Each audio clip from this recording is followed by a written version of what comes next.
Stay tuned for Nero Wolfe. If the chimes shudder a little on Sunday afternoon, well, they know there's mystery in store Sunday with men of action like Mike Waring, better known as the Falcon, who brings his fearless and romantic touch to the solution of another mystery. After the Falcon, it's high adventure. Then the big guy steps in. The new private eye Charlie Wilde concludes with a few casual homicides. The chimes mean mystery and action this Sunday afternoon on NBC. Transcribed. My boss is the smartest and the stubbornest, the fattest and the laziest, the cleverest and the craziest, the most extravagant detective in the world, Nero Wolfe.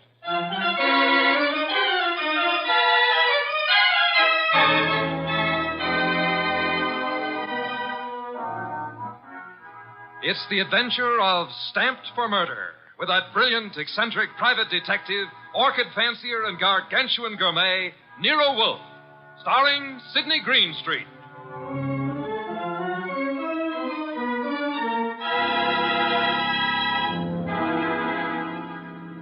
Instructions for this morning, Archie. Your notebook, please. First, Mr. Salinsbeck. Inform him that the Long Island peafowl he sent were most unsatisfactory. Peafowl's breast flesh is not sweet and tender unless it is well protected from all alarms, especially from the air, to prevent nervousness. Long Island is full of airplanes. Look, Mr. Wolfe, I shall want a dozen chickens that have been raised on blueberries and a fresh-killed lamb for tomorrow. Mr. Wolfe, please listen. There's... Mr. Goodwin, be quiet, and then dinner on the following day becomes a problem. Mr. Wolfe, dinner any day is going to be a problem if we don't pay Sausenbach's bill. Then pay it. With what? The bank account's empty. Ridiculous. There were $4,000 yesterday. But you bought that shipment of orchid bulbs from Winold Gluckner. Mr. Wolfe, we need money. You've got to stop eating and drinking beer long enough to earn some. Phew, you're an alarmist. Will you, for the love of heaven, stop turning down clients and turn an honest dollar? I've got a couple of prospects right outside the door. Send them away. No, sir. Send them away. Tell them I've gone to Egypt. Nothing doing, sir. Confound you, Archie. Obey orders. Send them away. Miss Kent, Mr. Rodman, come in, please. Thank you. Confound you, Archie. You're mutinous. Yes, sir, and you're stuck with it. This is Miss Gloria Kent and Mr. Rodman. They arrived as advertised with a pressing problem. Good morning. You people are here by sufferance only. I shall speak to Mr. Goodwin about it later. Yes, indeed. I don't like pressing problems, Miss Kent. What are yours? My father. Indeed, I'm not a court of domestic relations, Miss Kent. What did your father do? Beat you? Withhold your earnings? Discourage your suitors? Mr. Goodwin should have informed you this office does not undertake cases involving marital or family problems. But that's not... If Mr. Goodwin had not been beguiled by your pretty face, he might have warned you and avoided this embarrassment to you and annoyance to me. Now, take it easy, take it easy. How many times have I told you don't know how to handle women? Then suppose you let Miss Kent handle me. Well, it's simply this, Mr. Wolfe. I had some money my mother left me. My father's just spent it without my permission. I want it back without a scandal. Thanks, Miss Kent. How much? How spent? $10,000. Father bought a treasure map. Indeed, from whom? A pair of swindlers named Cross and Halleck. They've driven him crazy, talking about fortune salvaged from the SS this and the SS that. He's got a map and old letters he studies. He's childish. Many fortunes have been recovered. Many more await on the sea bottom. How do you know your father has been duped? Well, I know. You do, Mr. Rodman. Yes. Cross and Halleck bought some old letters from me, written by my grandfather from Hawaii. They used them to manufacture the map and evidence. And that's what they sold to Kent. Father thought he was being so clever. He had the paper analyzed. Of course, the document research laboratory said the letters were genuine. They were. But something new had been added. I'd have never known if Mr. Rodman hadn't told me. You're a party to the swindle, Mr. Rodman? I was not. I never knew what they were up to. Mr. Wolfe, you've got to help me. I can't do anything with Father. I can't convince him. Even Mr. Rodman can't. No, Miss Kent, I'm sorry. This is not for me. Oh, but you must. You must. Not in my office, madam. No tears. Please, Archie, stop her. Okay. Archie, when Miss Kent has finished her disgraceful exhibition, show them out. How dare he walk out on us like he was... Easy. I know him. You don't. He gets into a panic when women cry, or else he's curious about what Fritz is cooking for lunch. Now, just wait a minute, please. Oh, aren't you ashamed of yourself walking out like that on that poor kid? That hysterical gamma.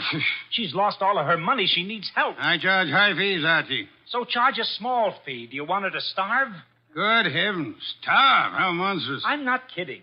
While you'll be in here smelling your dinner, she and her father will be starving. I thought you were bringing me a paying client. Well, this is different. She's, You're beautiful. Archie, you're impossible. Oh, very well. Go back into them. Get names, addresses, facts. I am not committed to Miss Kent's case, but we'll see. Be a tribute I pay for your weakness for a pretty face.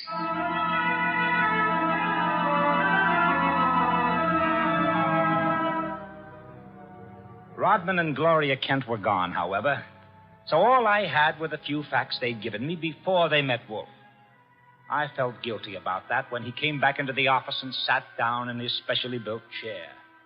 He closed his eyes, and I glared at him. Well, how much of you is awake? Mr. Wolfe.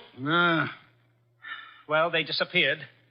Did you tell me you were going to help this girl just to get her out of the office, or did you mean it? You're a gadfly. No, sir. No, sir. You made a promise, and you're stuck with it. What did you get from Rodman? Name, address, occupation. He's a librarian, that's all. Very careless, Archie. You missed a significant point.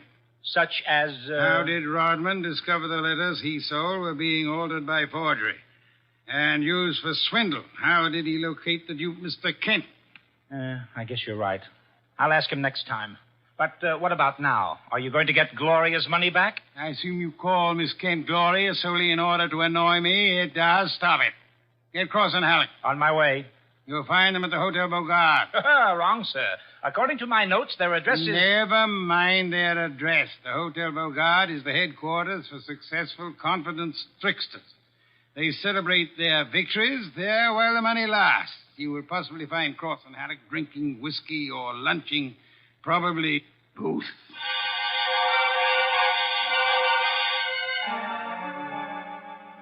I located Cross and Halleck in the hotel bar and lured them back to our place on 35th Street. Wolfe was sitting behind his desk with his hands crossed on his impressive middle, at peace with his lunch and the world when I ushered them in. He sat bolt upright and scorched me with a look. Good afternoon, Mr. Wolfe. The tall one's name is Cross, the short one is Halleck.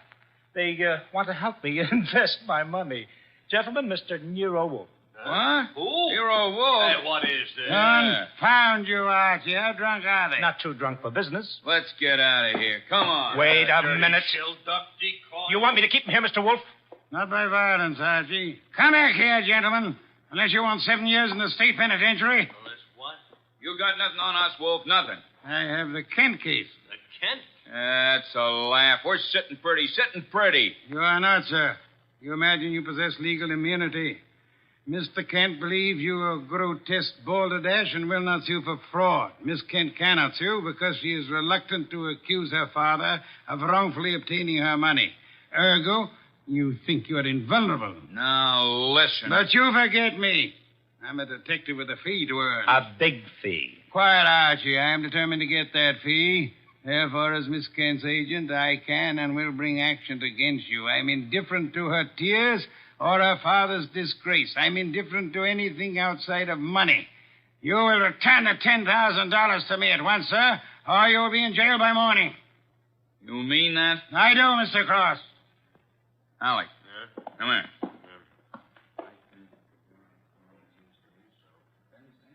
Come on, hurry. Okay. Here, Mr. Wolf. Alec and I have decided we don't want to get in any trouble with you. Here's your 10 grand. Let's have it. Give the dough to Kent, Mr. Wolf, and get the letters and map back for us.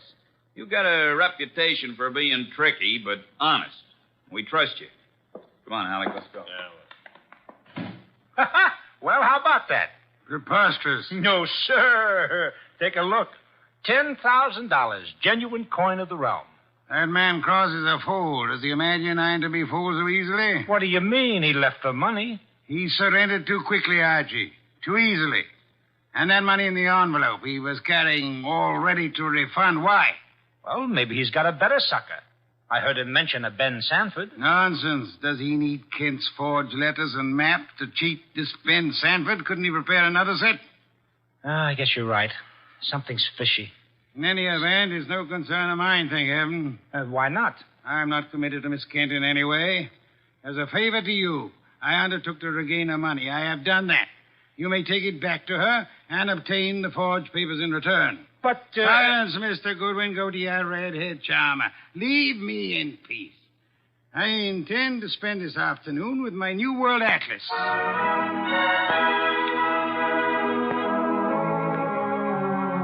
I left him 3,000 miles up the Amazon with his magnifying glass and drove up to East 69th Street.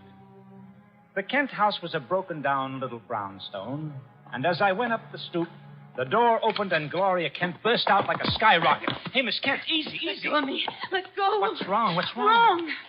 Wrong. Nothing is wrong. Nothing at all. Well, how about seeing your father? You want to see my father? Come inside. Oh, for the love of heaven. Come inside, Mr. Goodwin. I'll introduce you. He's in a back room. Come right through the living room. What else came through this living room? A hurricane? No, Mr. Goodwin. Something else. There's my father, Mr. Goodwin. What in the devil? He's dead. His throat's cut. Father, this is Archie Goodwin from Nero Wolfe's office. He and his boss refused to help while they could. Maybe he can help you now. Stop it. All I'm good for now is revenge, that's all. Stop it. Archie. Stop it and look at me. When did it happen? I don't know. When did you find him? Just now. Keep looking at me. Who went through this house like a hurricane? You? No. Where did you go after you left the office? To the laboratory. What lab? Document research. The place that checked the map. How long were you there? Until an hour ago. I was with Mr. Rodman. Keep looking at me. And then? I had lunch. With Rodman? Alone. And then I came home. All right.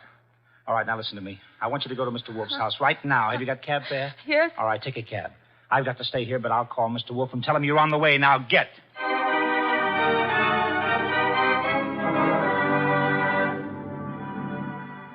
I called Wolfe, told him everything, and he instructed me to advise Inspector Kramer, who arrived with the homicide squad. I gave the inspector everything while the squad photographed and measured, print dusted and detected.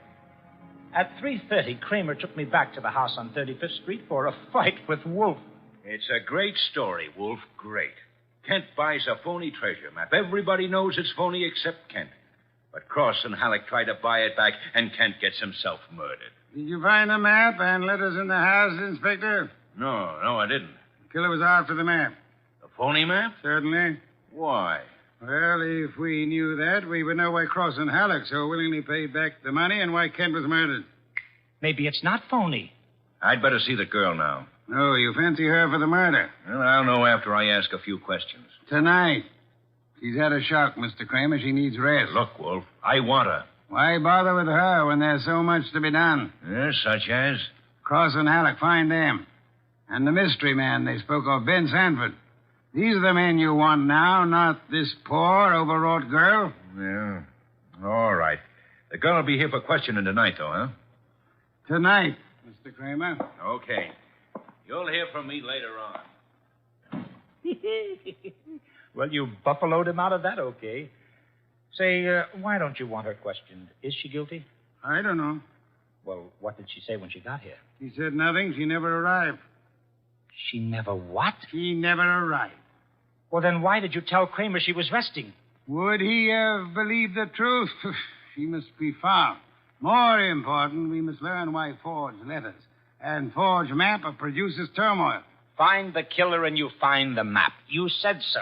I said the reverse, which is an altogether different statement. Archie, I want a photograph of that map. Get it. Oh, sure. Any particular camera you want me to use? You'll find a photograph of 200 Vanderbilt Street.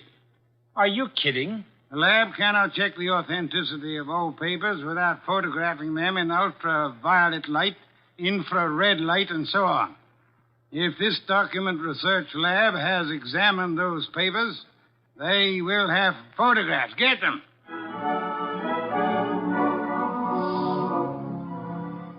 He got out of his chair and waddled back to the house elevator. It was 4:00 and time for his regular afternoon session with the orchids. I drove down to the document research laboratory on Vanderbilt and got such a shock that I grabbed the office phone and dialed Wolfe at once.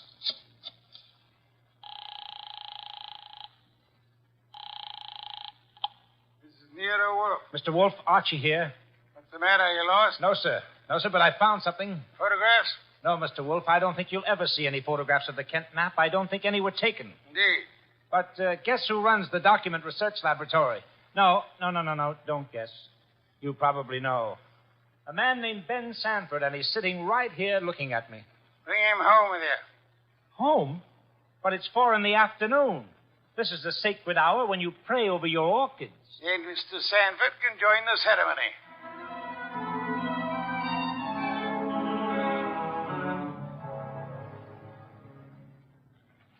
Hey, how about this place? How about it? There must be a million flowers up here. No, not flowers. Orchids only. Mr. Wolfe has 10,000 plants. Never saw anything like it. And you never will again, brother. Hey, what kind is that on the bench? Oh, that's our pride and joy. Odontoglossum harryanum. Above them, the Van Petersirana, and the pink ones are the Coelogiani panduratas. Now, the large object, mulching flower pots, is Nero Wolfe. Mr. Wolfe, Ben Sanford. Good afternoon, sir. Hi. I came along to be obliging. I've got nothing to say about anything. How much have you offered Cross and Halleck for their treasure map? No comment. Mr. Sanford, I'm going to make some assumptions. I assume that you are not, in fact, a document expert, but an accessory to the fraud of Halleck and Cross. No comment. That you actually prepare fraudulent maps for those swindlers, and then, in the guise of an expert, guarantee their authenticity. No comment. But this you must answer. You did guarantee the authenticity of the map and letters Kent bought. It's on record. All right, I did. Then will you admit they were forged? What are you, a comic? No. You guarantee the value of the Kent map? Yes. As an expert? Yes. Then you've convicted yourself of murder. Murder? What is this? Mr. Kent was murdered, sir. Evidently for the map and letters he bought. But of all persons involved, you alone believe in the value of the map. No one else does. Therefore, you alone would have murdered Kent for the map. For the love of... Now, wait a minute. Chew it over, brother. Chew it over. Either way, he's got you. Okay, you want me to level? Here it is. Level, Archie. Okay, boss. Thief-type talk. It means tell the truth. It's like you say. The letters were bought from Rodman. I forged the map and evidence onto them. I guaranteed them to Kent. It was a swindle. The letters are without value? Oh, sure, they're old, that's all, from 1851. Just tired family gossip and stuff. Indeed. There we have the problem again, Archie. Mr. Kent is swindled with a map and letters that are known to be worthless. He alone believes the fantasy of the treasure. There isn't any treasure, never was. Yet Cross and Halleck refunded the swindle money so eagerly. It is obvious they want those worthless documents back badly. Someone else wants them so bad he murders Mr. Kent. Why? I don't know. Archie, we must find the girl. There's a chance she turned to Mr. Rodman for refuge. I'm sorry you'll have to go there at once. If the girl isn't there, bring Rodman.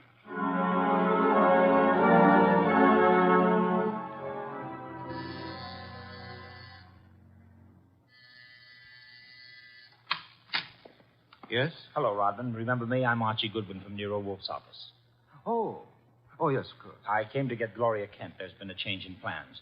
Tell her to come out, please. Gloria? Well, she's not here. Why should she be? Haven't you heard? Heard what?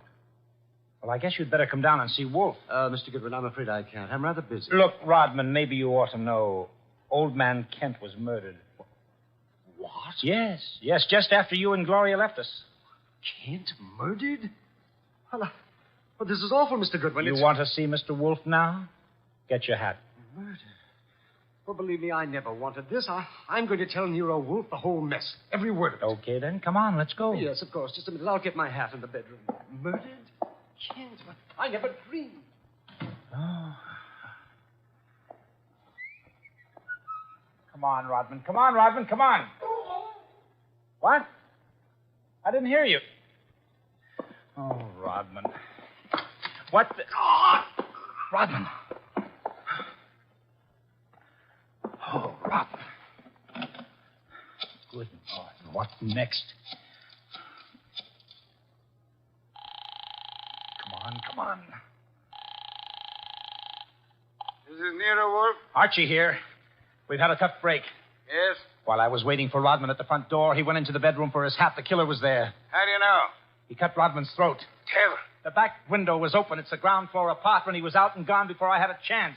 Archie, where were your wits? Let me alone. I've had a man murdered 20 feet from me. You think I'm cheering? Mr. Kramer is here, and he has news for us, Archie.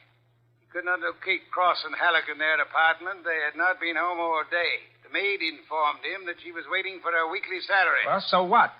She was most angry and peppery, Mr. Kramer informs me. Red pepper? Exactly. Okay. Okay, maybe I know what you mean. I'll try to deliver the goods this time. Goodbye.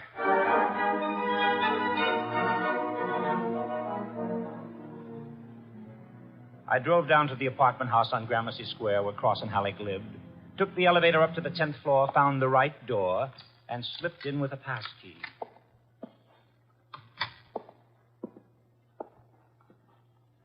Come on out. Come out wherever you are. I know you're in here. You fooled Kramer pretending to be the maid, but you didn't fool Wolfe. You'd better... Sorry. Cut it out, you idiot. Lay off. It's Archie, you dope. Archie Goodwin from Nero Wolfe's office. Remember me? Go. Give me the gun, Gloria. Give it to me. That's right. Who did you think I was? Halleck. Oh, brilliant. So Wolfe figured you out, huh? Well, you are a brave girl. They killed your father. You came up here and waited for them. You were going to kill them right back, huh? Oh, that red-headed temper. And you bluffed Kramer into thinking you were the maid. I had to do something. It was the only thing I could think of. To come here and kill him. Well, you're coming home with Archie. And just remember one thing. When Wolfe's working for you, don't try to do any thinking. It only gets in Wolfe's way.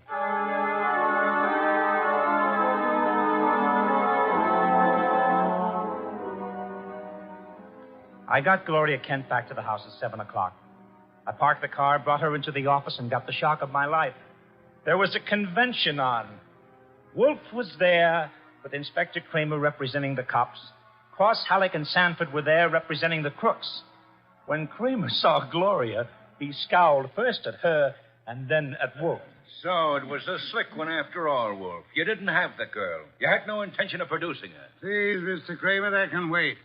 There are other matters more important. I dine at 8. That leaves me 1 hour to solve your murders. Murders? More than one? Yes, 2. Elmer Rodman. By heaven, Goodwin, if you... Please, Mr. Kramer, not now. First, Miss Kent. Good evening, Miss Kent. I presume you have met these gentlemen, Cross, Halleck, and Sanford? Yeah, I'll take your purse, please. Well, why? Don't think me as naive as Mr. Goodwin, miss. When you left your home after the murder of your father, you took the map and letters with you. They are in your purse Well, now. that's not true. Archie, the purse. Thank you. We have here an interesting situation. There exist some old letters and map, forged and fraudulent. They're worth $10,000 and more to Cross and Halleck, and worth 2 murders to a killer. Why? There must be something of great value in the letters. Yes, such as? Something which Mr. Sanford could not see, although he worked on the document closely. Yet something which could be made manifest. What is the answer, Miss Kent? You know it? I swear I don't. Secret writing, Archie. Bring the chafing dish from the dining room. Right. Secret writing? I saw nothing when I worked on those letters. Naturally, Mr. Sanford, the writing is invisible. The heat is an agent. It makes most forms of secret writing visible. The chafing dish, boss. Thank you, Archie. Place it before me and light it. Right. Now I open Miss Kent's purse. From it, you see, I withdraw these ancient letters which he took from her house after her father's murder. That's not true. Archie. That's enough, Gloria. That's enough. From now on, you just listen. We remove the letters from the envelope and toast them gently. The secret ink vintage 1851 will easily succumb to the agency of heat. Careful. Those envelopes will catch fire. Hey, they're caught. Don't be upset, Mr. Cross, Mr. Halleck. The envelopes. They'll burn safely in the dish. We can concentrate on the writing. Watch closely. I don't want to be accused of trickery. You fat fool. The envelopes are everything. Put 'em out, Sanford. Don't sit there. Put 'em out. Why, Mr. Halleck? Well, the stamps, the missionaries, are worth a fortune. The missionary. Of course. You know that. Mr. Cross knows. So does Mr. Sanford, right? Yeah. Oh, Sanford knows, you old fool. Let me... Mr. Sanford is not alarmed. Why not, sir? I don't know what you're talking about. $50,000 or $100,000 is burning before your eyes, Mr. Sanford. Cross and Halleck are burning their fingers, putting out the flaming envelopes. And you sit there quite indifferently. Why? Well, You know the value of the missionary stamps on the letters you bought from Rodman. But you know these aren't the real letters. Isn't that it? Not the real letters? I told you I'm tough to crack, Wolf. You didn't fool me with those dummies. Dummies, how do you know? Mr. Cross didn't know. Mr. Halleck didn't know. How did you? Well, I'll tell you, sir. Only one man could know I was framing Miss Kent as a decoy. Only one man could know I prepared these dummy letters and pretended to take them from her purse. And that is the killer. The man who murdered her father and stole the map and letters this morning. You, sir, Mr. Sanford. Well, I'll be... Mr. Kramer, there's your killer. You'll find the missing map and letters on him or concealed in his home or office. You won't need the evidence anyway. Look at his face. He's self-confessed. Self-confessed like fun. He was booby-trapped.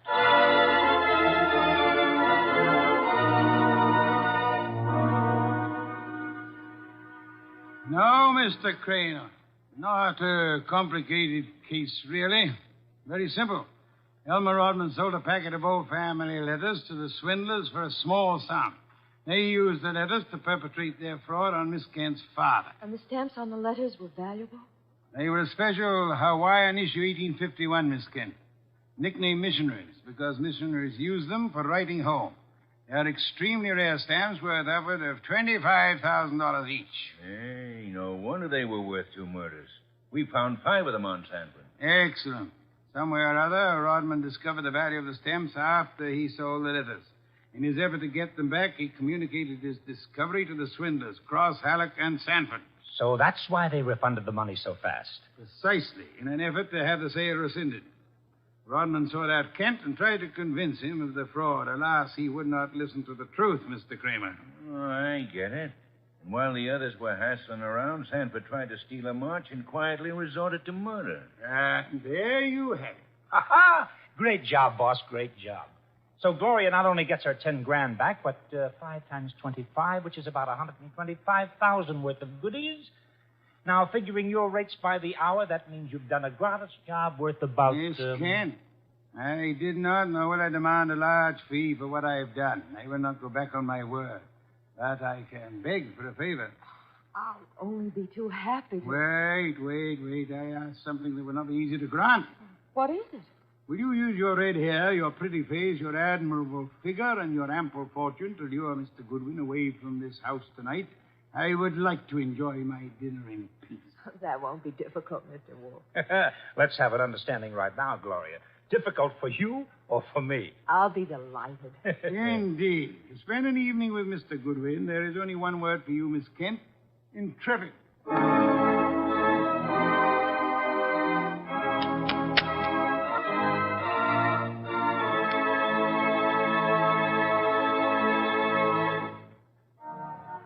You have been listening to The New Adventures of Nero Wolfe, starring Sidney Greenstreet.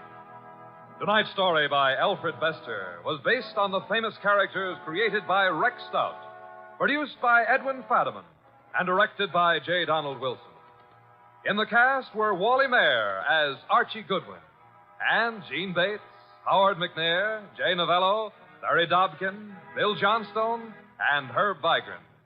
Music by Joseph Enos. Next week at this same time, Nero Wolfe and Archie will bring you The Case of the Careworn Cup. Don Stanley speaking. The preceding was transcribed. 3 chimes mean good times on NBC. The chimes ring for Dennis Day and Judy Canova tomorrow night on NBC. Also, Judy Canova prepares to go operatic tomorrow because her special guest is Ezio Pinza.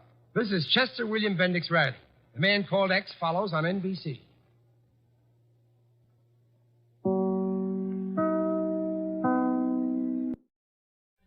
Stay tuned for Nero Wolfe. Saturday night chimes on NBC mean a full hour of fun with Dennis Day and Judy Canova. Dennis always appears perplexed and bewildered, but But one thing that doesn't perplex him is how to make a popular ballad come to life in his thrilling tenor voice. And there's music also on the Judy Canova Show, plus comedy in the mischievous Canova manner. That's Judy Canova and Dennis Day, tomorrow night over most NBC stations. My boss is the smartest and the stubbornest, the fattest and the laziest, the cleverest and the craziest, the most extravagant detective in the world, Nero Wolfe.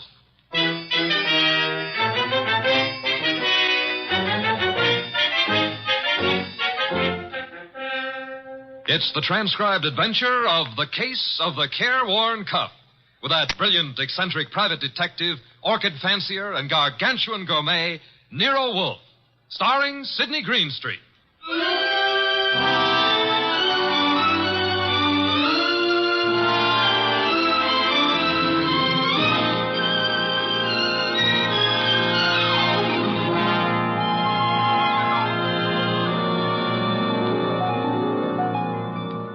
The place is Nero Wolfe's office.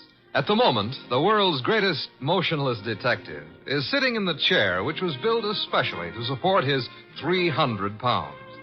His eyes are closed, and he's making sounds through his nose.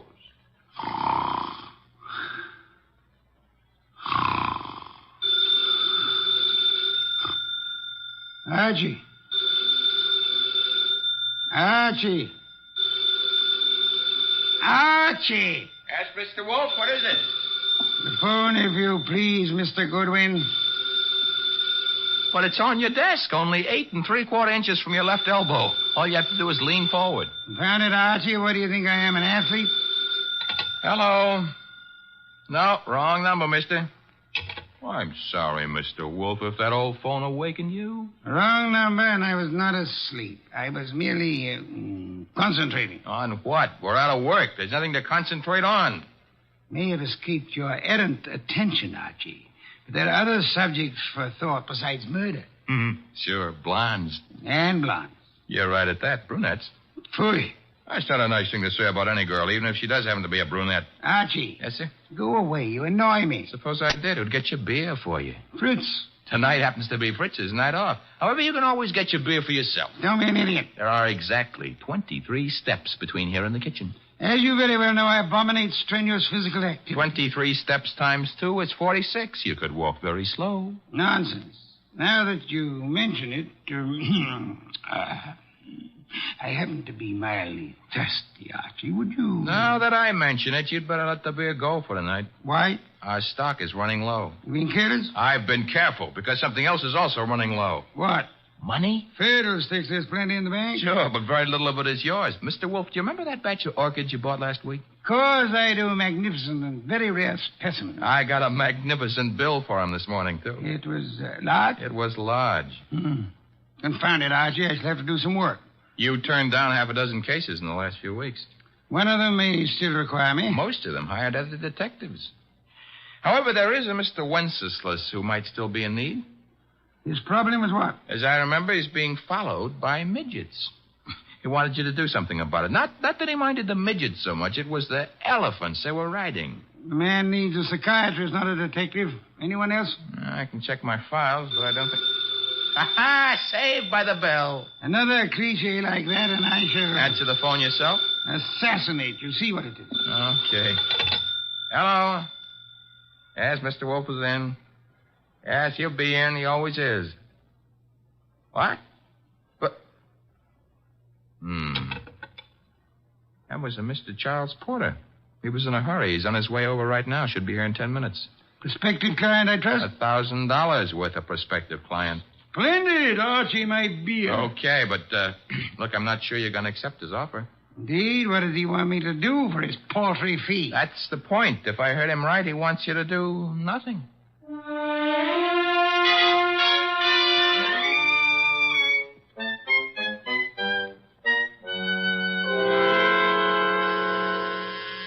The door, Archie. Yes, sir. I hear it. Mr. Porter? Naturally, I'm Charles Porter. Who else would I be? It's a large field. Never mind. Come on in. I'm Archie Goodwin. Where is Wolfe? Mr. Wolfe is in here. Mr. Wolfe, this is Mr. Porter. Good evening. Fat, aren't you? It's moderately noticeable. Archie, a chair for Mr. Porter. Don't bother. I'm too impatient to sit. When I've business to take care of, I take care of it quickly. Very well. Send him out of the room. Mr. Goodwin, nonsense. He's my assistant. He remains. I don't like it. Archie, show Mr. Porter out. Now, wait. There's no need to get temperamental. Perhaps I'm a little abrupt. Rude. I'm a worried man. And impatient. You're wasting time, Mr. Porter. I suppose I am. The reason I came to you... Young man, what are you doing with that notebook? Getting ready to make marks in it. But... Oh, never mind. Mr. Wolfe, you have a client named Dorothy Spencer. Have I? There's no need to be coy about it. I happen to know. Then you know. I want you to drop her. Drop her? Refuse to handle her case. Close the books on her. You know what I mean. Why should I? The girl has no money. I have. That doesn't answer my question. Perhaps this will. Appear to be a small package of dollar bills. It happens to be $1,000. Archie, will you? I will. It is $1,000. Thank you. Mr. Porter. Yes? You're paying me $1,000 in order that I refuse to act for Miss Spencer. Nothing more. That's right. What does she suspect you of? I said nothing about... Well, that is... You must know that as well as I do. Possibly, and nevertheless, what does she suspect you of? Being a blackmailer. Whereas your occupation really is? I'm a musician. Pianist. I'm appearing nightly at the Windsor Hotel. Archie, have you made out a receipt for Mr. Porter? Yep. Give it to him and show him to the door. Okay. Mr. Porter? Mr. Wolfe, I want your assurance that the entire affair is definitely finished. My association with Miss Spencer, you mean? You have my assurance that it is. You will forgive a classical allusion. The carver. Thank you. Good night. Mr. Wolfe, I have a secret about Mr. Porter. He smells. Some perfume or other. More important, his right coat cuff is more worn than his left cuff. And a carver happens to be a musical term meaning start again from the beginning. Oh? Porter thought it meant finished. Therefore, Mr. Porter is a liar. His ignorance of common musical term indicates that he's not a musician. The worn right coat cuff, that he is an office worker. That's kind of leaping to a deduction. But even if Porter's a liar, Mr. Wolfe, there is something else. He paid you $1,000 to drop a client named Dorothy Spencer. Mr. Wolfe, you never had a client with that name.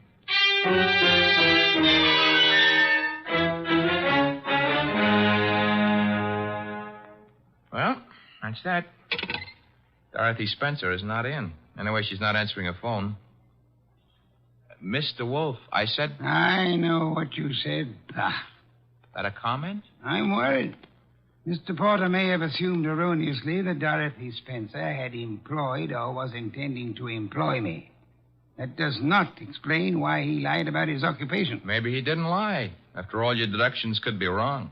Phooey. Okay. Take care of that right now. I'm phoning her. Hello, Windsor Hotel? Get me the manager's office. Thanks. Could you tell me if a Charles Porter plays the piano at... Uh-huh. She sounds blonde. I see. Thanks a lot. What do you do after work? Oh, so long. She goes home and beats her husband. About Porter, Archie. Bad news. He does play the piano at the Windsor in the move room. So where does that leave your deductions? Untouched, of course. Let me think. Yes, naturally. Naturally what? I came to the conclusion that Mr. Porter was an office worker. We have just discovered that Mr. Porter is not an office worker, therefore... You were wrong. I am never wrong. Therefore, the man who was here is not Charles Porter. Mr. Wolfe, do you think a man of your weight should climb out on a limb like that? Fiddlesticks. Look up Porter in the phone book and call him. Okay. Take a second. Archie, the phone company's best friend. Yep, here he is. What do I ask him? There'll be no need to ask Mr. Porter anything. Just phone. You're the boss. Yeah. I have to say something to the guy. Hello. I'd like to speak to Charles Porter. So would you. Who's... Oh, Stebbins, huh? Yeah, that's right, Archie. Oh. No, don't bother why I called. It's a coincidence. Goodbye. You know who that was? No. That was Sergeant Stebbins, Sergeant Pearlie Stebbins. I might add, as though you didn't know, that Stebbins happens to be a sergeant in homicide. Indeed. You expected this. I still don't know what your conversation was about. It was about Charles Porter, who maybe was a liar, but who isn't going to tell any more lies on account of he was just shot to death.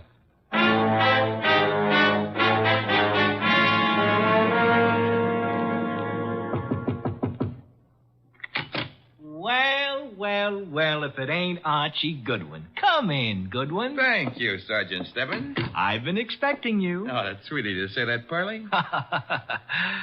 Why did you phone Porter? His right coat cuff was more worn out than his left. So for that, you had to kill him? No, actually, I killed him because he didn't know his da capo. Hey. Yeah, hey. He don't look good anymore, huh? Guys who stop bullets with their face never look good. Pearlie, you've been robbed. I did... That corpse is not Porter. Now, relax, Goodwin, relax. His fingerprints were on file, and they check. His girlfriend says he's Porter. If he could get up and talk, he'd tell you he was Porter. And what makes you think he isn't? Well, because when he visited us earlier tonight, he looked different. Not much, but... You said girlfriend? Yes, I said girlfriend. She's in the next room mopping up. She kind of broke down when we brought her here. You brought her here? Now, don't tell me what her name is. Why shouldn't I? It's Spencer. Dorothy Spencer. Ooh, that's what I was afraid of. Sergeant, Oh. Ignore him. He comes with the woodwork. His name is Goodwin, Miss Spencer. Archie Goodwin. Find what you were looking for? What I was looking... Somebody's gone through this place like a minor league hurricane. You? What business is it of mine? None, maybe. On the other hand, Nero Wolfe might have other ideas. Matter of fact, I'm sure he'd have. Miss Spencer, why don't you go see him? The address is 601 West 35th Street. I don't see why. You want your boyfriend's murderer found, don't you? Now listen, Goodwin, the police are working on this. Sure, they'll see to it nobody harms a corpse. Goodbye, Miss Spencer. Don't forget that address, 601 West 35th Street. Believe it or not, you used to be a client of ours.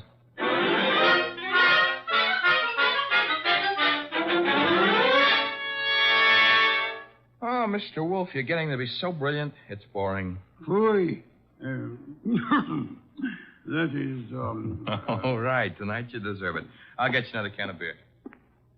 But this is the last one. What's your promise to do some exercise, like maybe standing up and sitting down 5 minutes a day? Thank you. And why should I indulge in such idiotic behavior? Well, after a while, you might be able to see your shoes. I've already seen them. Oh, that was 20 years ago. Things have changed. No more buttons. Hey, that must be Dorothy Spencer. She's undoubtedly young and beautiful. You deduced that from the way she pressed the buzzer? I deduced that from the gleam in your eye, Bah. Bah, all you want. I'm going to keep that gleam shining. Hello, Miss Spencer. Come in. Thank you. Mr. Wolfe. Is the large sitting-down gentleman behind the desk. This is Dorothy Spencer, Mr. Wolfe. You will forgive me not writing. It is due to a necessary conservation of energy rather than rudeness. Archie, a chair. Sure. Here you are, Miss Spencer. Thanks. Now then, Miss Spencer, have the police found anything but dust in Mr. Porter's closet? Why, no. You were engaged to Mr. Porter? I was. That ring you're wearing he gave it you? Yes. May I see it? Well, all right. Here. Thank you. Expensive. Very expensive. You may have it back. Miss Spencer, why are you marrying Charles Porter? I loved him. Phooey. Mr. Porter, according to Archie's description, was twice your age with considerably less than half your attractiveness. Love may perhaps be blind, but it is not astigmatic. I don't know what you mean. What were you searching for under the nose of the police? Nothing. Nothing at all. How did your fiancé earn his money? He played the piano at the... Phooey. What he earned there in a year wouldn't begin to pay for the ring he gave you. Would you like to try again? I don't know how he made his money. I suggest that you do. I suggest that he earned money by the same method that he induced you to consider marrying him. Blackmail. Oh, but Why was he blackmailing you? Old letters I'd written when I was too young to know any better. Your motives for murdering Porter would be twofold, then. Recovery of blackmail material and the avoidance of marriage to a man you dislike. I didn't kill Charles. Your doorbell, Archie. Get Miss Spencer into the kitchen. Once. Must be the police. Yeah, let's go, Miss Spencer. Right through that door. And stay there until I call you. Front door, Archie. Mr. Wolfe, do I know Dorothy Spencer's here? You know nothing. A simple role for you to play. I haven't got time to resent that insult right now, but wait until the next time you drop a collar button. Well, bless my soul, if it isn't dear old Inspector Kramer. How is the homicide department? Where's Wolfe? Big surprise. He's sitting. Mr. Wolfe? Good evening, Inspector. Where's Dorothy Spencer? This is not the Bureau of Missing Persons. The district attorney would like to talk to her. I shall tell her so the next time we meet. Yeah, that could be right now. She's in this house. I don't see her. Mind if I look around for myself? You have a search warrant, of course. It so happens no, but... Archie, the inspector's leaving. Okay, I'm leaving. I suppose by the time I get back with a warrant, she'll be in Hoboken. Hoboken? Where's that? Look, Wolf, you can go too far. One of these days you won't be able to talk yourself out of it. Trail me to the door, Goodwin, to show what a good detective you are. Ooh, Inspector Kramer doesn't love us anymore. Unfortunate. Archie, take Miss Spencer to a respectable hotel. Register her under an assumed name. She is to stay there until notified otherwise. Luckily, the good inspector neglected to inform us that she was the leading suspect in a murder case. Hence, we're not accessories after the fact, and I don't want her arrested for murder as yet. Her beauty has won you over. You will then return here immediately. Okay. What are you going to be doing in the meanwhile? Archie, shall be thinking.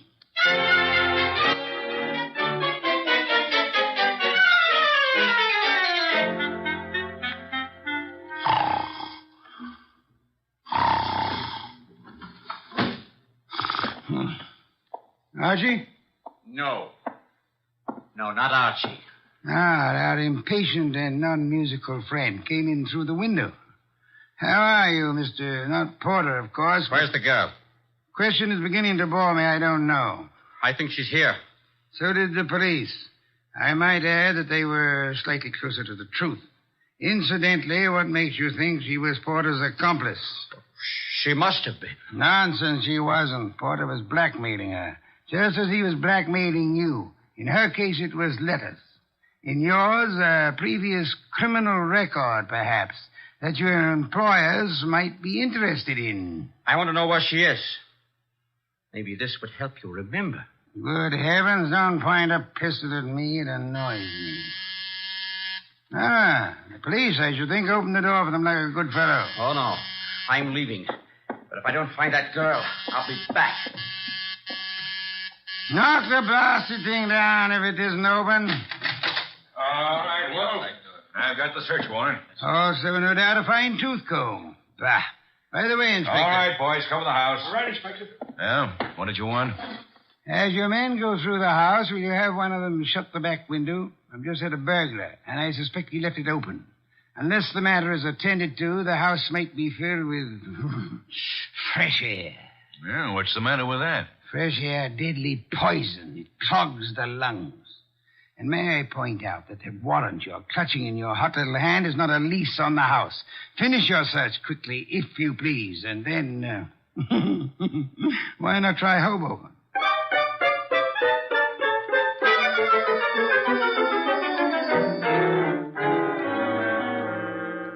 So I just missed the inspector, huh? You did? That I can stand.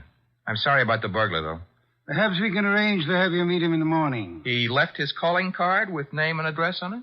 He dropped his handkerchief here on my desk. Oh. It's a handkerchief. It smells. So it does. But, all of our unknown friends' clothes carry the odor. Therefore... Yeah?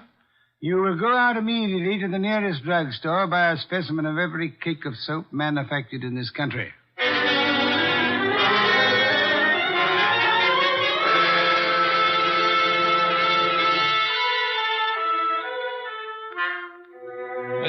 Wolfe? Be still. No. I never realized just how many different brands of soap are made in this country. You should listen to the radio more often. So far, we've sniffed at 37 cakes. None of them smell like porter. Let's see. 38. Hey. Let me have it, Archie. Yes, the soap. It's labeled orchid ovals. I should say basically mislabeled. Orchids have no odor. Our task for the evening is finished. Why? All we know is the guy washes with a basely mislabeled soap. No, the odor would not have been so persistent in that case. Unquestionably, our visitor works for a soap company that makes orchid ovals. Every employee of a plant in which perfume in large quantities is used inevitably carries the odor on his clothes. Oh. And you already deduced he works in an office. Uh-huh. I go see him in the morning? You do? You know, Mr. Wolfe, what with hiring rooms for girls and paying visits to a perfume factory, I'm beginning to feel like a maiden aunt. No one would ever mistake you for a maiden aunt, Archie. Thanks. Is that another deduction? Maiden aunts rarely need a shave.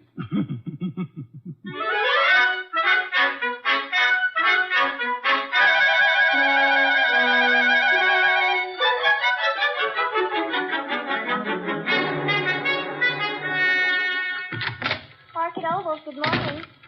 One moment, please. Oh, can I do anything for you, sir? Yeah. That is, let's postpone that question and slip in another one. I'm looking for one of your office people. In his 40s, 5'10", brown hair and eyes, speaks in a sharp, quick voice. He owes you money, too. Who owes me money? Mr. Wheeler, the man you were describing. He owes everybody money, in spite of the fact that he's office manager and makes lots and lots of money. How much does he owe you? Oh, not an awful lot. It won't break me if I don't get it. Is he in yet? Well, he was, but he went home. He was sort of sick. Sort of? He got a phone call from somebody and rushed out. Too bad. Well, I better scram. Well, you didn't answer my question yet. I'm off at 5. My name's Gwen. Goodbye.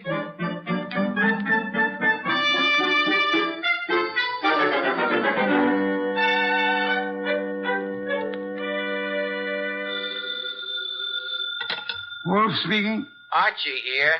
Unknown's name is Wheeler. He left the office this morning sick after he got a mysterious phone call. That probably. Get to Dorothy Spencer at once and bring her here. Right. I'm at Wheeler's house now. Thought I'd better check. His wife's here, too. Blonde? Uh-huh. How could you tell? Fatuous smirk in your voice. Get out of there fast, and don't stop to console Mrs. Wheeler.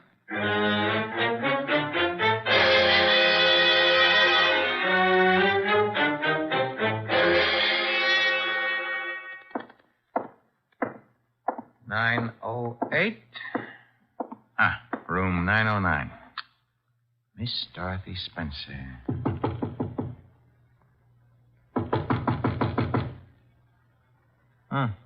Nobody home. Shut that door behind you, Goodwin. Never mind pulling triggers. I'll shut it. Oh, Archie. I would prefer silence. Keep your hands high, Goodwin. It's unhealthy. All the blood had run into my head. Archie, he murdered Charles. He did. Tut, Mr. Wheeler. You really shouldn't have. It's against the law. Get into the bathroom, both of you. I already shaved. I phoned him. I thought maybe he had my letters. Porter couldn't keep his mouth shut about his other He victims. was going to force Dorothy to marry him. Did you find his material, Wheeler? Yes, in an office. He read it as a front. It's all burned. And why all the melodrama? You know about me, so does she. I can't trust anyone. Get into the bathroom, I said. Look, let's not lose our heads about this. Get moving, Goodwin. I like it here. All right, then. Here is where you'll get it. Hey, wait a minute. Something's wrong. I got shot and Wheeler fell down. I shot him, Goodwin. Stebbins. Dear Sergeant Stebbins. Oh, you little flat-footed angel. It's lucky for you my flat feet got staked out here in time. Just for that, I'll buy you a pair of arch supports for your next birthday. But I'm beginning not to believe this. You had it all figured out? Well, not exactly. Well, that is... Wolfe sent you here. Well, he kind of phoned in and suggested one of us shoot down here and do some rescue work. That old devil. Hey, you're not kidding. What are you laughing about? Wolf wasn't sure whether you'd need rescuing from Wheeler or... Stop killing yourself with your own jokes. Or whether Miss Spencer would need rescuing from you.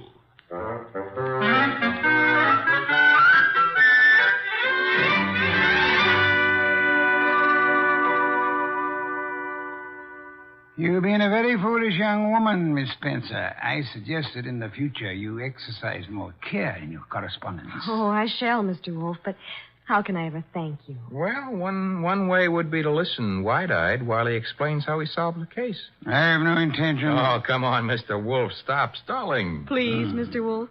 Well, I'd be very happy to. As a matter of fact, I'd like to see anyone try to stop me. A man came to me, offered me $1,000 to drop a client I didn't have. Why? Because obviously he wished to direct my attention to that client. Me? You, Miss Spencer. Now then, he identified himself as Charles Porter, a musician. But I tested him and discovered that he knew nothing of music. Ah, the da capo routine.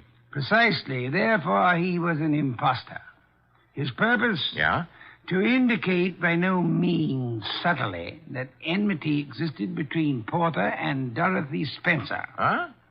Thus, when Porter was found murdered, I would presumably be convinced that Dorothy Spencer, balked in her effort to enlist my aid against Porter, had resorted to most foul and bloody murder. Most foul and bloody murder is very fancy, Dorothy. Shows he likes you. I thereupon asked myself, why should an unknown seek to convince me that Dorothy Spencer was Porter's murderer? And you answered yourself? One reason only, because he himself intended to murder Porter, as he did. For which peccadillo he has, thanks to Sergeant Stebbins' accuracy with a revolver, already paid with his own life. Quodirat demonstrandum. Latin for that's what you wanted to know. I think you're wonderful, Mr. Wolfe, and I'm going to... Ah, be careful. Kiss you. Archie, Miss Spencer is a very dangerous young woman. Today I feel brave. Do you, Archie? Very brave. What are you doing tonight? Nothing. Let's do it together. Bah. Oh, is that Mr. Wolfe? I said bah. Would you very much mind conducting your romance elsewhere? I would not. And do so at once. I have a very important matter to attend to. Goodbye, Mr. Wolfe. Goodbye. Night, sir. Very important. Very important.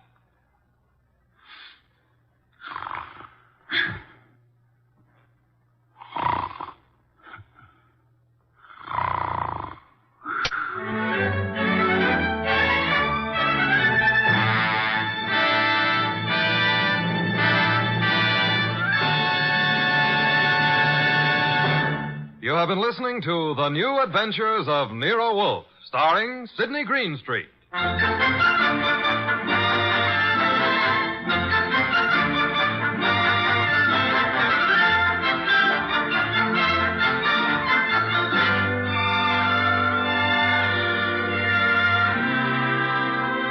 Tonight's transcribed story was based on the characters created by Rex Stout, produced and directed by J. Donald Wilson. In the cast were Lamont Johnson as Archie Goodwin, and Jane Webb, Peter Leeds, Bill Johnstone, and Wilms Herbert. Next week at this same time, Nero Wolfe and Archie will bring you The Case of the Dear Dead Lady. Don Stanley speaking.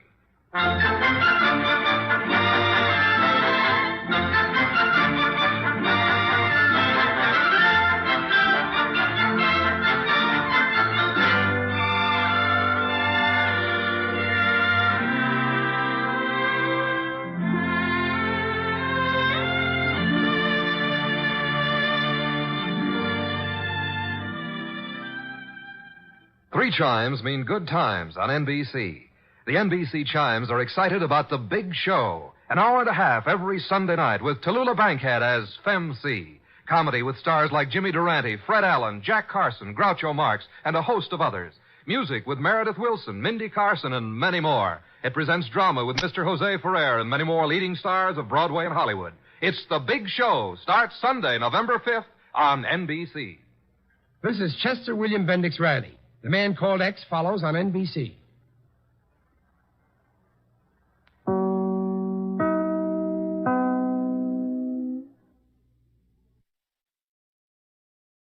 Stay tuned for Nero Wolfe. This Sunday marks the premiere of The Big Show on NBC. Not just any big show, it's The Big Show. NBC's hour and a half of comedy, music, and drama. The best of each. The Big Show will be heard every Sunday afternoon over most of these stations, with Tallulah Bankhead as Mistress of Ceremonies.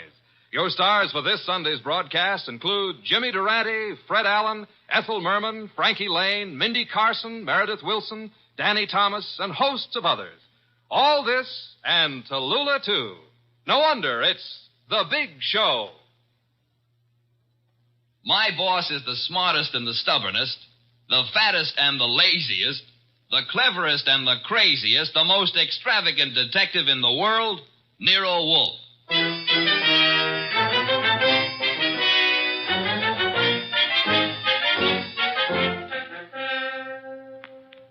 It's the adventure of the case of the dear dead lady, with that brilliant, eccentric private detective, orchid fancier, and gargantuan gourmet, Nero Wolfe.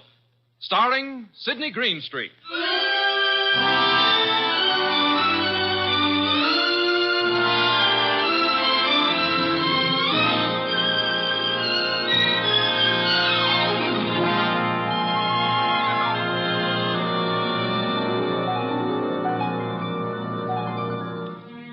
Nero Wolfe had just come downstairs, having tended to his precious orchids.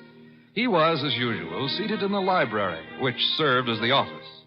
He had just dialed a phone number, and, with his eyes closed, was leaning back in his specially built chair, which was big enough for two, but not two of him.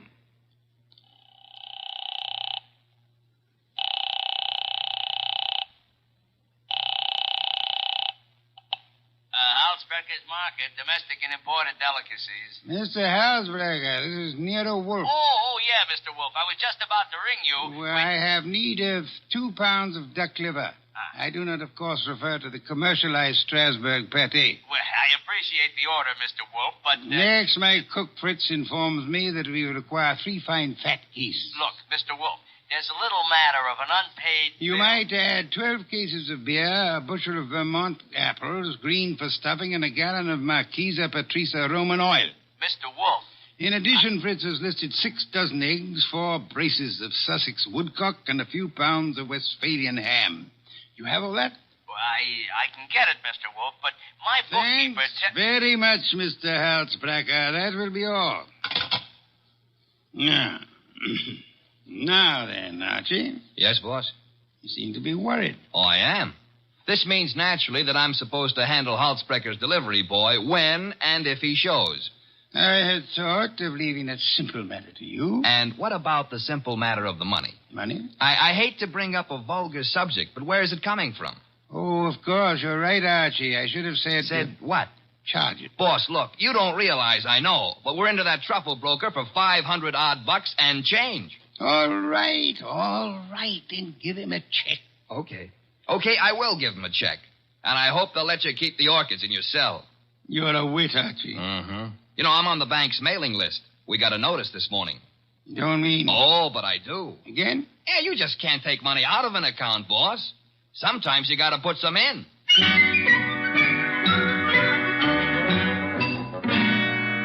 This is the only way to deal with the man I work for, and if I hadn't thrown him that scare, he wouldn't have been willing to listen when the door buzzer rang, and a prosperous-looking young guy in the kind of clothes that don't grow on trees came in and stood in front of the boss's chair, fiddling with the brim of his pork pie. My name is Oliphant, Mr. Wolfe. Oliphant? Yes, sir, Oliphant. I am the spiritual leader and guiding head of a small religious group known as the Seekers of the Inner Power. I see. Also a man addicted to marrying neither wisely nor well, but often. You read the papers? I do. Mr. Wolfe, I am as aware of my sin-ridden past as anyone else is. The point is that I'm no longer that kind of man. Even a person such as I can see the light in time. Good. Might I ask why you've come to see me, Mr. Oliphant? I need your help, Mr. Wolfe. Concerning? A certain young lady with whom I'm deeply in love. Oh, I beg you not to confuse the present emotion with any of my earlier escapades. What I feel for Miss Dana is the pure and righteous glow of an upright seeker of the inner power. I promise to look on you as thoroughly redeemed, Mr. Oliphant. Proceed. Oh, by the way, do I recognize the name of your young lady as a Park Avenue socialite, an amateur swimming champion? Yes. But she's sweet, wonderful, beautiful. I've asked her to marry me, and she's given me some hope. In time, I fully expect to make her my wife. Well, then where's the problem? The problem is the presence of another man in her life. I'm sorry, sir. I'm a detective, not a matchmaker. This isn't a question of making a match, Mr. Wolfe. I have much too much respect for your talents to think of offering you such an assignment. Exactly. What do you want me to do? I want you to save Ilsa Dana's life. Her life? Mr. Wolfe, this other man I spoke of is insanely jealous. Not only of Ilsa's present, but of her past as well. He has threatened to kill her. I don't doubt your earnestness in this matter, Mr. Oliphant, but how would you know? I was listening on an extension in Miss Dana's apartment a few days ago when Hunter called. Hunter? Yes, sir, Jack Hunter. Known as Jack the Babe Hunter. Wait a minute. I know that canvasback. Huh? Sure, he's a coffee and cake prelim waltzer. Oh, he's not. He's a boxer. Archie is being fancy. Overlook it, Mr. Oliphant. Is Hunter in love with this lady of yours? I doubt it. He's a man of complete moral and spiritual corruption, I believe. Naturally you would. But what are the facts? In my opinion, he's after her for her money. She has money? To burn. And you, Mr. Oliphant? Me? Can you also afford to burn? How much do you want? The answer to that would be astronomical. However, if you leave a check for, say, $7,000, I shall look into your matter the very moment I have completed a little research into the nutrition of the Polynesian orchid.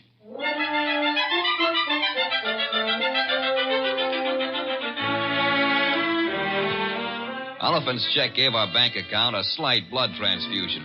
I think it was the boss's plan to spend a week or two in the plant rooms before he got busy on the case. And he'd have done it, too, if that phone call hadn't come in about a little after 9, just after Wolfe had polished off one of Fritz's dinners and was settling back with a stein of beer in his hand. Don't disturb yourself, Archie. I'll get it. Yeah, well, look out you don't strain yourself, boss. You got to straighten out an elbow to reach that receiver. You have an unfortunate flair for mixing humor with impertinence, my friend. Hello, Nero Wolfe speaking. This is Ilsa Dana, Mr. Wolfe. How do you do, Miss Dana? We were discussing you only this morning. So I've heard. Through whom? Ted Oliphant. I see. The young man seemed to be quite worried about you. The young man should tend to his own affairs. Said you were in some danger. I know what he said, and not one word of it was true. Oh? I'd like to talk to you, Mr. Wolfe. I'm sure it'll be an immense pleasure. Where do you live? I have an apartment at 22 Blanton Street. Could you be here soon? I could be there in a quarter of an hour, Miss Dana. By proxy, of course.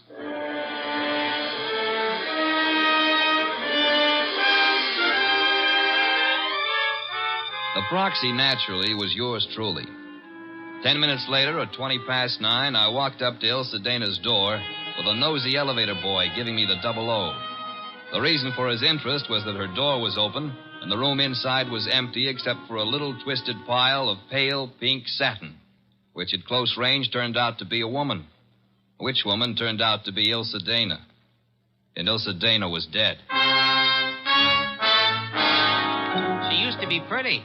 She isn't now. Yeah, strangulation doesn't help any girl's looks, son. Figures. When did it happen, I wonder? Yeah, the last 15 minutes, I'd guess. Say, who's been up in the elevator this evening? Nobody for her. Well, somebody came up. Oh, who says not? They could have used the stairs, you know. Yeah. How well do you know Miss Dana? I know exactly zero about Miss Dana. How could you write her up and down every day and know nothing about her? It's a rule of the house to keep your mouth shut. The rule also goes when being questioned by a cop. A cop? Who's a cop? Oh, I guess you're a cello player from the Philharmonic. Look, I happen to work for a guy named Nero Wolfe. Oh. Heard of him?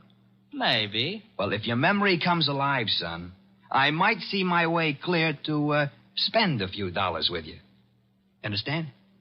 I'll keep you in mind. Going down, mister?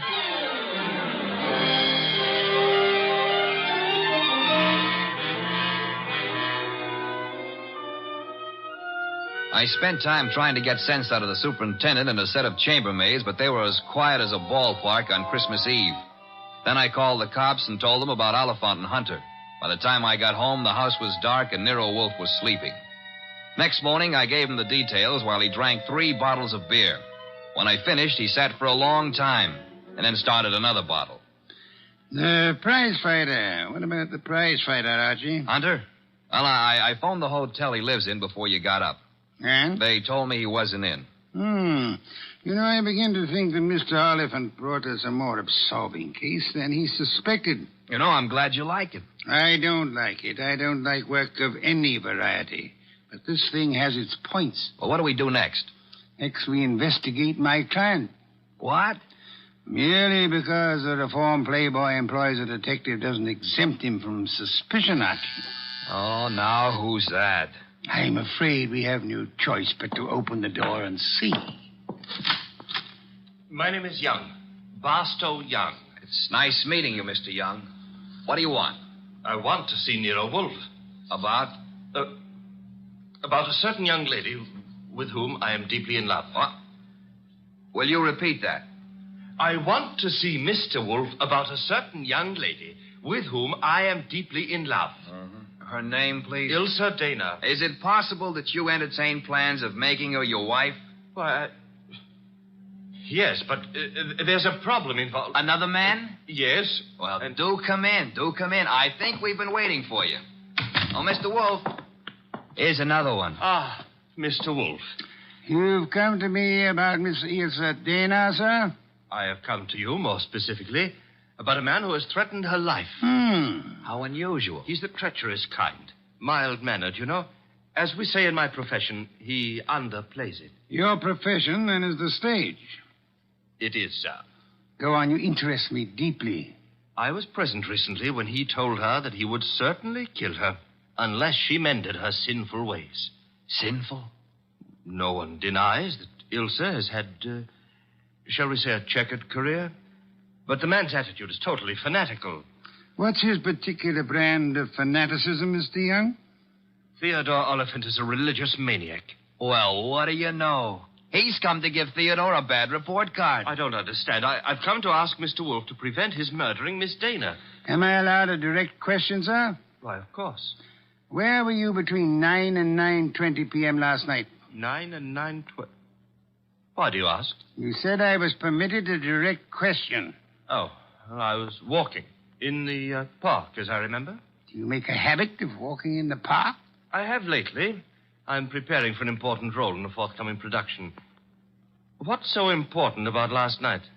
From your point of view, a great deal, sir. Well, what do you mean? Last night, Miss Ilsa Dana was murdered. What? Mr. Goodwin here discovered the body. No. I'm afraid I must insist, Mr. Young. Why are you looking at me like that?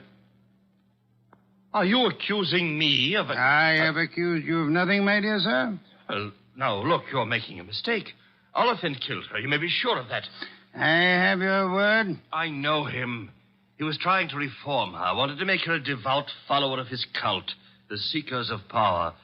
I heard him tell her to her face that if she refused redemption, he would see to it that she didn't live on in her wickedness. You could produce other witnesses? Do you know, in your own smug way, you're as detestable a character as I have ever had. All right. Let's everybody take 5. Yeah? Nero Wolfe? He's busy. This is Archie Goodwin. You'll do, Goodwin. This is Jack the Babe Hunter. Oh? How are you? Great. Except the cops seem to want to talk to me about some murder fandango because, as I get it, you named my name. You got it wrong. I doubt it, and I'm coming over there to set you straight.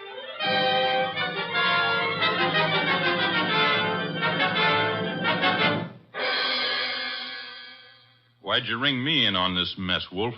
You knew the girl pretty well. Me and how many more?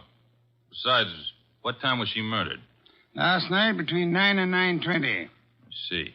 So if you would inform the police where you were at the time, that should be that. Yeah. By the way, Mr. Hunter, where were you at the time? I don't see your badge, Wolf. I was only wondering. I haven't been near the Dana woman for over a month. But if you're really interested, I'll give you the name of the killer. Please do not keep us in suspense, Mr. Hunter. A couple of years back, Ilsa financed a guy in a big and lousy Shakespearean play that closed like a clam and nothing flat. Go on. It was money down the drain. The guy's got nerve. And he was in love with her, and he figured she'd do anything for him. So he comes back to her to finance him again. This time in Hamlet, no less. I see. I don't have to tell you what a flop that would be. You needn't tell me the actor's name either. You know? Mr. Barstow Young just left here. Yeah? Well, he's your man, Wolf. He got so sore when she told him she wouldn't toss any more moolah into his broken-down career, he went off his rocker and tore it down. Your reason for thinking so? I met him on the street one day, and he started beefing to me with blood in his eyes. It's all I could do not to punch him. The results might have been less fatal if you'd followed your instincts, sir. I couldn't. Guy's built like a broomstick. He's weak as a cat.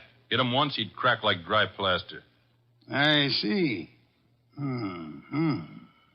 What's on your mind? This man you're accusing of Miss Dana's murder, Mr. Hunter, he was very much in love with her. She was thinking about marrying him, he said. He said. Yes, he did. I heard him, too. He was talking through his skull cap. Ilse wasn't going to marry anybody. No? No, she couldn't. Why couldn't she? Well, but she just couldn't, that's all. So long.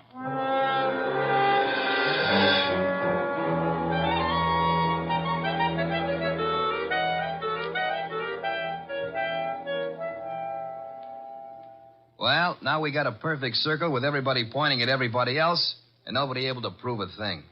What Hunter says isn't impossible, Archie. You think Young did it? I don't think at all yet.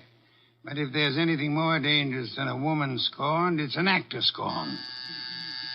We have another visitor. Yeah, who are you expecting? At this point, anybody. Hi. Oh, you. Yeah, I told you might hear from me. Come on in. Who's this? Fellow runs the elevator at 22 Blanton Street. What do you got for me, kid? Postcard? Postcard? Yeah, the cops missed it, but I spotted the edge stuck under a rug. Nice of you to have delivered it. Or maybe he was just being curious. Curious? It's not every elevator boy who has a chance to see Nero Wolfe in the flesh. Oh, him? Come off it, High Pockets. I'm here because you mentioned something about spending a few bucks. Oh. I wouldn't cross the street to see the best gumshoe that ever breathed. Look, gumshoes don't breathe, and how would you like a sock? Archie, pay him and let him go. Yeah, pay me and let me go. Sure, Mr. Wolfe. Here you are. Thanks. Don't mention it. Anytime, pal. Anytime. How do you like that fresh little punk? Archie, the lad has done us nobly. Yeah? A typewritten card addressed to Miss Ilse Dana. Well, what's it say? Rather peculiar message. Have you prayed tonight? It's signed with a single letter O. Have you prayed tonight? Yes. Signed O? Exactly. Weird, isn't it? Well, what's weird about it? What could be plainer? Have you prayed tonight? Now, I ask you, who is the man in this deal who's interested in praying? All of us, I hope, are God-fearing. All right. But I ask you again, what does O stand for?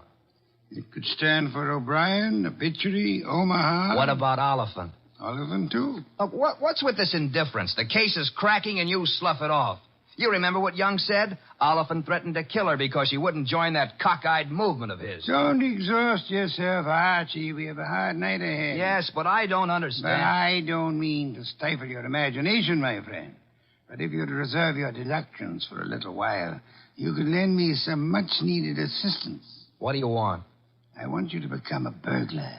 A burglar? I want you to hurry over to the dead woman's apartment on Blanton Street and ransack it.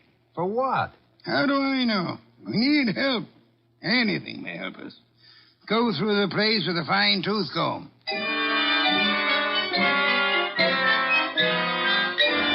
I tore the late Miss Dana's apartment to shreds, but I saw nothing. Then, just as I was about to give it up as a bum job, I noticed a little writing desk in the living room. Pried loose the lock and spotted something among a pile of papers that belonged to no well-to-do flat. It was a pawn ticket, lot 8N046, and the address was a pawn shop around the corner on 6th Avenue. It wasn't more than 90 seconds later that I walked into the joint and tossed the ticket across the counter. Oh, yeah, this, want to redeem it. And fast, huh, Pops? Yeah, it's nothing that's worth much, mister. No? No. Oh, what is it? This? Small steel filing box. Oh. Anything in it? I don't know. Come to me locked, never been able to get it open.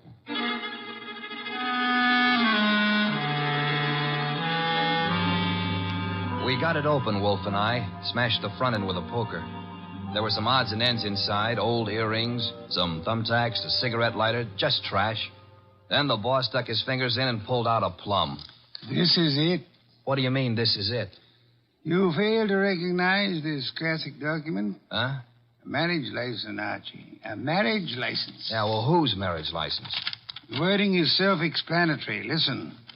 This is to certify, etc., thus licensing on this 3rd day of May, 1946, the marriage of Miss Ilse Dana to Mr. Johann Jaeger.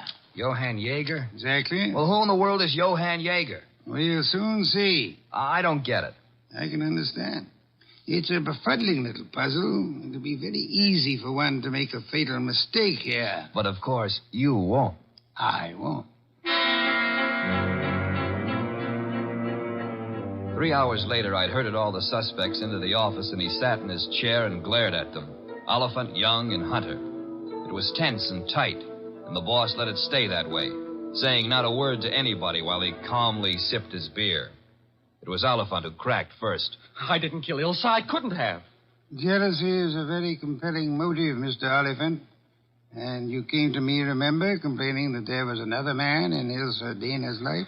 Whatever I complained about, and jealous as I was, I didn't kill her as the sacred power is my holy judge. Being unacquainted with your sacred power, I'll have to ask you for a better authority. Sacred power. Oh, it simply wouldn't have been possible for me to have done it. Why not? Yeah, why not? Because I was at Mickey's Night Owl Club last night from 7 until 4 a.m. Contemplating the sacred power, no doubt. That can be proved, Mr. Oliphant? Let me call now. Let the head waiter tell you. Well, you take your embarrassment as an indication that you're telling the truth. Hey, wait a minute. You can't let him off like that. Don't be bothersome, Archie. Yeah, but we got that card he wrote, the one about have you prayed tonight, signed with his initial. He didn't write that card, Archie. Now, look. And the O is not his initial, is it, Mr. Barstow Young? I'm afraid I don't understand. On the contrary, I am afraid you do. But for the record, I'll explain. Oh, Archie. Yes, boss? Hand Mr. Young that large red volume off the shelf behind Mr. Hunter's head. This one? That one, thank you. Now then, Mr. Young, you will favor me by opening the volume to page 1133. But why? Open it, sir. Good. You will now count 6 lines down from the top and read what you see. Have you prayed tonight? Thank you, Mr. Young. What the devil is going on? Mr. Young has just given us a reading from a tragedy. The line, have you prayed tonight, is spoken by the hero to the heroine just before he murders her. The name of the heroine is Desdemona. And the hero, as I'm sure you all know, is Othello. Othello? Yeah, the O was not Oliphant, Archie. Othello, I think, was a Shakespearean play which Miss Dana financed for our Mr. Young. And knowing she would recognize the quotation as well as the threat behind it, he sent it to her to warn her that he meant to murder her.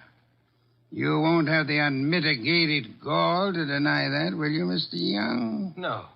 No, I don't deny it. Do I call the police? But I didn't kill her. The fact that I sent the card doesn't mean I killed her. Well, it'll do for my money. But not for mine, Archie. What?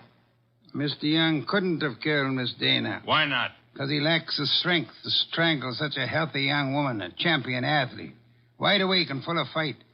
He's rather a frail person, as we know, and smothering Miss Dana with that pillow was no easy task. She struggled. Therefore, she clawed the wrists of the murderer. I'm sure that if you examine Mr. Young's wrists, you will find no scratches or scars. Here, let me see that. Go ahead. Well, Archie? Yeah, you're right. Nothing. I was sure there wouldn't be. The person who actually killed Miss Dana was a powerful physical specimen. Yeah? Yes, Mr. Hunter. In all probability, a professional athlete. A muscular man in good condition. You pointing at me? Seems quite likely, doesn't it? You're out of your head. Am I? Yeah. Ilse Dana war Ehefrau. Nicht wahr? Jawohl. I mean... You said yeah, Mr. Hunter. And you meant yeah, yes. I asked you in German if Ilse Dana was your wife, and you, in the heat of emotion, answered me yes in your mother tongue. Look, what's going on here? Allow me to present Mr. Johann Jaeger, Archie. Him? I've known it since we first saw that marriage license. You see, Jack Hunter is the English translation of our friend's real name back in Germany, where he comes from, Mr. Johann Jaeger. Oh, what do you know? So you proved nothing. Yeah, I was married to Ilse. That's why I said she couldn't marry anybody else. But I didn't kill her. She was my wife. I loved her. Oliphant told us you were insanely jealous of her. What if he did? You know better. Do we? Sure you do. Ilse told you herself over the phone that every word Oliphant said was a lie. Interesting. What is? How you could possibly know what Ilse Dana told me over the phone. I haven't mentioned it to you or anybody else. Oh, well, you see... I see most clearly, Mr. Yeager, that you must have been in the apartment with her listening on the extension phone, or you couldn't possibly have that information. And it was only a few minutes after that telephone call that Ilse Dana was smothered to death. Then I see it's about time I said good night. Wait a minute, Yeager. Wait a minute. Good work, Archie. I advise you to sit still, Mr. Johann Yeager Hunter. I was right. I told you he threatened to kill her. But why? I've only guessed at the story. Reconstructed it, so to say. But I think you and Mr. Young ought to be congratulated. On what, sir? On not having won your fair lady. You've always thought of her as a sweet, demure society girl. But actually, she was a vicious person, as bad as the man who killed her, if not worse. She tortured him cruelly for 4 long years. How can you say that about her? How can you doubt it, Mr. Oliphant? There must have been a great many men in her life. We know at least 2 definitely, you and Mr. Young. But she was in love with me. She was in love with me. I'm sorry to shatter your illusions, but she was not in love with either of you. She was using you for her purpose. What was her purpose? Tormenting the man she married. That was her preoccupation day and night. She delighted in tyrannizing over him, as one might in breaking a bull or taming a wild mustang. Do I come near the truth, Hunter? Yes. Until I couldn't stand it any longer. May I ask then why you married her? Why? Because I couldn't help myself. I crawled for her. I married her on the terms that nobody should ever know I was her husband. She was too good for me, she told me that to my face over and over. But we belonged to different worlds. But I was crazy about her, so I took it. What I've taken you wouldn't believe. Oh, I'm sure I would, Mr. Hunt. I'm a very understanding man. The question is, will a jury believe you? And that we must begin to learn immediately. Archie. Yes, sir? Phone for Inspector Kramer.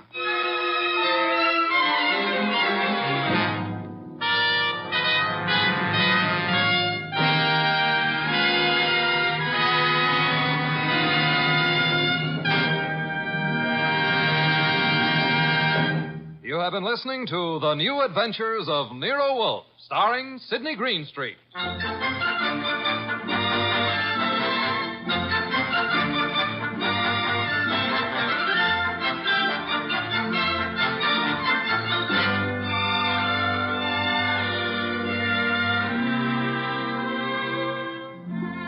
Tonight's transcribed story by Peter Berry was based on the famous characters created by Rex Stout. This is an Edwin Fadiman program produced and directed by J. Donald Wilson. In the cast were Herb Ellis as Archie Goodwin and Lee Millar, Marna Keneally, Larry Dobkin, Barney Phillips, and Jerry Hausner. Next week at this same time, Nero Wolfe and Archie will bring you The Case of the Headless Hunter. Don Stanley speaking.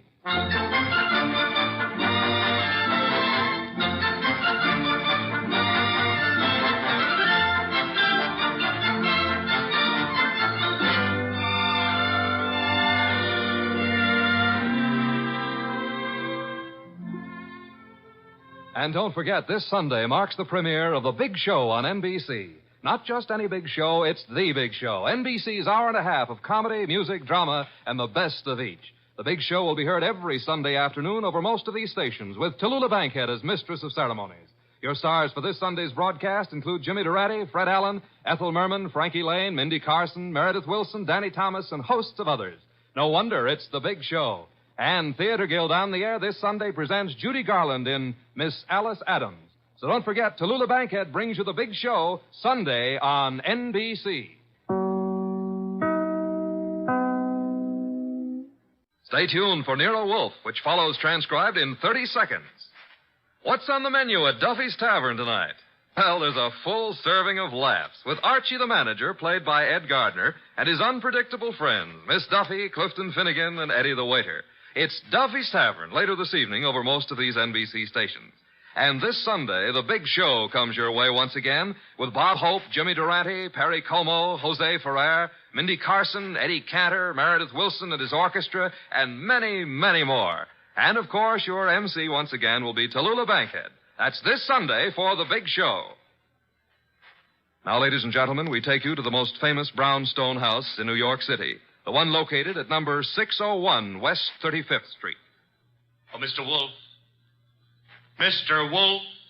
Want something, Archie? Would you be interested in taking on a case involving a woman who was found stabbed to death in one of New York's fancier men's clubs? Can't you see I'm already occupied, Archie? My Oncidium hybrid is ailing. But, sir, cash. C-A-S-H. Remember, you need it to live on. Well, you're actually learning to spell. You'd better learn to count. We're broke. Thank you, Mr. Goodwin. Now, if you'll just go away and stop interfering. Oh, just a minute. Yes, sir? On your way out, switch on the fan.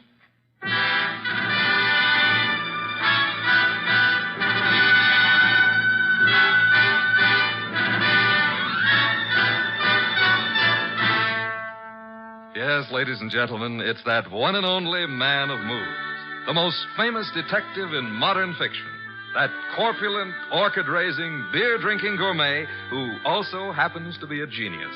Rex Stout's incomparable Nero Wolfe, starring Mr. Sidney Greenstreet.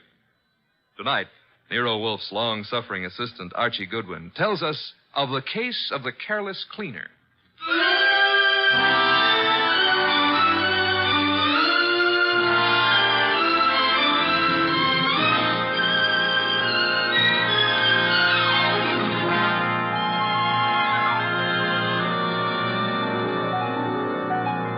We didn't know Clay Michelson very well at the time, though Mr. Wolfe had hung one of the Michelson's paintings on the library wall. But then I guess we should have considered ourselves lucky not to have known him or his wife, Phila. 2 weeks ago, they had a quarrel. Oh, Clay, darling, I didn't expect you home so soon. I thought you were going to the museum to see the Van Goghs. I decided not to, Phila. Oh. Well, if you plan to paint this afternoon, I'll get out of the studio. I want to run some errands anyway. Why don't you make your phone call from here, Phila? Phone call? Who is he, Phila? He? Who were you waiting for this afternoon? Please, Clay, don't start that jealousy routine again. Don't try to kid me. You're being stupid, Clay. I'm stupid, all right, but I'm getting wise pretty fast. I'm through, Phila. I've had enough. I'm leaving you. So stay out of my way and keep your boyfriend out of my way, too, whoever he is, or I'll kill him.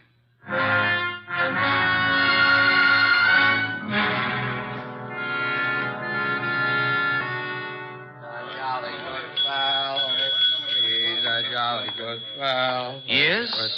What can I do for you? Sleepy. I want to have a drink and go to bed. I'm sorry, sir. The Garrison Club's a private establishment. No rooms available to the public. You think I'm drunk? Oh, no, sir. Why do you suppose I came here? And I'm sure I wouldn't know, sir. I'll tell you why. I came here to see my old pal Lou Saunders. That's why. You know Mr. Saunders? Do I know? Look, I paint him. Lou sells him. Mr. Saunders is your agent? I'm Clay Michelson. Just call Mr. Saunders. Clay, what in the world? Lou, tell this guy who I am. But I'm sorry, Mr. Saunders. It's all right, Mr. Martin. You see? Let's go have a drink. Yeah, sure, Clay. Yeah. You know what, Lou? I left Phila.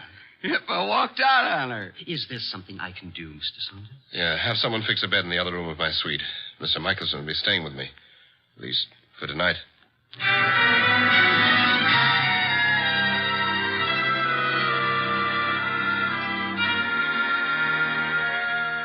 Mr. Wolfe? Yes, Archie? It's Friday. Good. Fish for dinner, then. Nope. I was not referring to dinner.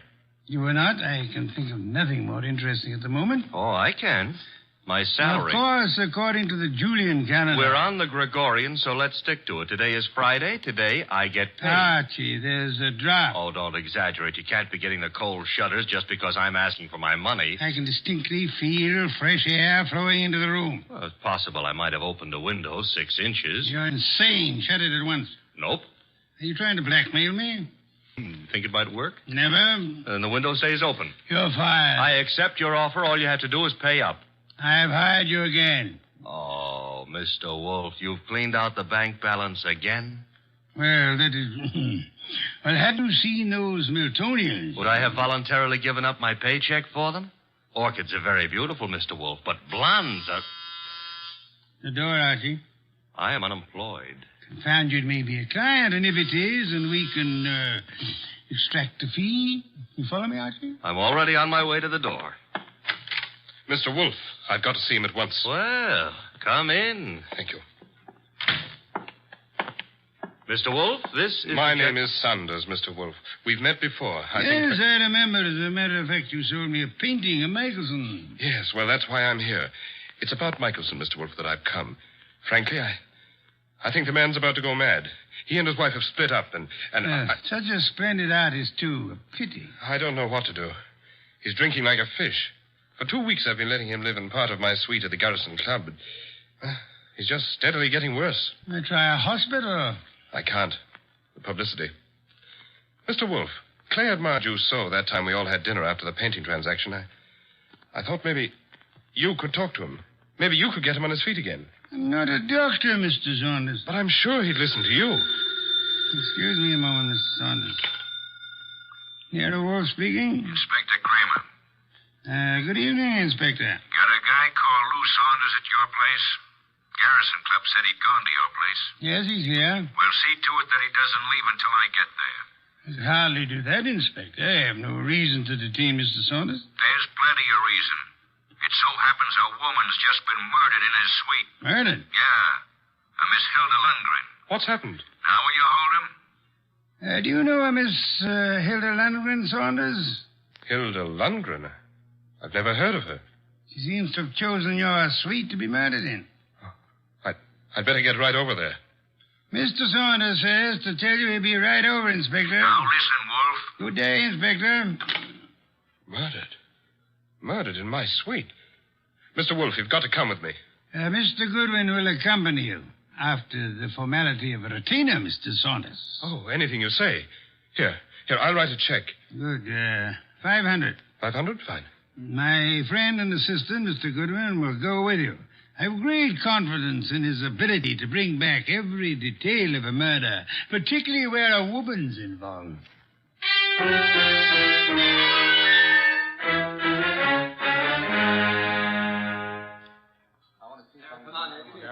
Okay, you photographers, picnic's over for tonight. Pick up your stuff and get out of here. You sound real mean today, Inspector Kramer. Well, if it isn't Nero Wolfe's favorite stooge. What are you doing here, Goodwin? I got bored with my knitting. Look, I wasn't asking for humor. I'm Louis Saunders, Inspector. Saunders? Ever seen that woman before? Yes, I believe I have. I can't remember where, but the face looks familiar. Lovely-looking woman. Blonde and really built. Well, she ought to look familiar. She's one of the cleaning women here at the club. She is? Cleaning? Well, since when have gals like this been reduced to cleaning floors? What's happening to the world? There ought to be a law. Yeah, there is. She was killed with a knife, or haven't you had time to notice? That's not a knife, Inspector Kramer. That's one of Clay's Chinese letter openers. What was that? Well, nothing. Nothing at all. Yes, it is a strange knife. What were you saying, Mr. Saunders? Just said that looked like one of the letter openers belonging to one of my friends. Who is this Clay? Clay Michelson, the artist. You can't possibly think he'd do a thing like this. I think everybody did it until we know otherwise. When were you last up here, Mr. Saunders? Me? Why, just a little while ago. I changed my clothes just before I went to see Mr. Wolfe. She wasn't here then? Well, I don't know. I didn't come into this room, just in my part of the suite. Your part? Who occupies this room? Mr. Michelson. He's been staying with me. Strange wound, no blood. What do you think you are, Goodwin, a medical examiner? Oh, but Yeah. The killer probably wiped the blood away. Saunders, have you any idea where your artist friend might have run off to? I haven't seen Clay all afternoon. He spends a lot of time down in the bar. Well, he'd hardly sit in a bar if he's killed somebody. Why would he pick on the cleaning woman? Oh, this is no ordinary cleaning woman. Get a load of that figure. Watch it, Goodwin, watch it. You're liable to stretch your brain. But you're wrong. In spite of everything, Clay's still terribly in love with his wife. He wouldn't... Hello, Lou. When did you get in? Yeah, who's this? Clay. We're your friends, Lou. They won't serve me any more liquor down at the bar. I gotta find my flask. Mr. Michelson, may I introduce you to Inspector Kramer of the police? Who's this guy, Lou? He's Nero Wolfe's assistant. Wolfe? Police? Well, what do you all want? Somebody park overtime? Where's my flask? The one with my initials. I just bought it this morning. Mr. Michelson, do you know that somebody was murdered here in your room? Murder? Why don't you guys go away and joke with somebody else? Where's my flask? You better get hold of yourself. I said there's been a murder. Understand? You serious? Yep. And I wouldn't be surprised if Inspector Kramer here considers you top suspect. Me? They think I did it? You better pull yourself together, Clay. Yeah, because I got a lot of questions. Excuse me, the phone. Now, sit down, Mr. Saunders. I'll answer it. Hello? Hello? Hello? This is Fila. Who is this? This is Inspector Kramer. Hello? Hello? Who is Fila? Anyone know? Well, that's my wife. Your wife? I want to speak to her. Come back here, Michelson. Let me alone, huh? You're not going anywhere. Now, stay back there. You're wrong, Inspector. I am going somewhere. Junior's got a gun. Yes, Inspector. You should be more careful about your gun when you shove people. Now, look, Mr. Michelson, I'll see Mr. Wolfe myself. Stay back, Inspector. You haven't a chance. We'll nab you before you get a block away. Well, then I'll just jerk these phone wires. There. And I'll lock the doors. That should hold you long enough. Good night.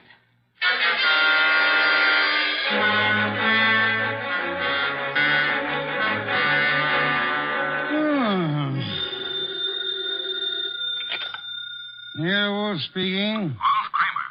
Indeed. Clay Michelson may be on his way over there. Hold him until I get there. Hold him, why? Not more than 10 minutes ago, he held me up at the point of a gun. He carries a gun. It was my gun. Careless of you, Inspector. Goodbye. Come in. Mr. Wolfe? Yes? My name is Clay Michelson. Yes, I was rather expecting you. You've got to help me. They think I murdered someone. You shouldn't have run away from the police. I've been drinking a lot, but I wouldn't murder anyone. Fela'd tell you that. Your wife. Was she the model in that painting of yours I purchased? What difference does that make? I tell you, they're after me for murder. You obviously loved your wife deeply at the time you painted her. Oh, here you are, Mr. Wolfe. Michelson. Clay. Good Lord, man. The police are on their way over here. He came for my help, Mr. Saunders. Oh, I'm glad he did, Mr. Wolfe. But we left Inspector Kramer talking from a phone booth. He'll be here any minute. And we have only a minute to decide why anyone would want to kill a cleaning woman. I didn't kill anybody. She was a beautiful woman, Mr. Wolfe. I gathered that, Archie, from your unusual interest in the case. She was stabbed with a letter opener from Mr. Michelson's house. Which might add Mrs. Michelson to our suspect list. Fila? You can't suspect Fila. You're very gallant, Michelson. Just how was this beautiful young cleaning woman, this Miss Lundgren, stabbed? In the heart. Her eyes were wide open, pupils dilated with shock. Details later, Archie. Kramer will be here shortly. The moment I would like to know where everyone was. Well, Mr. Saunders was here with us, you remember?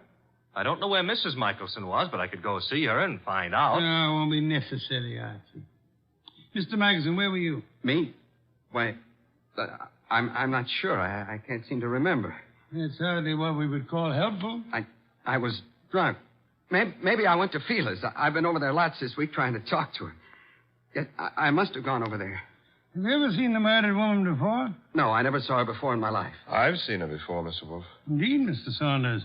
I seem to remember your earlier statement to the contrary. Well, I didn't know her name, but when I saw her, I remembered her. I understand she was quite an alcoholic. Unfortunate woman. Beautiful and... Well, look who's here, Inspector Kramer. Oh, here you are, Michelson. And as usual, you didn't have the courtesy to ring the bell, Inspector. And give you a chance to get this guy out of here? Nothing doing, Wolf. Now, come on. We're going to headquarters. Mr. Wolfe, you can't let him take me. I didn't do it. I'm afraid there's not much I can do about it, Mr. Michelson. Come on. You come along too, Saunders. I got to get a statement from you. Of course. This way. Come on. Very well. All right. I just got an angle. Really, Archie? Sure, it's simple. Saunders been going for this beautiful cleaning babe. Clay worms in. Saunders kills her.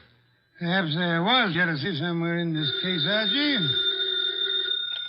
Nero Wolfe speaking. Mr. Wolfe, this is Fila Michelson. You don't know me, but you once bought a painting from my husband. I've got to see you, Mr. Wolfe. You've got to help me.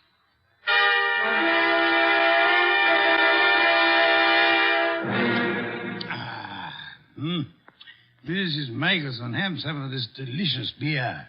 Another can, Archie. And now, Mrs. Michelson, may I ask how you found out there was a murder in the first place? A policeman came to see me. He told me what had happened, that they were looking for Clay. I don't know what to think. He's temperamental, he's jealous, and he's sometimes violent, but can't imagine anything like this. Not Clay. Maybe some of those friends of his, but... You don't care for your husband's friends? No, they all live off him. They're leeches. Mrs. Michelson, did your husband come to see you this afternoon? This afternoon? No. You're quite positive? Oh, yes. That was his alibi for the time of the murder. He said he went to see you. Of course, he was fuzzy, usual effect of alcohol on the brain cells, but... Mrs. Michelson, might I be a little indiscreet for a moment? Indiscreet? Have you been seeing some other man? I don't know what you're talking about. Please, Mrs. Michelson, I'm afraid your face gives away more than you tell. I thought we were here to talk about a murder, Mr. Wolfe. Indeed, but your husband's jealousy might well fit into that category. Clay, imagine things. You're a very beautiful woman, Mrs. Michelson. Now, if you will try telling me the truth, perhaps we can accomplish something. But I tell you... All right. So I thought I was in love with another man. Your husband suspected but didn't know, huh? No. Clay didn't know. He wouldn't have given me a divorce anyway. You sound as though you want your husband back. I did, but I didn't even know where he went. Indeed, Mrs. Michelson. Archie informs me that the murdered woman was quite lovely. What are you trying to suggest? You said yourself you wanted your husband back. Yeah, one woman jealous of another, that's always murder. Why, that's stupid. Clay wouldn't play around with a maid. That's stupid. Clay loves me. I'm not jealous of anyone. No one, do you understand? Archie, if you'll see Mrs. Michelson home... Yes, sir. Thank you. I can find my own way. I prefer Archie took you, Mrs. Michelson. You wanted my help, didn't you? Thank you. Thank you, Mrs. Michelson. If you will just wait outside for a moment, please. What have you got in mind, Mr. Wolfe? Try exercising your own judgment just once, Archie. You mean she's the one who's jealous? Perhaps, Archie. Perhaps she may want us to think she was jealous. Perhaps she actually doesn't want her husband back at all, only to pin a murder on him. Oh. You see, in this case, it would be simpler than divorce. Yeah? Yeah, she might just be trying to get rid of him. She might, Archie. But then she's a woman, so don't count on anything. She might even be telling the truth.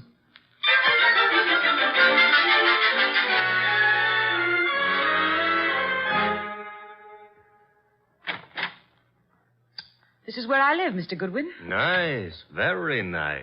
I like Greenwich Village. I'm trying to figure out why Mr. Wolfe sent you along with me. I'm a sucker for beautiful women.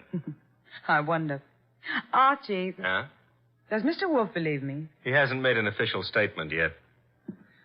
Nice furniture and things. You sound like an appraiser or someone looking for something. That's because it's November. Mr. Wolfe sent you to search my You apartment. could be wrong. I don't... Oh. What's the matter now? Thought you said your husband hadn't been here today. He wasn't. And what's his flask doing among these papers on the desk? Very prettily decorated with his initials. He was looking for it at the club. Flask? I don't know what it's doing there. Yeah, sure. You're trying to help, Clay. Right into the electric chair. His only alibi was his being here this afternoon, and you said he wasn't. Then what is his flask doing here? He said he just bought it this morning, so he must have been here today. I don't know what you're talking about. Where's your phone? Well, you've got things wrong. I don't know anything about that flask. Hey, the lights... Who switched off those lights? Fila, put those lights on. Put on those lights.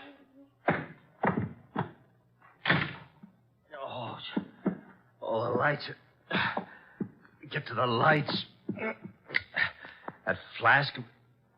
Gone.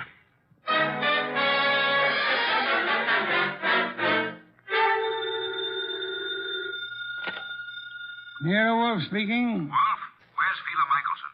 Fila, perhaps you might try the lost and found, Inspector. Now, look, I know she was over at your place. I thought you were interested in Clay Michelson. Well, I let him and Saunders go for the present. They're clean until I get the medical examiner's report. Oh, when will it be ready, by the way? An autopsy takes time, you know that. Where's the Michelson woman?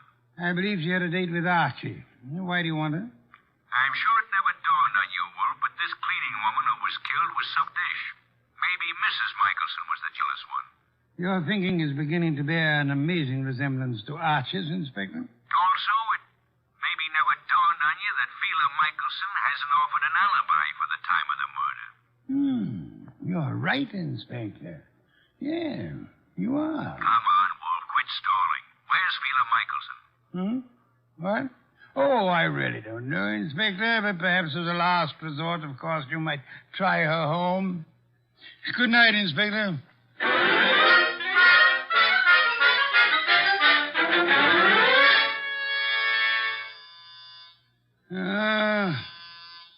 Inevitable. The moment I'm comfortable. Come in. Mr. Wolfe. Oh, thank heavens you're here. I always am. Where's Mr. Goodwin? I don't understand how it happened. I swear I don't. What happened? I haven't got any idea how it got there. Got where? Calm down, Mrs. Michelson. Now, just what got where? Clay's new flask. Your assistant Archie. He came home with me, and that new initial flask was there. He thinks Clay was there this afternoon, and that I'm trying to frame him or something. Oh, here you are. She's here, therefore. This is our gal, Mr. Wolfe. She's been lying right down the line. I tell you, Clay wasn't there. Then why did you give me this clout on the head and grab the evidence and run? I didn't hit you. I ran, but I didn't hit you. And I didn't take that flask either. Oh, next thing she'll say there wasn't any flask. Stop gaping at Mrs. Michelson, Archie, and open the door. Yeah, sure. Well, Mr. Wolfe, they let Clay and me go for the... Fila, what are you doing here? After your visit this afternoon, Mr. Saunders, she decided to come down and see me. After my visit? What makes you think I was at Fila's? It was Mr. Saunders, not your husband, who came to visit you this afternoon, wasn't it, Mrs. Michelson? I don't have anything to do with Mr. Saunders. Then might I ask why you called him today? I wasn't calling him. I was calling Clay. You told me earlier yourself that you didn't know where Mr. Michelson was. Well, all right. So what if it was Mr. Saunders who came this afternoon? As he has for many afternoons. What are you trying to get at, Mr. Wolfe? Saunders? He and Fila? Yes, Archie. Mr. Saunders, the artist's friend and agent, happens to be the one who was making a fool of the artist. But that's all over. I told him. That's what I was talking to Mr. Saunders about this afternoon. I didn't want Clay to know. Clay would never have come back. All right, so it was Fila and me. I admit it, but that's not murder. I suggest that it is, Mr. Saunders. I suggest that one of you two murdered the cleaning woman. Whichever one of you carelessly left the whiskey flask in Fila's apartment. This is murder, Mr. Wolfe. Not a joke. Not at all a joke. You see, our cleaning woman was not murdered by the knife found in her body. She was poisoned. What do you mean? Not by the knife? Poisoned. She undoubtedly drank from Michelson's flask while she was working in his room at the Garrison Club. But she was stabbed. True. However, Miss Lundgren was an alcoholic. Saunders mentioned that, and I checked with the club manager. But how does that prove there was poison in the flask? That she was poisoned? Archie, would you mind repeating your description of the dead Miss Lundgren? First, as to the wound. Okay. There was no blood. Some would advance a fantastic theory about wiping the blood away. And now, Archie, the description of the body of Miss Lundgren. I mentioned the fact that her eyes were wide open, the pupils were dilated. Hey, dilated pupils? Yes, Archie. The lack of blood had already made me wonder about the entire affair. When you added the dilated pupils... What's special about dilated pupils? In death, that is a common symptom of poison by a certain vegetable drug of considerable potency. But what was the point of stabbing her? The poison did the job. However, the killer later used the letter knife in an effort to deceive the police. However, he unhappily forgot that the dead don't bleed. I think you're guessing, Mr. Wolfe. Am I? All I can say is that I was at the pool in the early afternoon. You're very certain you were at the club pool when the murder was committed, Mr. Saunders? Certainly. From 1 until 3. Excuse me, please. Wolf speaking. Inspector Kramer, medical examiner's report just came in this minute. And get a load of this, wizard. The dame didn't die of stabbing at all. I know. You know? She died of drinking a fatal dose of poison known as deadly nightshade. What? How do you know that? Inspector, do they know what time she died? Time? The medical examiner says 2:30. Thank you, Inspector. Oh, incidentally, if you care to drop over here, you may pick up the murderer. Goodbye. I heard him, Wolf. She died at 2:30. As I told you, I was in the pool at 2:30. Which is exactly how you prove yourself a murderer, Mr. Saunders. Oh, I proved myself... Even the police didn't know what time she died. Until just now. And the body wasn't found until the evening. How did you know she died between 1 and 3? I didn't know, but... You probably were at the pool at the time. The maid drank the poisoned whiskey you put in the flask of your friend Clay Michelson. I tell you, you're crazy. You planned to get rid of Clay, who stood in the way of your marrying Fila. When you came back to your room at 3 and found that the maid had drunk it instead, you stabbed her with Clay's letter opener to cover up the real cause of the murder and throw suspicion on Clay. Oh, this is nonsense. Ridiculous. And then, when you learned that the woman for whose love you were willing to commit murder was through with you, you took Michelson's new flask to Fila's home, confident that it would be found there. Yes, and then he attacked me and stole that flask again in order to make it look like Fila had done it. Exactly, Archie. Mr. Saunders, the chances are that your fingerprints will be found on that whiskey flask, and they'll be able to trace the poison to wherever you purchased it. The chances are... Oh, no, you don't. Careful now, all of you. Guns bore me, Saunders. Oh, yeah? I'm leaving. You are not... Clay! Oh! Clay. Yes, Mrs. Michelson, your husband has been there for some time. Clay, are you all right? Yeah, I'm all right. Well done, Mr. Michelson. I think you proved that an artist's life may indeed be exciting. I've been an awful fool, Mr. Wolfe. Mr. Michelson, you might remember for the future that unreasoning and unjustifiable jealousy sometimes creates the very conditions that it fears. You're being very kind to me, Mr. Wolfe. How can we ever thank you? By prompt remittance of your check on receipt of my bill in the morning. Good day, Mr. and Mrs. Michelson. Good day, Mr. Wolfe. Good day. What's the matter, Archie? You look glum. Yeah. I always have the lousiest luck. Meaning? A hectic case with 2 beautiful dames. Michelson gets one, the undertaker gets the other, and what do I get? Hey, that reminds me. You got a fee. I get paid.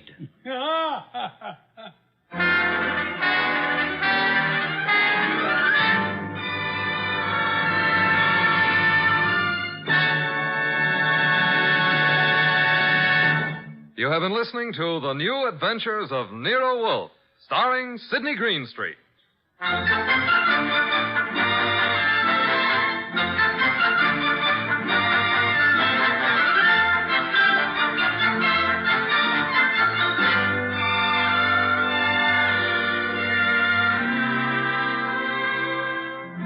Tonight's transcribed story was written by Cheryl Hendricks and based on the famous characters created by Rex Stout. This is an Edwin Fadiman program, produced and directed by J. Donald Wilson. In the cast were Larry Dobkin as Archie Goodwin, and Betty Lou Gerson, Howard McNear, Dan O'Hurley, Vic Perrin, and Bill Johnstone. Next week at this same time, Nero Wolfe and Archie will bring you The Case of the Beautiful Archer. Don Stanley speaking.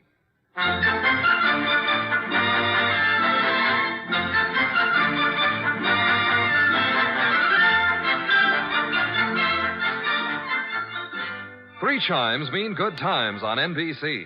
There's fun and laughs with the chimes later this evening when Ed Gardner stars in Duffy's Tavern.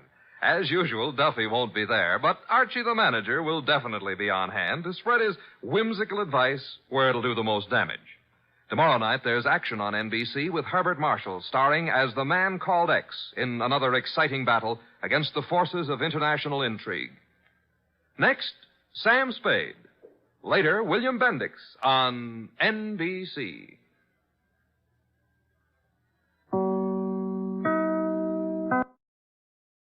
There's a full serving of laughs on the menu at Duffy's Tavern tonight with Archie the Manager, played by Ed Gardner. Archie's colleagues in comedy are Miss Duffy, Clifton Finnegan, and Eddie the Waiter. This Sunday, the big show comes your way once again on NBC. And just listen to a few of the stars who'll be with you. Fred Allen, Jack Carson, Mindy Carson, Ed Archie Gardner, Ed Wynn, and many, many more. And, of course, your MC will be Tallulah Bankhead. Listen Sunday for The Big Show. Ladies and gentlemen, that phone bell means exciting adventure. Hello?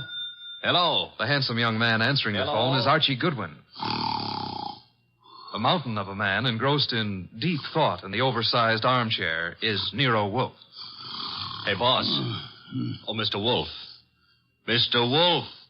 There's a guy on the phone wants us to take a case. Seems that someone was mad at a guy who was mad, and now this guy on the phone is mad, wants us to find out who did the killing. What do you say, Mr. Wolfe? We need the money. Hello? Yes, Mr. Wolfe says he'll be happy to take the case. Just present yourself and a check for $2,000 at 601 West 35th Street at 11 o'clock. Mr. Wolfe can't wait till you get here. He's dying to go to work. Goodbye. Greatest detective in the world. The only trouble is, he is.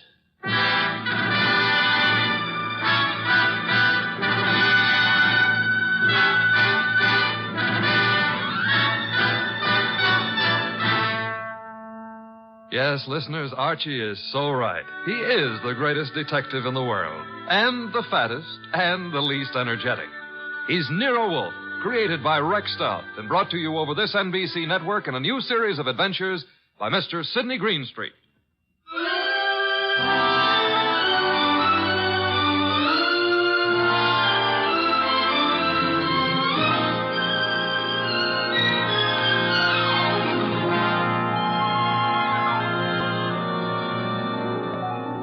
Tonight, it's The Case of the Beautiful Archer. That's a good title. And it was a good case, too. It began in the consulting room of Dr. Raynard Townley of the Townley Sanitarium, skipping a jump north of Nyack, New York, when a very lovely young lovely glared across the desk at the good doctor. Shall we pretend you don't know who I am, Dr. Townley? How could we possibly do that, my dear Diana Lawrence? 23 years old, daughter of one of our better-known sculptors, Michael Lawrence.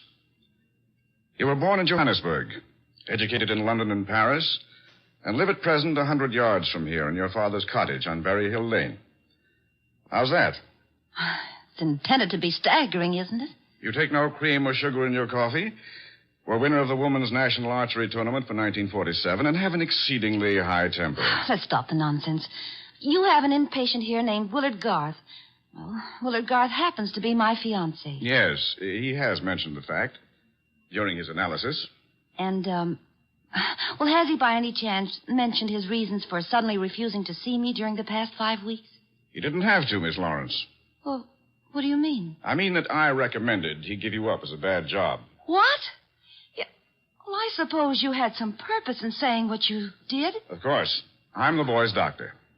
You think you're in love with Willard Garth, I know, but actually, you're infatuated with the Garth millions. You take a lot on yourself, don't you, Doctor? I consider it important to relieve Willard of all painful external pressure. You've done well for Willard, Dr. Townley, relieving him of me. I think so.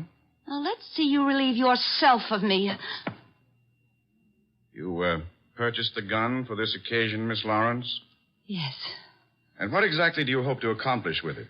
A quick and complete reversal of your decision about me. I'm not as easy to handle as Willard is, you see. And if you intend to ruin my life, then I intend to end yours, here and now. The phone is ringing. Let it ring. Just as you say. It's the house phone, Miss Lawrence. It may be Willard, you know. Oh, Willard? Yes, he usually phones me from his room at about this time every day. Oh. Well, all right. Answer it, but be careful what you say. You're in command, it seems.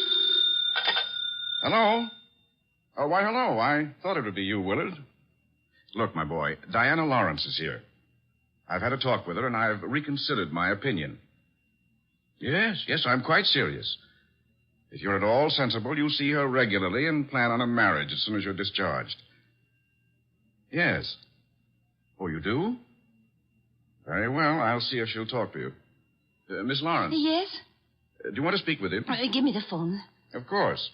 Here you are, and I'll take this gun. There we are. Now, stand away, Miss Lawrence. But Willard's on the phone. Willard is not on the phone. No one was on the phone. The ring came from the push-button bell under my desk here. Oh. Sometimes I find it convenient to interrupt my consultations with a phone call. Oh, you smug, deceitful, self-sufficient... Murder is a vexatious business. You'll be grateful to me one day. All right. Give me my gun and let me go. The gun, I'm afraid, stays with me. Here in this Majolica cabinet. I'd scarcely feel justified in trusting you with it. And now, with your permission, or without it, the interview is ended.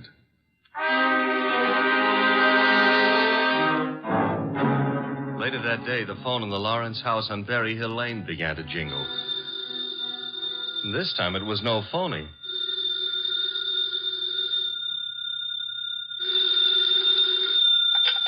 Hello? Diana? Yes? Willard, darling. Diana, darling, it's Willard. Imagine. Has the doctor let you use the telephone just as if you were a great big adult? Oh, I've got to see you, sweetheart, and I didn't call you to argue. Love, beauty, understanding, that's what matters. Isn't it? Isn't it? Do I hear the overtones of a change of heart? Oh, Diana, what's happened wasn't my fault. He poisoned me against you. Then why don't you walk out of that amateur nut house and stand up like a man? I probably shall, Diana. Now, please listen to me. He's letting me have the limousine tonight from 8 until 12. I want us to go for a ride and talk and talk and talk until everything is clear. Clear as a bell, my baby. Don't tell me he's trusting you to drive. Oh, no. No, one of the handymen here will chauffeur us. Oh, say you'll come, Diana. Will you? Say it. Say yes. Say you will. Well, yes, Willard. I'll be glad to. 8 o'clock, then? 8. Oh, bless you. Bless you, my angel.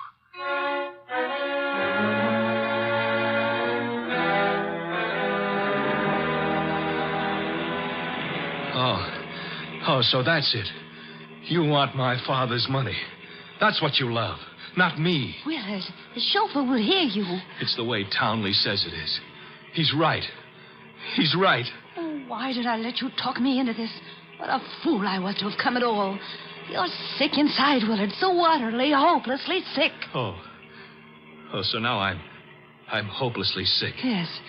Yes, you are. You're trying to confuse me. Take advantage of me. Wind me around your finger. Just because I love you too much. That's it. That's my illness. Of course, I see it now. You're the thing I must get rid of. You with your beautiful, beautiful face and your twisted values. You're at the bottom of all my agony. Willard! Willard! I'm saving myself. I'm saving myself. Once you're dead, the sickness is ended. I'll be safe. I'll be safe. I'll be safe. Willard.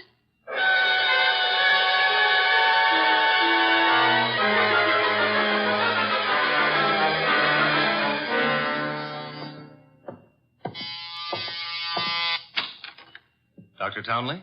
Yes. Come in. Mr. Wolfe's been expecting you. Come in, Dr. Townley. Come in. Have a chair. Thank you, Mr. Wolfe. I'm so happy you've agreed to take this case. Have a glass of beer. Oh, no. Never at this time of morning, thank you. Well, Doctor, the newspapers checked with what you told me. The girl and young Garth went out for a ride in your limousine last night. The car was driven by one of your handymen. That's right. Haynes, his name is. And they never came back. Young Garth was found dead in the car with 2 bullets in him. The girl was gone, and also Haynes, the handyman chauffeur, huh? Correct, sir. Have you any idea where he could be? No, sir. And the young lady, tell me about her. She's Diana Lawrence, daughter of Michael Lawrence. The sculptor? The sculptor. She lives with him in a small cottage near my sanatorium on Berry Hill Lane. An extremely aggressive and self-centered female with more than a slight flair for violence. Your description might easily lead me to suspect her of this murder, sir. Well, I'm aware of that. And I don't think you'll be far off the mark. As I told you on the phone, she tried to murder me yesterday morning. The police have made no headway in locating her? No, the homicide division has contacted her father, but he's remained quite noncommittal. He simply says that he's sure she's incapable of killing a fly and that he hasn't laid eyes on her since 8 o'clock last night. Highly suspicious behavior. She was unquestionably in the car with young Garth when he was murdered. She wasn't alone in the car with him. You're referring to Haynes? Yes, but he can't be found either, remember? It appears that he failed to list his address on his job application. But somehow, Mr. Wolfe, I'm quite sure he'll show up this afternoon. Somehow, Dr. Townley, if I were you, I wouldn't be quite so sure. We must begin by facing the initial problem of locating our suspects. Archie? Yes, sir? Get out the car and drive up to the house on Berry Hill Lane. And then? There you will ask Mr. Michael Lawrence to be sensible enough to cooperate with us in finding his daughter. And if the answer is no? I recommend, Archie, that you flatly refuse to take it.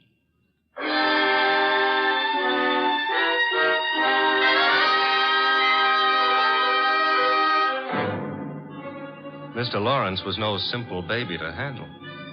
He was in a studio when I walked in, chiseling on a statue of a boy and a girl, both wearing less clothes than the law allows. And before I got a chance to state my name, he commenced giving me a free lecture on the marble work of art. She's good. Really good. She's practically superb. The Ariadne. The what Ariadne? The girl in the statue. Oh. That's Ariadne, tragic nymph of Greek mythology. Don't tell me you're not familiar with Apollo and Ariadne. All right, I won't. The Apollo, on the other hand, is unfinished. The face, you see, it lacks something. The passion of yearning, Olympian desire. And yet, you know, the two figures have motion. Like your daughter? Eh? Your daughter, Diana, she's got motion also.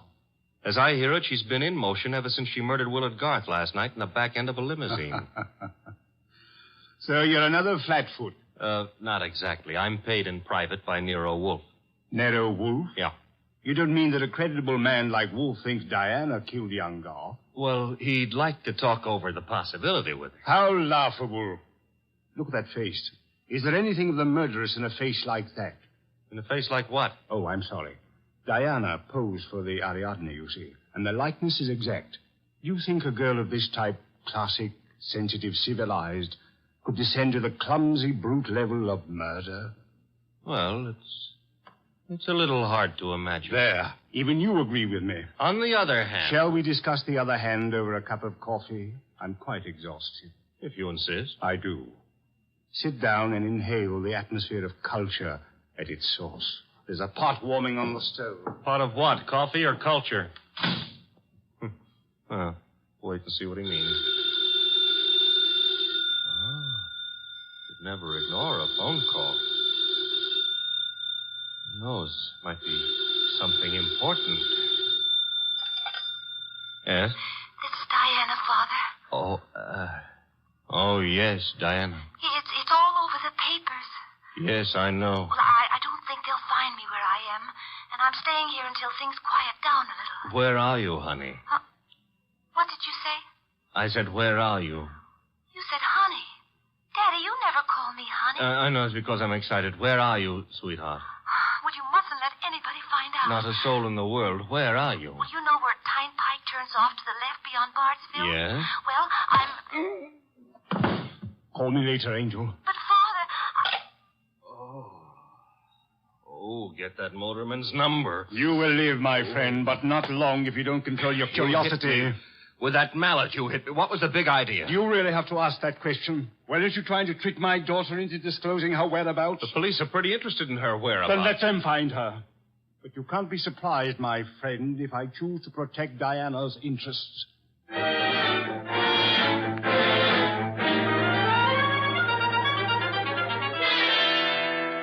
So he's working on an Apollo and Ariadne, is he, Archie? Who cares about Apollo and Ariadne? The point is how he worked on my gourd. That, of course, was unfortunate, my boy, but... You get that, Pete? Mm-hmm. Hello? Inspector Kramer. Hold it. For you. Here. Thanks. Yes? Wolf? How are you, Inspector? I hear you're in on the Garth killing. Not very deeply, I am afraid. We are still trying to locate the Lawrence girl. Well, you can forget about that. Yeah? Yes, we've already located her and released her on a habeas corpus. That sounds interesting. Her father had a lawyer on our heads before she was in here 10 minutes. Too bad you couldn't have held on to her. Oh, I don't know. I'm not so sure we want her. Why not? Well, first of all, it's not likely she did it. No? No. Ballistics stated that the bullets that killed Willard Garth were not fired from point-blank range. And she was sitting beside him on the back seat. I see. Also, we found the murder weapon in the grass near where the limousine was parked, and she admitted it was hers. That sounds like a poor reason to release her. Well, the point is she wasn't in possession of the gun when the killing happened. At least so she says. No, who what? That doctor. What doctor? Townley. The guy who runs that sanitarium. According to her, he took the gun away from her for safekeeping at noon yesterday.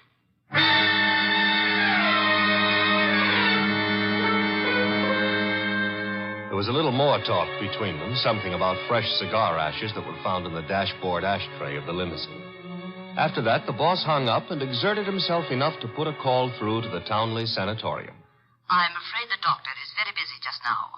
So am I, and my business happens to be highly important. Well, I'll say you called, Mr. Wolfe, and I'll ask him to contact you just as soon as he has a free moment. Do you happen to have a free moment, miss? Why, yes, sir. Could you spend it by telling me if that handyman, Mr. Haynes, is being located? Why, yes, as a matter of fact, he has. One of the staff just found out where he lives, Mr. Wolfe. Well? He has a little cottage at 206 Dockside Road. That's out near Sheepshead Bay. Thank you. Archie. I'm going someplace, I suppose? You are? You're going to Sheepshead Bay.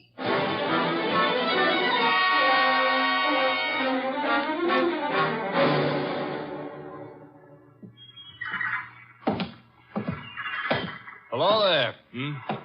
Looking for a guy I can't find. Oh? Yeah, his name is Haynes. Stopped at the cottage up there, but there's no one there. I saw you here on the wharf fishing, so What did you say his name is? Haynes. Haines. Oh, Haynes. Yeah, do you know him? Well, there's a fella named Hines used to fish out here. No, not Hines. Haynes. Couldn't be Huntingburg? No, it couldn't be. The name is Haynes. Hain. Haynes, give me a hand here, eh? Well, what do you know? Funny, huh? That guy seems to think my name is Haynes. Yeah, so do I. You do? Yes, I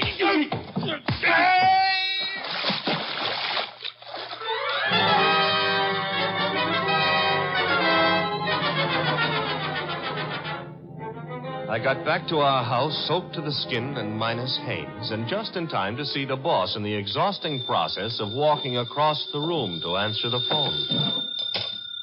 Hello? This is Dr. Townley. You called me. So I did. About the murder? More specifically, about the statement from Diana Lawrence that you removed a firearm from her possession yesterday morning. That's quite correct. It's here at my Majonica cabinet. Is it? Of course it is. I suggest you check. Just a moment. Mr. Wolfe. Yeah? I'd like to see you at once. The gun, I suppose, has vanished. How did you know? Because it is at ballistics, Doctor. It turned out to be the gun that killed Willard Garth. I see. Do you? Yes. I understand everything now. It's all so crystal clear. Just how crystal clear? I'm quite certain, Mr. Wolfe, that I can put my finger on the killer. And I think it would be well if you came here immediately. No, I'm afraid it's impossible, sir. There's an important operation scheduled, and I simply cannot leave. What do you suggest? Well, is it outside the realm of possibility that you come here? Is it, Mr. Wolfe? Hello, Mr. Wolfe? Mr. Wolfe?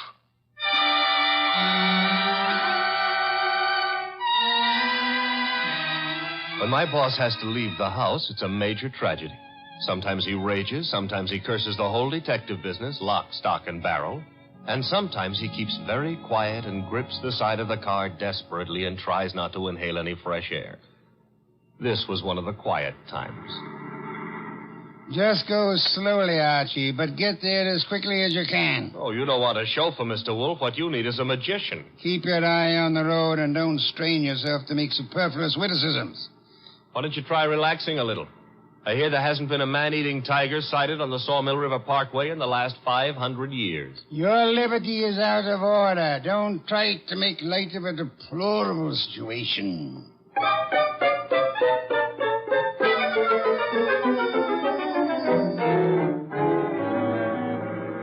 Here's the sanatorium. And there's Dr. Townley coming to meet us. It's terribly nice of you to have come, Mr. Wolfe. I've heard about your aversion to traveling, and I appreciate your going to the trouble. Don't mention it. Oh, Archie, help me out with my other arm. There we are. Now, calm down. You're all in one piece. I think you'll find the trip highly profitable, Mr. Wolfe. You'll consider it time very well. Hey, what's the matter? What is it? What happened? He's been shot. It's hardly likely. There wasn't a sound. This kind of shot doesn't make a sound, boss. What do you mean? Better take a look for yourself. There's an arrow in his back, and he's dead.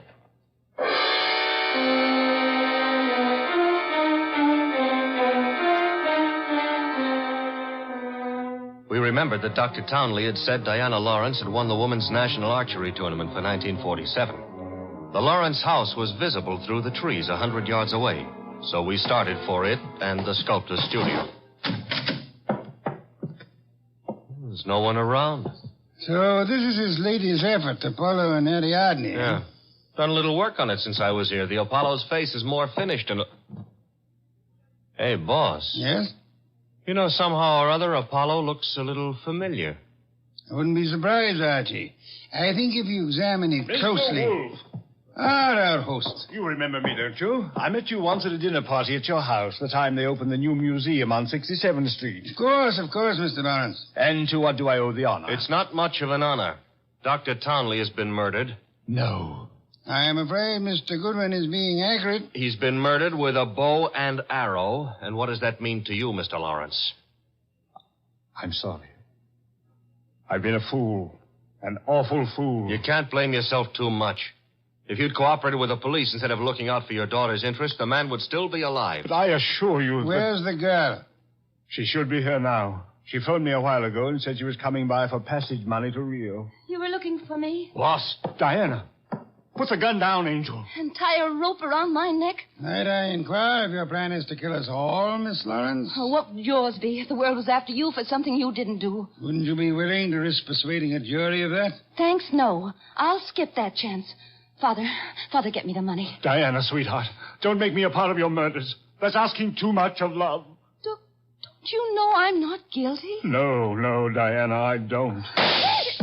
Leave that gun away, Diana. Haynes. Looks like I walked in on the nose. That's him, boss, the guy who soused me. Take a little of your own advice. Relax, Archie. What do you want here, Mr. Haynes? I want to give up and try to straighten out this little deal. Mr. Lawrence. Yes? Here's your money back. You got a right to call me a welcher. I promised I wouldn't give evidence against the girl, and you paid my price. But enough is enough, and right here and now I'm unloading. Just what does this mean? It means I saw her do it. Oh, you stupid, lying, rotten... Oh, yeah. Grab her, Archie. Grab her. Get the pair of them out of here.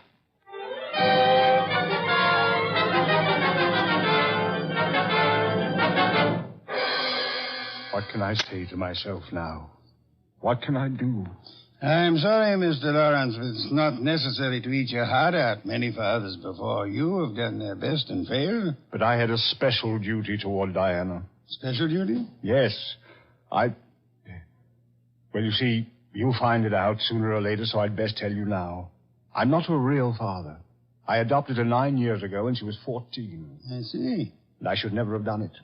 I realize now that I wasn't equal to the task. Well, all's not lost yet. They may not convict her, you know. Yeah? I said they may not convict her. But how could they fail to convict her? She killed Garth, didn't she? Did she? She shot him. But the gun was in Townley's possession. She could easily have stolen that. She could have broken into his office later. It wasn't locked. What wasn't locked? The Majolica cabinet. I believe you mean what you said, Lawrence, the Majolica cabinet. For the life of me, I can't see how you could know whether it was locked or not, unless you had the experience of opening it. Could it be that you went looking for the gun yourself after Townley said he had confiscated it? That you killed Townley with a bow and arrow, which you handle as well as your daughter, because he was just on the point of telling me that you knew where the gun was, and that you were the likeliest murder suspect? You must be mad. Oh, sir, not I. But you are mad and more than a little. You hated Willard Garth. It was you who were making the marriage impossible. You loathed him, and in the end, you killed him. How could I have killed him? I'll tell you a little secret, Mr. Lawrence. The police found cigar ash in the dashboard tray of the death car. Chemical analysis showed that the ash was from an El Adoro cigar. What have you got in your left hand, sir? In my... an El Adoro cigar. And in my right hand, a Derringer. Powerful and admirable little weapon, Lawrence. I suggest you show proper respect for it by dropping all this here and now. You don't wish to hear me say the rest, that you were horribly in love with Diana, your own adopted daughter? In love and hopelessly, eternally frustrated? You begrudge me the triumph of accusing you of having bribed Haynes to let you take his place at the driver's seat of the limousine? And further bribed and threatened him into putting on his show of merry pranks and false confessions to confuse us all beyond measure? You said I loved Diana. Would I do all this to her if I did?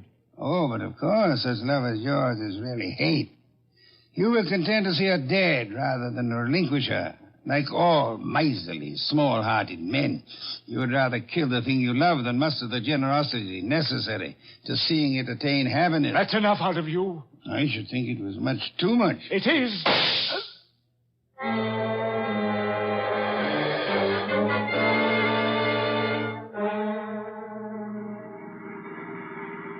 Archie, my boy, I'm grateful to you, both for coming back into the house when you did and for being such a good shot.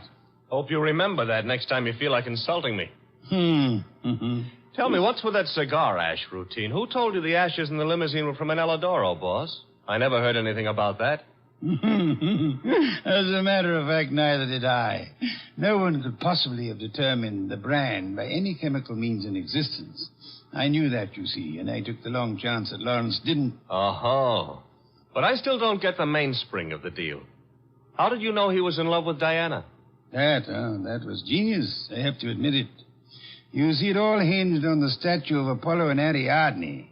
According to the Greek myth, Apollo fell deeply in love with the nymph, but because they were of different worlds, he was condemned to pursue her always and never to catch her.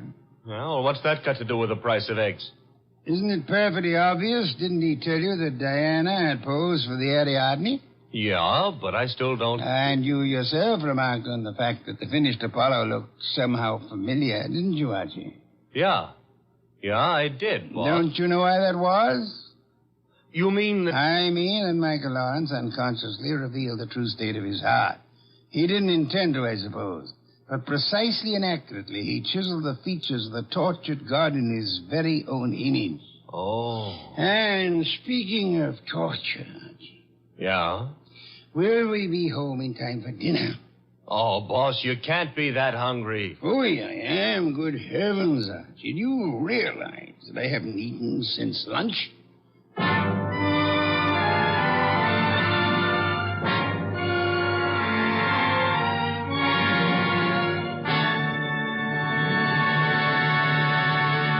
You have been listening to The New Adventures of Nero Wolfe, starring Sidney Greenstreet.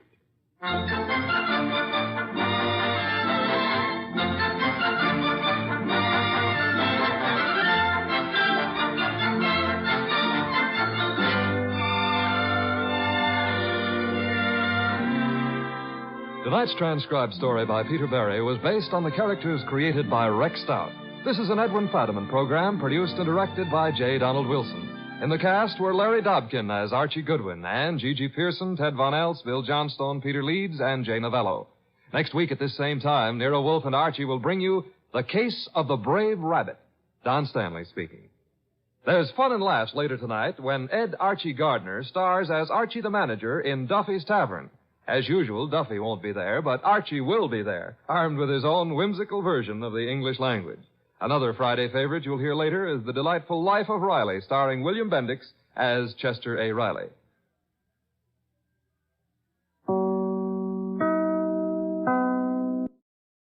Stay tuned for Nero Wolfe, who follows transcribed in 30 seconds. Later tonight, over most of these NBC stations, Duffy's Tavern comes your way. And on the menu at Duffy's tonight, there's a blue plate special of grilled English language, served up by the delightfully ungrammatical Archie. Plus laughs garnished with chuckles, brought to you by Archie's remarkable crew. There's no cover charge at Duffy's Tavern. Just keep your dial tuned to NBC. And this Sunday means another broadcast of The Big Show. Your guests include Fred Allen, Douglas Fairbanks, Danny Thomas, and many, many more. Tallulah, of course, is your hostess on The Big Show. Ladies and gentlemen, that phone bell means adventure. Hello? Hello? The young man answering the phone is Archie Goodwin. The mountain of a man engaged in deep thought in the oversized armchair is Nero Wolfe. Mr. Wolfe, we've got a case. I'm not sure whether somebody's going to kill a rabbit or a rabbit is going to kill somebody, but either way, it's going to be murder. Please, Mr. Wolfe, even orchids have to eat. Phooey. Yes, sir, Mr. Wolfe will take the case. As a matter of fact, he's working on it right now. Money, work. Bah. Greatest detective in the world. Only trouble is, he is.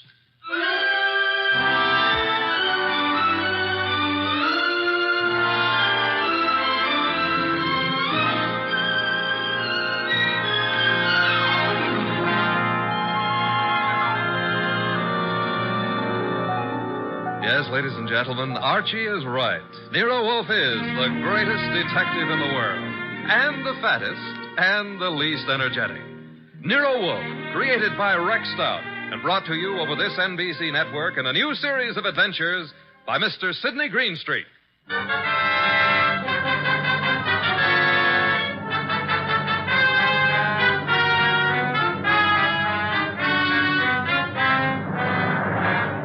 Tonight, it's the case Nero Wolfe likes to remember as the case of the friendly rabbit. He sometimes prefers his proverb scramble. It began in lots of places. Let's take a look at a few of them. In particular, the richly appointed library of a man named Veek. Mr. Veek, what's happening? Relax, Haynes. Your blood pressure. I thought it was a gag, but you really are shutting the club down. I'm shutting it down. Why? I got the joint rolling. The suckers are pouring in. And next week, the governor's committee. Huh? It's moving out of Baylor County. Our joint enterprise is in Baylor County. I think the club needs a rest. Crime committees so rarely admire gambling. Oh, that's different. So it is. The club needs a rest. You need a vacation. Florida, perhaps? I don't like Florida. Pick any place you like, just so long as you get out of reach of a subpoena. The heat's on, huh, boss? You've just coined a phrase that may very well catch on. Get out and stay out of the state until I send for you. Okay, Mr. Veek. Sure, Mr. Veek. Marshal? Yeah? That about covers us in Baylor, am I right? You're right. The dear governor's dear committee will be sorely disappointed. However, I doubt it'll give up quite so soon. I wouldn't think so. Therefore, have the truck driver deliver another shipment of carrots to the rabbit farm. Eh, Marshal? Okay, boss.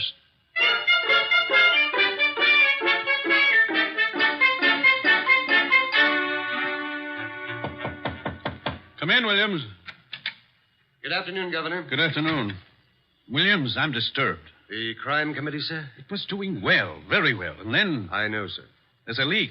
Someone is passing on confidential information. Who? That's the problem. Who? Started 3 weeks ago. A three-man committee, Wilson, McCarthy, Tolliver. One of them, Williams? I'd stake my life, sir, no. Then who? You've forgotten Collier, committee secretary. You have reason to suspect him? No, nothing that means anything. Except... You do suspect him? Well, he's been watched, telephone calls checked, mail. I have no reason to suspect him. Except that one thing bothers me. What's that? He has a small farm in Greendale County. He rarely went near the place in all the time he's been up here at the Capitol. But that suddenly changed. 3 weeks ago? Yes, sir. He's been staying at the farm for 3 weeks. Is there anything unusual about that farm? Nothing unusual. Except Jimmy Collier has gone in for raising rabbits.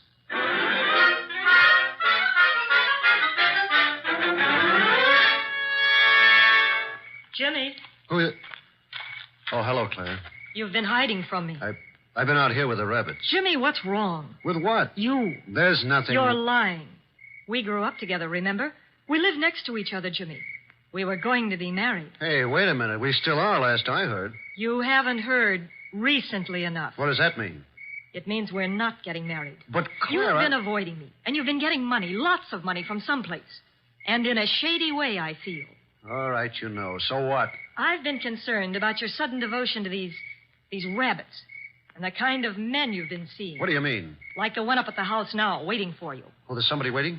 That's why I came down here after you. I'd better get up there. He's a crook, Jimmy. Look, All right. I sort of got myself in a mess. I needed money, but it's over, Claire. No more. Are you sure? Of course I'm sure. I wish I could believe you. For your own sake. But I feel I can't. Not anymore.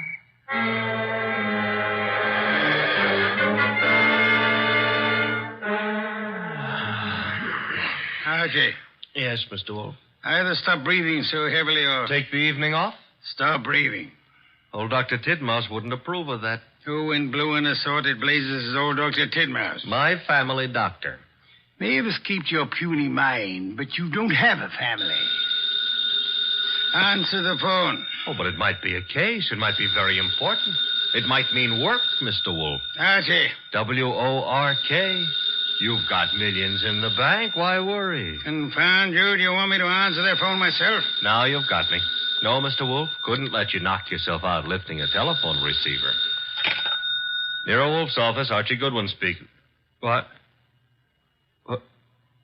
Wait, Mr. Wolfe is to go up to Greendale at... Oh, now, look, friend.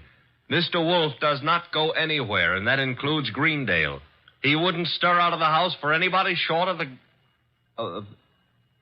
What? I see. Yes, sir, in an hour. Goodbye. Mr. Wolfe, brace yourself. You've got an appointment with a Mr. Williams at the Starlight Hotel in Greendale for 1 hour from now. You're insane. No, I'll admit I've been tempted. Sure. Were it not for the fact that often the native hue of resolution is sicklied o'er with a pale cast of thought... Quoting Hamlet will get you no place. I would fire you. And then who would drive you to the Starlight Hotel in Greendale? I'm not going to Greendale. Nevertheless, in an hour you will be there. And who, may I inquire, says so? The governor of the state.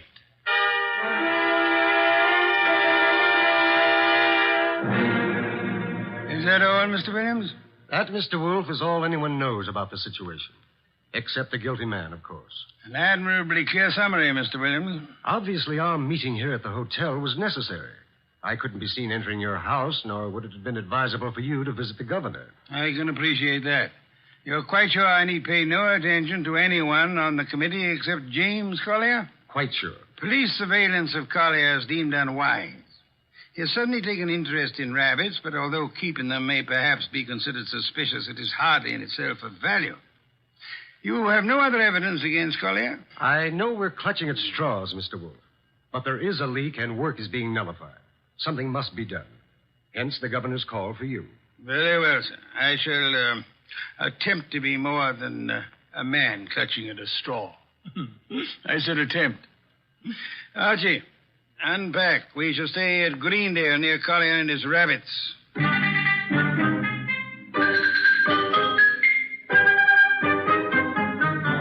Mr. Wolfe?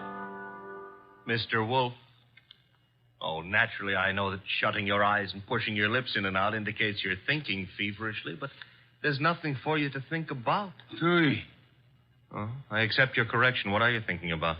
Hotel beds. They're notoriously flimsy. Oh, you gave up on the case so soon. Fiddlesticks. I already know exactly what role the rabbits play in our problem. Therefore... We're going to drive out to Collier's farm? You are. While you test the hotel beds, fine. It'll be necessary for you to spend the night at Collier's place. You'll drive out there and pretend you've lost a cylinder or something. Oh, a lost cylinder. Oh, fine. Confound you, Archie. You can invent something plausible as a pretext, and if you are properly charming, Mr. Collier will, I hope, invite you to stay the night. And during the night I sleep, happily breathing the fresh country air. Trust not. Okay, Mr. Wolfe, I accept the assignment. I will learn all I can from Mr. Collier's rabbits. Incidentally, remember the play Harvey? I do? Why? Harvey was an invisible rabbit, a figment of a man's imagination. I hope this rabbit venture is more tangible, Mr. Wolfe. It is, Mr. Goodwin. Will you desist and depart? Okay. Oh, if anyone calls, just say I've gone out to Greendale to cross-examine a rabbit. Archie, I think you're going to be quite surprised. Yes.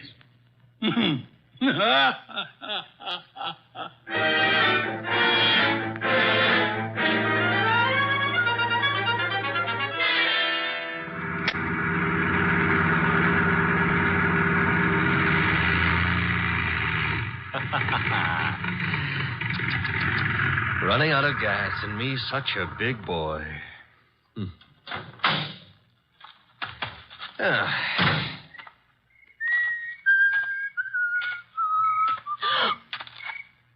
Hello.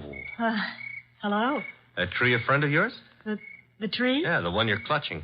Oh, I was leaning against it. It's an idea, but not a good one. Trees are notoriously skittish. The instant you really need one, they're out sowing wild oaks or something. You sound as if you know a lot about trees. Oh, I do. I was brought up in one.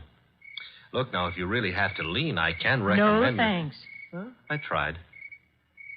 Nice moonlight we're having. My name is Goodwin, and blondes call me Archie. I'm not blonde. Brunettes call me Archie, too. And what do redheads call you? Oh, we'll just skip that, huh? And your name is? Claire. Claire. I approve. Now, you may not believe this, but I have just run out of gas. You think I might wangle some up at your house? My house? You mean Jimmy's house? All right, I mean Jimmy's house. Well, I don't know. He might have some. Now, why don't we go up to the house and ask him? Oh, all right. Mm-hmm. Jimmy who? Collier. Uh-huh. I like to be formal when I'm borrowing gas. Would you mind waving your left hand in front of my nose? Waving, Mike? Yes, just try it. Don't worry. I won't bite it. All right. I did. And very gracefully, too. No ring on the third finger. You're not Mrs. Collier. There isn't any Mrs. Collier. Are you applying for the position? Mr. Goodwin, Now, remember what I confided in you about brunettes. All right. Archie, you're a little rapid. Maybe. But I always remember what old Dr. Tidmouse said. What did he say? Gather ye rosebuds while ye may. Old time is still a-flying. Robert Herrick wrote that. He did? Dr. Tidmouse is a liar. How much farther is this house? Well, it's just beyond those trees. What? There was something ran across the path. It brushed my legs. It frightened me so. Must have been a rabbit. I guess it was. Oh, I'm sorry. It was silly of me. Oh. Don't worry about it. Also, you will have noticed how much more satisfactory I am than a tree. For clutching at moments of stress, I mean. Archie. Mm-hmm. But you'd better let go now. What And we'll get on to the house. See, I don't need a haircut, and you're not the right type for Delilah anyway. You mean something by that. Something nasty. Well, that depends. What I meant is you've already signaled whoever you're supposed to signal. Nothing frightened you back there. Why? That scream had a lot of carrying power. Oh, that's the house, huh? Looks peaceful enough. Archie, Who were you supposed to warn if anyone came up the path to the house? For no one. Something did frighten me. Honey, I've been lied to by experts, and you're not one. Oh. Think I ought to knock? No, we don't think I ought to knock. Dark inside, except for a handful of moonlight filtering in through the windows. Kind of early for Collier to turn in, isn't it? I wouldn't know. Let's go find out. Now, relax. Grandpa's making with the chimes. Time is, 10 o'clock. Oh, it's getting late. Come on. This would be the living room. Filled with early American furniture. The early Americans would be pleased. Nothing here. What's that door lead to? I don't know. Or won't tell? Smaller room. Dark as...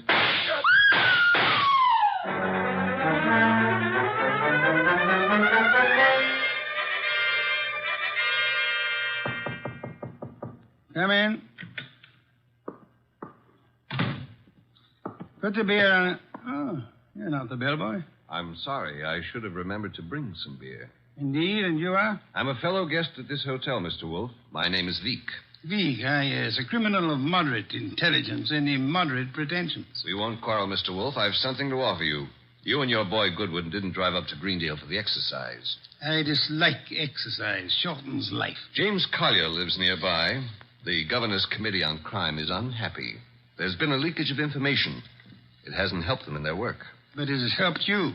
You wouldn't have left your house in New York on any ordinary job. A request from the governor, however. Shall we stop fencing? I don't have to fence with you. The committee's work doesn't particularly bother me. I've already made my arrangements for retiring from active business, shall I say. However, I don't want you messing around in the meantime. Indeed. In your effort to discover how the committee's information leaked out, you might also discover a number of things about me that I prefer to remain undiscovered. No one has employed me to do anything about you, sir? Not directly, but indirectly you might have to. I want to insure myself against any such possibility. I want to make a deal with you. I'm ready to supply you with the name of the man responsible for the leak and papers proving his guilt. I have them here. In return for which you expect? A quick conclusion to your activities and your return to New York, leaving my name out of your reports. I'm neither a public official nor a philanthropist. I should do nothing about you unless it becomes necessary. You may remove your hand from your pocket. You wouldn't dare shoot me. Now then, the name of the man. James Collier. Proof of his guilt? These. A series of reports on the committee's meetings in Collier's handwriting. Thank you. Good night, sir. Good night. And I hope for your sake that we do not meet again. Phew. Archie, answer it. Oh. Hello? Mr. Wolfe? Yes, Archie. I'm at the Collier place. Since it takes only 10 minutes to get there, may I congratulate you on your speed? I've been at the Collier place for nearly an hour. Doing what? Oh, meeting Claire for one thing, discussing rosebuds. Your delay has been explained. Good night. And for another, I was being around when someone got murdered. Ah, you laid hands on the murderer? No, the room was dark. By the time I got Claire untangled from me and started looking for somebody with a gun, he'd left. I see. And the dead man, of course, is James Collier. No, sorry. Found it had to be. Who was he? Total stranger. Archie. I'm not being difficult. There was no identification on him. Strange.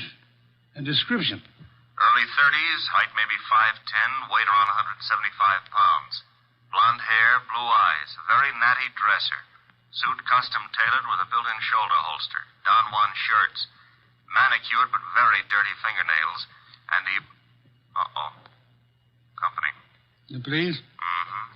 Very well, you tell them whatever you think proper, without mentioning the governor's committee, of course. You'll then bid them farewell and come to the hotel. Can't I say goodbye to Claire, too? You cannot. Confound you, Archie. Do you think I want to wait up all night?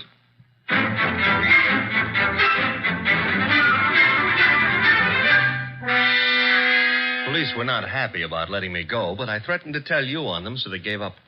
You have told me the entire story of what occurred at the Collier farm, Archie? Mm-hmm. All details. If you like, I wouldn't mind repeating the parts about Claire. Phooey. You may call it phooey, I call it love. By the way, did you know that it was Robert Herrick who wrote that Confound you, be quiet. Okay, push your lips around, but you've missed something. I have? Mm-hmm. The burning question of the day. Tonight, rather. Which is? Where is James Collier? Ah. Stop buying. The cops want him on suspicion of murder. The way it shapes up, he shot our unknown pal and then headed for the nearest border. Nonsense. Mean he didn't shoot our unknown pal? I mean Collier's whereabouts are not a mystery. You know where he is? I know where he is. I don't believe it. You couldn't know. You haven't been out of the hotel. You haven't had any calls. Archie, I use my intelligence. If you had used yours instead of holding the girl... I still wouldn't know where Collier is. Never mind. I'm impressed. What do I do now? You get Mr. Veek on the phone. Huh? He's staying here at the hotel. Oh, old home week. Operator. Mr. Veek, please. Hello? Hello, Mr. Veek. Who is this? Mr. Wolfe wants to speak with you. Just a second. Here you are, sir. Thank you. Mr. V, where were you at 10 o'clock? Why, on my way to the hotel. You checked in at... 10:15, then came directly to your room. One other question. You have an employee, a man in his early 30s, blonde-haired, blue-eyed, and well-dressed. Am I correct? Yes, that is Marshall. No, that was Marshall. Good night, sir. Having done that, whatever it meant, we now go to sleep? Away, we go to the Collier farm. Okay, but why? Because, Archie, the time has come to cross-examine the rabbits.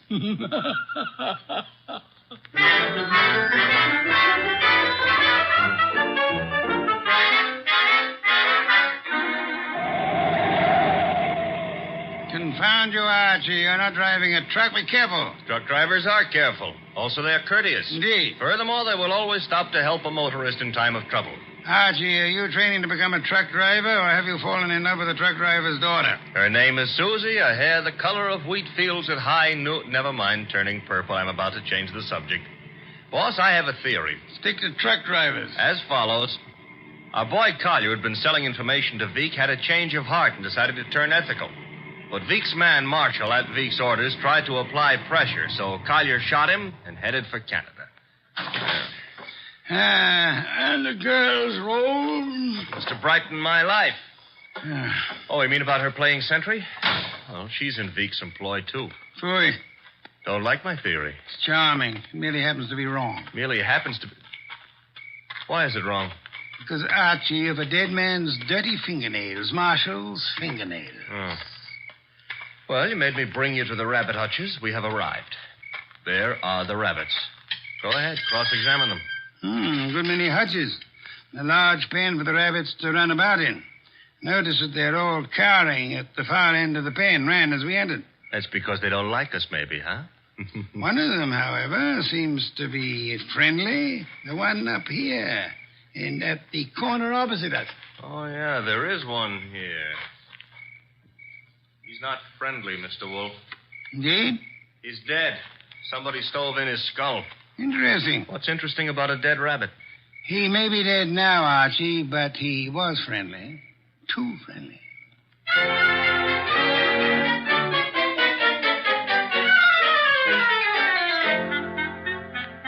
Claire, this is Mr. Wolf. Mr. Wolf, this is Claire.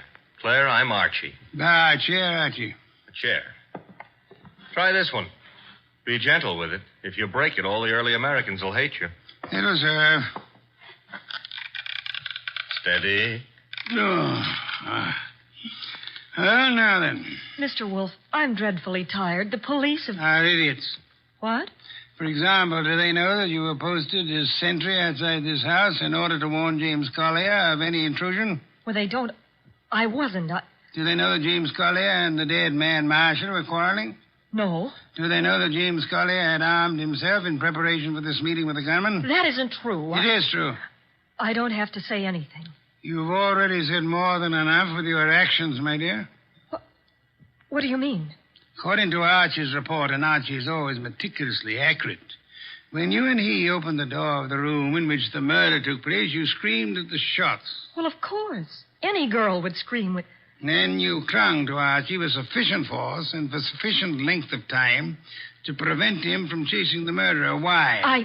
Because you had seen and recognized the murderer as the man you loved. It was too dark to see anything. True. Therefore, you didn't have to see the man. You thought you already knew who the killer had to be. That's a lie. You're shielding James Collier, aren't you? I'll never admit any of it. Never. May not be necessary. Archie. Yes, Mr. Wolf? Get hold of that policeman outside and remember what happened to one particular rabbit. Well, look around for freshly dug earth.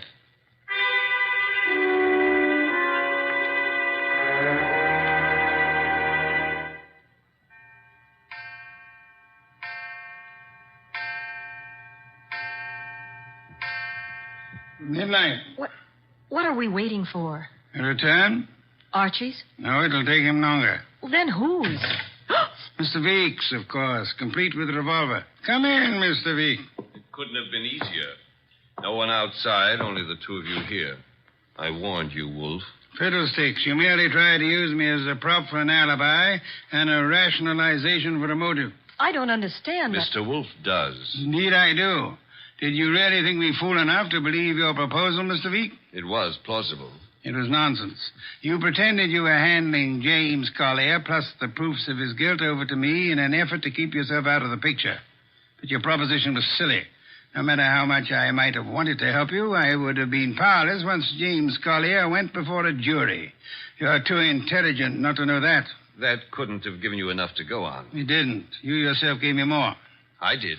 When you came to my room, you told me you knew Mr. Goodwin and I had come to Greendale, checked in at the hotel. I did.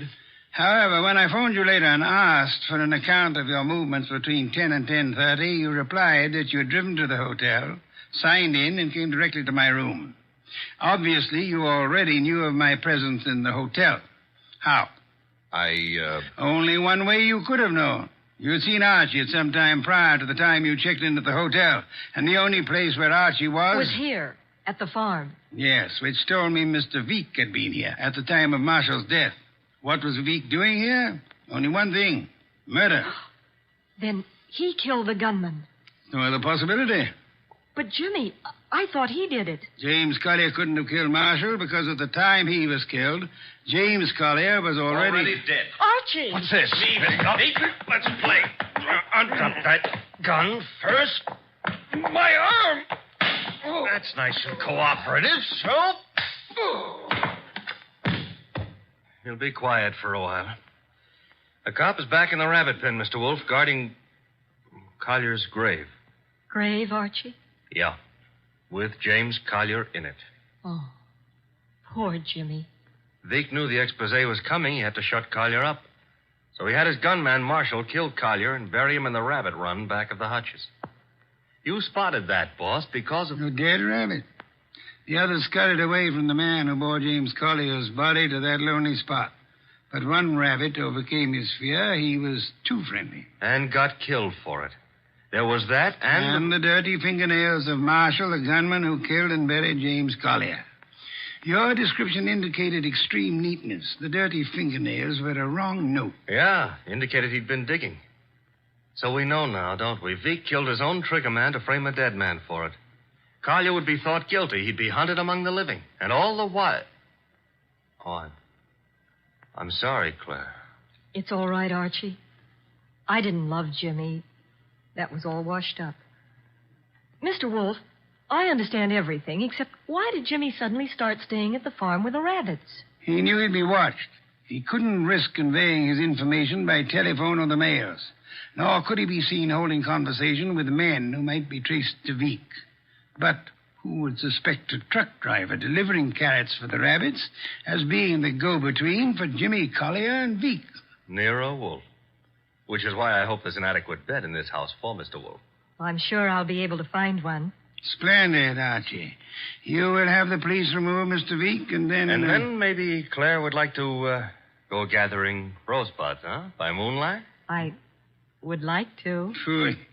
I shall go up to bed now. I've seen the moonlight more times than I care to remember. However, while you and Miss Claire stroll through the moonlight, Archie... Yeah? You might remember that rosebuds have thorns.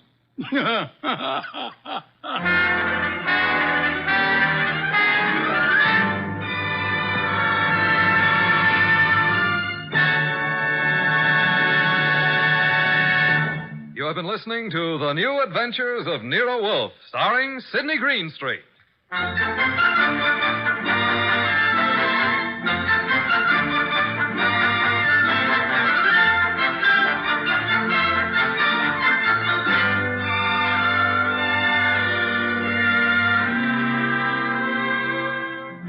Tonight's transcribed story was based on the characters created by Rex Stout. This is an Edwin Fadiman program, produced and directed by J. Donald Wilson. In the cast were Larry Dobkin as Archie Goodwin, and Martha Shaw, Hal Gerard, Herb Butterfield, Howard McNear, and Bill Johnstone. Next week at this same time, Nero Wolfe and Archie will bring you The Case of the Impolite Corpse. Don Stanley speaking.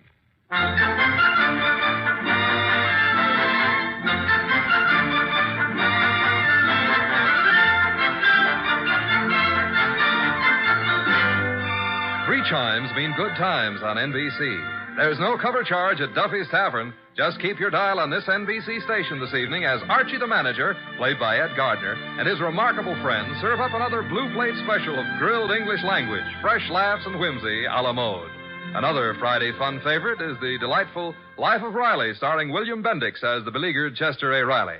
Now it's Sam Spade. Then, The Magnificent Montague on NBC.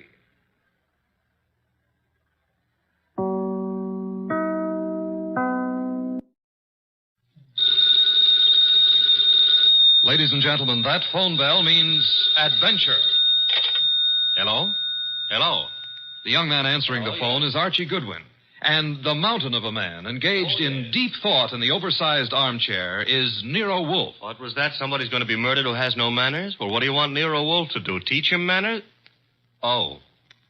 Hold on. Mr. Wolfe. Yes, Archie? We've got a prospective client. In case someone she knows gets murdered, she'd like you to do something about it. Very well. However, advise her... Yes? Not to get murdered herself. I never take a corpse for a client. Greatest detective in the world.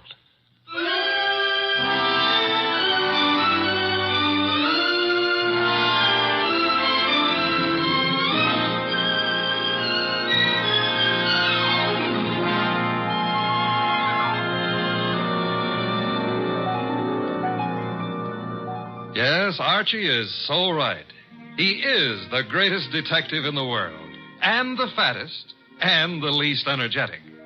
He's Nero Wolfe, created by Rex Stout, and brought to you over this NBC network in a new series of adventures by Mr. Sidney Greenstreet. Tonight,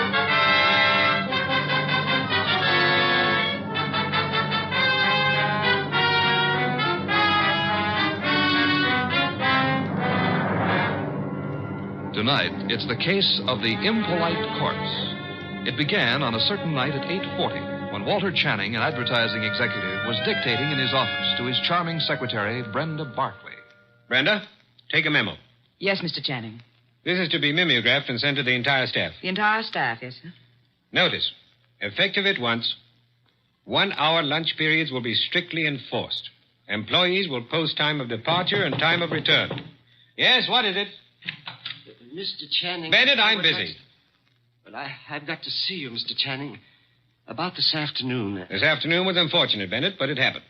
I lost my temper. I'm sorry. So am I. Mr. Channing, I've been with the firm 14 years, and because a man blows up once in 14 years... Mr. Channing's office. Oh, you've got to reconsider. That's all, Mr. Channing. I never reconsider, Bennett. It's your wife. But, Mr. Channing... That will be all, Bennett. It won't be all. You can't wipe out 14 years of a man's life. Even you can't do that, Channing. It's Mrs. Channing on the phone. Oh. Hello? You're where? That's in this building. Since when has Dr. Ellis kept evening office hours? I told you there's nothing wrong with you. No, I can't. I don't know when I'll be through. And I don't want you hanging around up here. Well, take a cab or walk. I don't care what you do. What? I can't understand you. What? Goodbye, Doris. Where was I? Walter. Yes? You are going to reconsider about Tom Bennett, aren't you? Bennett was insolent this afternoon. I won't tolerate insolence. Yes? Shine, Mr. Channing? Shine? No. What's he doing down here this time of night? Half the staff's working overtime. Kelly's an enterprising shoeshine boy. Might have missed someone on his rounds this afternoon. Walter, about Tom Bennett. Forget Bennett. Look, you upset the inkwell. Oh. Quick, blot the stuff. Yes, of course. Did any spill on you? Spot at my trouser cuff. Lucky you didn't get on the carpet. Walter, about Tom Bennett. I told you to forget Bennett. All right, Walter, all right. Well, maybe you shouldn't. Maybe you'd be better off to use him as a model. A model? If he knows he's not wanted around here, he'll have the self-respect to get out. Meaning? Well, you've known for a long time you're not wanted. And you're still here. How you'd like to fire me. Denying that would be silly. I've been with this firm 15 years in January. Employees get a bonus of stock shares after 15 years' service. That's what I'm waiting for, and you know it. Suppose we get back to that memorandum. You'd like to get me out before I collect those shares, wouldn't you? I said let's get on with the memo. You'd be petty enough to do it, too, if you knew how. There may be a way. There isn't, and you know it. I'm too careful. You can't fire me without cause, and I've given you no cause, Walter. Nothing you can possibly dictate one of your vicious little memorandums about. Don't try my patience too far, Brenda. Walter, what? This can't be us talking like this, you and me hating each other. I find it remarkable there ever was anything between us except hate. Walter. I mean it. Look at you. You were flashy when I met you. You're getting flashier. That means cheaper, Brenda. Stop it. Too much lipstick? Too much rouge? Hair too bright? Dress too tight? You're trying too hard, Brenda. You're labeling yourself like a sound wagon. I wonder what it is that stops me from killing you. Cowardice, of course. Now, when you've stopped sniveling, we'll get on with a memorandum. You ready? Yes, I'm ready. Notice. In the interest of economy and efficiency, junior executives will confer in the conference room, not in private offices. Mid-afternoon coffee and personal phone calls and daily shoe shines will be eliminated.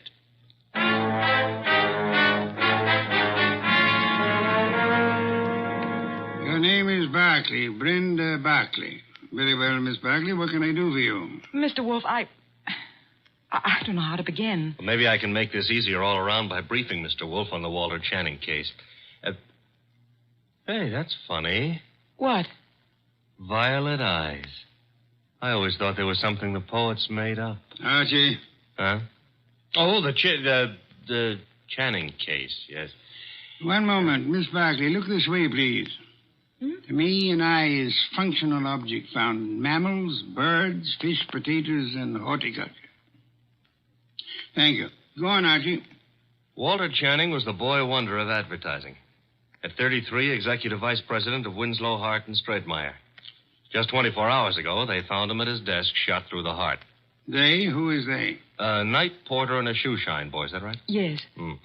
He'd been dead about an hour. The bullet went through Channing, his desk chair, and lodged in the windowsill behind him. Police thought at first it was suicide. The gun? 38, found it on the floor, 10 feet away. No fingerprints, anyhow, no clear ones. Seldom are on a gun butt. You say suicide was suspected. Why? The gun was 10 feet from the body. It was the smudges. Smudges? Powder burns. According to the papers, he was sitting at his desk. There were no signs of a struggle. The gun was held against his chest and fired. But it wasn't suicide, Mr. Wolfe. Walter Channing would never have killed himself. The police have already decided that, finally, according to the evening papers.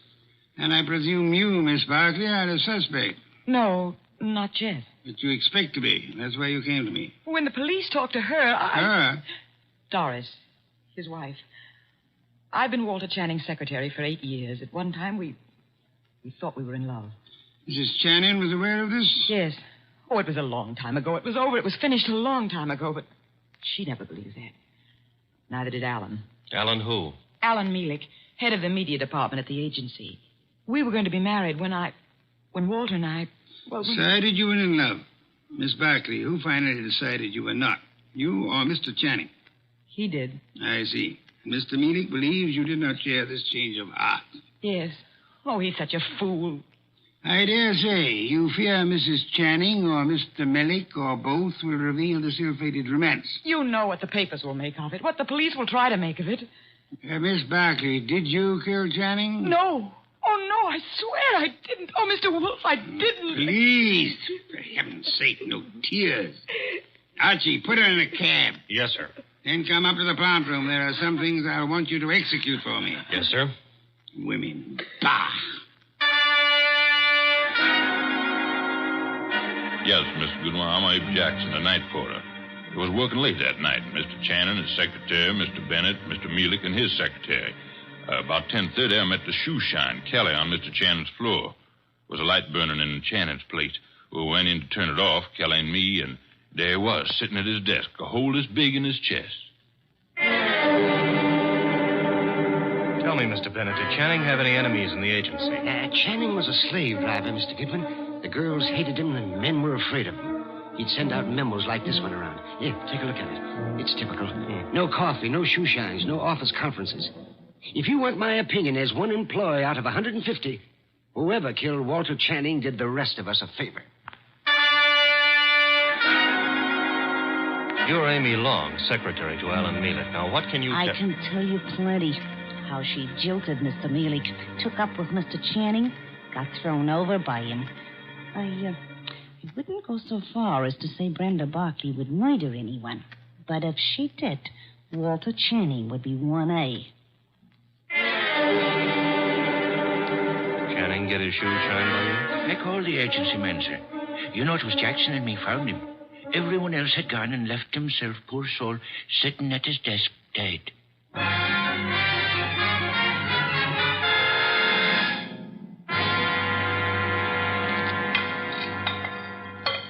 This specimen, the monogamous straight orchid. Beautiful, isn't it, Mrs. Channing? Mr. Mealick? I could never quite like orchids. They have no smell, you know. It's pretty all right, but tulips are more in my line, Mr. Wolfe. Tulips, Mr. Mealick? I had a stand of emperors this spring. Emperors, come in, Archie. Emperors, Mr. Mealick? That's the name of a tulip, Mr. Wolfe. A peasant flower. I've heard of it, of course. Archie, Mrs. Channing, Mr. Mealick, my assistant, Mr. Goodwin. Mr. Goodwin? I didn't know you had company. Mr. Wolfe asked us here to explain why Brenda Barkley is worried. And you have both agreed to respect her position. Brenda ought to know I'd never tell the police anything to get her into trouble. Phooey. Sir? He said phooey, Mr. Mealick, meaning he doubts what you say and does not admit your right to say it. Archie, Mr. Mealick, you say you would never intentionally inform on Miss Barkley. Certainly not. The tongue slips, sir. We would expect you to guard yours. What? Do you think what that... I started to say. You asked us here because Brenda Barkley is your client. I despise Miss Barkley. Everyone knows that, and why. But I wouldn't stoop to implicating her in murder. You believe her innocent, then, Mrs. Channing? I believe she lacks the gumption to pull a trigger. Poison, I wouldn't put past her at all. Mr. Mealy, would you be kind enough to see me home? Of course, Mrs. Channing. Good day, Mr. Wolfe. Good day. And Mr. Goodwin. You have, I suppose, an exhaustive report from me, Archie? 7 pages of notes. Save them and get me a bottle of beer. You're in a rosy mood. What happened? I said I would like a bottle of beer. No, you wouldn't. Archie, you better... Don't puff up about it. Those vest buttons won't stand the strain. I can't get you a bottle of beer. Why not? You ordered me to hold you to 4 a day. I rescind the order. You also ordered me not to let you rescind the order. What's the matter with you, anyhow? I have had to entertain 2 very dull people too long. Both those dull people are prime suspects. Mrs. Channing is a woman scorned. Mealy lost his girl to the guy who was killed. I can't blame her for throwing him over. Archie, the man grows tulips. What? Tulips. Sure. Well, give me a report. I checked the agency, everybody who was working down there the night of the murder. Also, I dropped in on Inspector Kramer at homicide. Also, I visited the morgue. Why the morgue? Because if I hadn't, you'd have said, why not the morgue? Go on. I drew a blank there. Kramer let me look at the clothes Channing was wearing. There was an ink stain on the left trouser cuff. An ink stain? And a hole through his shirt front with plenty of powder smudge like the paper said. He was shot with a .38 at point-blank range, sitting down. An impolite corpse. What? Discourteous. He didn't rise to meet his murderer. That is most significant, Archie. I know. I've got a theory about this case. No theories, facts, if you please. But look, Channing owned a .38. That's a fact. It's disappeared. That's another fact. The murder gun was a .38 with the numbers filed off, and it could be Channing's own gun. Thereby proving what, Archie? That his wife had access to it. Your theory involves Mrs. Channing, then? And Mealy. She decides her husband is less trouble to her, dead than alive. A regrettable tendency of wives. Have you noticed? And she sells Mealy on the idea. Now, that wouldn't be hard. They figure to make it look like suicide, but Mealy loses his head and runs, drops the gun on his way out, and... Oh. You don't buy it. Enough of theories. The facts, Archie. Out of your notebook. 1. 9 people were on the scene that night, working late for one reason or another. Mrs. Channing tells me she was visiting a doctor's office in the same building, by the way. 2. Every one of those people hated Channing. 3. Here's a sample of why he wasn't popular. Memorandum. Dictated the night he was killed. The staff got it the next morning. A whip cracker, Mr. Channing. Fact 4. The ink stain on his trouser cuff was partly rubbed out. With what? Cleaner of some kind. I didn't get the brand.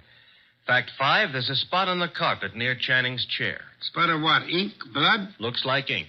It looks like ink. Well, I didn't analyze it on the spur of the moment. My chemical set isn't working so good, boss.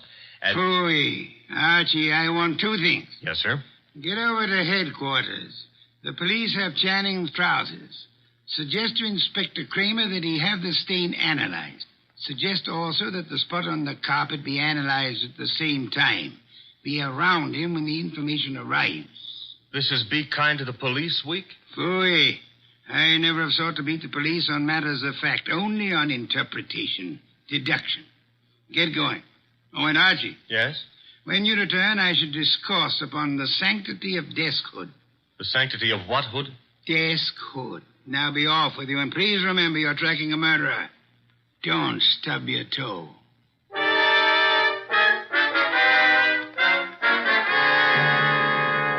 Goodwin, the thing on the carpet was a dye of some kind. Dye, huh? Mm-hmm. How long will it take the lab to give you the analysis on it, Inspector? Oh, not very long. I've got the report on what was used on the trouser cuff right now, though. And? They found traces of carbon tetrachloride. Wait a minute. This goes in the notebook. Okay, carbon tetrachloride. And something else. Goodwin, what's Wolfe after? Interpretations was what he said, Inspector. You object? No. Maybe I'll get an interpretation, too. The something else was perchlorethylene. Why, Inspector, such language.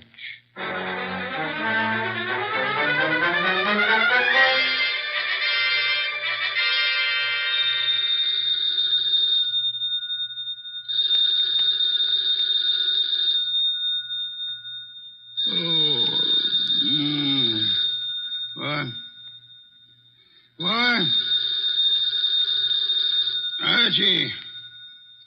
The phone. Oh, not back yet. Hello. Mr. Wolfe? Yes? This is Brenda Barkley. Oh, Mr. Wolfe. What is it, Miss Barkley? You've got to come to Mr. Channing's office right away, Mr. Wolfe.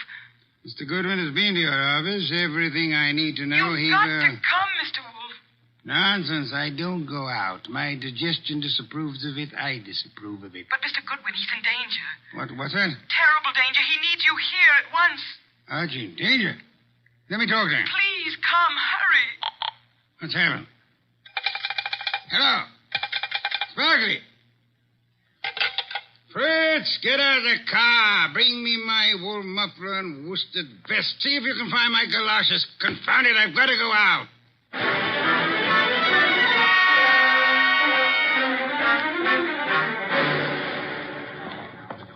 Going up. Step to the rear of the car, please. Mister, will you please step back? I'm back as far as I can go. You are? Elevators. Contraptions for little men. Come, take me up, young man. Hold it. Hold that car. I'm late for a date with a blonde. 16th floor, buddy. Evening, Mr. Goodwin. Good evening. I was told you were in danger. Danger? Mr. Wolfe, what are you doing out down here? Sparkley's idea. About me being in danger? Obviously, she was lying. I suspected at the time. But I fell in with her suggestion. I'm anxious to end the case. My presence here is needed. Don't understand why she'd do such a thing. And why is your presence needed? 16th floor. It's a matter of perspective. Brenda's got a very nice perspective. She'll be around here someplace. The agency's got this whole floor. Her office? Down this corridor, next to Channing's. Well, Kramer came through on those reports from the lab. That smudge on the carpet wasn't ink. It was a dye. Powdered aniline. Brenda. Oh, Mr. Wolfe, thank heavens you're here. Hey, I'm here, too. The police, they questioned me again this afternoon. I'm so frightened, Mr. Wolfe. You've got to find the murderer before they... Baby, take it easy. Well, hello, Archie. Hello. What's the idea of trying to pull a fast one on Mr. Wolfe? I just had to see him. Please understand. Is this Channing's office? Yes. You told him I was in danger.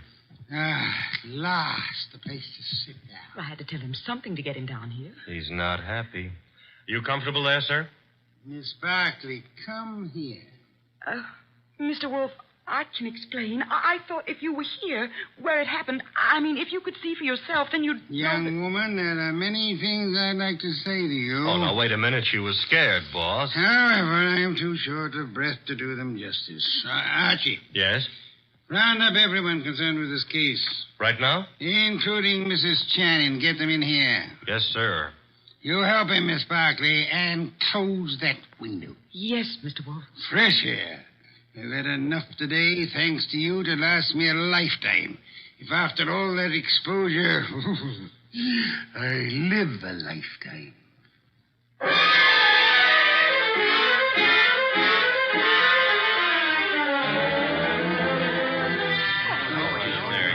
What's going on here, anyhow? A tea party. Find yourself seats. Keep your knees steady. All right, Mr. Wolfe, everybody's here. Mr. Shoeshine Kelly? Here, sir, here. It was you who found the body. Him and me, Mr. Wolfe. I'm Abe Jackson, the night man. You gentlemen can help us if you will. Oh, to be sure, Mr. Wolfe. I'd like to know the exact position of the body when you found it. Well, he was sitting up. That's it, sir. Sitting up straight as you please. You'll oblige me if you'll demonstrate. Sit in the chair, please. His chair, sir? If you please. Abe, you. Yeah. Oh, no, not me. Not on your life. There's no easy thing you ask, Mr. Wolfe. But I'll oblige you. So, it was like this, I'd say. You agree, Mr. Jackson? A little more to the right, maybe. Yeah, that's the way it was. Archie. Yes, sir? Help me with a brief recapitulation. Well, so far as we know, Channing made no outcry. Therefore, he could not have been startled by the appearance of the killer. There were powder burns on the body. Therefore, the gun was against Channing when it was fired. His own hand couldn't have held it closer. Nobody heard the shot, probably because this office is soundproofed. The gun that killed him was lying on the floor 10 feet from the desk. In the direction of flight through that door. Go on, Archie. killer was almost certainly well known to Channing, or Channing wouldn't have let him come that close without a struggle or an alarm. Also, the killer had access to this office. Another proof that he's not a stranger. One more point, if I may, Archie. The killer, he or she, is present here now. Quiet, everyone. We come now to the point I mentioned to you last night, Archie. The point I call the sanctity of deskhood. Sanctity of what? Deskhood, Mrs. Channing. Explain, Archie. Still figure it's so important? Absolutely essential. Well, I wrote it here somewhere. Oh. Deskhood refers to that area behind a desk where a man earns his livelihood, makes his career, builds his reputation. You mean here? Where I'm sitting? So long as a man sits at his desk, he enjoys a curious area of privacy. He is remarkably safe from intrusion. That's it, Mr. Wolfe. The sanctity of deskhood. Think about it a moment. You'll see what I mean. Nonsense. I've gone around that desk hundreds of times. I'm sure she has. Many more hundreds. If you mean what I think you mean, Mrs. Channing, you... Please, ladies. Mrs. Channing, when you approached your husband at his desk, what did he do? What did he... Why, he stood up and... He stood up. Sparkley, you agree? Well, yes, he'd have to stand up. At least he always did. But for his murderer, he did not. Archie, resume from your notes, please. Well, whoever killed Walter Channing went around the desk without Channing rising, held a gun to his chest, and pulled the trigger. Excuse me. If you will go behind the desk and stand facing Mr. Kelly, Archie. Here. This the way you mean? You know the angle of the body wound to the hole in the chair? There wasn't any angle. One was in a straight line with the other. From where you stand now in front of Mr. Kelly, if you wish to inflict an identical wound upon him, could you do it? Not from where I stand. I'd have to kneel. You'd have to kneel. Do so. Note, please, the murder tableau. You mean that's what The question now, who could kneel before Channing, get close enough to kill him from that position without alarming him in the least? Kelly. The shoeshine man. Hey, wait a minute now. Shut up, you, and sit there. His motive is crystal clear. The memorandum. Memorandum. You have a copy, Archie? In my notebook. Ah, yes. Miss Barclay, read the part which could explain Mr. Kelly's action. No, not now. The You don't memo do that. was all over the office. Kelly must have seen it. Oh, wait a minute now. Notice effective at once. Yes, here it is. In the interest of economy, daily shoe shines will be eliminated. That'd cut off Kelly's bread and butter. Kelly, I can't believe it. Nor can I. What? It's obvious Kelly murdered Walter Channing. Mr. Wolfe, now listen, I did nothing of the But kind. the obvious can be too obvious. Meaning what exactly? Archie, Yes, sir? brief these people on the ink-stained trousers. Channing spilled ink on his trouser cuff the night he was murdered. Somebody tried to clean the spot off. With what? According to the police analysis, carbon tetrachloride and perchloroethylene showed up. Both non-inflammable ingredients used in many commercial cleaners. Exactly what are you getting at, Mr. Wolfe? One moment, Mrs. Channing. Mr. Goodwin also has an analysis of the spot on the carpet behind the desk. Archie? A powder form of dye, aniline dye. Used in what, perhaps? Well, the lab suggested a shoe dressing. I got no powder dye. I swear I ain't, Mr. Wolfe. I'm sure you haven't, Mr. Kelly. You'll find this particular type of dressing is used on women's shoes, suede shoes, usually. I don't understand. Wait a minute. Yes, Archie? If a woman... Now, suppose a woman knelt in front of Channing to clean that ink spot off his trouser cuff. That smudge could have rubbed off the tip of her shoe onto the carpet. Exactly. I believe you'll find a typewriter cleaner contains tetrachloride and perchloroethylene. Something else just occurred to me. That memo was sent around the morning after Channing was killed. I never thought of that. True, Archie. And for only one purpose, to point suspicion at Kelly. But when the police didn't take the hint... Go on, Archie. What then? Somebody else was brought down here who would. Comes around to three questions, doesn't it? Who knew about the memo? Who had access to Channing's file where he kept his gun? And who made sure Nero Wolfe would see the evidence against Kelly? Three questions, Archie, with one answer that spells the name of the murderess. Our own client, Brenda Barkley.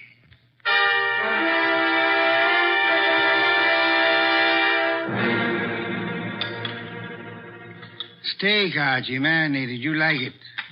I'm not hungry. Indeed, I suggest a tonic. That reminds me. I had a call. You had? Doris Channing. She had some idea about my explaining things to her. She found my explanation insufficient? No, but she felt it lacked the personal touch. Phooey. Hand me a can of beer. However, you do have the evening off. Yes, sir.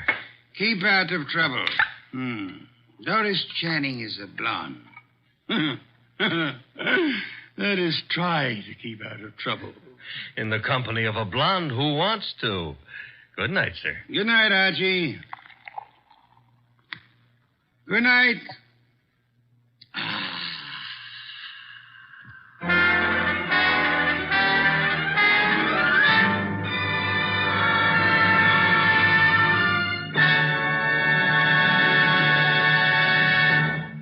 You have been listening to The New Adventures of Nero Wolfe, starring Sidney Greenstreet.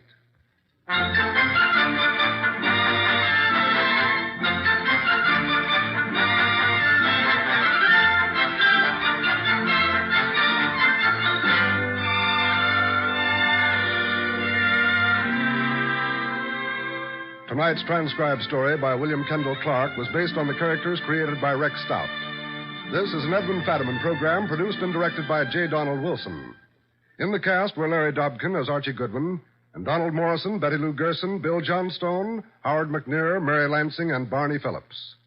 Next week, at this same time, Nero Wolfe and Archie will bring you the case of The Girl Who Cried Wolf. John Storm speaking.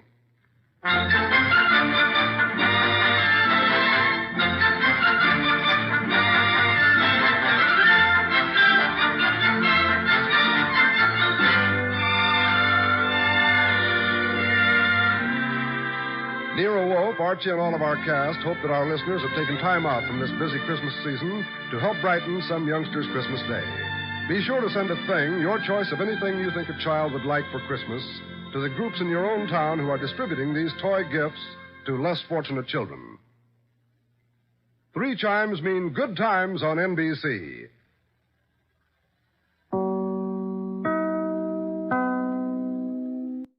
Stay tuned for Nero Wolfe, transcribed. Later this evening, the unique Mr. Monty Woolley stars once again in the new comedy series, The Magnificent Montague, the delightful saga of an embittered Shakespearean ham. After many triumphant years on the stage, the Magnificent Montague now portrays Uncle Goodhart, the hero of a radio serial, and his trials and tribulations are 30 minutes of delightful listening over most of these NBC stations. And today being Friday means another visit to Duffy's Tavern, where Archie the manager presides over another sparkling session of mischief and madness. Ladies and gentlemen, the ringing of that phone bell means adventure. Hello? Hello? The young man answering the phone is Archie Goodwin. Yes, this is Nero Wolfe's office. The mountain of a man in the oversized armchair, staring at Archie with a beady eye, is Nero Wolfe. Mr. Wolfe is in. Mr. Wolfe is always in. Would he stay in until... He would. Archie, what on earth? Boss, she sounds blonde. Phooey. Don't believe I can tell over the phone? Okay. Excuse me, miss, but are you blonde? Oh. Go ahead and laugh. Thank you. Mr. Wolfe, we'll see you. Goodbye. I did not say. No, but you will. Besides, she wasn't blonde. And I want you to see red. Oh, Archie, you better think of some new ones. Ridiculous.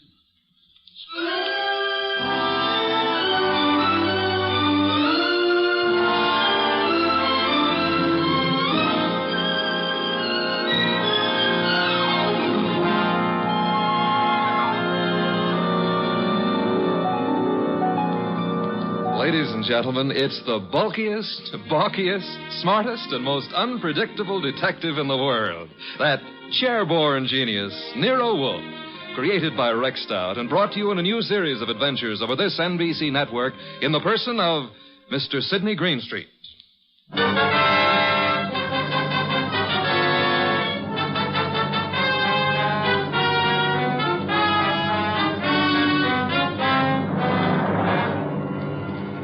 Tonight, it's the case of the girl who cried wolf. In the old brownstone house on 35th Street, my boss, Nero Wolfe, with all his 300 pounds, sits at his desk from which he runs his world. We have been patiently waiting for the lady client. Then there's a knock at the door, and I admit her.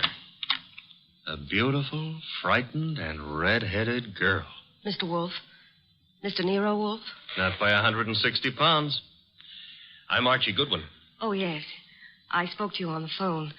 I'm Mary Dunning, Mr. Goodwin. I was wondering if... He's in. He's always in. Come on. We'll try getting him to admit it. This is Mr. Wolfe. Miss Mary Dunning. How do you do, Miss Dunning? Here, take this red leather chair. It's a nice match for your hair. You know, as old Dr. Titmouse has said to me, beware of a red-headed woman. But I never could believe Thank you, him. Mr. Goodwin. Your business, Miss Dunning? Do you mean what I do or why I've come to you? Both, if you please. Well, I'm Mr. Stevens' secretary at the Tolliver Ecological Foundation. Our offices are down on East 12th Street. Ecological? Field research as to factors operating on plant and animal development and survival, Archie. Animal development, huh?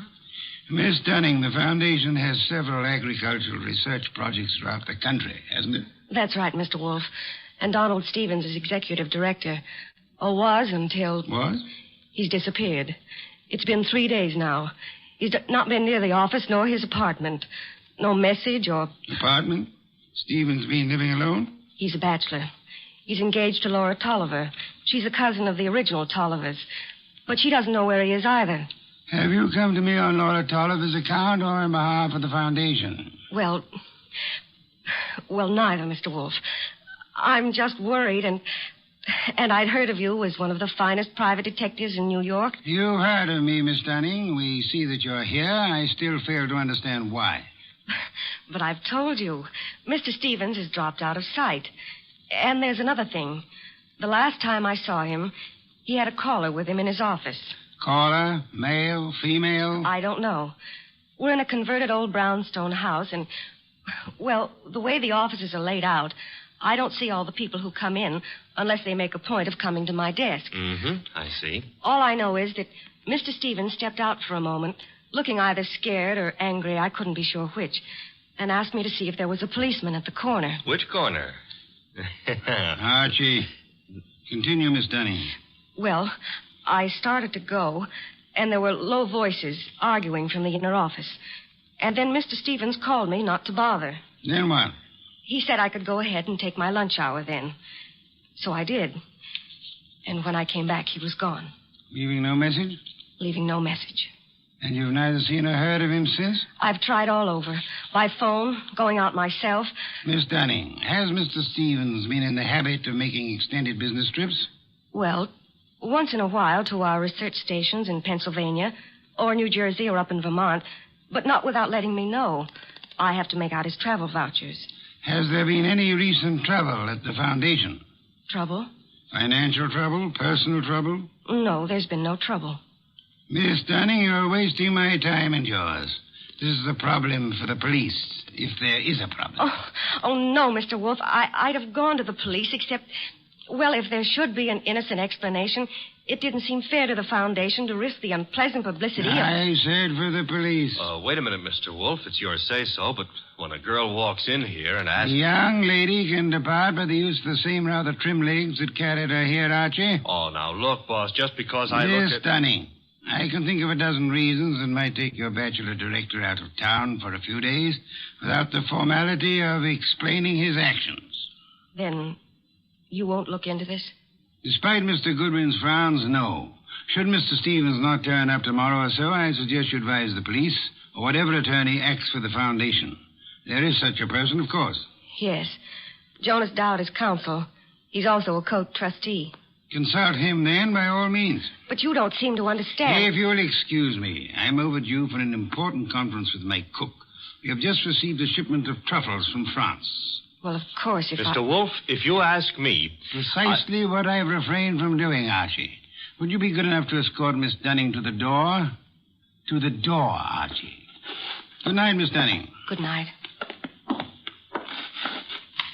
Good night.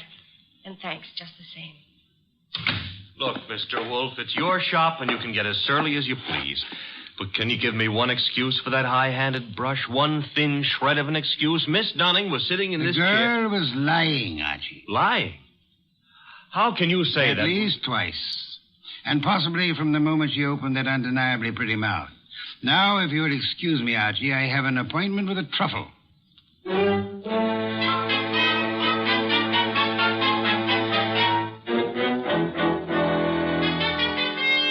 You say you have a surprise for me, Archie. Enough to yank you 3 inches out of that chair. Remember the girl who was here last night, Mary Dunning? You seem unwilling to let me forget her. Well, I took off on my own this morning to check up on that foundation setup. Good, Archie. I ventured a small bet with Fritz that you would. All right. See if your bet included this.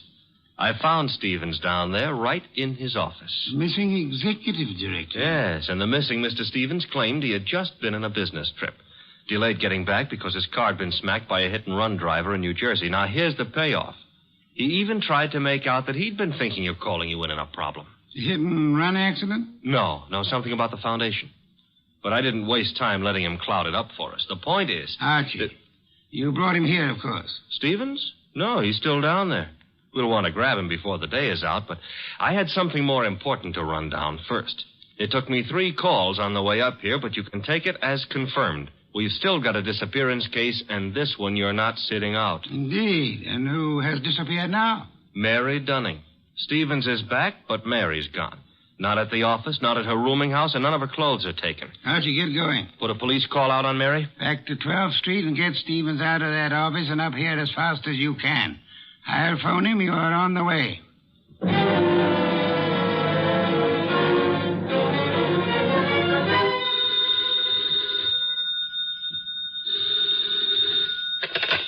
Hello? This Donald Stevens? Yes, this is Donald Stevens. This is Nero Wolfe. I understand you've been thinking of consulting me. Well, as a matter of fact, I have, Mr. Wolfe. I started to explain to Mr. Goodwin, but... Are you alone there at the office? Why, well, yes. As it happens... Be careful. I don't think your car smash-up was an accident. I've just sent Mr. Goodwin to ask you to come here. Meanwhile, I'd suggest... Oh, excuse me, Mr. Wolfe. There seems to be someone coming in now. Wait, Mr. Stevens. There hasn't been time for Archie to get there yet. Excuse me, Mr. Wolfe. Don't. Just hold the wire a moment. Wait, Mr. Stevens. Come on in. I haven't had a chance yet. Oh, what? No! No!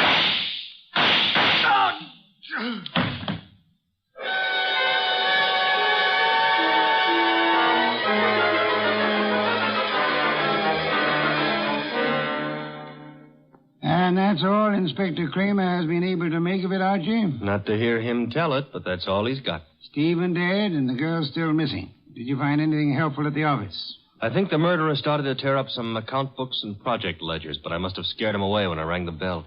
Couldn't have been more than 3 or 4 minutes after the shooting when I got there. But you saw no one?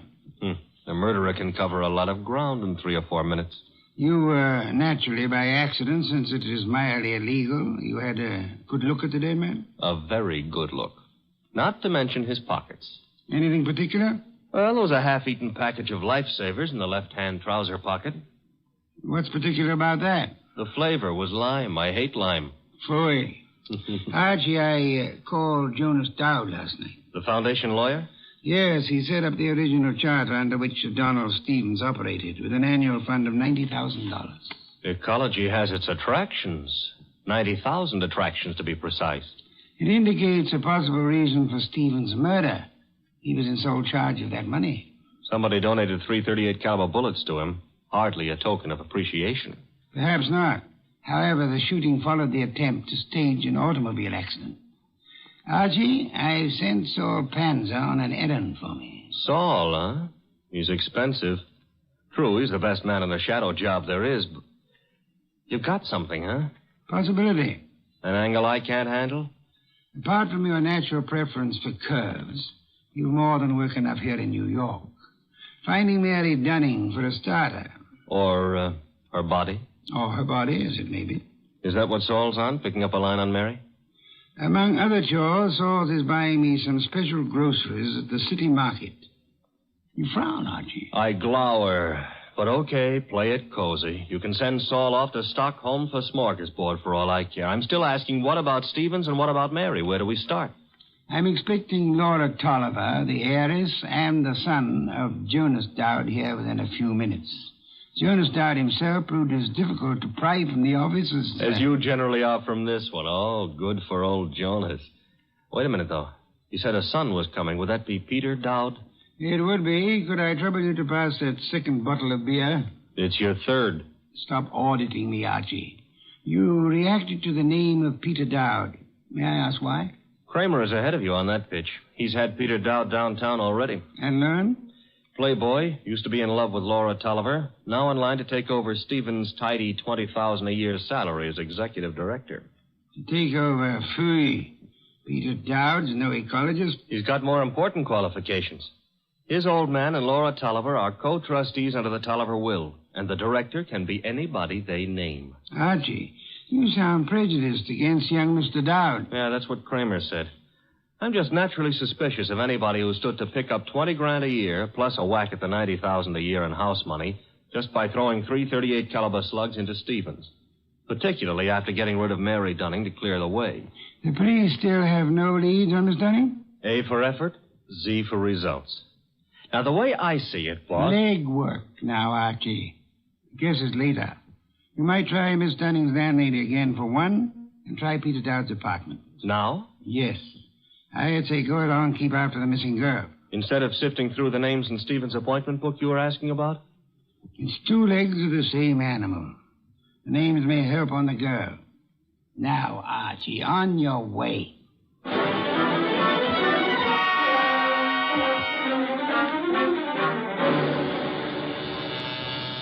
Come in. Mr. Wolfe? Yes, come in, Miss Tolliver, Mr. Dowd. Sit down. It's good of you both to come. Miss Tolliver, I'm profoundly sorry of your loss. You were to marry Mr. Stevens, as I understand it. Yes, 3 weeks from today. I was trying to warn poor Stevens just as the murderer came in. But he evidently knew his caller well enough to feel no alarm. The police told us that, Mr. Wolfe. We've just come from Inspector Kramer's office. I know, Mr. Dowd. Did you gather the inspector meant to see you again? Why should he? How could anyone think that Peter could have anything to do with this horrible business? I see that you have no doubts about Mr. Dowd here, Miss Tolliver. Easy, Laura. Yes, Mr. Wolfe, I gathered that Kramer was interested in me. He's got a man outside here watching us now. You're alert, Mr. Dowd, or... Oh, what? Or aware that Inspector Kramer may have grounds for keeping you under surveillance. Look, Mr. Wolfe, I didn't come here to be put through the jumps again. First Kramer and now you. I'm acting for the Tolliver Foundation, Mr. Dowd. I have been since your father retained me last night. Well, why jump on me, then? Young man at my age and weight, the chances of my jumping on anyone are about as likely as, as unlikely as to expect that you're not still in love with Miss Laura Tolliver here. Mr. Wolfe, we haven't admitted that we... Miss Tolliver, you were concerned a moment ago at the possibility that this young man might be charged with Stevens' murder. Now, wait a minute, Mr. Wolfe. Climb back on me if you want, but let Laura alone. If you're trying to I'm no longer trying, Mr. Dowd. You both confirmed the point for me. All right. I am still in love with Laura. And I think Laura's known ever since she accepted Stevens' ring that their engagement was a mistake. What are you going to make of that? Did Stevens know you hadn't given up on Laura? I told him twice. I even went down to the foundation just... Just when, Mr. Dowd? This morning while I was telephoning Stevens, for example? I haven't been near the foundation office for days. I've been out of town. Mr. Wolfe, you've no right to twist and turn everything Peter says. I do love him, but I... Laura. Well, that's the first time you've come right out with it since... I'm sorry, Peter. I've wanted to tell you 1,000 times. But, you kept going away on all those trips, and I never knew whether it was for some other girl or... Mr. Dowd, Miss Tolliver, could this tender exchange be postponed till you two find yourselves alone? Go ahead, Mr. Wolfe. Ask anything you want, as long as I know it's all right with Laura here. Roundly spoken, Mr. Dowd. May I ask about Mary? What's Mary Dunning got to do with this? I'm glad you're aware of the Mary I meant. Well, I've met her at the foundation, of course. We've all heard she's missing. You couldn't suggest where she might be. How would Peter know? Let's return to Mr. Stevens. Can either of you explain his 3 days' absence from the city? I've been out of town myself. Miss Tolliver? He could have been inspecting any one of the research plants. He didn't tell me, if that's what you mean. Stevens said this morning he had been wanting to consult me. You can't suggest why? Well, no, I can't. About foundation business or personal business? 338 caliber bullets kept Mr. Stevens from making that clear, Miss Tolliver. Mr. Dowd's father is sending me over some material, but as yet it's not in my hands. Are you familiar with the personnel at the research stations? There aren't any more than 4 or 5 project managers. Halsey in Vermont, Schwartz down in Pennsylvania. Excuse me. Nero Wolfe? Archie, Yes, Archie. you can take it back about Mary Dunning. If she's a liar, she's just gone to a lot of trouble to make it look good.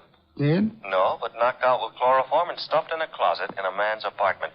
And guess whose apartment? Spare me your charades, Archie. Peter Dowd's. That's where I'm calling from. Is he still with you? As it happens, yes. You better hang on to him.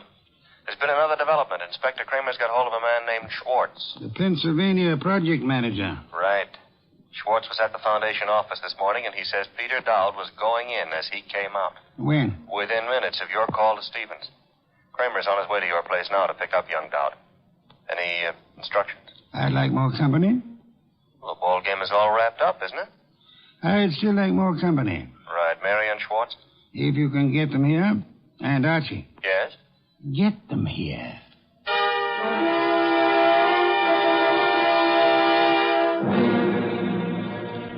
I'll have that 5th bottle of beer, Archie. 7th and quarter for the night.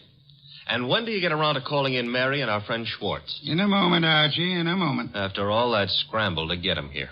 I've been studying these project reports that Jonas Dowd sent over. Fascinating field ecology. I know. The factors playing on the development and survival of living organisms.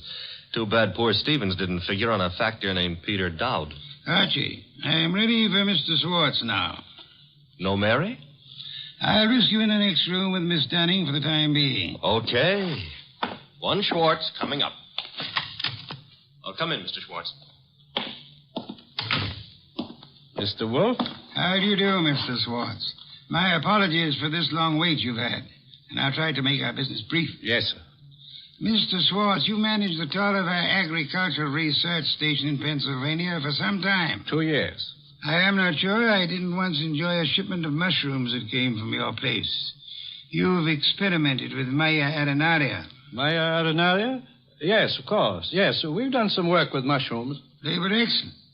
By the way, I understand you saw Mr. Stevens just before he was shot down. If I'd stayed 10 minutes longer, he might still be alive. May I ask the purpose of your call? I was delivering the monthly reports. No special trouble you came to discuss? No, sir. You met Peter Dowd coming in at the Foundation as you were going out. How did he look? In a hurry. How so? He just pushed past with his face turned away. You're sure it was he? Yes, I had seen him at the Foundation maybe 2 or 3 times before. Were you aware that Mr. Stevens and Mr. Dowd were both apparently in love with the same young lady? I'm a research worker, Mr. Wolfe. I wouldn't know about Mr. Stevens' personal affairs. Just an hour ago, before Inspector Kramer took him from here, young Dowd admitted that he'd been there today. I didn't think I could be mistaken. But he said only because Stevens had phoned him to come. Were you there when that call was made? No, there was no call to Dowd while I was there. Excuse me, Mr. Schwartz. Yes, Nero Wolfe speaking. This is Saul Panzer. Yes, Saul, you're still... Yes, still down here at the city market. Looks as if you were right. Indeed? One of their trucks just pulled in with a load of full crates. Top quality produce. I'll try not to wince when you send in the expense sheets. Any other confirmation? Internal Revenue records show no taxes paid on income by the Tolliver Foundation. Thank you, Saul. Phone any information as you get it. You'll forgive me again, Mr. Schwartz. Archie. Yes, boss? Would you ask Miss Dunning to step in now? Coming up. Come in now, Miss Dunning. Good evening, Miss Dunning. You've quite recovered from the chloroform? Mr. Goodwin's been helping me. He's been rubbing my forehead, and I'm beginning Spare to... me any further details. Miss Dunnings, would you mind telling me again how it was you came to find yourself in Mr. Dowd's apartment? Well, it was a phone call that got me to go over. It was a man whispering. He didn't give his name, but he said if I came to that address, apartment 4C, I could learn something about Mr. Stevens. You went to apartment 4C, and then? That's really all I know. Just after the door opened, before I could see him, this coat was thrown over my head, and then he must have given me the chloroform. It was Peter Dowd, of course. Dowd? Who else could it have been? It could have been Mr. Schwartz here. Mr. Wolfe, you're joking. Am I, Schwartz? Joking or drunk? Why should I... For the ancient reason, Schwartz. Money. for the racket you had and wanted to keep. Racket? Mr. Schwartz was in... Schwartz is no more of an ecologist than Mr. Goodwin here. A moment ago, he accepted Mara arenaria as a mushroom. It happens to be a common clam, common on nearly any beach, rare in inland Pennsylvania. Stevens knew I didn't go in for all that Latin stuff. I could understand that you might be useful without it, Schwartz. But to get away from your station operations, you faked the scientific knowledge you never had. All right. Suppose I am more of a farmer than a fancy scientist. Our job at the research station's to raise vegetable crops, isn't it? As you worked it, Schwartz, of course. You turned the agricultural research project into a commercial farm.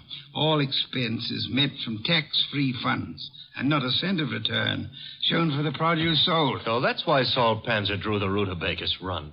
Stephen had the innocence of a specialist interested in his own field only. But even Stevens finally began to get onto those doctored reports of yours, Schwartz.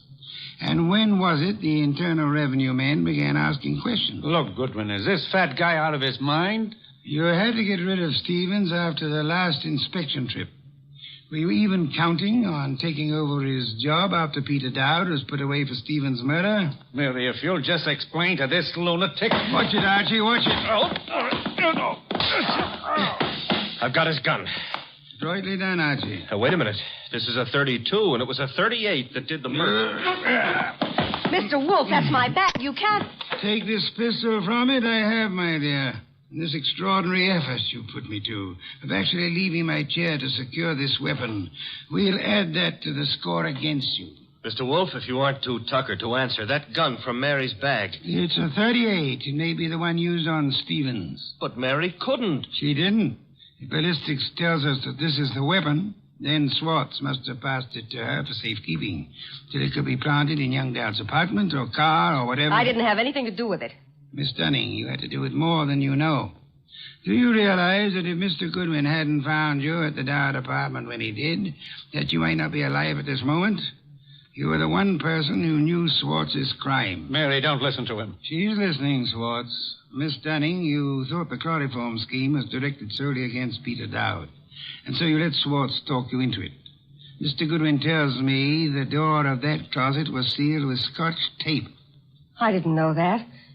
Schwartz actually tried... Your chloroform sleep was meant to turn into a permanent one, Miss Dunning. And I was trying to cover for him.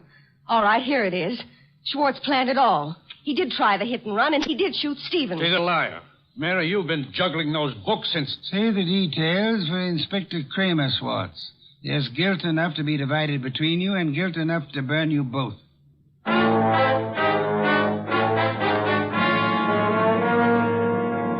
All right, you're being noble and not rubbing it in. Don't I merit a full explanation? Archie, I'm concentrating on truffles. Do we deck out a bird, or shall we have them in an omelet again? Mr. Wolfe, look, I've got a white flag up, and I'm asking. All right, Mary and Schwartz wanted Stevens out of the way. And all right, they tried to hang it on Peter Dowd. But why'd Mary come here and try to get you into it in the first place? As far as she knew that night, Archie, Stevens wasn't to get back to New York alive. Schwartz hit and run ambush in New Jersey was supposed to take care of Stevens on his way back from Pennsylvania. By luck, Stevens survived the accident, and Schwartz had to follow him here to finish him off. Yes, but I still don't see why. Mary came here to establish her innocence by pretending to seek our help. Oh. And she thought to keep suspicion from Schwartz by creating the imaginary figure of a threatening caller at the office several days before. She knew Stevens meant to consult me about Schwartz, and she could guess Jonas Dowd would call me in eventually. Stevens said he wanted to consult you that morning when I... That morning when you couldn't hear Stevens out because you were seeing him as Mary Dunning wanted us to see him. Oh, a trick operated with two vanishing acts to explain. Stevens's and Mary's. You have it, Archie. And both fake. A straight business trip branded a run-out or a snatch only by Mary's account, and then the chloroform act at Dowd's apartment. You have it in full. Mm-hmm. Except how you knew she was lying to start with. Point one, the girl offered no fee, no prospect of a fee. Mm-hmm. Stay at that. Could anyone claim knowledge of my reputation, Archie, and still seriously expect that I would take an arduous labor for the love of it? Oh, I'm ashamed of myself. Point two, she told us of a caller coming to see Stevens. Of Stevens asking her to fetch a policeman. then changing his mind. When asked to call a policeman, what woman's curiosity would be satisfied by being told not to bother? How utterly brilliant you are. Yes. Archie, a bottle of beer. All right. And now back to a serious problem, you know. I think I see a compromise on these troubles. Between bird and omelet? Archie, why not both? Ah.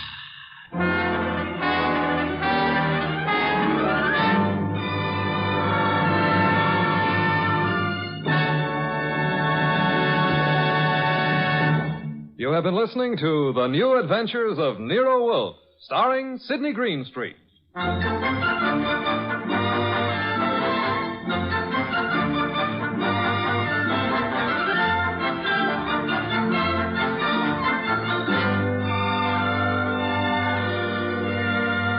Tonight's transcribed story by Charles O'Neill was based on the characters created by Rex Stout.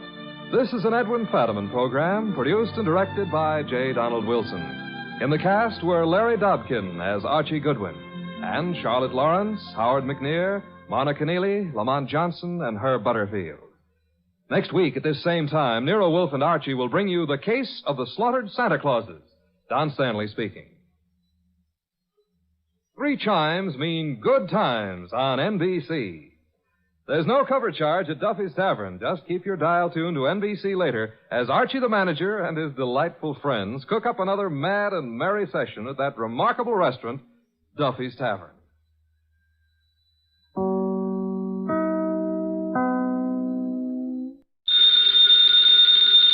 Ladies and gentlemen, the ringing of that phone bell means mystery, adventure.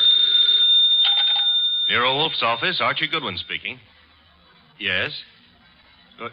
Yes, I know that in 48 hours it's going to be Christmas, but who is this? Who? Look, I'm a big boy now, so... Okay. Tonight at 8. Goodbye. What the devil was that? This may come as a shock to you, Mr. Wolfe, but that was Santa Claus. You've been drinking. Uh-huh, the usual, milk. He's coming to see you at 8. He's got a problem. Indeed. It seems that some low, not to mention murderous character is going around slaughtering Santa Clauses.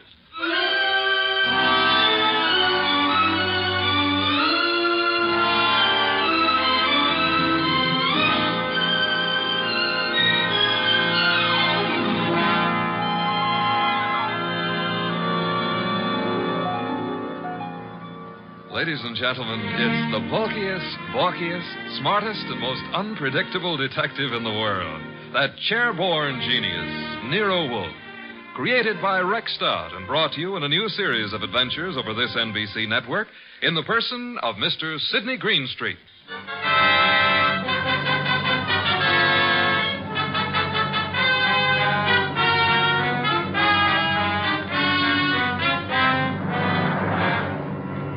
Began earlier than 8, however, the case of the slaughtered Santas. It began, to be precise, on the corner of 34th Street and Carlisle. The hour was close to 6, the weather cold, the sky dark. How you doing, Santa? I'm freezing to death, officer. It's a cold day. You packing up? Yeah, I guess so. Not many people around anymore. Oh, heading for home and dinner. How was the collection? Well, I don't need no armored car, but a few dozen kids are going to have something for their Christmas stockings. Your competition, the guy in the opposite corner's already scrammed. Probably got low blood pressure. Yeah, give me a hand to get the collection pot off the chains, eh? Sure, there you go. Yeah, thanks. Yeah, I'll just walk you down the block. Got a phone in. Okay, fine. One Santa's still left. Wonder what he's waiting for. Santa Claus. Well, watch yourself going down those chimneys tonight, eh? Sure. Well, I'll cut across the avenue here. Be seeing you. Hey, that car coming down the street. Got its lights out. Look out!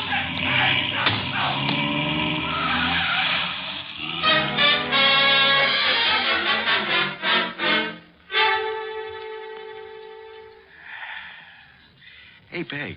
Huh? Did I ever tell you I love you? Oh, it's not me you love. It's a hot soup. Ah, now, you're not the only woman who can cook a dish of soup. Huh? It helps, though. I'm just beginning to thaw out. Yeah, that's a cold corner you play Santa Claus on. Well, don't hurt to make a few bucks. I ain't done so good this past year. Well, maybe the next year will be... Oh, well. Besides, I kind of like it, you know. Kids asking questions all day long. Yeah. You know, I wonder how they figure the other two Santas at the intersection. Kids think of only one thing at a time. More soup? Sure, Pat. You know, one of them other Santas got hit by a car tonight. Oh? Yeah, packed up a few minutes before I did, started crossing the avenue, and bang. Hit-and-run driver. Oh, gosh, that's too bad. Was he hurt? Yes, he was killed. Here's your soup. Oh, with traffic the way it is nowadays. Well, I better take a look at the stew. Somebody at the door. I'll get it, Peg. Okay. Yeah, what? Oh! Mike!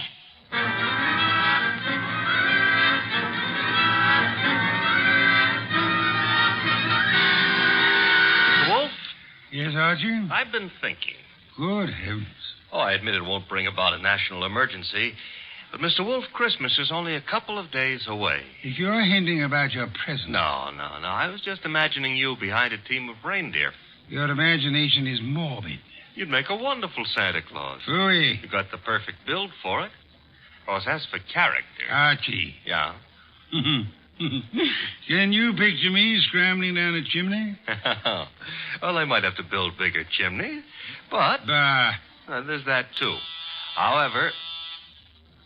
That is the front door. True. I was thinking... You might see who it is. Well, if nobody's been lying to me on the phone, that'll be Santa Claus. Let him in. But I haven't decided what I want for Christmas yet, Mr. Wolf. For example, should she be blonde or brunette, tall or short? Archie. On my way. Good evening. I dislike dawdling on anyone's doorstep. Well, stop dawdling. Come in, please. Mr. Wolfe has been warned of my arrival? He has. Through here. Mr. Wolf, this is Santa Claus? My name is Barton, John Barton. How do you do, sir? I have no time for the social graces, Mr. Wolfe. I'm about to be murdered.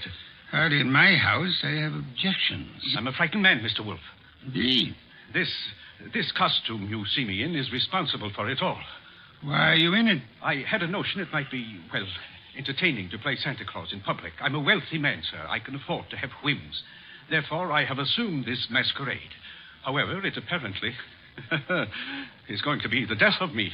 Mr. Barton, you have adequately conveyed an atmosphere and an emotion. I suggest you concentrate on facts now. Very well.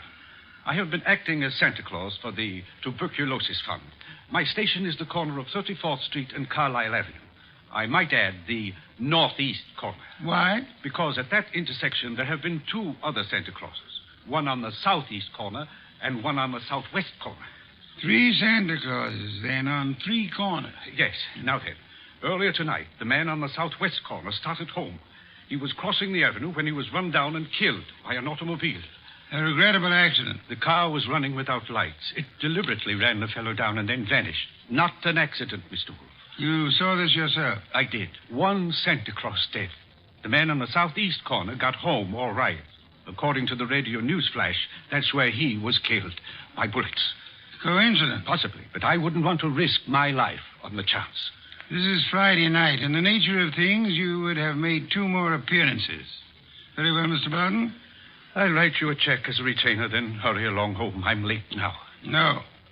I beg your pardon. You will neither hurry home nor notify anyone at your home of your whereabouts. But you will remain here until such time as I think it's safe for you to leave.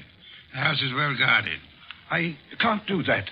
In which case, I cannot accept you as a client. I fail to understand. Mr. Barton, it is very easy to murder someone. Avoiding the consequences of such an action is something else again. However, I'm assuming that you're not primarily interested in what happens to your murderer after you're dead. Of course not. Therefore, you will remain here. Archie? Yep. First, the corner of 34th and Carlisle, a complete report. But that's nonsense. The corner will be deserted now. Mr. Barton, you're hiring my intelligence. You therefore permit me to use it as I see fit. A complete report, Archie? Right, sir. You will then visit Inspector Kramer at headquarters. You will, in whatever manner you find effective, collect all the police information about the 2 already murdered Santas. Fine. The manner, I think, will be applying a blowtorch to the inspector's toes. Your levity is ill-timed. The inspector is likely to throw me out of my ear. Your problem. My ear? And on your way home, you might stop in at Mr. Barton's place. I don't see any purpose in that. Mr. Barton, there is a basic problem to which we must find an answer. Whether those 2 men were murdered because they were Santa Clauses or because their deaths were merely preliminaries to yours. Archie, I suggest haste. Yes, sir. And avoid blondes. I would like you to be home in time for Christmas.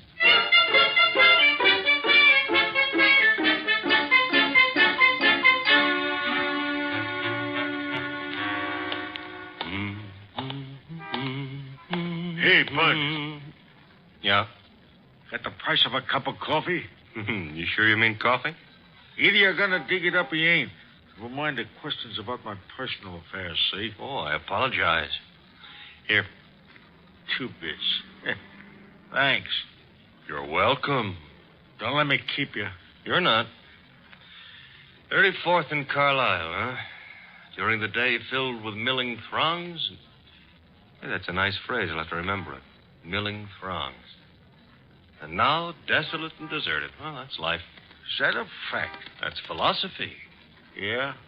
Well, for 2 bits, I don't have to listen to no philosopher, see? Good night, Bud.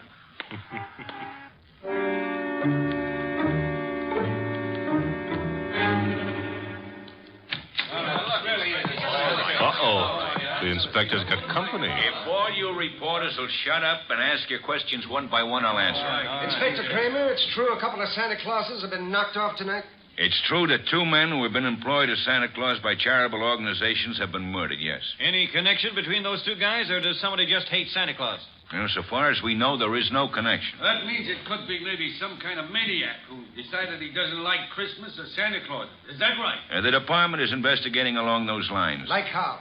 Well, we're checking all the local asylums for possible escaped lunatics. Yeah, but, Inspector, suppose this nut has never been in an asylum. That'll be all, boys. Oh, but listen. I said that'll be all now. Anything new comes in, you'll get it, understand? Good one. Hello, Inspector. Yeah, I spotted you coming in. What happened? You decided to reform and got a job on a paper? Nope. I'm a public-spirited citizen, that's all. Yeah, I could add a few things to that description with practically no strain at all. Mr. Wolfe and I are very sentimental about Christmas. We object to Santa Claus being killed. Nuts. Oh, Inspector, aren't you in favor of Christmas? I'm in favor of Christmas. I'm in favor of motherhood. Leave motherhood out of this. Neither of us are mothers. Our chances of becoming mothers aren't too good either. And furthermore... Okay, you're not giving, so get out of here. Thank you, Inspector. But Goodwin... Yeah? In case Wolfe decides to send me something for Christmas, you know what I wish he'd send me? What? Your head.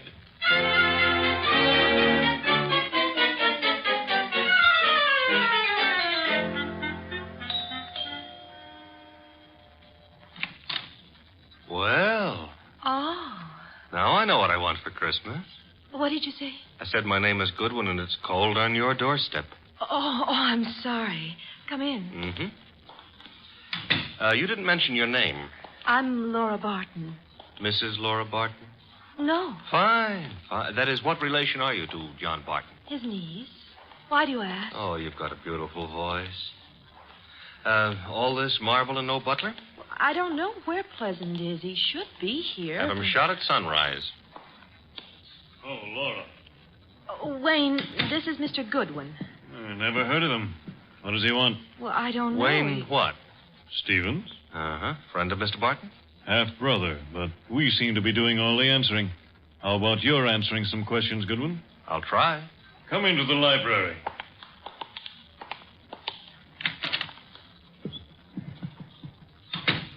What do you want? For Christmas? Erase that. I would like to see Mr. Barton. He's not home. Where is he? Don't you know? I wouldn't have come here asking for him if I did, would I? I suppose that's true. What did you want with him? Conversation. About? Anything. You see, I like to talk to rich men. Are you rich? I can't play the piano either. You could always learn. But being rich is harder. I found it. Mr. Goodwin, you must have some reason for coming here, some reason concerning Uncle. Laura, you're being imaginative. Well, Uncle is late. He's probably still on that street corner playing Santa Claus. He enjoys it. Why bother about I don't know, except... He's never been as late as this? Well, no. Not since he started that masquerade of his. Would you happen to know where the butler is? Out getting drunk, I suspect. He was in the kitchen a little while ago. Disappeared. Pleasant likes to look on the wine when it's red. Or even when it's rye. No, I take that back. Oh, you do? He prefers Irish whiskey. We don't stock it. Therefore... Oh, too bad. I better run along. Good night, Mr. Stevens. Miss Barton. Good night. I'll see you out.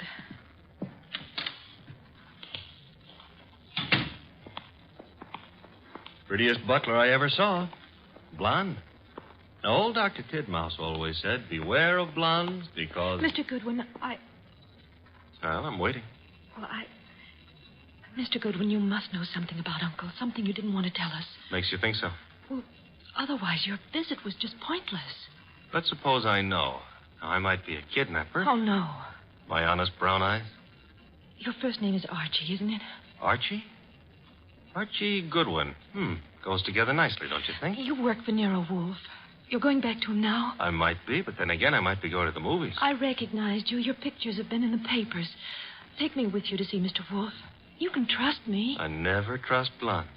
Oh, that's unfair. Well, no, I don't trust brunettes either. Furthermore, I'm not sure Mr. Wolfe would want to see you, so So? So why don't you, trail me home,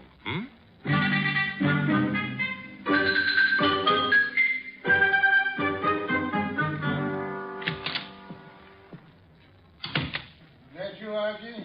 Archie? Where's Santa Claus? Guest room. He was tired. What, I've been trailed home. Me? By a blonde. Phooey. All right, I admit I didn't make any strenuous effort to shake her off, but she trailed... Where is she? Outside. Good. Your report. Oh, but she might freeze to death out there. That's her problem. Your report, Archie. It's short and simple. It would be simple. I haven't got time to resent that. A blonde is dying. As for the report, corner of 34th and Carlisle is a very quiet spot at night. No one was around but a bum who got into me for a quarter. For coffee, he said. You will not put that quarter on the expense account. Stop worrying. That was a private gesture. There were 4 corners. Corner number 1 had a dress shop on it. Corner number 2, a drugstore with a beautiful redhead in the window making with a hair rinse.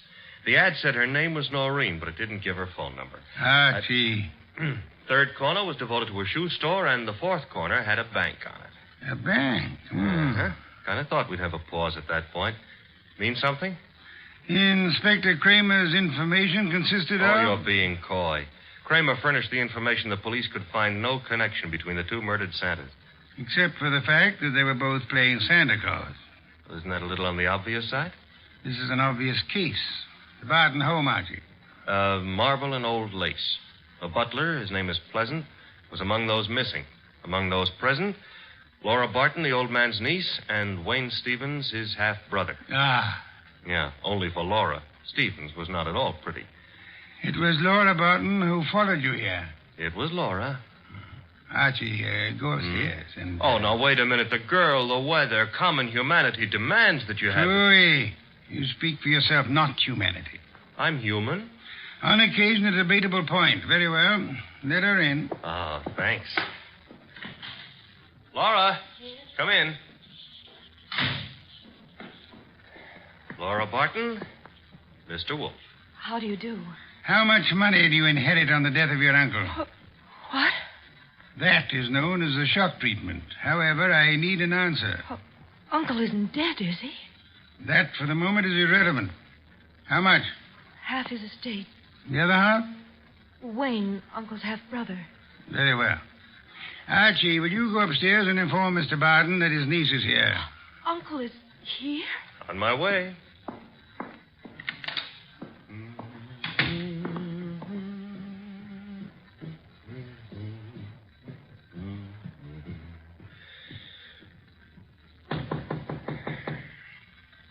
Yes?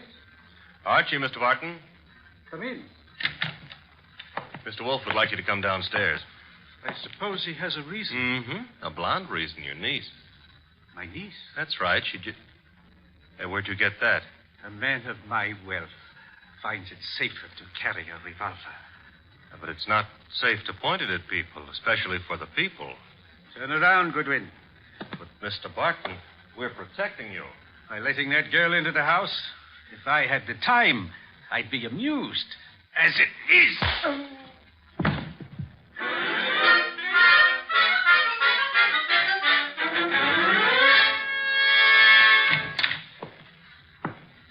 Archie, you been drunk? Good heaven. Uh-huh. Santa Claus came early. Your head? Which one are you referring to, my own or the one Santa gave me? You had better sit. No, I had enough trouble getting up a little while ago. I'm staying out of any positions in which I might have to do that again. Mr. Barton is among the missing. Indeed. Mm-hmm. Hit me on the head and used the back exit. I checked with Fritz in the kitchen on the way here. He offered a reason for his peculiar behavior? Laura Barton. So? I don't understand. Uncle wouldn't do... Uncle apparently has. He also, would appear, fancies himself in costume. Well, he used to be very much interested in the stage. He acted for a while a long time ago till the family objected. Archie? Got it.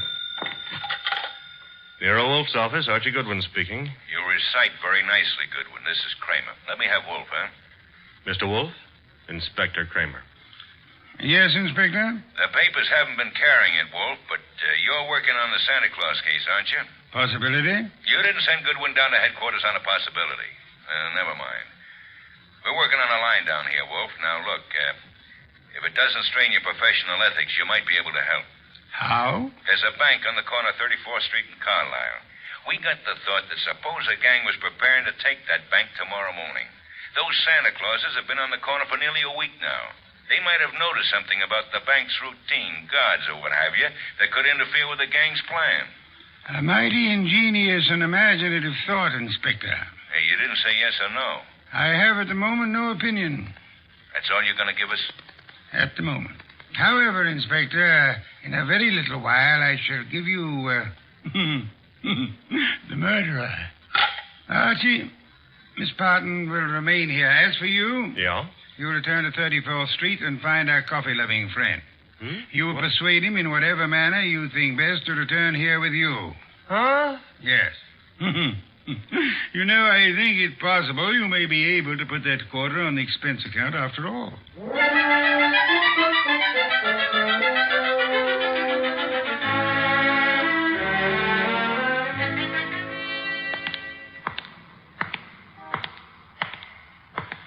You. What? Oh. Why, I've seen you before. Yeah, I've learned to love the neighborhood. That's why it's going to break my heart. What is? Leaving it with you. With... It's sensitive about having guns pulled on me tonight. Let go of me, will you? Not until I tell you that, but yeah. will you? Gun looks in a lot better shape than you do. You're coming with me. Oh, where? Mr. Wolfe would like to see you. Nero Wolfe? Yeah. Well, why? He's trying to salvage a quarter.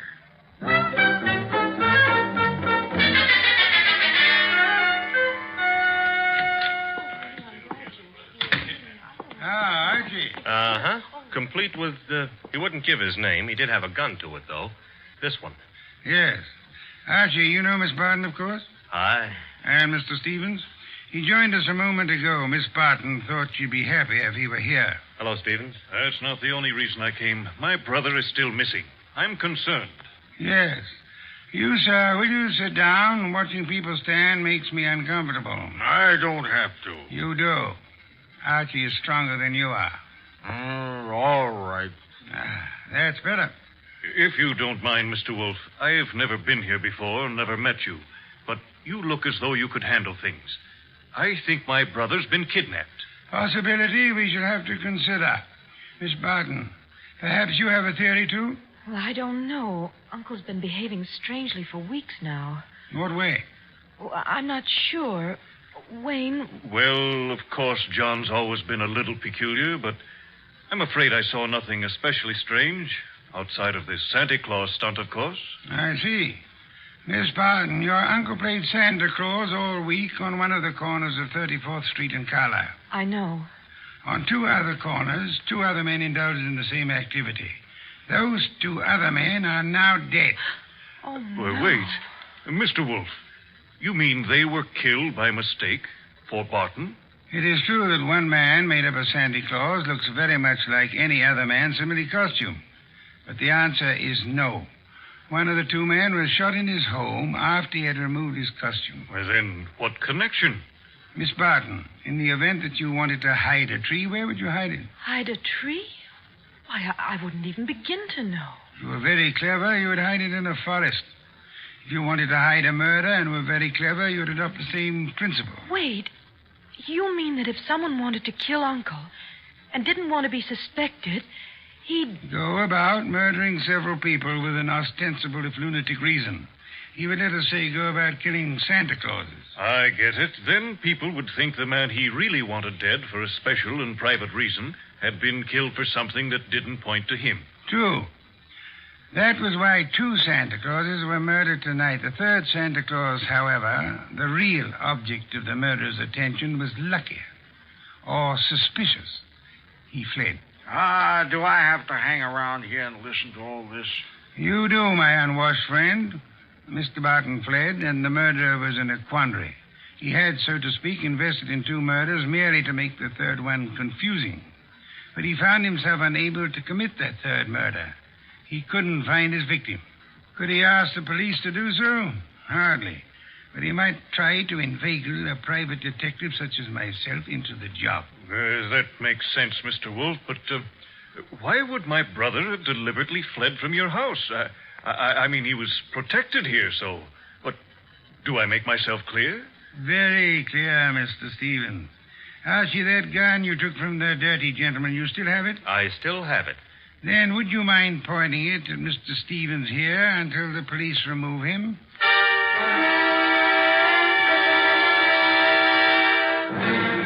All right, come along, Stevens. Well, that's the end of Mr. Stevens. Inspector Kramer will take good care of him from now on.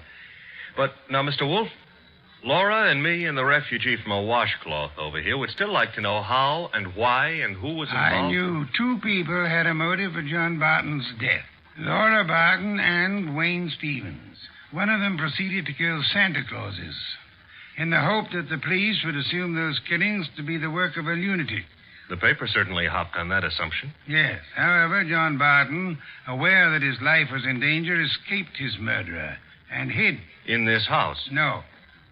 A man in Santa Claus costume came here and said he was Barton. However, he was an obvious imposter. He proved that by his flight when his niece came here. You mean he could fool you, but he knew he wouldn't be able to fool me, so... Precisely, therefore, was not Barton. Who was it? Who else had disappeared at the propitious moment? The butler, Pleasant. True. I distrust coincidence. Stevens needed an accomplice, hence he sent Pleasant here. And Pleasant would give you a song and dance about Barton's danger and then scram. You'd start investigating, discover Barton was missing, try to find him, and lead Stevens to his victim, huh? I frustrated that part of the plan by insisting on Pleasant's remaining here, which he did until... That part of it's fine. But how did you choose between Laura and Stevens?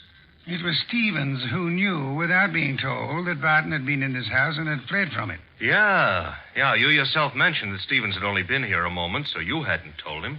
Obviously, the butler phoned him as soon as he had hit you over the head and escaped.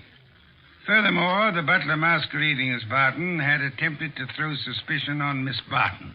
That convinced me of her innocence. Well, you've done it again, Mr. Wolfe, except for one minor detail. You're not very successful at irony, Archie. What minor detail? Where is Barton? In this house. Huh? When did that happen? You arrived home with the gentleman sitting near you. The bum? Wait a minute. This I ought to be able to figure out myself. Laura said Barton used to be an actor. That's item 1, huh? Yes, Archie. Also, why is a supposed tramp hanging around a deserted intersection for handouts? The answer is he wasn't. He was keeping an eye out for trouble he knew was after him. Oh, so it turns out I gave a quarter to a millionaire. Uncle, your uncle. Well, that is, I know, my dear. Yes, I'm Uncle. I did rather a decent job, didn't I? No one recognized me. Except, of course, you, Mr. Wolfe. Not recognition, Mr. Barton. Logic.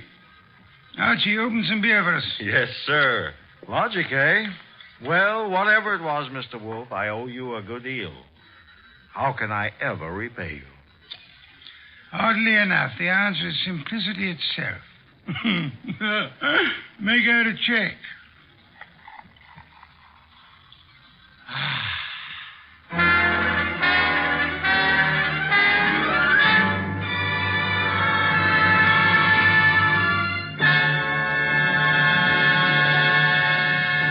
You have been listening to The New Adventures of Nero Wolfe, starring Sidney Greenstreet.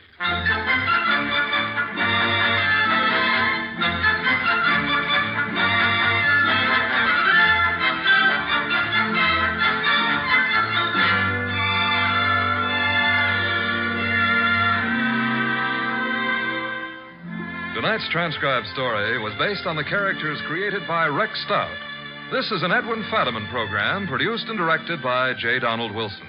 In the cast were Larry Dobkin as Archie Goodwin, and Howard McNear, Grace Lennard, Vic Rodman, Herbert Butterfield, Bill Johnstone, Gene Bates, and Bob Bruce.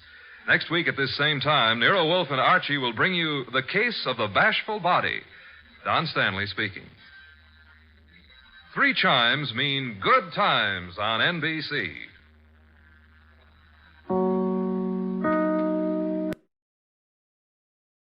Stay tuned for Nero Wolfe, transcribed in 30 seconds. The chimes are all set to wish you a Happy New Year this Sunday with a gala broadcast of The Big Show. The unpredictable Tallulah will MC with a host of leading stars of stage, screen, and radio, including Ken Murray, Gloria Swanson, Margaret O'Brien, Jose Ferrer, and many more. And there's a carnival of fun with Theater Guild on the air also this Sunday when the sparkling Lockhart family, Jean, Kathleen, and daughter June, co-star with Van Heflin in Theater Guild's presentation of the exciting story, State Fair. Ladies and gentlemen, the ringing of that phone bell means mystery, adventure.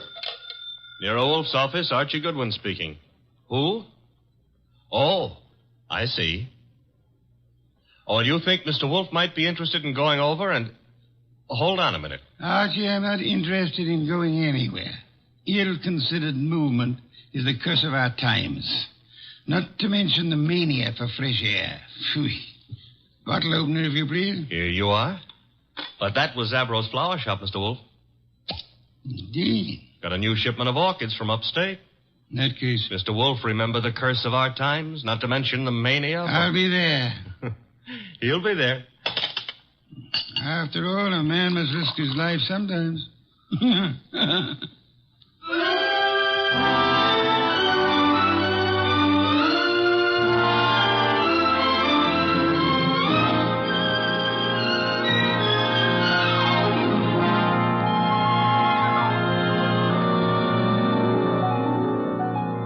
Ladies and gentlemen, it's the bulkiest, balkiest, smartest, and most unpredictable detective in the world. That chairborne genius, Nero Wolfe.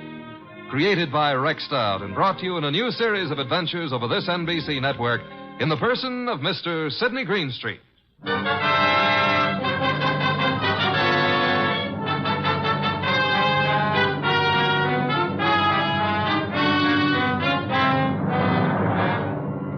Orchids don't grow up overnight. They have to be carefully planted, tended, watered, and watched. And the same thing goes for murder. Take Zabro's flower shop minutes after we got that phone call. Zabro! Oh, Mr. Hansen, I did not notice you are here. I'm here, and what's more... You like the way I display your orchids, hmm? I don't like the way you've been avoiding meeting your obligation. Please, it is better not to shout. It'd be still better if you paid me what you owe me. Mr. Hansen, business has not been so good. I will pay. You'd better. I intend to... My lawyers aren't going to be satisfied by intentions. Your lawyers? I've no particular desire to own a flower shop, but it looks as if I'm going to, unless you raise some money. Mr. Hansen, I have worked years. I have given of my blood to make a success of this establishment. You cannot take him from me.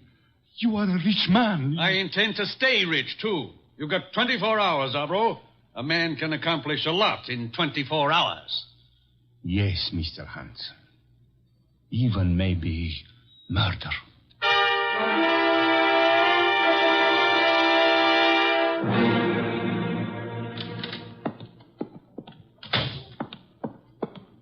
Mr. Zabro? Oh, good afternoon, Miss Hanson. Is Uncle here? Yes, he is here. At the display, towards the back of the store. Thanks. How is he? Oh, He is the way he always is. Hard, vindictive. Mr. Zabro. I am sorry. Excuse me now. Uncle? What is it, Enid? Have you seen my display? The lilies? Uh-huh. Yes, pretty. Oh, thank you. He's not here. Well, I didn't say... You didn't have to. John Arndt is not here. Why he is not here, I don't know. His job was to look after my display. Perhaps he doesn't need a job anymore. You know he does. Fiddlesticks. After all, if he marries my heiress... Uncle! My dear girl, John Arndt is a fairly capable man with orchids. Outside of that, I have no use for him whatsoever, especially in the role of your husband. Well, isn't that for me to decide? Of course it is, except that, pretty as you are, John Arndt is seeing you through a golden haze. To be precise, the money that will come to you from me when I die. That's nasty. It's the truth. Well, you can't know that. I'm going to find out. What? I saw my lawyers this morning. Among other things, I instructed them to draw up a codicil to my will. A codicil to the effect that all my money goes to you on one condition. Oh, you couldn't. I did. The condition was that you refrain from marrying John Arndt, either now or at any time in the future. Well, that's not fair. It's a very good way of discouraging Mr. Arndt. What'll you bet his ardor cools off quickly, You told him? Yes. Probably why he hasn't appeared as yet. He's sulking. You really signed that codicil? I will, as soon as the papers are drawn up. But where are you going? I don't know. I've got to get away someplace and think. Very well. Think about forgetting John Arndt. Best thing in the world for you. Uncle, do you really think you can manage other people's lives for them? I don't see why not. No? Well, people don't like to be managed. They get desperate sometimes. And sometimes they kill.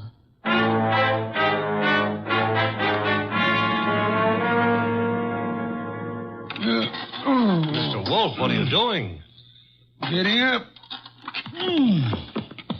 I'm up. Well, that makes you eligible for the Explorers Club or something. My coat and muffler, Archie. I got him here. Thank you.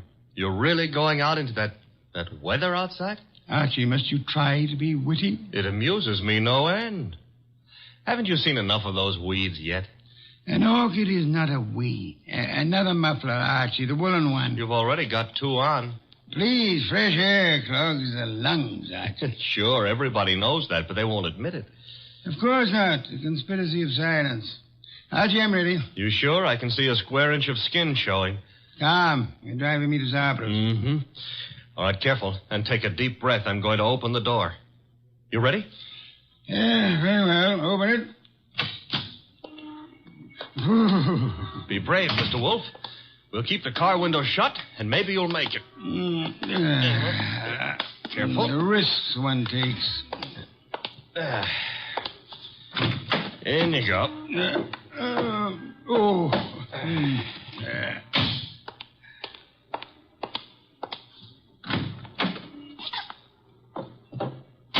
Well, okay, boss.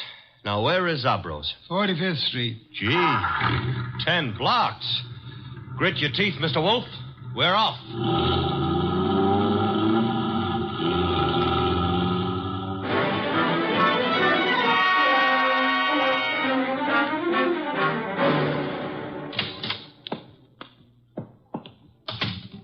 Oh, Mr. Wolfe, I'm glad you are here. Those orchids you wrote me about had better be worth a trip. The trip? But I think you live only a little way from here. Don't forget it had to be made in the open air, Mr. Zabro. Where are the orchids? Towards the back. They are from Hansen's place. He is a fine grower. I have made an exhibit. Good. Oh, excuse me. Others are here. You go look for yourself, no? Very well. Archie. Oh, I was just noticing the... Did a girl just enter the store? A girl, a goddess, tall, graceful...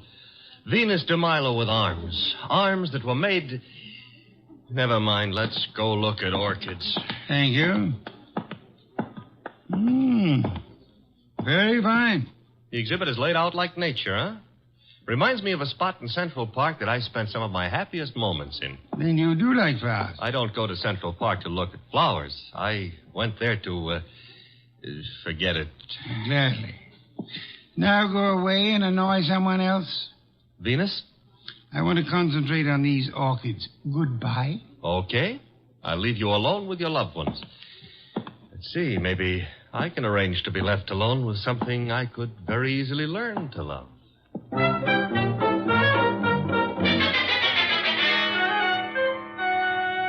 Hey, boss. Don't bother me, Archie. Oh, this is serious. There's a lily display just like this one over at the other end of the store. Nothing connected with lilies could possibly be serious. Maybe not, but there's a corpse planted among these lilies. Indeed? A lot of ferns were banked up in back of the display. I saw a foot sticking out, so I slipped back, lifted a few ferns, and found a body. Fresh? Very. The wound was still bleeding. Knife wound. Sad, very. Now run along. Well, aren't you going to do anything about it? Why should I? Anyone who'll permit himself to be found dead or alive among a display of lilies is beneath contempt. Well, maybe the poor guy didn't have a chance to crawl into an orchid display before he died. However, if that's the way you feel, I'll tell the police all about poor Mr. Hanson and let them... Who? Hanson, the orchid grower. He's one of the finest in the country. Not is. Was. Wasn't me who pushed him under the lilies. Under lilies? Bah. He would have hated that. Have you told Zabro? No. Zabro's been busy up front. Where is this display? Right along here. There's been a number of people in the store since we came. Someone else may have noticed that dead man's foot. I covered it. Satisfactory. At times you give the illusions of intelligence. Is this the display? Yep. Come around to the back. There's a little space between the back of the display and the wall. Yeah. Now here, right under this pile of ferns... Yes, Archie? Hey, that body. What about it? It got bashful. It's gone. Indeed. The corpse was dead. Corpse is off now. Confound you, Archie. Have you been drinking too much milk again? Now, look, boss, I saw him there. The blood's still coming out of his back, and I tell you that... Let me understand you. Are you suggesting the corpse rose and walked away? No, but somebody could have dragged it away. Somebody who put it here in the first place. Pictures, no doubt. Come along, Archie. If this is some half-witted trick to distract me from the orchid... Oh, no. I never come between a man and his love. Hey, wait a minute, Mr. Wolfe. Yes? Do ferns bleed? Let me see. Oh, indeed. Yes, there is blood. Fresh arterial blood on these ferns. Bright red color. Which means there was a wounded person among these lilies recently. Thanks for the late vote of confidence. Whoever killed Hanson apparently found a better place for him. Mm-hmm. Took him home to put him over the mantelpiece. Unlikely. Hanson wasn't very decorative. Okay. Now she'll for the police? You have nothing to show them except a fern leaf covered with blood? No. Don't tell me you smell a fee among all these flowers. Hanson was a man I admired. Good heavens, Archie. The number of first-rate orchid growers is small enough without one of us being murdered. Mm-hmm. Unsportsmanlike, huh? Okay, we won't stand for it. What next? The body was removed from the building. How? Well, I wouldn't swear to it, but there's a window here that leads out to an alleyway. Could the alleyway be seen from the street? I don't think so. There's a bend in it. Wide enough for a car? Yep. Bring Zabro to me. Oh, don't bother. He's coming himself. Well, Mr. Wolfe, what do you think of the... Mr. Wolfe, I do not believe this. What don't you believe? You are looking at lilies. Not exactly. Whose flowers are these? Mr. Hanson's niece grows lilies. I see. Zabro, did you get all your orchids from Hanson? Oh, yes. He is an artist. Practically an old master at the moment. How much money do you owe him? Who tell you I owe him? You do, don't you? Well, yes. Business has not been so good. But did he speak to you? No, I guess you owed him money. But I do not understand. Was Hanson in the store today? Yes, he came. You hear us quarrel, eh? Where is he now? I do not know. He leave, maybe. I rather think he did. Zabro, who else was in the store within the last half hour who might have known Hanson? Oh, Miss Hanson was here, and John Arnold. He is Mr. Hanson's assistant, and how you say, sweet on Miss Hanson. Was she the tall girl came in shortly after we did, Mr. Zabro? Tall? Yes, I think so. Are either of them still here? No. They go. Together? Miss Hanson go first. Very well. Come along, Archie. Okay, Mr. Wolfe. You will not tell Mr. Hanson you know of my debts. No, Mr. Zabro, I won't tell him. As a matter of fact, even if I wanted to, I don't think he would listen.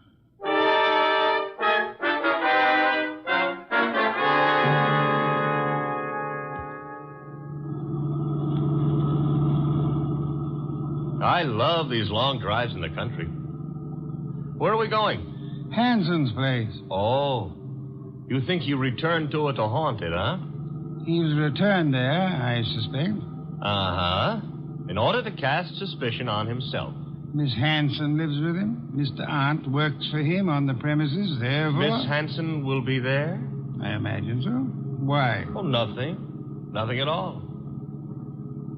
Boss, can we stop at the next town? Why?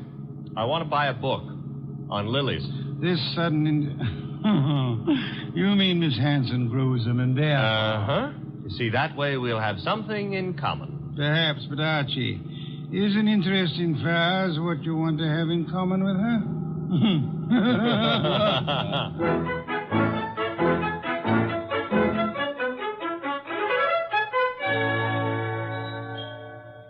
So this is the house that Orchids built, huh? Snazzy. Very handsome country home. The streamlined zombies. Hello. I take that back. Miss Hanson? Yes. I'm Nero Wolfe.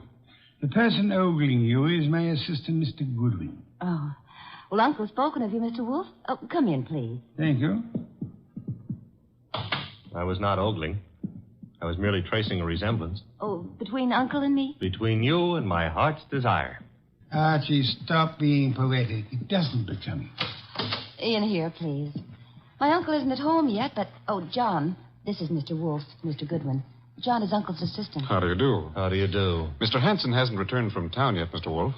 Are you quite sure? Why, yes. Unless Enid saw him. No, I didn't, John. Indeed. In that case, if you don't mind, we'll wait for him. Well, of course, we'd be delighted. Sure. Excuse me, won't you? I've got some work to do. On orchids or lilies? The orchids. Well, then go right ahead. See you later. Oh, can I get you something to drink? Beer will do, thank you. I'd better help you bring the bottle in, Miss... Archie. On the other hand, maybe you can manage alone. Well, of course I can. I'm a big girl, Mr. Goodwin. I noticed. I mean, why not call me Archie? It takes less time. I'd like to, Archie. Swell. Remember what old Dr. Tidmouse said? I want a bottle of beer. Said, I want a bottle... Oh. No. Never mind, Enid. You better go gather some beer for Mr. Wolfe. All right. I'll be back in a minute. So much of her and all so nice. Archie, are you forgetting why we're here? I don't care why you're here. We're waiting for Uncle. Uh-huh. Mr. Wolfe, it's unlikely that Uncle is going to walk in through that front door. True. That is why you're sneaking out the back door to find him. How do you know he'll be around here? This is where he lives, isn't it, Archie? Yes, but if you'll remember, Uncle gave up living earlier this afternoon. You mean he was persuaded to? Nevertheless, I rather think he'll be around, body and all.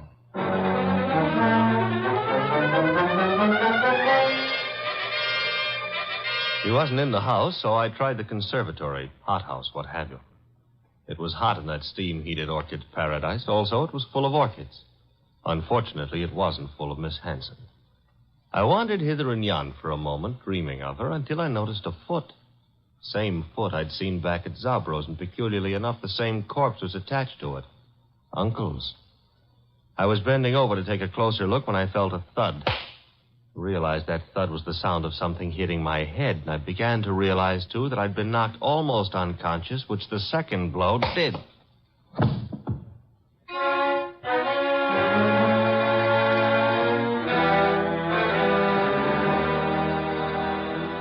I can't understand where my uncle is, Mr. Wolfe. His staying away so late is unusual, then. Of course it is. Which reminds me, Archie's been gone for several hours. Yeah, where did he go, Mr. Wolfe? To look about? Were you in the hothouse, Mr. Hunt? No, I was packing some plants. You, Miss Hanson? Well, after I brought your beer, I went upstairs and rested for a while. Why?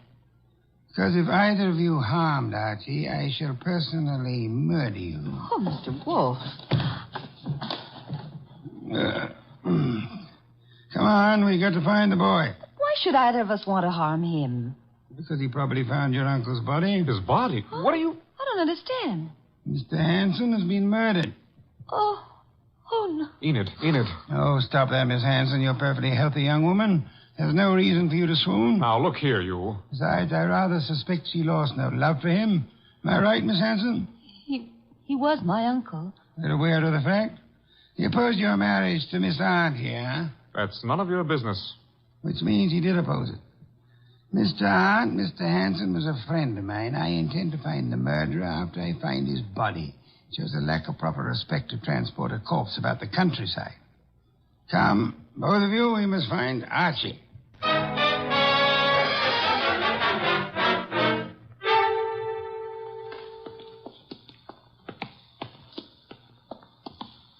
This whole thing's like a nightmare. If you can't wake up from it, let's go on with the search. Oh, look, they're on the ground. Archie. I'll see if he's all right. Why, this is fantastic. Mr. Hanson stabbed to death, and now Goodwin. He's just been stunned, thank heavens. He's coming to. Oh, I died.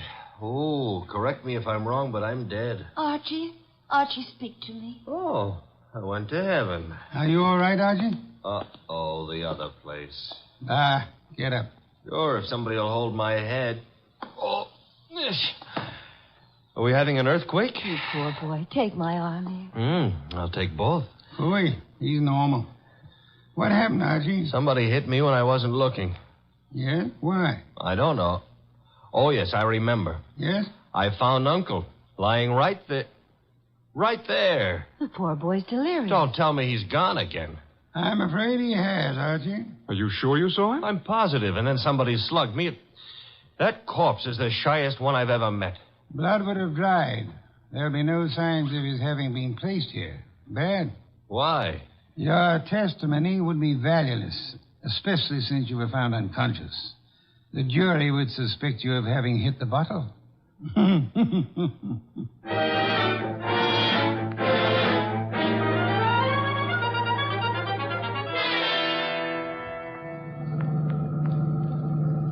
Why didn't we stay the night? I'm a sick man. Enid would have nursed me. You're not sick. And I won't have you taking advantage of that girl. In my condition, I couldn't have. But maybe she would have taken advantage of me. Phooey. Is that what they called it in your day? The Zabros. Stop the car. Okay. Dum-ba-dee-dum-dee-dee-dum. Here we go. Oh, I can manage. I'm not entirely helpless. Place is closed. Dark. I was afraid it might be. Don't tell me Zabro's gone traveling, too. Possibility, Archie. You mean he killed Hanson to cancel the debt he owed him, and then followed us out to the country house and dumped Hanson there, hoping to pin suspicion on Enid and John? Perhaps. Uh-huh. Slugged me when I found the body too soon, and then... Uh-huh. Guess we better get into the joint. Door's locked? A guy I know got out of jail the other day. Yeah? He's reformed, so he gave me all his skeleton keys. You have them with you? Mm-hmm. And we'll find out in a minute just how good a burglar he was. Very good. Will you come in? Shut the door. Okay. Now. What's that? Somebody's been hurt. The lights. Nothing up front here. Back of the store where the exhibits are. I'll go see. Maybe you better stay here. Nonsense. Oh, where? Uh-oh, among the lilies again. But this time there are two bodies there. Sabro. Quick, Archie. Mr. Zabro? Mr. Zab? He's been shot, boss. Bad. He's trying to say something. In the lilies. Mr. Hanson. Yes, we know about him. Who shot you? From the window. Alleyway. Came in. Mr. Zabro, who? He inherit money. Inherit. Down, Mr. Wolfe, quick. Somebody shooting from that window.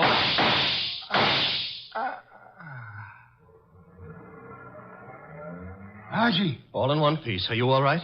Yes, that car. It's gone. Brought the body here and... Zabra. He couldn't duck. He's dead. Yes. Police, boss, this time we've got more than a fern leaf smeared with blood to show them. Not yet, Archie. I'd prefer handing the murderer over to them along with the victims.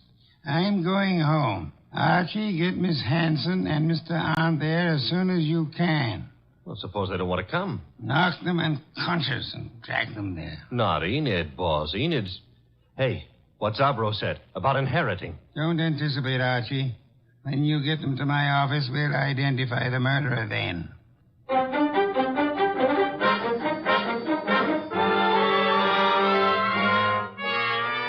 Mr. Wolfe, don't you think this is all a little high-handed, dragging us here in the middle of the night? Murder is even more high-handed, Mr. Arndt. Please, John.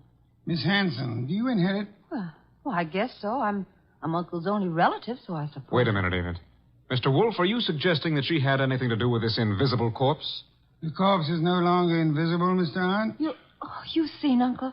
Yes, dead in Zabro's establishment. Lying with a knife in his back in his own orchid display. Now you're trying to pin something on me. You know I set up that orchid display. Indeed. The police will be interested in that information. But he wasn't found in the orchids. He was... Yes, Mr. Arndt. He was found where? I don't know. You were about to say the lily display, weren't you? I wasn't going to say anything. You're a little late. You already informed us that you knew his body was not placed in the orchid display. How did you know? I just guessed. The jury will be very much impressed by your remarkable clairvoyance, especially since, Archie asked Mr. Zabro to come in. Mr. Zabro? Okay. Don't bother, Goodwin. John, that gun. Shut up, you little fool. Enid's a big girl. I don't know how you tumbled, Wolf. Lucky guessing, maybe. Oh, come now. Neither of us has indulged in guesswork. You killed Hanson, placed his body in the lily display to attract suspicion towards Miss Hanson. You felt sure she wouldn't be convicted, so you were safe. She would inherit, you would marry her, a marriage which your uncle opposed. But when you saw that Archie had discovered the body too early for you to establish an alibi for yourself... Then he sneaked the body out of the window into his car and then dumped it in the hothouse. For time.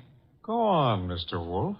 He didn't intend it to be discovered there, which was why he knocked you unconscious, Archie. Oh, I'm so glad he had a good reason for it. He had a body on his hands. He decided to double back, put the body in its original place, and carry through his plan. But Zabro caught him at it, poor fellow. I thought Zabro was in the other room. Lost you fool. Do you think I, too, am addicted to carrying corpses about? Zabro is dead. And you've given yourself away unnecessarily. Archie? All right. Archie, quick. Let go, Enid. I've got his arm. I'll give him mine with a fist attached. Oh. Very satisfactory, Archie. Now call the police. Inform them you have two corpses and a murderer for them.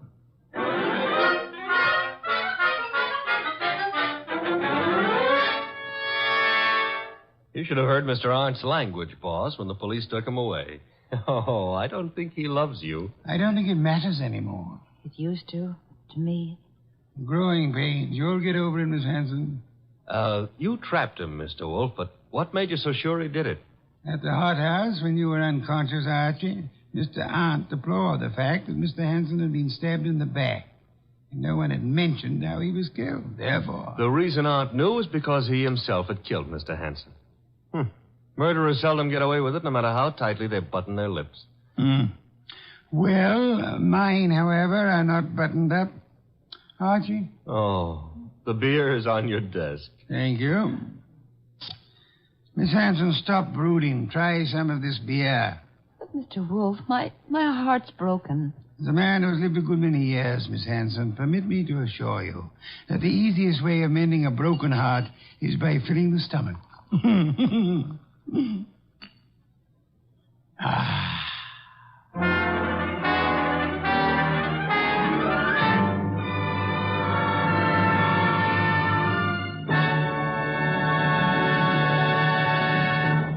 You have been listening to The New Adventures of Nero Wolfe, starring Sidney Greenstreet.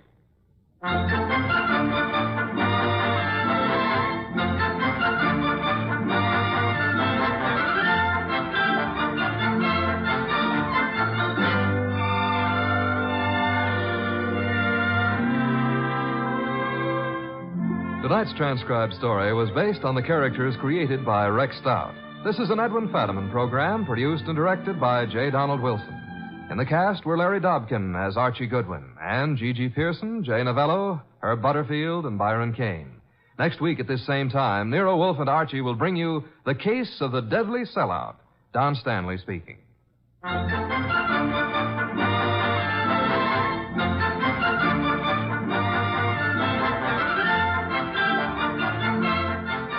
Three chimes mean good times on NBC. Friday means another visit with that entertaining eating establishment Duffy's Tavern.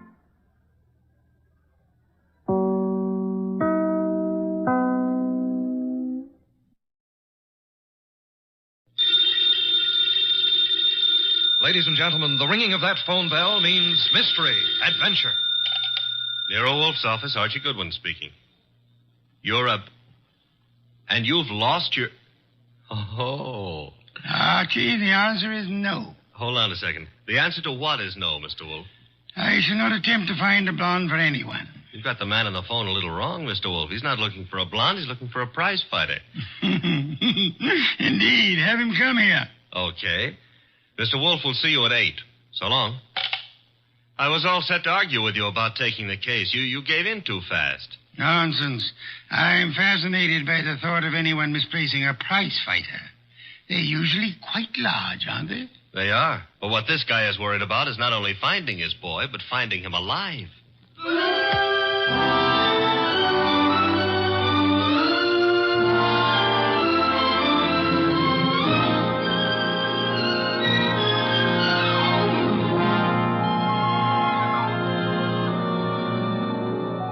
Ladies and gentlemen, it's the bulkiest, balkiest, smartest, and most unpredictable detective in the world. That chair-born genius, Nero Wolfe, created by Rex Stout and brought to you in a new series of adventures over this NBC network in the person of Mr. Sidney Greenstreet.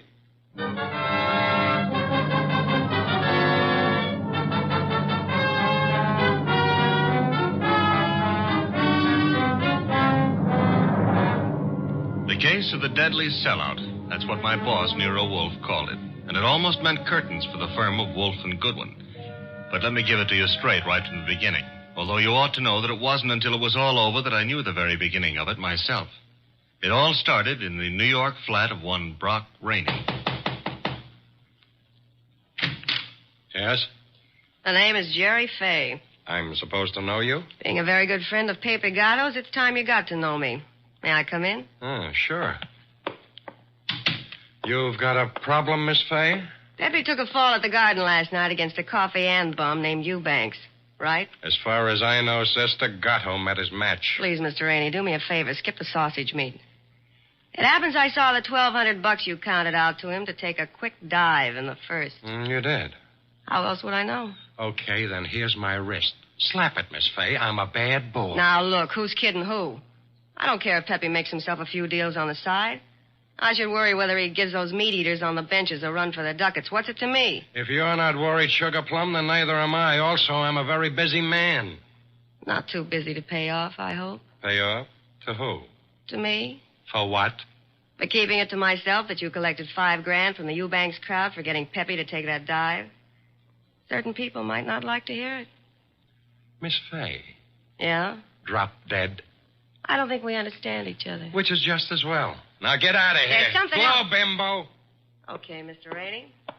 Have it your way. I'll go find someone with a more sympathetic ear. Someone like Lawson. Arnold F. Lawson. So long. Wait. Where does Lawson come into this? You asking is stalling. Lawson dropped a sizable piece of change on last night's two-step. No. Close the door, Jerry. Oh, yeah. $25,000 to be exact. That's a lot of corn to lose because a cheap fight manager arranges a frame. At least Arnold Lawson might think so. Sit down. Who's tired? Look, Mr. Rainey, it goes very simply in only one way. Lawson at yet knows from nothing except that your boy Gatto lost the fight. He may suspect, but he don't know. And he really don't have to know. Glad to hear you say that. And I'll be glad to see the shade of 3,000 long green banknotes. How much? You heard me, $3,000. Get out. Okay, I'm going. To the next phone and call Lawson. Look, Jerry, give me time, huh? I haven't got that kind of dough right now. Tell it to Lawson. When he gets through with you, you won't need any kind of dough. You know, I've got Gatto set for a go with Mellish, the title contender. Gatto can take him. Please believe me, he's going to take him. So? So after what happened in the Eubanks fight, the odds on Gatto will be like a war debt. We can clean up. Listen, we can make Heel, I wouldn't trust you from 11:59 to midnight. Get it up. Now. I'll give you 6 hours. After that, Lawson. So long.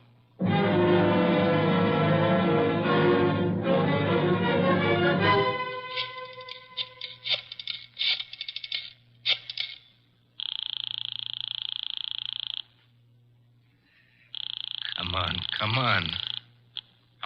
Hello, Rainey, this is Gatto. Hiya, Pappy. Look, the boys dropped in on me at the office at Mindy's. Lawson wants to see me. What? Lost? Look, Bum, I'm the one with the cauliflower ears. You heard me, and what do I do? Nothing. But... Don't go near him. Stay home. Let me take care of it. How? What'll you do? I don't know yet, Pappy, but I'll find a way. How did he find out? Your girlfriend. What? She wouldn't do that. She hates the guy. Hate him or love him, she told him. I can't believe it. I suggest you call our little doll Jerry and give her your regards for the double cross. Meanwhile, stay put in your apartment. Don't move. But, Rainey... Hello. 275, 319, 3... Archie. What on earth are you mumbling about? The high cost of blonde. Indeed. Oh, you can say that again. I have no intention of doing so. Okay, be smug. But there must have been a time even in your life when knickknacks from Tiffany figured on the budget. Phooey. Not to mention steak dinners and champagne. Or what did you feed your girls? Peppermint lozenges? Nonsense. Nonsense? They preferred lime. Oh, I'm dying, and he laughs. Mr. Wolfe? Yes? I have decided that you are giving me a raise. Archie, this is not a period in which unilateral decisions are wise. So I'll be a dope and get a raise, huh? As for your future mental attainments, you may be right. As for a raise... You want to drive me to gambling? Like betting on fights or going... Okay, it's the doorbell, and I'm answering it.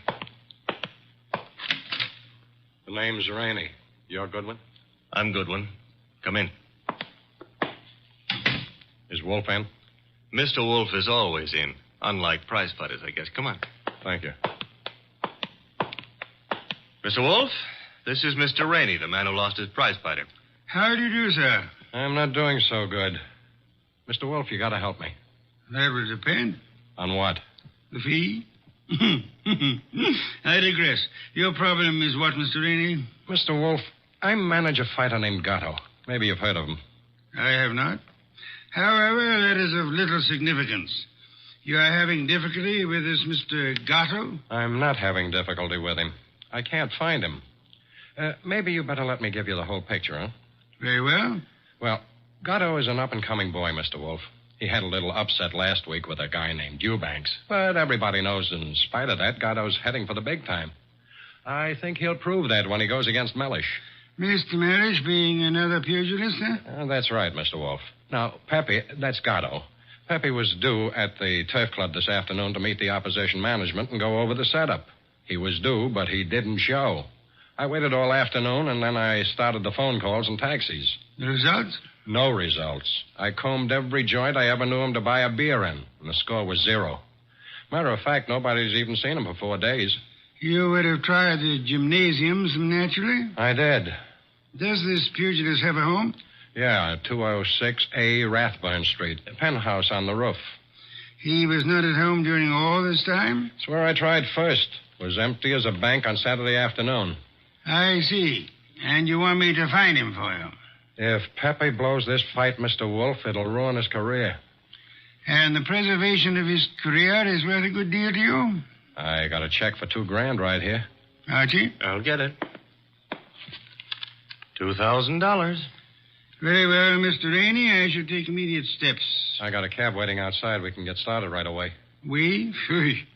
I shall remain here. But how do you expect to... Archie. Yes, Mr. Wolfe. You will leave with Mr. Rainey. I need information. You might try the Rathbun Street penthouse to start with. But I've already been there. With all due apologies, Mr. Rainey, suppose you restrict your activities to pugilists. Archie is a trained observer. You are not. Archie, you will pick up whatever you can at Gatto's apartment. I especially suggest a careful check on his wardrobe. Wardrobe? If his clothes are missing, Mr. Rainey, it would indicate that he left voluntarily and deliberately, for whatever reasons he may have had. If they are not, Archie, you will phone me from the apartment after your investigation is over. Okay. I shall, in the meantime, devote some thought to the subject. Huh? For $2,000, all you're going to do is devote some thought? Mr. Rainey, if I were not a modest man, I would point out to you that you're getting quite a a bargain.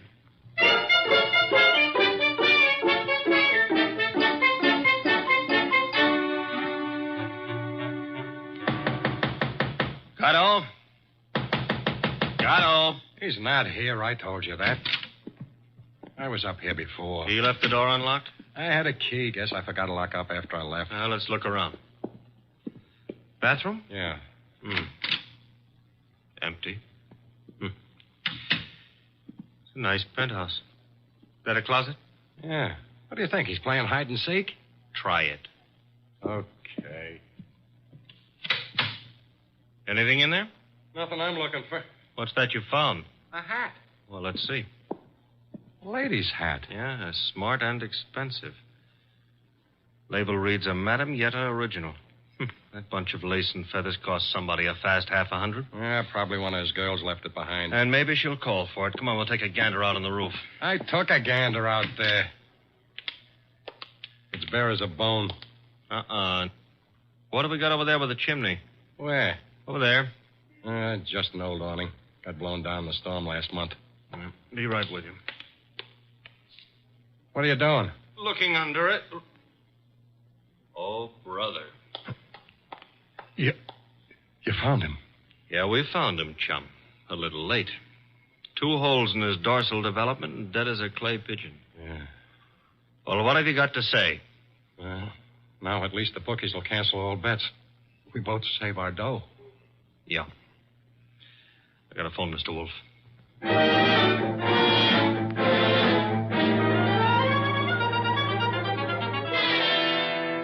And there he was, Mr. Wolfe, under the old canvas awning. Where's the hat? Oh, this is it. That's it, boss. Snazzy number, no? Where'd you find it? On the floor of the closet. You're right, Archie. Frothy little bit of millinery, caprice.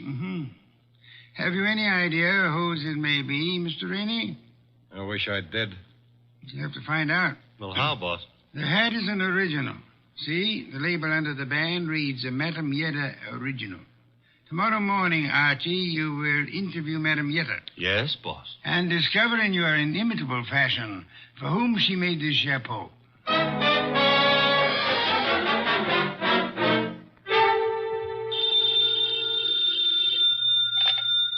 Hello? Archie again, Mr. Wolfe. Per your instructions, I have just talked to Madame Yetta. What did you learn? Madame Yetta tells me she made that hat for a Mrs. Lawson. Who is Mrs. Lawson? Wife of an ex-beer hustler who's in the chips and puts on airs. Lives in a penthouse of the Bradford Arms. I was just about to hop a cab and go up there, boss. Good. Keep this up, Archie. And through sheer practice, you may yet develop a full-blown intelligence. Well, I'm trying, Mr. Wolfe. And after the Lawsons, I do what? Return here immediately and hurry.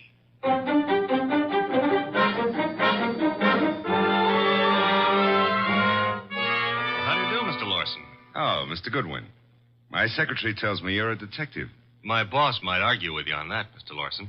Your boss? It happens I work for Nero Wolfe. I see. And you wish to see me about... About this hat. Hat? Oh, I see, yeah. Well, Mr. Goodwin, please believe me, I never wear hats like that. Would your wife be likely to say the same? My wife? Just what are you getting at? Would I seem too nosy if I asked how well you and your wife know Pepe Gatto? How well do we know who? Pepe Gatto. The pug? No, not such a pug. No, huh? I lost $25,000 on him in the Eubanks fight. If you ask me, he laid down like a dog. And did you talk it over with him? Talk it over with him. Never seen the man in my life. Not even at the fight? No, I placed the bet over the telephone. I'd scarcely have anything to do with a character like Gatto, Mr. Goodwin. You surely won't from here on out, Mr. Lawson. What do you mean? Gatto is dead. You don't say. He was murdered last night. Murdered? And what would you say, Mr. Lawson, if I told you that this hat is your wife's and that it was found in a closet in Gatto's apartment? Now, wait a minute. Let me get this straight. Are you implying... Not implying. Facts are sticking out. What time was this dumb brute done away with? Oh, I'd set it at somewhere between 5 and 7 p.m. last night.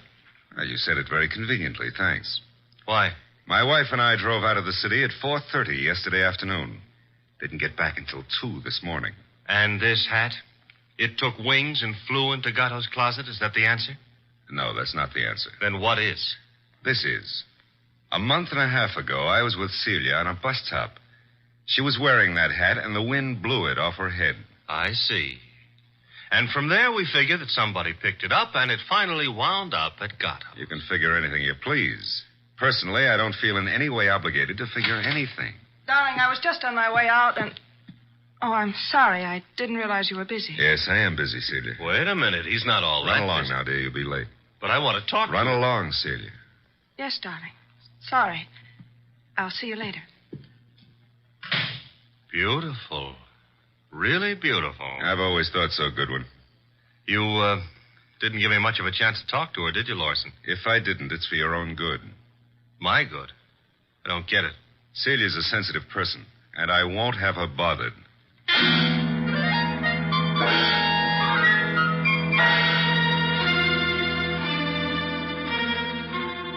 And do you mean to tell me you let him scare you? Let him scare me? Say, will you stop being so fearless with my life? The guy said don't bother my wife, so I didn't bother his wife. It was that simple. Apparently his wife is not blonde. Answer the phone, Archie. No, you answer it. Now you've hurt my feelings. Oh, well. Hello? I want to speak to Mr. Nero Wolfe. Mr. Wolfe speaking. Oh? Is it true that you're interested in the Gatto murder? Who are you, and how do you know he's been murdered? The second question is none of your business.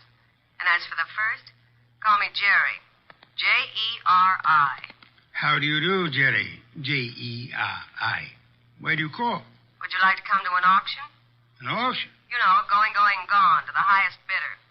And what are you placing on the auction block, Miss Jerry? A few facts. All in good condition and guaranteed to make it a cinch to snag the Gatto killer. Sounds promising. Only you'll have to bid against real money. May I have the address of the auction room? You'll have no trouble finding it. Your assistant was there last night. Where? The penthouse on top of 206A Rathburn Street.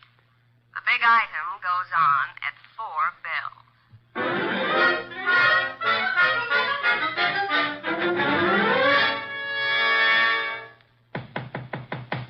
Yeah? Who is it? Man named Wolf sent me. Just a sec. You're Jerry, huh? I was expecting the man named Wolfe. Unfortunately for me, honey, when he's expected, I usually show up. Come on in. You? See, I'm the legs of the combination. He's the brains. It makes a nice division of labor. I see. You came in plenty of time. On the nose is our custom. Where are the rest of the bidders? Any second now. Mm-hmm. How many besides me are coming? 1. Small auction. But big action. How'd you happen to decide on this? I knew Gatto pretty good. And you were fond of him pretty good, huh? How did you guess? Well, you've got a key to this place of his, or you couldn't let yourself in. It adds, no? Gee, you should have been a detective. Just what I keep telling Mr. Wolfe. Look, tell me, Jerry, darling, this other person who's coming to the auction, who? The killer? You don't say. You sure the killer isn't here already? Look, I didn't kill him. The story you would like me to believe is that you witnessed the killing, huh? Called the killer and Mr. Wolfe and said, come on, kids, you can get me either to talk or shut up, depending on who pays the most. That it? Something like that. Mm-hmm. Okay. Prove you know what you're talking about. Who is the killer? Is it Block Rainey? Should also have your head examined, pretty boy. I talk for dough and only for dough. Not that I'm mercenary or anything, but... Okay, tell me this. How come you saw the killer in the act? Simple. I was here with Gatto. Called me to come see him. While I was here, the shot came through the window there from the roof. You know something, sweetheart? What? I can't understand how a girl like you, a pretty nice girl under all that paint and powder and Broadway shellac, How you could do a thing like this. You were in love with Gatto. I know that. Everybody does. And still you're willing to keep your mouth shut if the killer pays enough. How come? What's the matter, honey? Did I hit a tender spot? I don't think you understand. Sure, I was in love with the goof. Then along comes this other dame. She's rich and beautiful, and she has everything to give him. Ooh, do I know her? Of course you do. She... Jerry. Oh. Jerry.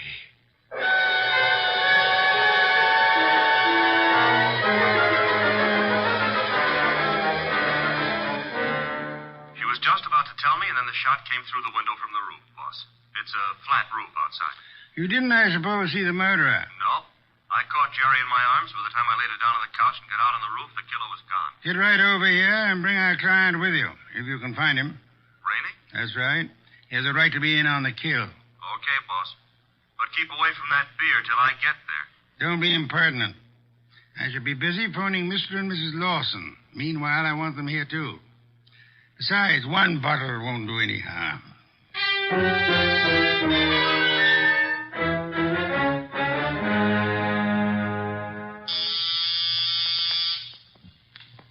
There they are. Let them in, Archie. You remain seated, Mr. Rainey. Okay, Mr. Wolfe. Well, come in, Mr. Lawson. Come in. Mr. Wolfe here? He's here. Nice of you to come. Anything to help the law. Ah, Mr. Lawson. Your wife didn't come. No, Mr. Wolfe. She was out when you called. Sorry, I forgot to tell you. I left word with the butler, however. Mr. Lawson, about 20 minutes ago, a girl named Jerry Fay was killed. So? She was killed in your neighborhood, in a flat formerly occupied by one Pepe Gatto. Well, where would that be? Maybe your wife knows where the flat would be. How dare you, sir? No histrionics, please. Where was your wife when the girl was killed? I'm advising you that if there is an alibi, now's the time to state it. I wouldn't humiliate Celia by alibying for her. Then the police will pick her up. But she didn't kill this girl, Mr. Wolfe. You have reasons for that opinion? The best of reasons. I'd be grateful if you'd state them and let me be the judge of their excellence. One should do. This one. Celia's out in the country visiting her mother. Oh? Does that settle it? Possibly. What's her mother's telephone number? Why, Merely a routine check. Well, can't you take my word? I'll take her mother's number. Well, Mr. Lawson? I'm sorry. I hoped you'd buy this story. What do you mean? The mother's been dead for 10 years. I see. Well, I don't. What's the idea? It's known as marital devotion, Archie. I suppose you realize, Mr. Lawson, that in shielding your wife, you're aiding and abetting a murderess? I haven't stopped to realize anything. When Goodwin brought me that hat, I didn't know what to say. Oh, you pitched me a curve then, too. Well, I suppose you might call it that, but... And she didn't lose the chapeau off a bus top. No, but you've got to understand. Celia's the dearest thing in life to me. Yeah, so's a lady rattlesnake to its husband. I suggest it is time for you to be objective in this matter, Mr. Lawson. What do you want to know? Tell us where she can be found. I have no idea. When is she expected to return home? Never. Oh? You see, we had an argument. I doubt that I'll ever see her again. Then we're quite on our own, Archie. To do what? To make a journey to Gatto's apartment. Gatto's apartment? She probably has a key to that popular abode. But she wouldn't go there, boss. On the contrary, I am of the opinion that that's just where she would go. Give me my hat. Don't tell me you're going to stir yourself. It's a most unpleasant necessity, Archie. But the lady in question is dangerous and not at all hesitant about indiscriminate gunplay. Get out the car, Archie. We'll make the journey to Rathbun Street penthouse with the hope that Celia Lawson will show up in time to mourn her lost love. You want me to go along with you, too, Mr. Wolfe? Yes, indeed, Mr. Rainey, I do.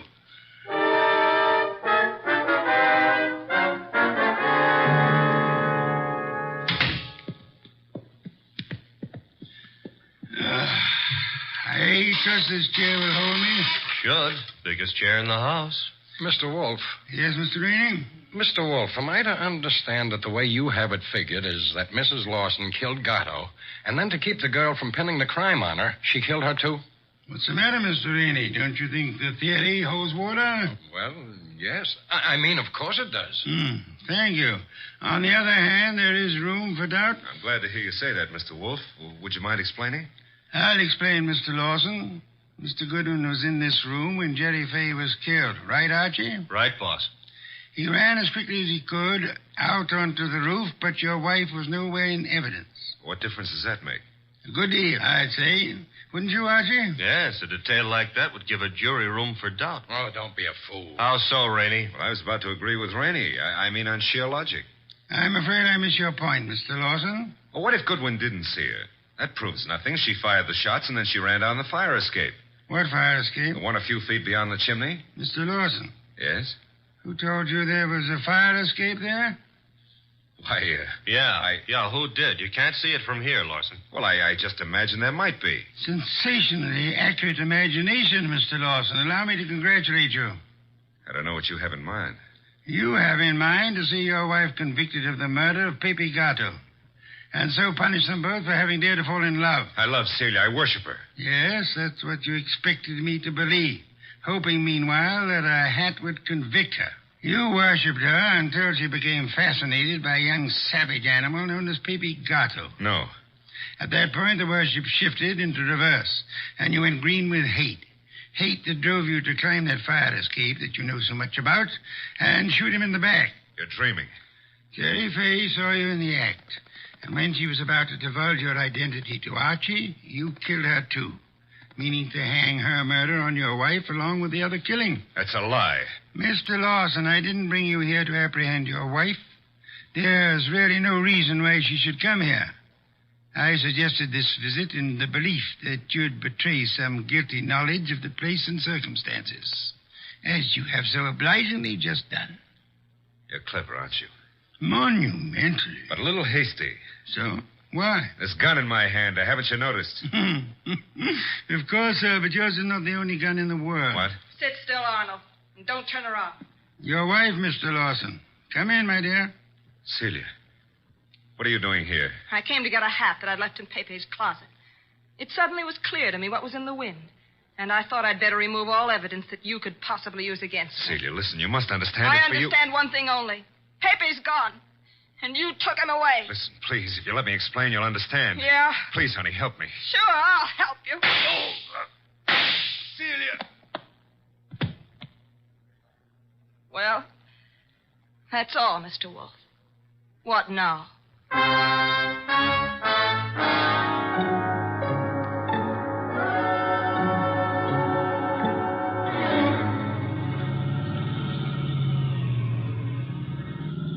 Archie, why is it when you drive it always gets so crowded outside? Will it go tough on her, boss? Why not? She killed a man in cold blood, though she actually saved our lives while doing so. I hope that helps her at the trial. I hope so, Archie. After all, if she hadn't done what she did, what would have happened to the lobster bisque? What lobster bisque? The lobster bisque that Fritz is making for dinner. Hurry, Archie. It really can't be appreciated unless it's eaten hot.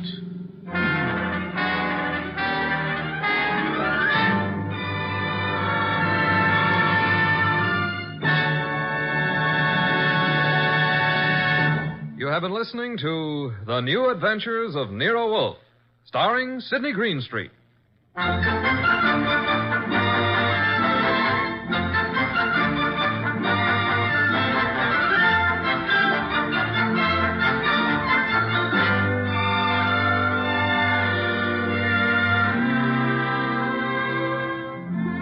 Tonight's transcribed story was based on the characters created by Rex Stout. This is an Edwin Fadiman program, produced and directed by J. Donald Wilson. In the cast were Larry Dobkin as Archie Goodwin, and Ann Diamond, Charlotte Lawrence, Gerald Moore, Don Diamond, and Eddie Fields. Next week at this same time, Nero Wolfe and Archie will bring you The Case of the Killer Card. Don Stanley speaking. 3 chimes mean good times on NBC.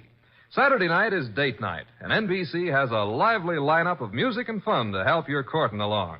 Tomorrow, Dennis Day brings you a melodic and mirthful 30 minutes, and then Judy Canova gets together with her gang for a sparkling session of mountain-style song and laughter, followed by singing MC Red Foley and his friends on that exciting parcel of Western tunes and mayhem Grand Ole Opry. Here's Sam Spade. 3 chimes mean good times on NBC.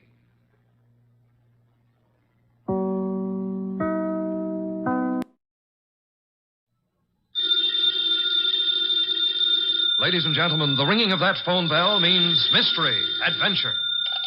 Nero Wolfe's office. Archie Goodwin speaking. You want Mr. Wolfe to what? Mr. Wolfe will do nothing of the sort, Archie. Mr. Wolfe is thirsty. Hold on for a moment. The bottle opener's in the left-hand drawer of your desk. Thank you, Archie. Mr. Wolfe, I've got a man named Denby on the phone. He wants you to umpire a card game. Man is insane. He's offering a fee. The answer is no. I know nothing of card games, nor do I wish to learn. Okay. Well, the answer's no, Mr. Denby. Sure, I'll ask him again. After he finishes the beer he's working on. Goodbye. People appall me. The fantasies they indulge in. Bah, what on earth made that maniac think I might consent to preside at a card game? Well, seems he expects one of the players to be death.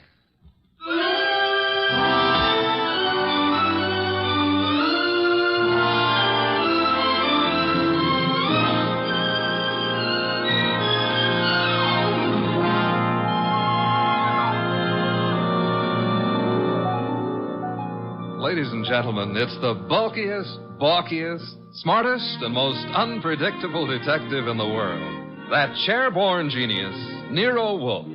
Created by Rex Stout and brought to you in a new series of adventures over this NBC network in the person of Mr. Sidney Greenstreet.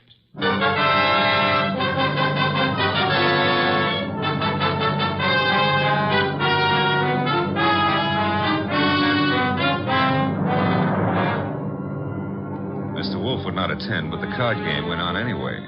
At the home of a Mr. Stephen Denby. Jean? Yes? LaCosta? Mr. Piper? I think we're ready to begin, eh? I'm ready. Yes, Jean. You always are. How I like that remark, I'll have to decide later on. Yeah, please do. LaCosta? It's all right with me. And Mr. Piper? I brought a deck. No, as host, I shall supply the cards. Before we play, I examine them, yes? Of course. Here you are. Chuck? Yeah, Mr. Denby? You will remain outside the door until called. No one is to enter this room under any circumstances. Got it. LaCosta? The cards look all right. Thank you. Now then, shall we make things absolutely clear? You mean, should you make a speech? I don't mind. But make it short, huh? I shall. The four of us seated at this table are joint owners of the Candy Club, a rather successful institution devoted to the sale of food, liquor, entertainment... And the gambling. And games of chance. For some time now, we have all resented sharing the profits.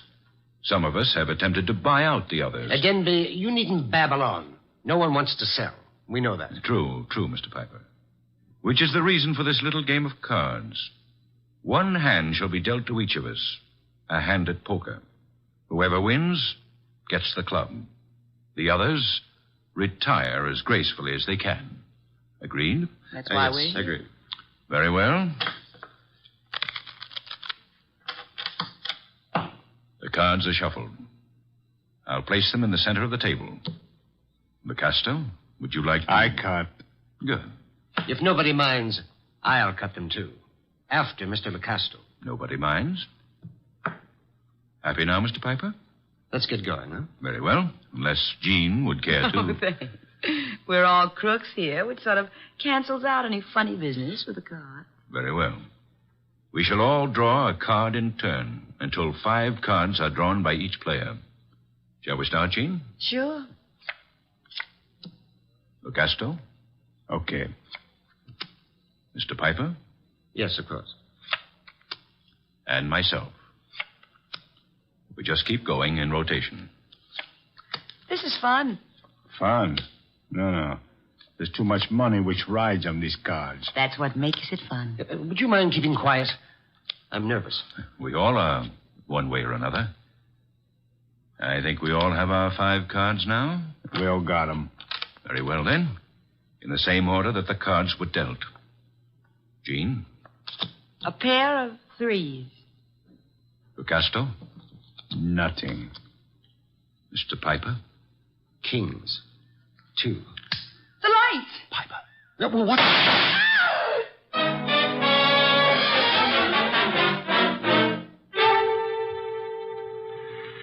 Da-da-da-da-da-da. Da-da-da. Hey. Hey, I don't like to seem stuffy, mister, but will you take your elbow out of my back? I'd be delighted to, Mr. Goodwin, but it's not my elbow. I don't care if it's your tibia maximus. Just take it away. Chuck wouldn't like that. Oh, we have company.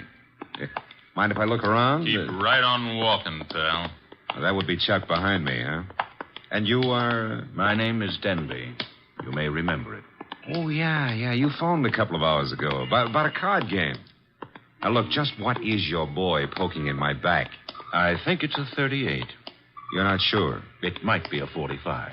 Chuck, is it loaded? Make a funny move, pal, and you'll find out the hard way. Yo, wait a minute. It's just a passing curiosity. Where are we going? My car. Get in. If you insist. I guess you do. Okay. I'll drive, Chuck.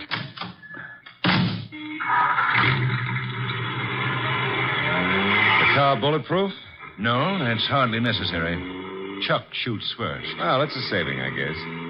The only thing is, I hadn't figured on taking a ride. I told Mr. Wolfe I was going for a walk. He disapproved. You're going for a ride. Isn't that a little corny? Now, there's a minor difference. Usually the guest, shall we say, is killed at the conclusion of the ride. In this case... Let's not make the difference too minor. Huh? You will survive the ride. It's what comes afterwards that might kill you.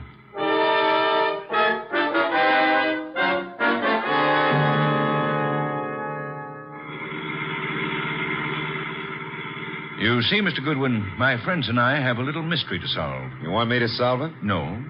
We want Mr. Wolfe to solve it. In order to do so, he must leave his house and come to mine. He has to in order to find the solution quickly. Why?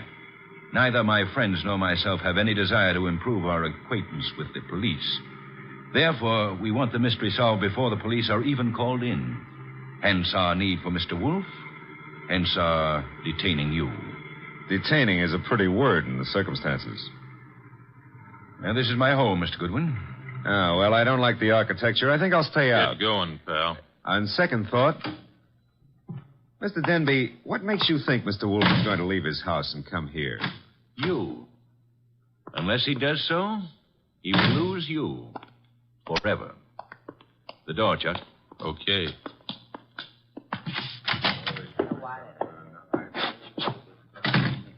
Mr. Goodwin, may I introduce you to my associates in business and in poker? To your right, Mr. Locasto, a charming but impulsive fellow. Hello. He's only the stooge. Where's the fat fellow? In time, Locasto. The lovely lady whose back is to you is Jean. Jean something or other. She's always changing her name. Hello. Hello. And the gentleman facing you is Mr. Piper. How do you do? Is he exclusive or just... Hey, he's wearing his red carnation a little low, isn't he? Over his heart. Except that's no carnation. That, Mr. Goodwin, is blood. Lifeblood.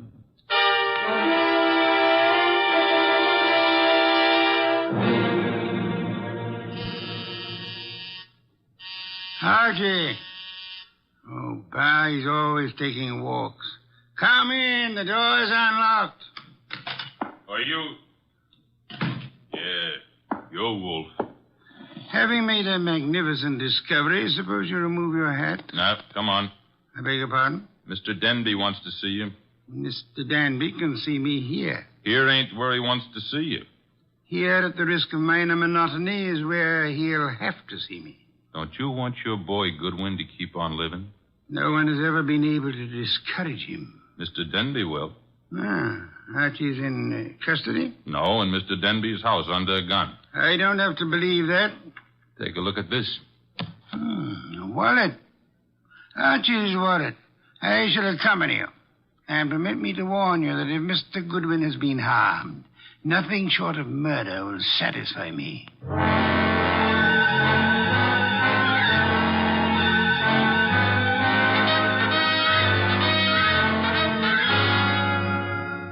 It's getting late. Wolfe isn't here yet. Maybe he doesn't worry about you, Goodwin. Well, he could have been delayed. Maybe an orchid needed a pollen transfusion or something. Besides, only the good die young. Then you must be very, very good, Archie. That remark I didn't care for. We sit here and wait for the fat one, but in the meanwhile, the police... The police will come when we notify them. But they will not like the delay we make to notify them. I say we waste time. I say the fat one will not risk coming. You say entirely too much. Is that so? Maybe I kill you myself. Picasso, put that gun away. Yes, darling Archie should have a chance to live. Not long if Wolf doesn't come. Stop looking so pleased. Are you afraid to die, Archie? Yeah, well, I'm not looking forward to it. It's so final. Besides, I didn't eat a hearty dinner, and Oh, the Marines have landed. Who is it? Chuck, with Nero Wolfe. Let him in. Shut the door, Chuck. Stay outside. Archie? Hello, Mr. Wolfe. Oh, am I glad to see you. I regret I cannot say the same thing. Blast you, why couldn't you stay at home instead of taking those confounded walks? I warned you it'd be dangerous. Yeah, but Mr. Wolfe, it wasn't the fresh air that got me. It was Denby. Mr. Wolfe, I knew you wouldn't come here without some sort of pressure. I thought the method I used would be most effective. Would you really have killed Archie if I hadn't come? I would have had no choice. I would have been stuck with a witness to an unsolved murder. Suppose I cannot solve it. I should be forced to apply the same logic to two witnesses. Mm-hmm.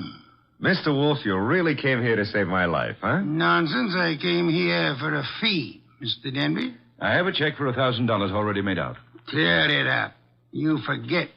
I left my home. I traveled unprotected through the streets of this city, exposed to motor accidents, to fresh air, too. You offer me $1,000. Will $2,500 do? Barely. Archie, will you take the check? Now, I presume you want me to find who killed the gentleman at the table, the one facing me, huh? His name is Mr. Piper. The name is no importance. Will you all sit at the table in the same position you were at the time of the shooting? Of course. Jean? Picasso? Good. Now for a look at the wound. The lights, I should imagine, went out for a while when the shooting occurred. They went out? Yes. Of the three of you at the table, which one had the best motive for the murder? We all have the same motive. The club. Helpful.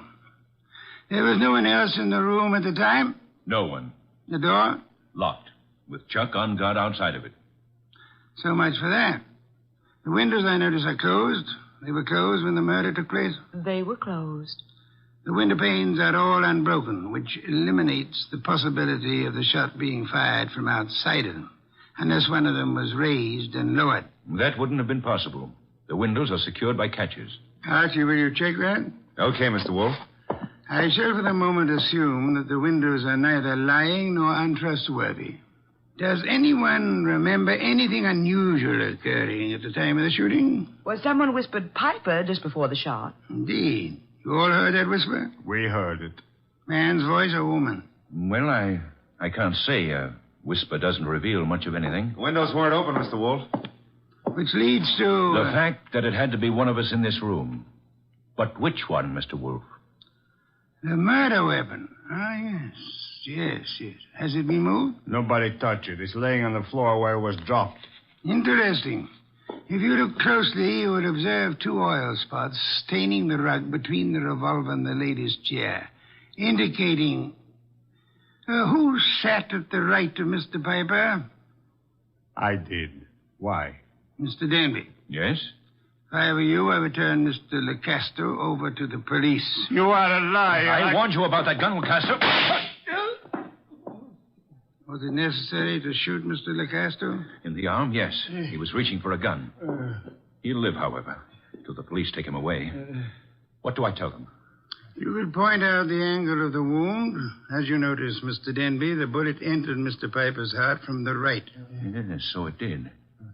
Therefore, whoever sat to his right, well, that was Lecasto. Archie, you have the check? I have it. We may as well leave. Mr. Wolfe, you're sure Lecasto shot Piper? I have indicated the evidence. The rest will be up to the jury. Come, Archie. Jean, Yes, Archie. now that my life expectancy has increased, what are you doing tomorrow night? Archie? I got to scram. Lancaster 7583. I'll be ringing your bell. Oh, Mr. Denby, you better do something about Lucasto's arm or he won't live to be executed. You see, the executioner likes them warm before he chills them.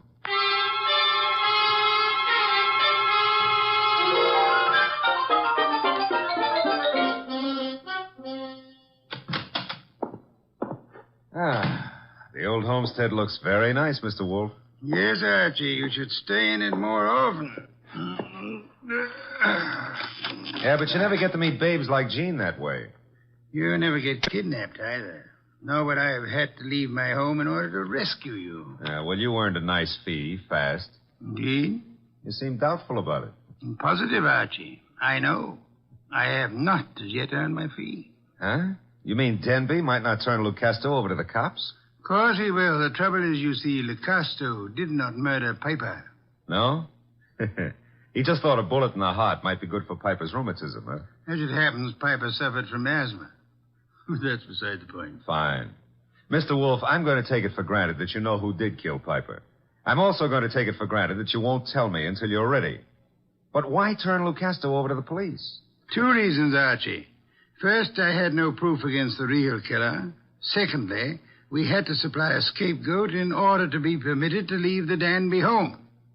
You were unarmed, helpless. Go ahead, rub it in. Nonsense. It was an interesting problem. I enjoyed it. It was, huh? Well, to me, it's still in the present tenses. Which reminds me, as old Dr. Tidmouse said, there's always a future tense. And in that future tense, Jean. No, Archie. Oh, Mr. Wolfe, stop. That girl's got a love for blood that appeals to the ghoul in me. Besides, did you notice what she does to her dress? Archie, I was merely about to say that I have no objections to your dallying with the girl. Oh, I don't believe it. My ears need overhauling. I objected only to the future tense. Why not call her now? Yeah, well, I won't pretend I understand this sudden enthusiasm on your part about my love life. Probably there's some foul, scheming motive at the bottom of it. But who am I to look a gift horse in the mouth? Now, let's see. Her number was, Lancaster 7583, of course.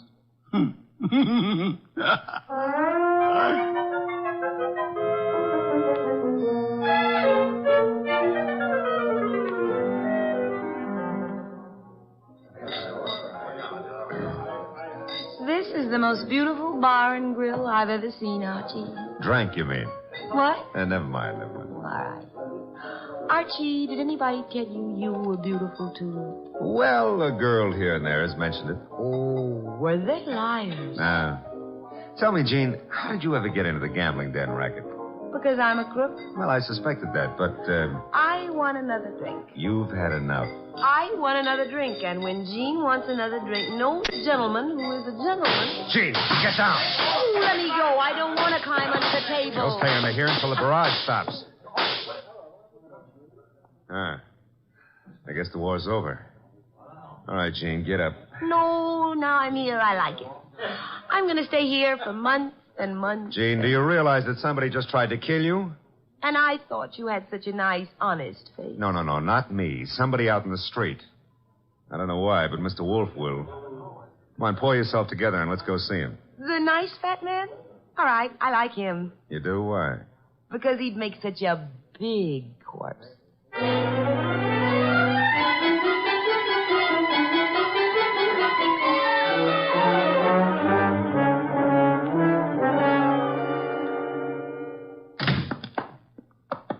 that you, Archie? Plus Jean.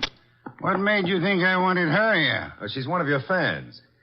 She thinks you'd make a lovely corpse. What was the reason for bringing her here? She was shot at. Did you expect her to be? I expected her to be killed. That's why I sent you to her. It didn't occur to you I might be killed, too? It did. I was willing to take the chance. You were willing? Oh, Mr. Wolfe, Jean's a little under the weather. Splendid. In vino veritas. Watch your language. I mean that people in their cups often tell the truth, a proverb of some antiquity. Who shot at you tonight, Jean? Oh, I don't know. I didn't see. Has it occurred to you that you might just as easily have murdered Piper as not? But Lucasto killed Piper. You said so yourself. I lied. Furthermore, why the attack on you if Lucasto was the murderer? Well, I don't know. Did you also not know that Lucasto escaped from jail earlier this evening? You're making that up. Why should I? Mr. Denby turned him over to the police, But Lecosto managed to get away before being jailed. That's not cricket. Incidentally, Mr. Denby will be joining us at any moment. I expected you to bring Jean, Archie. Therefore, with the exception of Mr. Piper, who is resting in the morgue, and Mr. Lecosto, who is at large, we shall have all the participants in the card game. With them, perhaps we can deal a new hand, Archie? Okay. Maybe it's the morgue to tell us Piper escaped. Oh, wrong again. Come in, Mr. Denby. Mr. Wolfe, I'm upset. I heard over the radio about Lucasto's escape.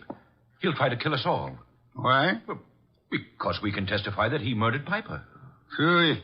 I beg your pardon? Lucasto did not kill Piper. But you said that he did. The only evidence against Lucasto was the angle of the entrance of the bullet that lodged in his heart. May I remind you of the whisper you all heard in the darkness preceding Piper's death? The whisper that said Piper? Precisely. We must assume, then, that Piper turned his body in the direction of the whisper. Therefore, the angle of the wound would be wrong for Lucasto, but the correct one for... Whoever sat opposite Piper. I sat opposite him. But that doesn't mean I killed him. Wait, you must have. Once he turned, the bullet must have come from opposite him. Only possible way. That means you, Jean. No.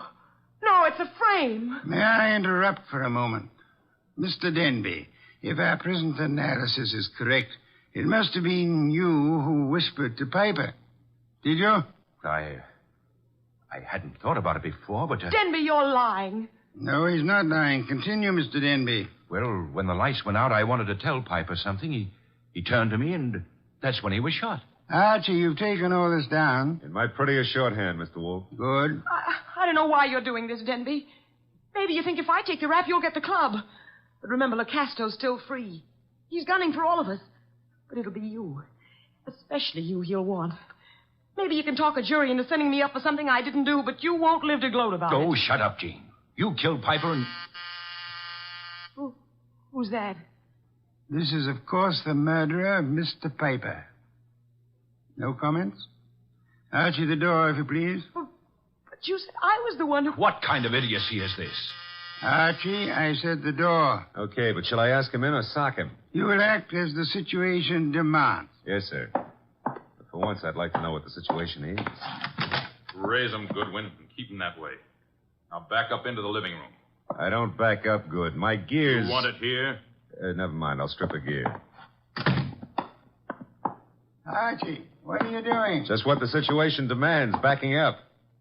In case your knowledge of armaments has failed you, our little friend Chuck here is pointing a .38 revolver at me.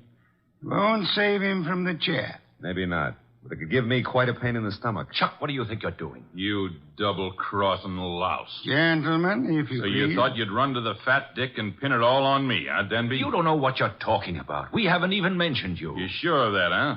Then why did Wolf phone me and tell me you were about to sing? Wolf phoned you? Yeah. Said you were getting ready to feed me to the electrician up the river. Oh, he was making a stab in the dark, Chuck. Trying to start something. That's so, Wolf? Archie, will you read Chuck your notes about Mr. Denby's statement regarding the whisper? Well, that doesn't mean... It could be misunderstood. Read me the notes, Goodwin. Here it is, I quote. When the lights went out, I wanted to tell Piper something. He turned to me and... That's all I need to hear. Chuck. You were selling me out after hiring me to knock off Piper. You dumb gunman. Now you've given Wolf what he wants, a confession. I was trying to pin it on Jean. That's what you say now. It's kind of late, though. Too late for you. No. Goodbye, Mr. Denby. Nice shooting, Chuck. Stay put, Goodwin. The rest of you, I'm leaving. Police wouldn't approve. But let me have your gun. Huh? Wise guy. You know something? I've been thinking. Can you think? If I was to knock off you and Goodwin, me and Jean could split the club between us and nobody'd ever know who killed Piper. Very whimsical, Chuck, but if you don't mind... Archie, don't be an idiot. Well, if I have to get shot, I prefer it to happen when I'm moving forward. Archie. Okay, come and get it, Goodwin. March right up nice and easy and take it. I'm coming. Would somebody mind telling me why I don't fall down? Fool. I've been shot. Well, that's not the way to talk to a man who's just been... Hey, Chuck is lying down. Is he dead? Well, there's been a mistake. I didn't shoot him. He shot me. Archie, stop blabbering. Neither of you shot the other. As a matter of fact... I shot the Chuck. Lucasto. Lucasto, Archie? Well, I thought he escaped. No, I'm not crazy. I do not escape. The fat one, he phones the police to tell them how I'm innocent. Yes, I had the police announce the escape, however, for reasons of, shall I say, strategy? Well, on account of there are no bullet holes in me, you can say whatever you like, Mr. Wolfe. Thank you, Archie. That announcement helped heighten the tension our murderers were under. And then they explode. The fat one, he says to me, "Look, Astor, wait in the next room. Watch careful. Maybe there's trouble." I watch. And now? Now there's no more trouble.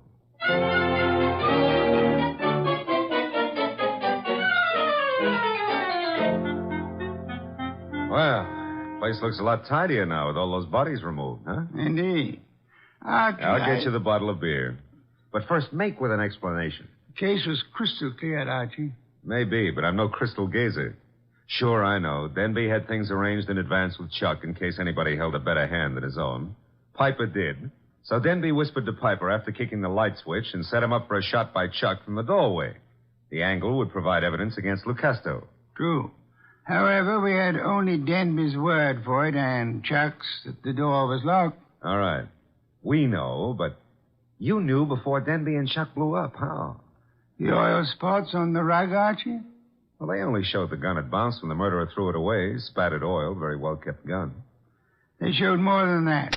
Where were those spots in relation to the gun? Think back, Archie. Spots in relation... Oh, sure. They were between the gun and the door. Therefore, the gun must have been thrown from the door. Bounced twice, staining the rug before reaching its final destination. Ah, I get it now. That told you who'd fired the gun. But there wasn't proof enough, so you set up a nice atmosphere of suspicion and had the boys give each other away. All right, Mr. Wolfe, you're a genius, and, you may have your beer. Thank you, Archie. As for me, I'm not a genius, but I remember a phone number. So if you'll excuse me, Mr. Wolfe. You're excused, Archie. Thanks. But before you call that number, may I remind you that Jean is a girl of macabre tastes who appeals to the ghoul in you. Sure you may, but why bother? In order to be able to warn you that a ghoul and his money are soon parted. Good night, Archie.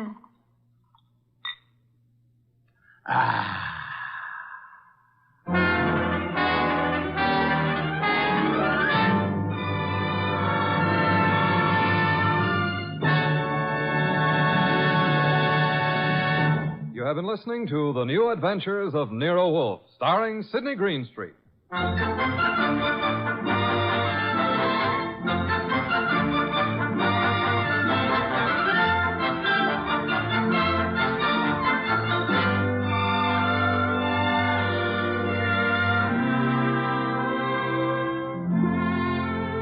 Tonight's transcribed story was based on the characters created by Rex Stout. This is an Edwin Fadiman program. In the cast were Gerald Moore as Archie Goodwin, and Betty Lou Gerson, Jay Novello, Howard McNear, Barney Phillips, and Bill Johnstone. Next week at this same time, Nero Wolfe and Archie will bring you The Case of the Calculated Risk. Don Stanley speaking. 3 chimes mean good times on NBC.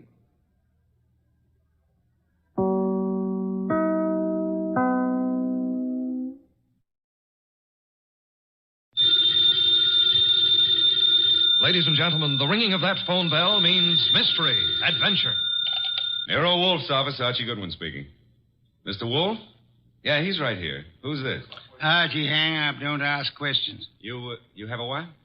Archie, it's past your bedtime. Well, I'm afraid, Mr. Wolfe, it's past his bedtime. Your bedtime. It's a client, boss. That's what I was afraid of. Foolish.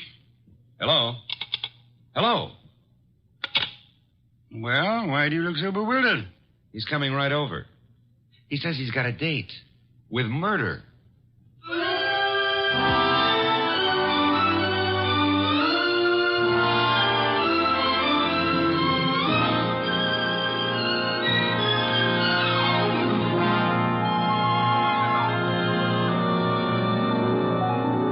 Ladies and gentlemen, it's the detective genius who rates the knife and fork the greatest tools ever invented by man. The ponderous, brilliant, and unpredictable Nero Wolfe. Created by Rex Stout and brought to you in a new series of adventures over this NBC network in the person of Mr. Sidney Greenstreet.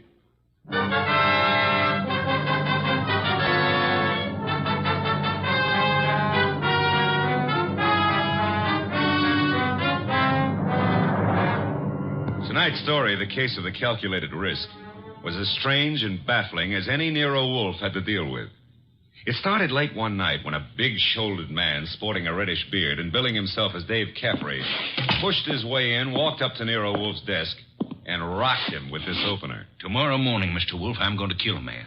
I beg your pardon, sir? I'm going to kill a man with these two hands. I've been told strange things across this desk, Mr. Caffrey. This is the first time a murderer has confided his intention to me in advance. This man you speak of. I'm not telling you his name. I'm not telling you where I'm going to meet him. The session tomorrow is going to be private and personal. But if anything happens to me between now and then, I want you to take over. Mr. Caffrey, do you seriously think I could assist you in a matter of private vengeance? That's not what I'm asking. This guy deserves to die. I plan to kill him with these two hands, me, myself. But if I slip up, if he gets me first, I want you to see that justice is done. But I assure you, sir... I told you this guy deserves to die. Let me tell you why. Years ago down south, there were 3 men in business together, partners. Me and 2 others. Your notebook, Archie, if Mr. Caffrey doesn't mind. You're wasting your time, Wolf. The names I'll use will be phony. I won't give you anything you can check back on. We'll take our chance, sir. Please proceed. It happened in a town about 40 miles from the place where we had our business. We'd gone there to collect some money, the 3 of us. Carl, Mitch, and me. Dave Caffrey. But all we collected was bad news. So bad that Carl hadn't even given our right names at the hotel. Said he was scared some of our creditors would come hitting up on us for what we owed. 3 of us had some drinks, and we'd been pacing around for nearly an hour. I can still remember the way Mitch stood and looked at me. And then up at Carl, when Carl suddenly pulled to a stop and came out with this idea of his. So, Dave, you got 6,000 cash on hand. You counted it, Mitch. Well, didn't we make it 6240, Carl? Whichever. We've got this 6,000 odd, plus some slow accounts receivable against debts of 38,000. With 3 of us trying to live from the business, we haven't got a chance. Well, we ain't got much of a one, Carl, but... It's hopeless, Dave. With 2 partners, though. 2 partners? You reckon on pulling out, Carl? I say we cut cards for it, Mitch. Low man drops out. Break up the partnership? After sticking together all these years? Wait a minute, Dave. Wait a minute. Maybe Carl's right. Maybe this could work. Carl, you mean the low man drops out clean? Right now? Right now, Mitch. Other 2 to take over assets and debts and see if they can get this thing back in the black. Okay, Carl. Get the cards out. Dave? Well, that's what you guys want. Okay, then. Here's a new deck. Shuffle them, Mitch. All shuffled. Cut 'em, Dave. Go ahead, Mitch. You get first pick. Spread 'em if you like. Here goes. 6. Your turn, Dave. Okay. 9 of clubs. Lucky guy, Dave. That puts you in whatever Carl pulls. I'll pull it fast. There she is. Denise. Sorry, Mitch. That leaves you elected. Well, Mitch, I'm sorry, too. I guess we all had a fair whack at it, but... Hey, wait a minute. Let me see that ace again, Carl. Easy, Mitch. I said I was sorry, Look, but... Dave. Yeah, what is it, Mitch? All the aces are marked. Carl, I'm going to cram this deck right down your crooked throat. Look out, Mitch. He's got a knife. Oh. Carl, you... All right. I've cut him for keeps. What do we do now? What do we do? Look, Carl, I didn't mark those cards. I didn't kill Mitch. And what's more... Shut up, Dave. We're both in and out now. Come on. Let's get out of here.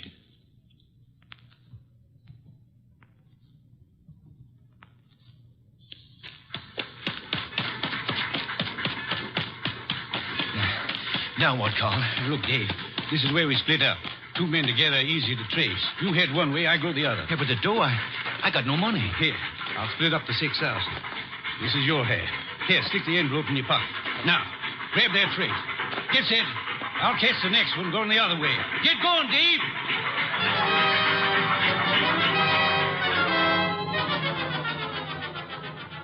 That's how it was, Mr. Wolfe. It all happened so fast that I...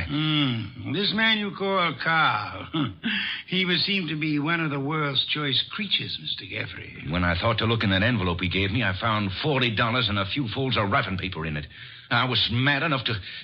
Well, I got off the freight and intended to go back, but... Then I picked up a paper. And read all about the murder of your friend Mitch with the statement that Carl had accused you of the crime and that the police believed him in view of your escape. That's it. Classical, but not at all original. Well, I was young then and stupid. And I'd had those drinks to start with. And you spent the intervening years hunting down the man Carl, am I correct? Yeah. I tramped the country from east to west, from north to south. Tramped it for years, searching for him. And yesterday I located him. He's a big wheel these days up on that 37th floor of his. But tomorrow when I get... Yes, Mr. Caffrey, the 37th floor of... Never mind what building. Now, wait a minute, Caffrey. If you expect Mr. Wolfe to help you... I don't want him to help me. I'll help myself.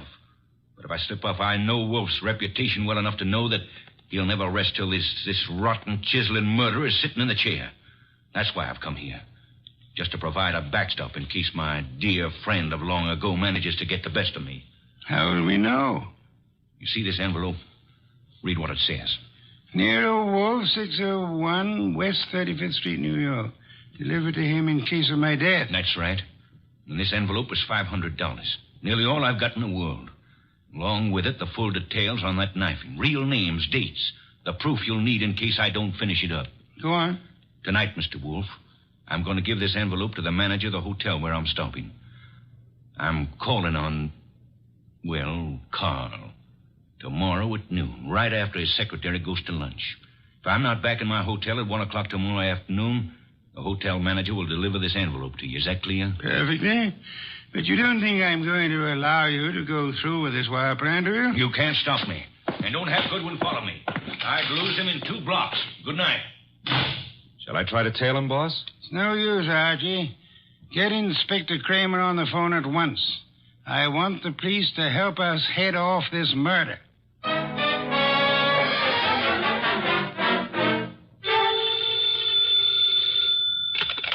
Nero Wolfe speaking. It's Archie. I'm calling from the morgue. And? They found Caffrey's body in a subway washroom, mugged and stabbed. Wallet gone, pockets cleaned out, no envelope. Just 2 hours ago he was here. No envelope, eh? Gone. Witnesses? None so far. Homicide's calling it straight mugging and robbery. As it well might look, except for a guy named Carl. How much do I tell Kramer? all of it. Ask the inspector to start queries throughout the South on the original killing. The original killing? Look. It's our best chance of getting a description of the man called Carr. The original killing and the partnership. Starting from, say, 8 years ago and working back to the middle 20s. Tell him to concentrate on towns on railway lines. Putting out pictures of Caffrey and... Pictures and dentistry. Fingerprints to Washington. Kramer will know. And if I come across a haystack, do I keep my eye out for needles? We are going to find Carl, Archie. We are going to find him if it takes from now till doomsday.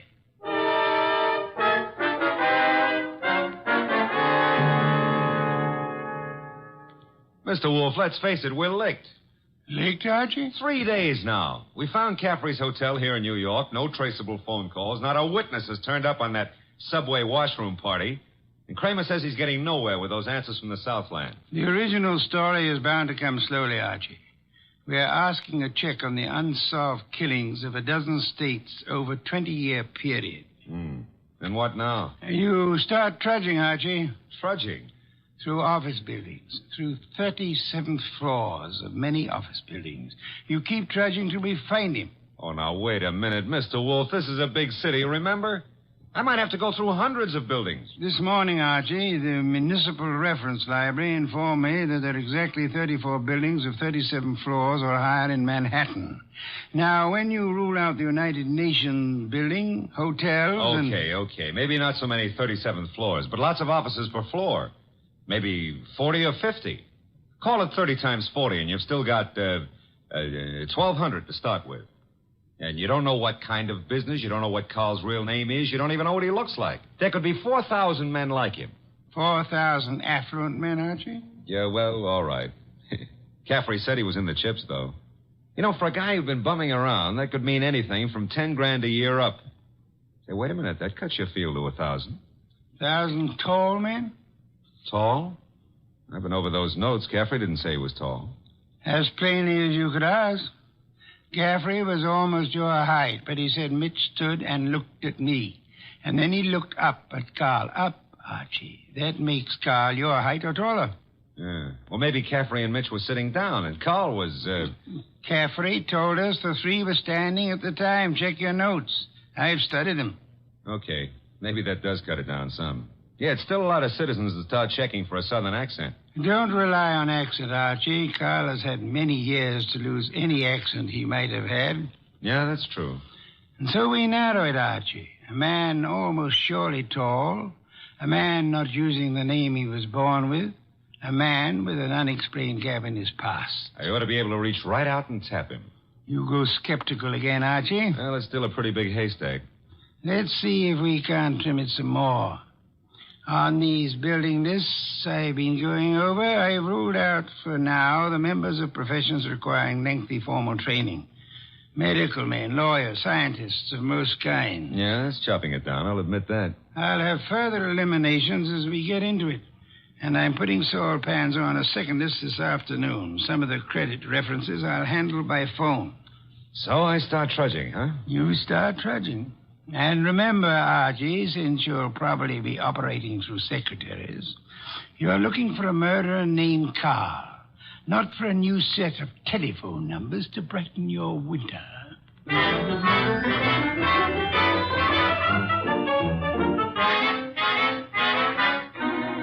Tall? Well, I don't know what you're peddling, Goodwin, but if my boss put his elevator shoes on and stood on a box, he'd still be down somewhere around my necktie. If he stood on his money, though, we'd need a helicopter to get up near his shoelaces.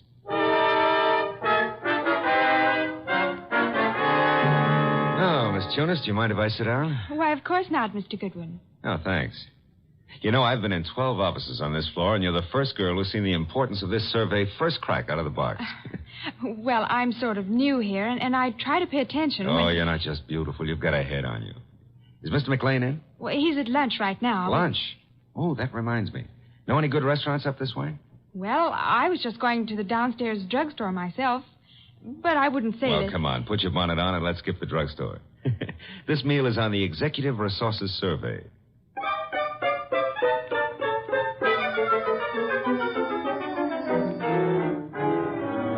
There you are, boss. The boil down. Tinsley, McLean, Fernandez, Tesreau, and Kaplan. All five of them tall, all five a little misty in the background. You and Saul have done well, Archie. Very well. But I'm crossing off Fernandez and Kaplan. Why? The Credit Bureau report clears Fernandez, and Kaplan was on a special war job. The FBI x-rayed his record twice. Leaving J.P. Tinsley, Carson McLean, and Philip Tesreau, huh? I'd like to see all three here, Archie. Get them here one way or another. And so you do admit that Tinsley isn't your real name? Mr. Wolfe, are you a blackmailer or what? I'm a licensed private investigator, sir. Any disclosure you make will be kept in confidence, provided it doesn't touch on the case I'm engaged on. You haven't said what the case is. I don't intend to. If you prefer to explain this mysterious gap in your background at the district attorney's office... Well, I'm using the name Tinsley because I've got an undivorced first wife out on the coast. We broke up 20 years ago, but she said she'd see to it that I never married again. And she knew where I was today. Well, I don't say I'm a saint, but she's a vindictive woman. I see. May I have names, dates, and places starting 1924?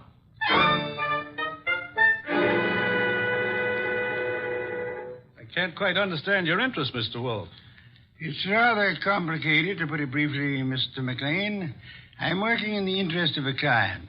Our people have found this puzzling gap in your background, and I'd appreciate such clarification as you may be able to supply. But I told you, Mr. Goodwin, I was raised and educated in the Orient. Until 32, I was in business with my father in China. Where you say your father died? Died. With the Depression, I returned to New York, started this importing business in a small way, weathered through the early 30s, and I think my bankers can assure you of my standing today. They've done so. Carson, McLean and Company has an excellent credit rating. Thank you, Mr. Wolfe. To switch somewhat abruptly, Mr. McLean, would you happen to remember how you spent the evening of the 19th? Of this month? Of this month? Well, I could hardly... Wait. You say the 19th. Well, would that have been on a Tuesday? Yes, it was Tuesday. Well, that simplifies it.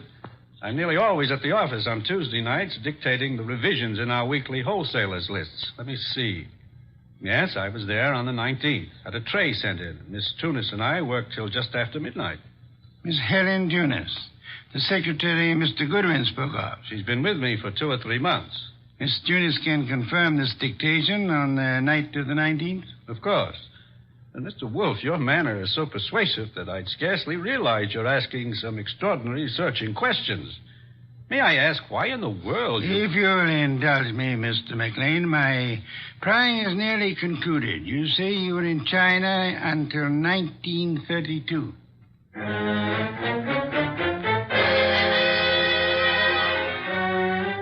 Mr. Tesreau, I'll be brutally frank. We know that your name is not Tesreau. And we know that you served a prison term from 34 to 38 for arson. I'd like some straight answers. I didn't say I wouldn't answer your questions. The past can remain your own, provided... Now, look, Mr. Wolfe, I've been going straight for 12 years. And this business of mine is on the level. Now, if this is a shakedown... I'm asking where you were on the night of the 19th. And I'm telling you I stayed in town. I ate alone. And I went to a movie.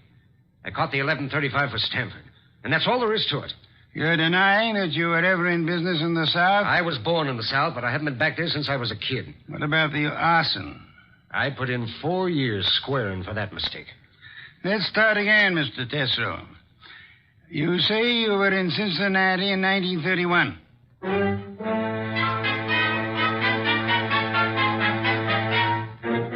Okay, Mr. Wolfe, 3 candidates, and we're still on the 1-yard line. Our 1-yard line. Tesreau, McLean, Tinsley. No, rule out McLean. He gave references enough for those years in China.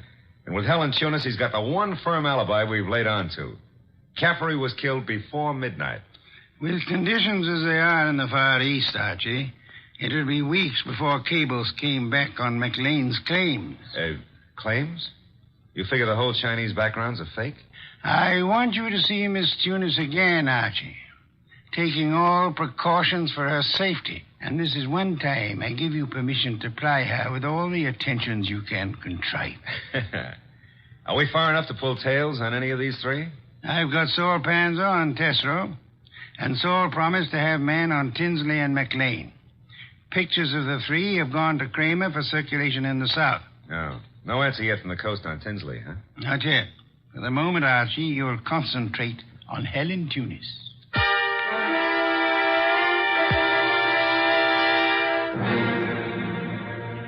Helen, I've got to see you tonight. I'd love to, Archie. Now, look, but... Helen, I phoned you to come out in the corridor this way because I didn't want McLean to know we're talking. Do you still say you got that new mink coat on your own money? Mr. Goodwin, I don't know what right you Helen, have if you get 5 guys to buy you stuff, it's your business. Mr. McLean said his wife might be sent detectives around. You can go right back to your old Mrs. McLean and tell her that I... Easy, Helen, easy. He was dictating to me. You know, baby, the harder you lie, the prettier you look. But if this is a fake alibi, and if you keep propping it up, you're going to find yourself in trouble. Bad trouble. Now, how about it? Do I see you at your apartment tonight, or would you rather come down with me to Nero Wolfe's right now? Archie, All right. I can't go with you now, and I've got a dinner date with my aunt tonight that I can't break, but I'll try to be back at my apartment by 11.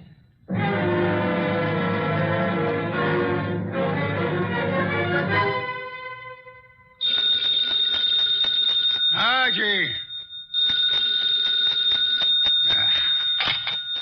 Nero Wolfe speaking. This is Archie, Mr. Wolfe. I'm at Helen Tunis' apartment. Well? I could cut my throat for not making her come with me this afternoon. Trouble? Not for her anymore, poor kid. I got here 3 minutes ago and found her strangled. Couldn't have happened more than half an hour ago. McLean. Didn't Saul Panzer say he was getting a tail on him? He was a new man, and he lost him. I should have left you on McLean, Archie. No, we were both wrong. What do you want me to do? Phone the police immediately. Well, this is 32nd Street. I'm only 3 blocks in a job from the office. What if I come back and call from there? Come back then. I'll phone Kramer myself. Mr. Wolfe, I'm still kicking myself for that. Look out, Archie. Too late, Mr. Wolfe. Keep coming right in, Goodwin, with your hands up. No, I wouldn't try that. McLean. And keep your hand out of that desk drawer, Wolfe. This time you're too late, McLean. My hand's in the drawer, and I think I'll leave it there. You don't think I'd shoot? I'm sure you would. But you've got two of us to cover now. No, Archie, don't try to draw yet. How'd you get in here, McLean? He surprised me after making his way in through the area way below, and of course it had to be Fritz's night out. I caught your fat friend just 2 seconds before he could get in his call to the police, Goodwin. I overheard his talk with you from the hallway here. My apologies for not crying out sooner, Archie. Get your hand out of that drawer. Pull it out without the gun, Wolfe, or I'll let you have it now. I refuse to, McLean. Seems obvious that you mean to kill us in any case. I'm afraid that's true, Wolfe.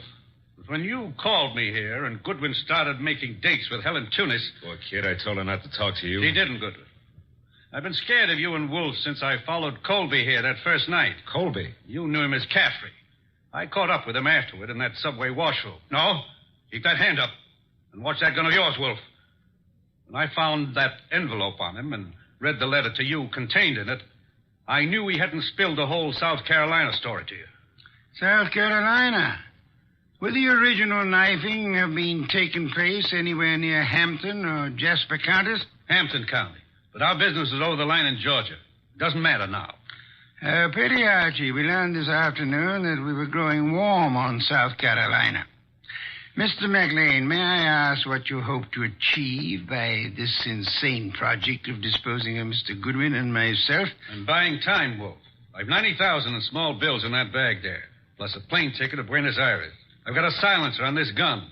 If you two aren't found till tomorrow morning, I'll be out of the country before they start looking for me. You don't think the police will put out an alarm for you when they find the body of Helen Tunis? Goodwin left it to you to report that. Remember?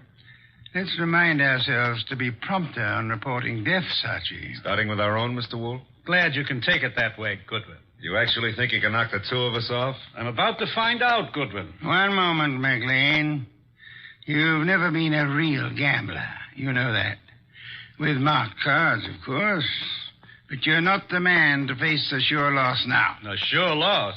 The loss of your life. Within seconds after you try to pull that trigger. I told you I had a silencer. You think anyone will hear the shots? There'll be more shots than you count on. My hand's on a pistol now in this drawer, and Mr. Goodwin has a .38 in his shoulder holster. You can't shoot through the desk, and Goodwin won't get a chance to draw. You're an intelligent man, McLean. Vicious, but intelligent. May I describe the certainty of your immediate death if you don't throw that pistol on the desk and give yourself up? There are two of you, I know that, but...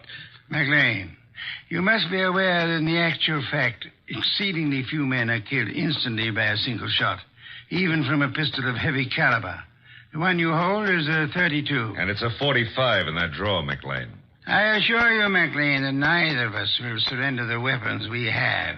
Should you start shooting, we'll both do our best to draw and keep firing till you're dead. You're stalling, Wolfe. What have I got to lose by trying for you both now? Your life? I'll correct that. The loss of some 6 or 8 weeks of your life, possibly months.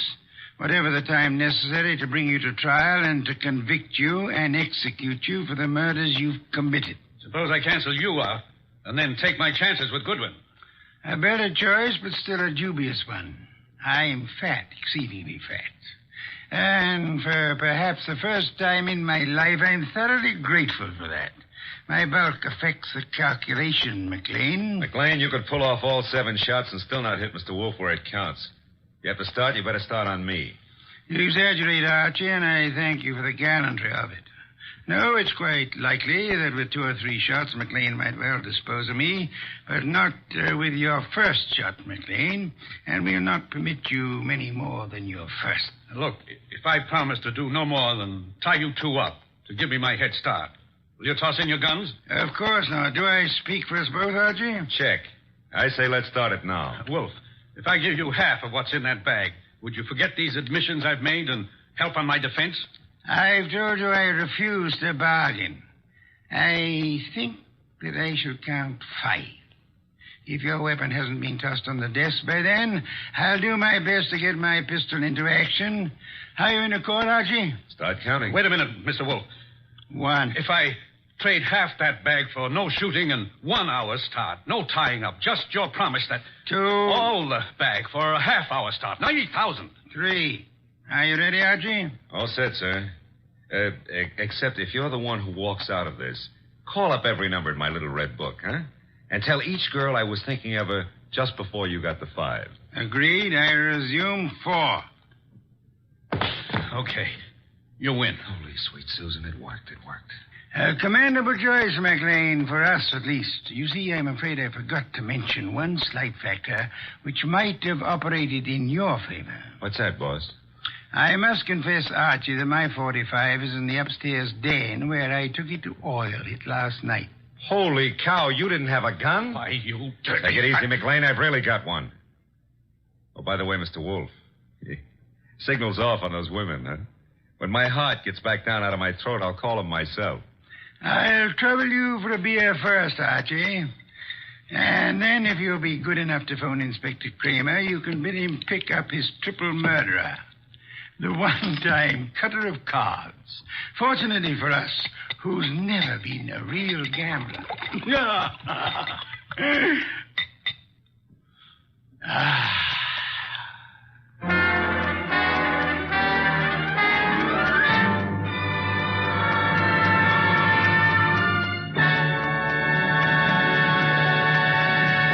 You have been listening to The New Adventures of Nero Wolfe, starring Sidney Greenstreet.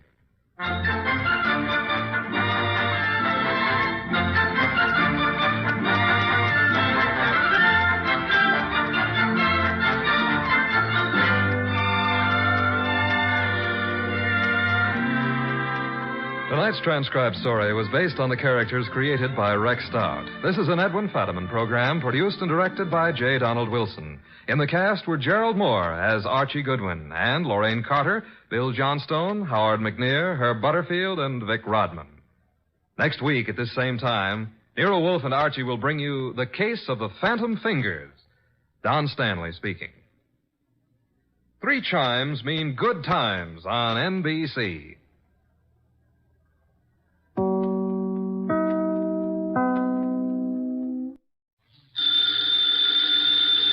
Ladies and gentlemen, the ringing of that phone bell means mystery, adventure. Nero Wolfe's office, Archie Goodwin speaking. What? You're expecting Mr. Wolfe at your place in 3 hours? Your place is where? Yes. Well, I'm expecting Hedy Lamarr in 15 minutes. Yeah, but, mister, we're both out of luck. Archie, what are you babbling about? There's a character on the phone who's laboring under the naive delusion that you're about to make a trip upstate. His name? Finley, he said. In that case, he's quite correct. Yeah, he's quite yes, Mr. Finley. Mr. Wolfe will be there. Yeah, goodbye. I shall need some beer, Archie. The bottle opener's in the right-hand drawer. Thank you. What one of us needs is a psychiatrist. You're voluntarily leaving your happy home, exposing yourself to the elements, entrusting your only life to a savage automobile? I am. Oh. Somebody's offered you the United States Treasury, huh? Mr. Finley happens to grow orchids. Among them, he has developed a plant possessing spurred labilli. I have an opportunity to purchase a couple of the plants, therefore... I don't believe it. But, Archie, according to the reports I have received, he has produced a strain of black cypripedium. Oh, well, in that case. But, Mr. Wolfe, while it's true that black may be the color of your true love's hair, it is also true that black is the color of funerals.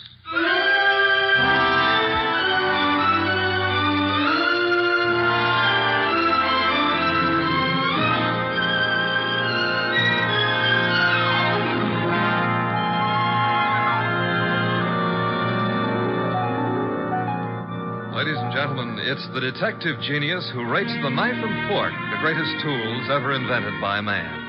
The ponderous, brilliant, and unpredictable Nero Wolfe. Created by Rex Stout and brought to you in the person of Mr. Sidney Greenstreet.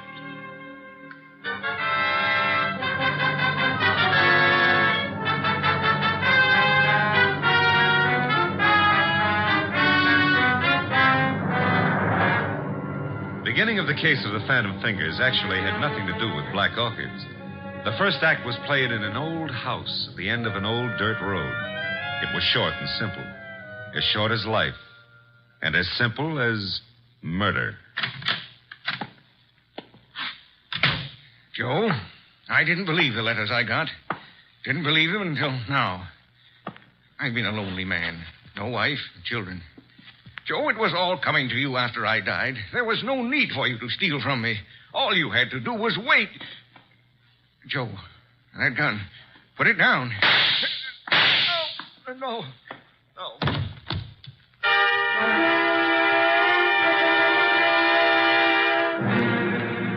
Archie. Yes, Mr. Wolfe. How much longer? Oh, an hour, maybe. Why? I'm a fool. Yeah, well, payday's tomorrow. I refuse to agree with you. Besides, the trip's been fine so far, huh? So there's snow on the road, but, Phooey. Well, it's nice snow. Pretty soon it'll be spring, and in the spring... If you mention old Tidmas once more, I shall strangle you. No, it's against the law. But you know, if that snow melts much faster, the trees won't look so pretty. Trees, are they really necessary? Uh-huh. People cut them down and make paper out of them. And they take the paper and make dollar bills. Mr. Wolfe, we're surrounded by future thieves. I prefer the finished product. What on earth is that? Sounds like a river. Indeed. Except there aren't any rivers around here. Hey. Yeah? Up ahead. What? Huh? It's a river. Only it isn't a river. It's wet. Yeah, it's wet and it's got waves on it. Had to start raining, too. Nature. Phooey. The road behind us is covered with water. We just have to keep going onward and upward. Would you like to recite Excelsior to me? Why, sure. Shades of night were falling fast when through an alpine village passed... An idiot of your caliber, no doubt. Oh. That infernal engine has died. No. The road dips up ahead. And where it dips, there's a junior Mississippi growing up. Splendid. Not so splendid. We can't go back and we can't go forward. Why not? They didn't build this model to swim. No foresight. What do we do now? Well, we could abandon the car and, Walk, are you mad? Are you seriously suggesting I indulge in a foot race with the flood? Yeah, well, not seriously, but, Oh, you've decided to give the car a swimming lesson? No. There's what looks like a cow path leading off the highway. To your right.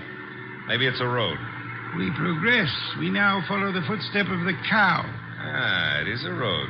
An old dirt road. Not only that, it goes up. Is that good? Theoretically. We might get above the water that way. And if the theory fails? Mr. Wolfe, how are you on the Australian crawl? Hey, there's been another car on this road before us. You can see the tire tracks in the mud. Interesting. An indication that there are other maniacs about. I myself would not have chosen this particular spot to picnic in. Well, it's not that.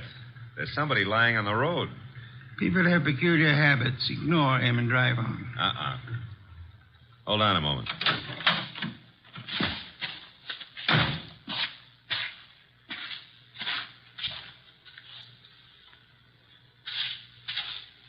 Mr. Wolfe, you better come out here. My madness has its limits. The answer is no. Serious, Archie? Very serious. Oh, very well.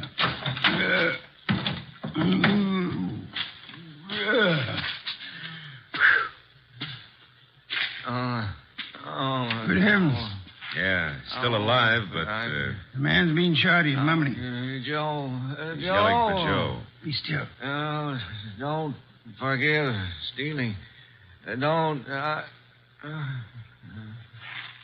So much for that. Pick him up, Archie. Put him in the car. Might be bad for him to be moved. No. There is nothing that can be bad for him. He's dead.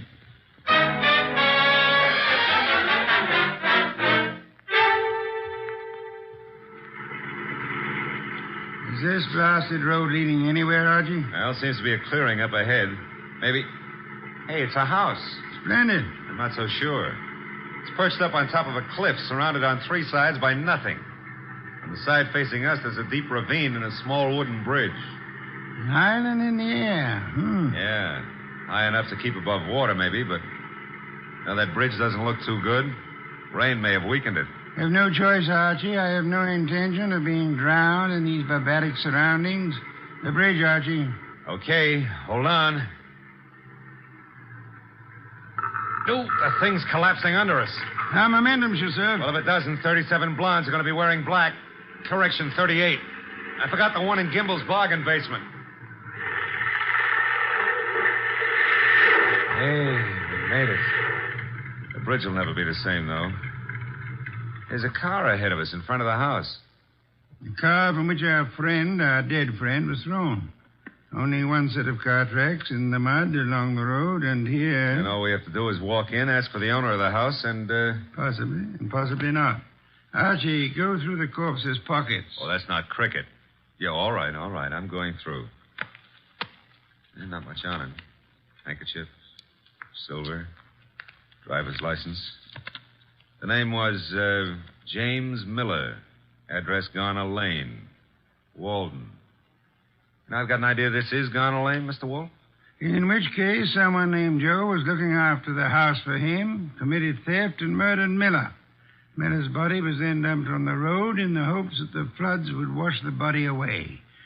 No one at the house seems to have noticed our arrival. Nope. Well, let's go in and ask for Joe, huh? Very well.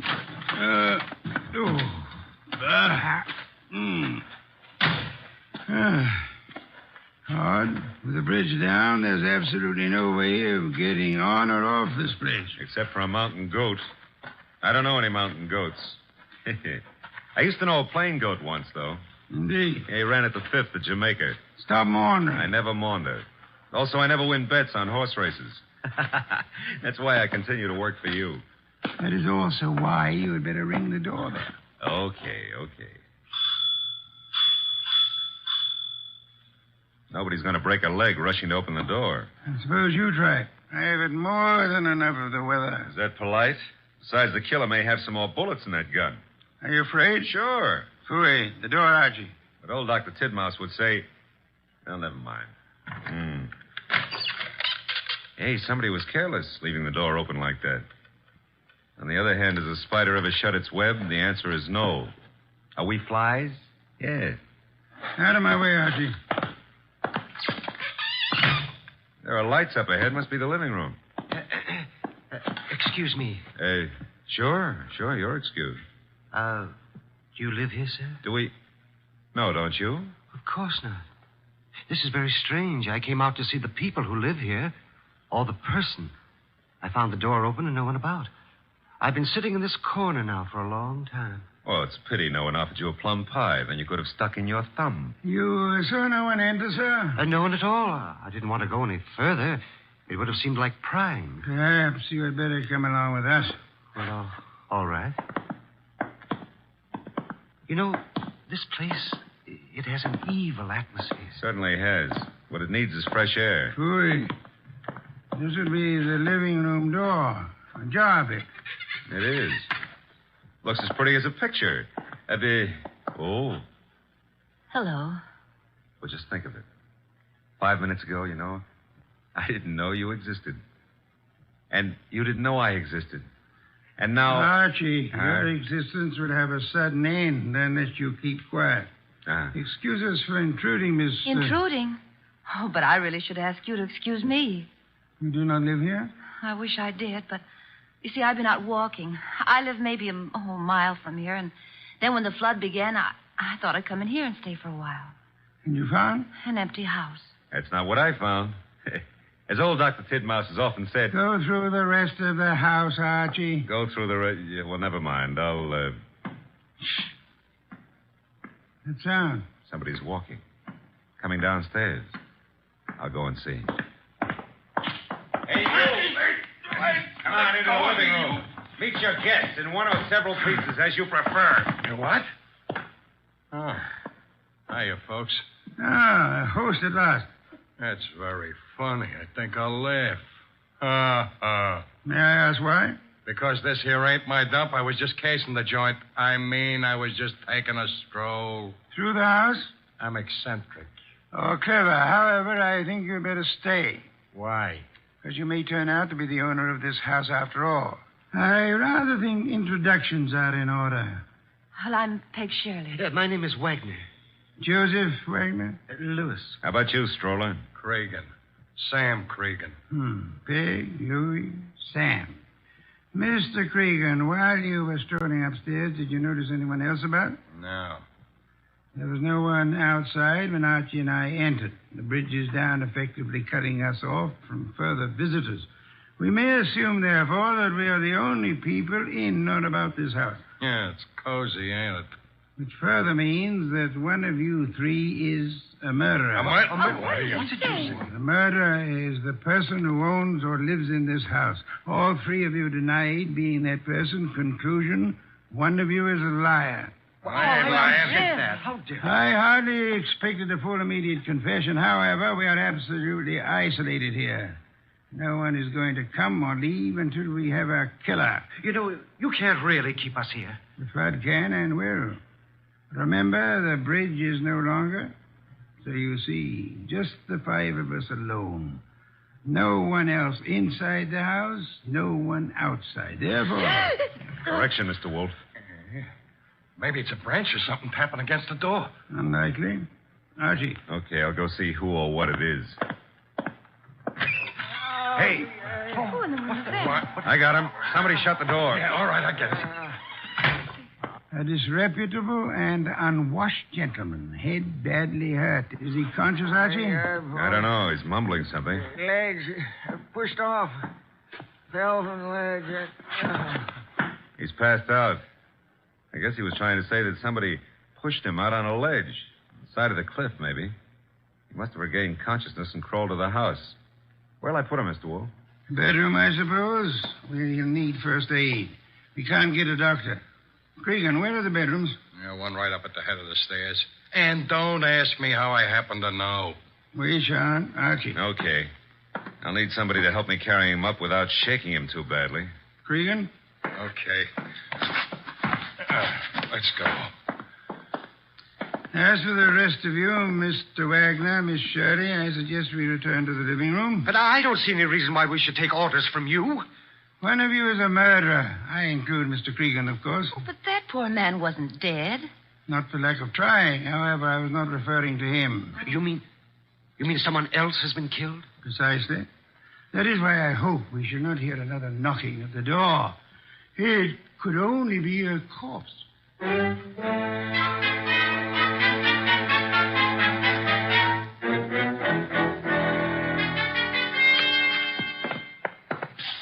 Archie. And Cregan. Yeah. The injured man? Still out. Probably got a concussion. Did he say anything further? Well, he babbled a bit. I don't know if... we shall assume we're among friends, Archie. Exactly what did he say? Well, he was pushed over the edge of the cliff because he saw Miller killed. Did he also see who? No. Passed out before he had a chance. He's an old tramp, Mr. Wolfe. He was bumming his way through the country when he saw the murder. He must have decided on a touch of blackmail and receiving a concussion instead, which may last for hours or for days. Somebody's playing with the lights. Some fool. The switch was over this way. Lights are on again. Whose idea was that? I had nothing to do with this. Me neither.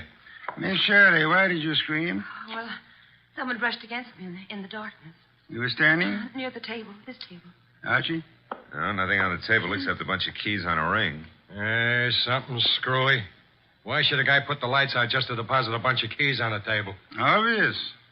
Without doubt, those are the keys of this house. Possession of them would have disclosed which of you lives here and which of you therefore killed Miller. It's late. I shall sleep down here, lacking an elevator to transport me upstairs. The elevator's lacking. Yes, the rest of you should be able to find bedrooms upstairs. Good night. Archie. Yeah? Follow them upstairs. Spend the night awake. Okay. Good heavens, Archie. On my way.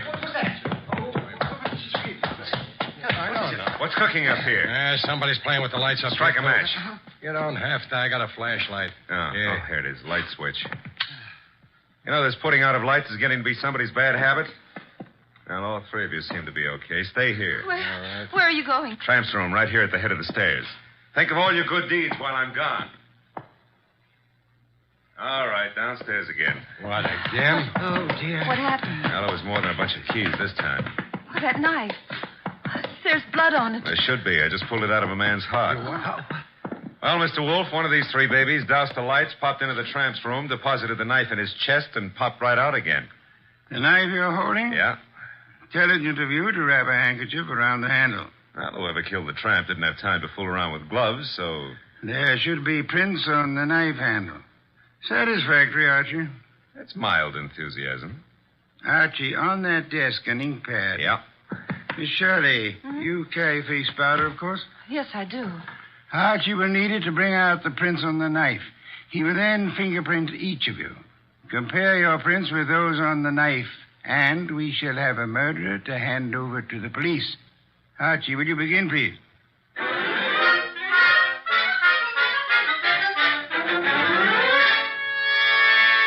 Here they are, Mr. Wolfe. 3 cards labeled with Miss Shirley's name, Cregan's, and Wagner's. Their respective prints are on each card. Good. I have the knife here. Several quite distinct prints on it. It should be child's play to, Archie. Yeah? Take your own prints and mine. What? Do as I say quickly. Yes, sir. All right, give me your thumb. Thank you. That's it. Now mine. Thank me. That's it. There's something wrong.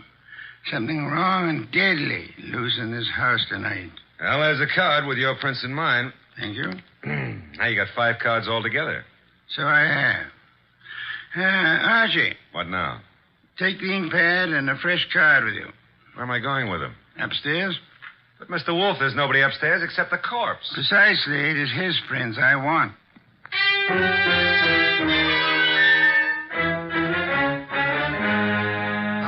This is so ridiculous. It's over with. Tired of Archie? Yeah, I got the dead man's prints. Will all of you please sit? All right, but Good heavens, young woman. Be careful. We want no accidents. sorry, I caught my high heels in the rug. Archie, the card with the corpse's prints on it. Here you are, sir. Thank you. You know, I've had quite enough of this nonsense. Have you, Mr. Wagner? Yeah, and so have I, Mr. Wolfe. Also, I don't think you know what you're doing. Perhaps not. However, I have something rather interesting to tell all of you. There is no one in this house besides yourselves, except, of course, for the dead man upstairs. There is no one on the rock on which this house stands, except for another dead man in our car. Look, we already know all that. Bear with me. We may rule out secret passages, unusual hiding places, or anything of that esoteric and childish nature. We may also rest assured that no one has come to or left this house or rock within the last few hours. Well, that means we're kind of hermetically sealed here, huh? Meaning also that whoever was here when the tramp was killed is still here. Still here in this room. Correct, Archie. Now then, I have checked the dead tramp's prints against those on the knife. Theoretically, suicide was possible. However, the prints do not match. That guy was in no condition to kill himself anyway. True. Then I checked Archie's prints and mine against those on the knife. No similarity. Oh, but no one suspected either of you. Thank you, but I had to be thorough. That left only the 3 of you. I compared your cards and the prints on them with the prints on the handle of the knife. And? I want you to remember one thing very clearly. We are the only living people in this house or on this rock of land. No tricks are possible and may be ruled out. All right, so what? This. The prints on the handle of the knife that pierced the heart of the man upstairs do not match his prints or the prints of anyone in this room. Yeah, no, mine wouldn't match. Would you mind saying that again? He doesn't have to.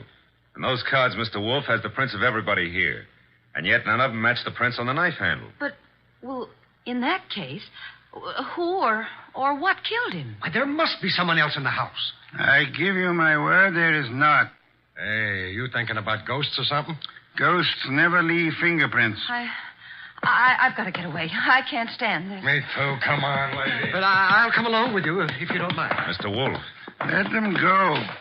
The bridge is down. They can't get far. Okay. I don't get it. Get what? Well, the fingerprint business.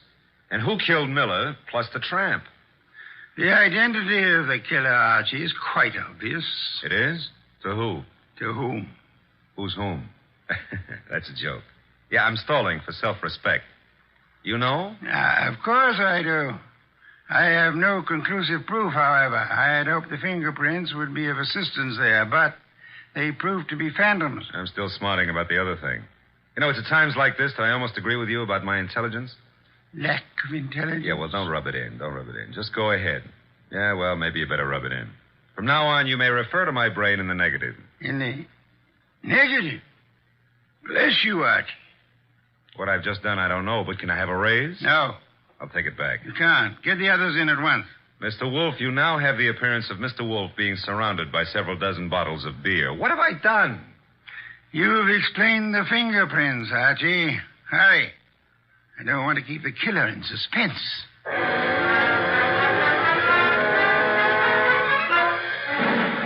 I don't care. No, I'm very nervous. I don't like this. Archie. They're all here. Yes, but they're all making a noise. Stop them. Miss Shirley, Mr. Cregan, Mr. Wagner, will you please shut... Mr. Wolfe, they have. Thank you, Archie.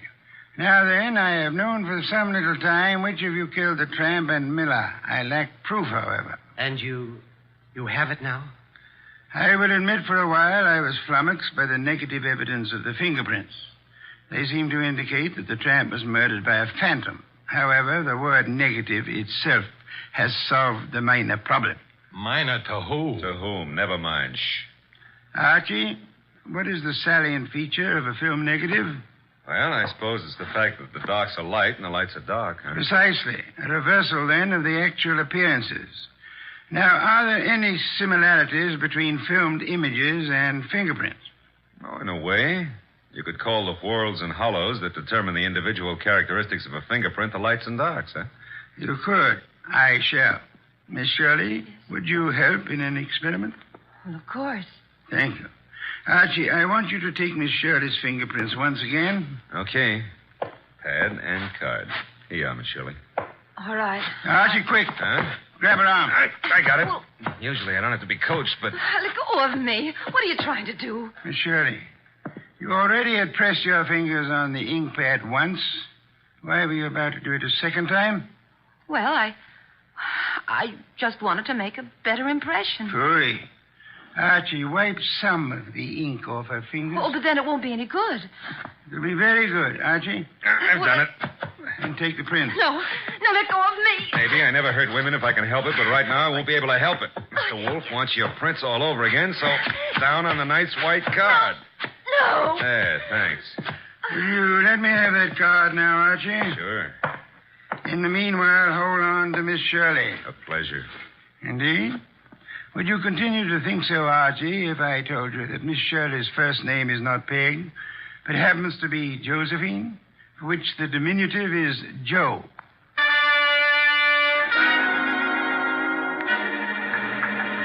Glad they're fixing the bridge.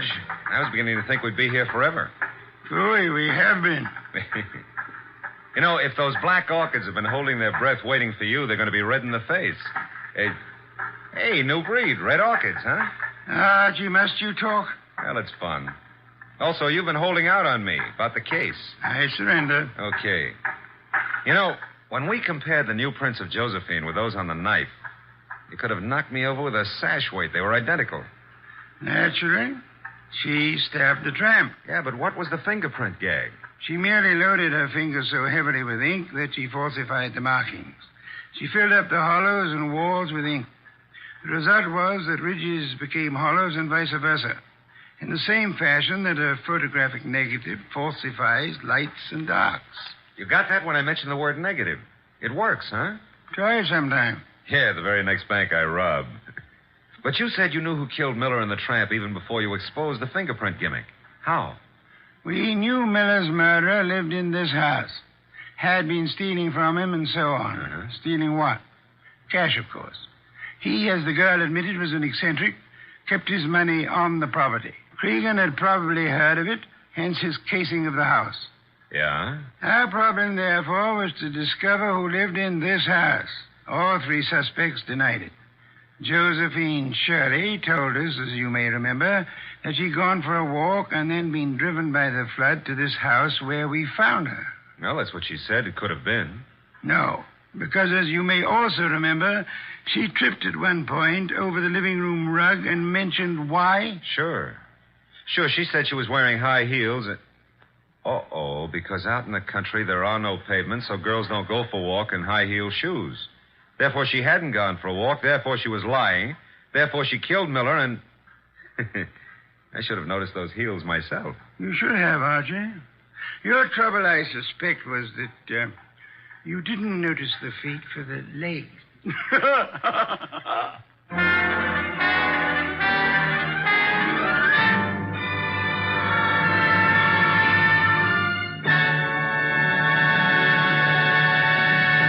You have been listening to The New Adventures of Nero Wolfe, starring Sidney Greenstreet.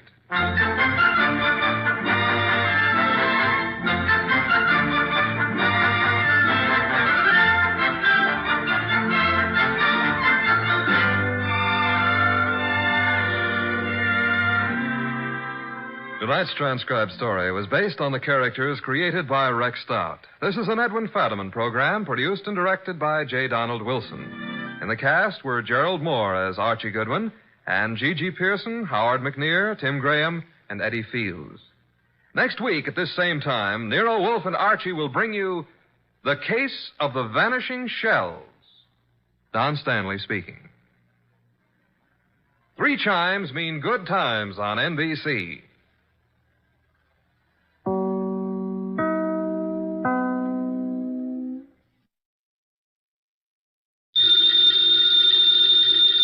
Ladies and gentlemen, the ringing of that phone bell means mystery, adventure.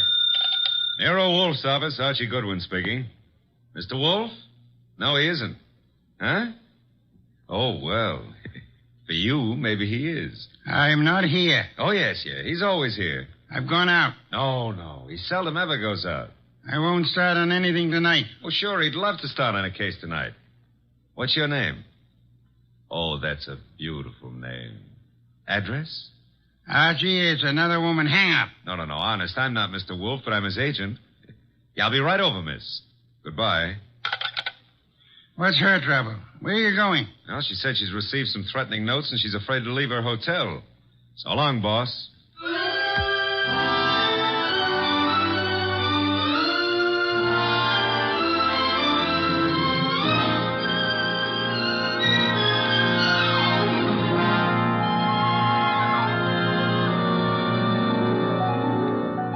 Ladies and gentlemen, it's that genius who is the bulkiest, balkiest, most ponderous, and most brilliant detective in the world.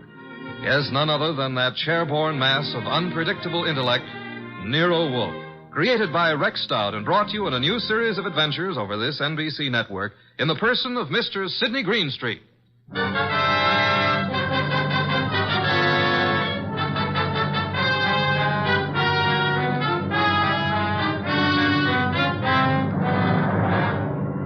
We prefer to call tonight's story The Case of the Vanishing Shells. It didn't seem to be difficult at first, but, well, I'm not a stupid individual, but so often I allow myself to become mesmerized by beautiful women. Heaven bless them. Doris Murray was such a woman. She phoned us first late one afternoon about 5 o'clock, then again at 5:30. Very well, Mr. Goodwin, but I would prefer to see Mr. Wolfe. Well, I said I'd be there at 6, Miss Murray. I don't want to talk any longer on the phone. Please hurry. There's someone at the door. I'll see you in the cocktail lounge at your hotel. At 6 o'clock. That's half an hour. Don't fail. Who is it? Emil Stoner. Oh, come in, Emil.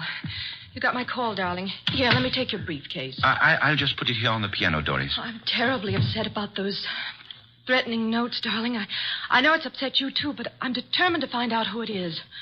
I'm not going to let them bluff me out of my first chance to play the star part in one of your shows. But look, Doris, there's that other part. Is that all I mean to you? Well, what can they divulge that'll harm us? What? Several things. And I can't afford... I mean, at this time... You're frightened, Emil. Doris, I'm going to give the star part to Paula. Paula? You've been divorced for 4 years. Why? Because I feel she can play it better. Is that what you're going to say? Well, I can act rings around her. Now, look, Doris. I know it's a big disappointment to you, but that's the way it is. Get out. Get out. Go on across the hall to Paula. Give her the part. Louse up your show. She and that playwright of hers. Get out, Emil. But, Doris... You frightened little... Get out!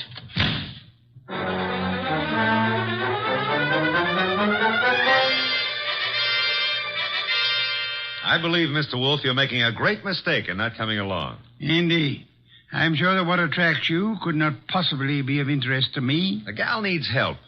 Money is money. Girls, money, phooey. Yeah, well, we could have dinner out for a change. They have one of the finest chefs in town at that hotel. You're most impolite. I'm trying to read this book. Poetry. Archie. Yes, sir? Shut up. Well, we need money. That filthy green cabbage is necessary to our existence. This may be a tough case, you know. You're sufficiently intelligent. Sometimes. If I sat around like you do, I'd weigh 500 pounds, too. Archie, leave the room. Besides, it's only 300. What a way to run a business. Orchids, beer, books.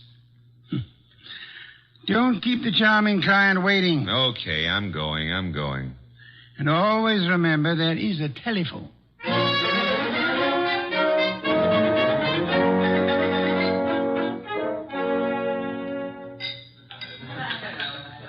Thank you, waiter. Oh, good evening, Miss Moray. I'm Archie Goodwin. Well, I didn't expect... please sit down. Well, I think I should explain the absence of Nero Wolfe. There's so much of him that it's not too convenient to transport it about. I do all the outside work. And I'm sure you do it well. Mr... Well, you know, some women call me Goodwin and some call me Mr. Goodwin, and, Yes? the unattached call me Archie. Hello, Archie. Oh, splendid. I'm glad to hear it. Now we can get right down to the nasty old business that's troubling you, Doris. First, here's the 500 retainer fee. Well, thank you. Now, what's the note about? Well, there are 2 notes, both printed by hand. Uh-huh. Oh, will you hand me my purse, please? Oh, sure. Thank you. Oh, I see. Doris Moray. If you fail to withdraw from the cast of Stoner's next production by start of rehearsals Monday, both you and Stoner will have a blasted reputation and perhaps other injuries from which you will be unable to recover. The other one is like it, only more vehement. Someone or a group of someones are intent on keeping you out of Stoner's shows, huh? It's too bad.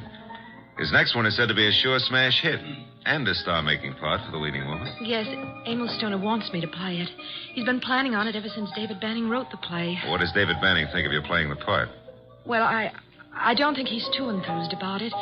You see, Mr. Stoner and Paula Kenyon have been divorced for 4 years, but she has continued to be his top leading woman. Now she's engaged to David Banning, who wrote this play. Oh? Makes things a bit difficult. Well, of course, Rick Hunter, Stoner's director, is... Hunter's somewhat in favor of your playing the part. Well, Rick Hunter is very fond of my work. And very fond of you as well, huh? Yes, unfortunately. I like Rick Hunter tremendously, but Emil Stoner has been of greater interest to me. In fact, we're more or less engaged, Mr. Goodwin. Oh, well, had any words lately with the ex-Mrs. Stoner? Paula Kenyon, is that her name? Paul and I were great friends when I first joined the Stoner Productions, but I don't know, I don't think she appreciated the fact that Mr. Stoner and Rick Hunter, the director, took such an interest in me. Tell me, did you ever think you were in love with Rick Hunter? Yes, at first I was thrilled by his artistic imagination. And then as time went on, I realized that he was subject to melancholia. Mr. Stoner was more stable, and I needed someone older to advise me. Well, what's wrong with your reputation of Mr. Stoner's? Well, there's nothing I fear, but I'm afraid Mr. Stoner is somewhat disturbed by these threats. He feels there's something in his past of sufficient import to really harm him. I think it's nonsense. Well, then what we have to do is uncover this person or persons before you end up with ruined careers on Broadway. Where does the ex-Mrs. Stoner live? Well, as a matter of fact, she lives just down the hall from me. Lived here for years. Oh, well, I think it's advisable, honey, that you stay close to your room until we solve this thing. Oh, but I'm not afraid for my life, Archie. No? Well, I am. I'll see you into your room, Doris. Oh, now, please, Mr. Goodwin, if you... Oh, you don't trust the boy, huh? Oh, well, Such beautiful eyes. Oh, Lovely red hair. Yeah. You could have the lead in my new play. I never wrote one, but for you, I'll try anything. Come along. Here's your bag. Well, hello, Doris. Oh, hello, Rick. Mr. Goodwin, this is Rick Hunter. Hiya, Hunter. Nice shows you've been putting on. I've just been admiring your work, Goodwin. Oh, well, that's nice. I'm glad. Nothing like encouragement for a beginner, Mr. Hunter. You're ready for the big time from what I saw. Heard from Emil Stoner today, Doris? I talked to him once this morning. Have you been sitting in the cocktail lounge all afternoon? Yeah. That I have, honey. I want to see you play that lead, baby. And I think I've just about got it all settled. Dreaming about it won't settle it. Liquor never accomplished anything in itself, Rick. Come on, Mr. Goodwin. He's a very jealous man, Doris. In fact, right now, I can feel his thoughts piercing me between the shoulder blades. Oh, excuse me. Here's a phone booth.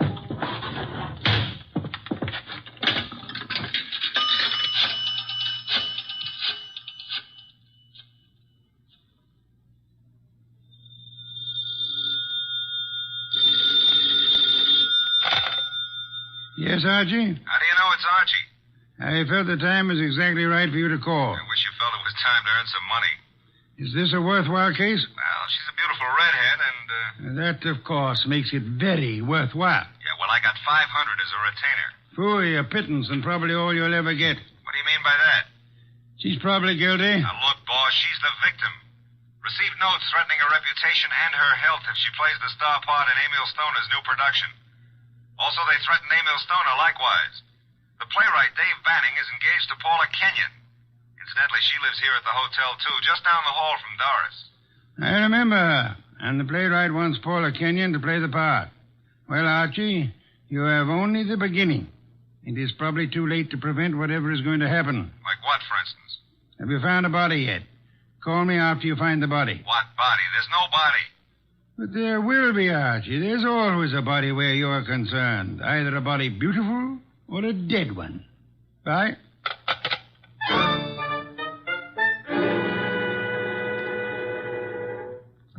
Thanks for seeing me to my room, Archie. Oh, I'm not stopping here, Doris. I'll take a look inside. But I'm not. Oh, I insist. Part of my job, you know.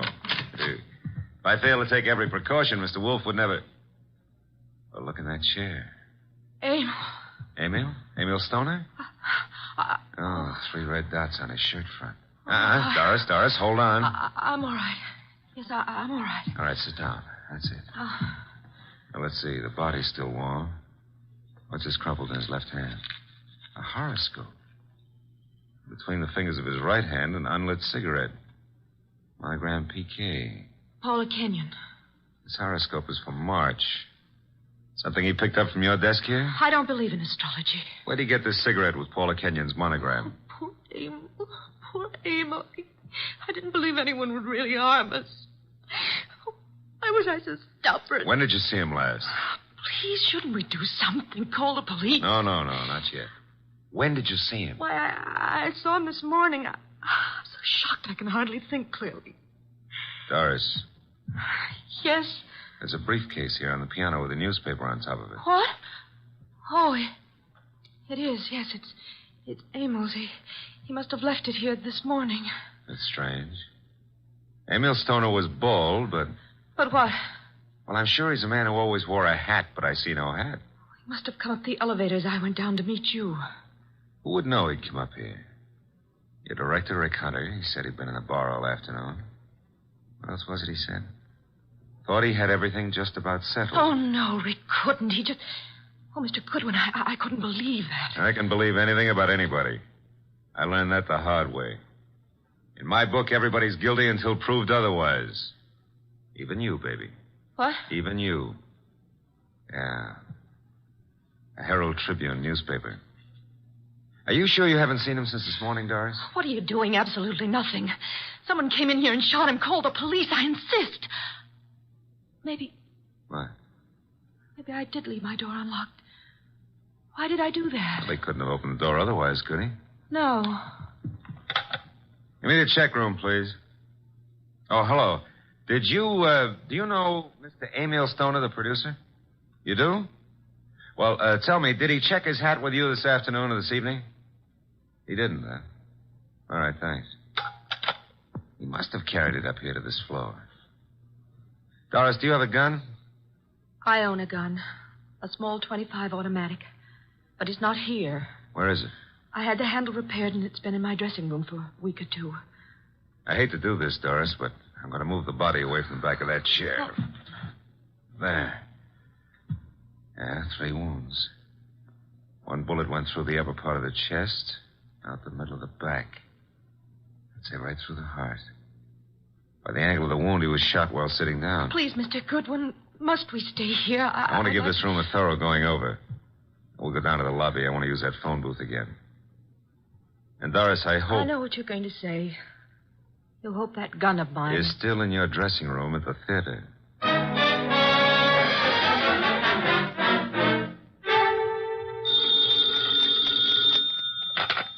Nero Wolfe speaking. Oh, Mr. Wolfe, may I have your autograph? I'm taking a correspondence course on how to be a detective, and I think you're a wizard. That's so kind of you to say so. I would be just thrilled to have your autograph on the bottom of a paycheck. Why are you calling from a phone booth? What? Who said I was? It's obvious. There's no room tone reverberation. Well, you shouldn't have to ask. You know everything before it happens. You found the body then. Happened just before you got there. Oh, now, look, I took the girl up to her room to be sure it was safe for her to go in, and... Okay. And there, sitting in a big leather chair, was Emil Stoner. Shot 3 times with a small caliber gun, dead about an hour. 1 shot went through the body from the upper part of the chest to the middle of the back. Therefore, he was shot while sitting down. The killer was standing, huh? I'm listening. Oh. Well, his left hand was clutching a horoscope folder, and between the index and second finger of the right hand was an unlit cigarette with a monogram on it, PK. Emil Stoner is bald, but there was no hat in the room. However, on the piano was his briefcase, and on top of it, a 4 o'clock afternoon edition of the Herald Tribune. Better look in the briefcase, Archie. No weapon? No weapon.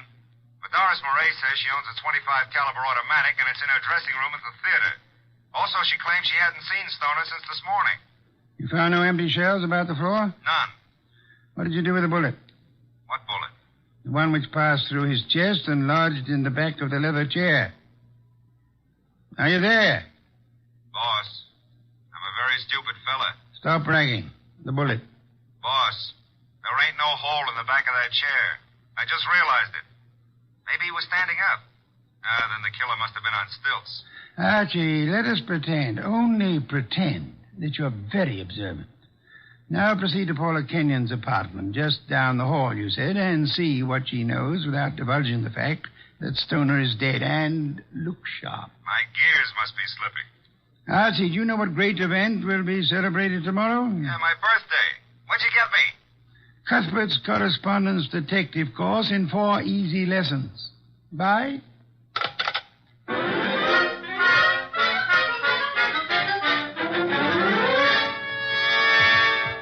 This is Paula's apartment.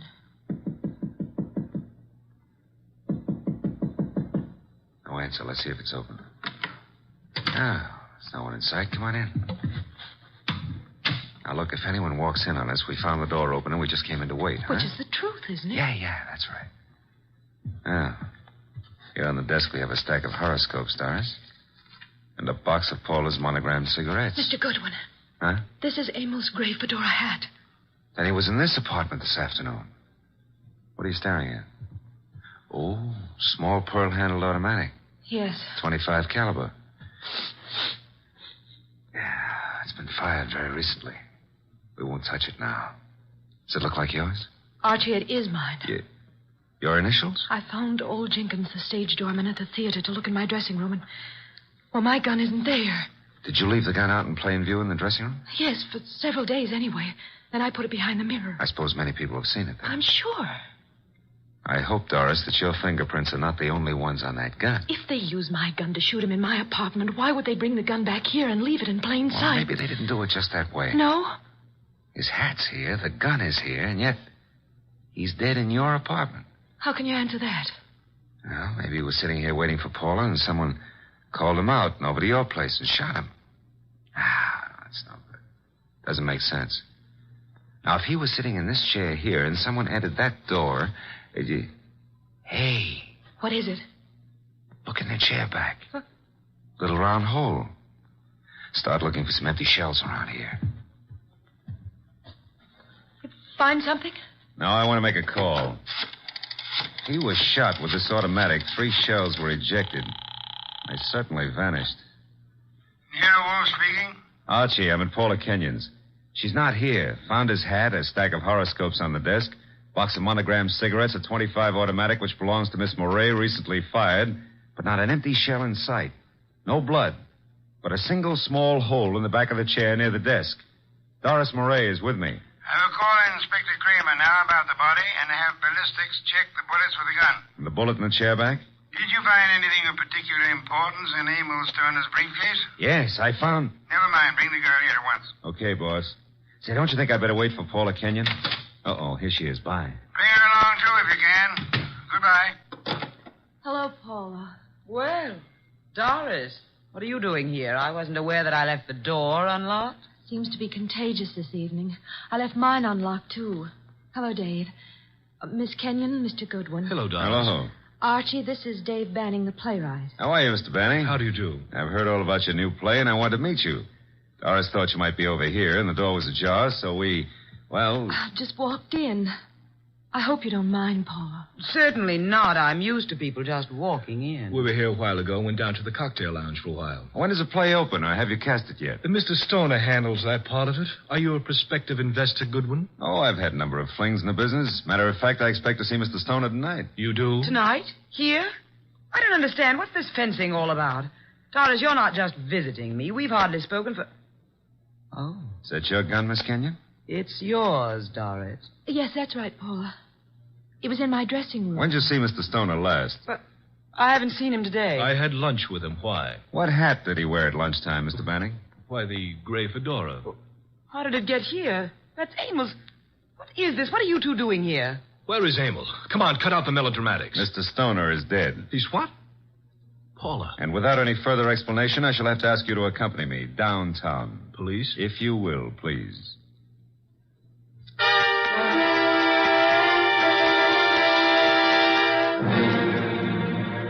They're still in the front room, boss. I'll bring them into your office when you're ready. Yes, Archie. I'm sure they're all anxious to talk. They've been sitting there for an hour now. Maybe we ought to make some sort of explanation to them, huh? Why? This sort of technique should work very well in this particular instance. Yeah, but I don't know about that director, Rick Hunter. He may be difficult. Does anyone know that you found the completed and signed contract in the briefcase? No one. Mm-hmm. Good.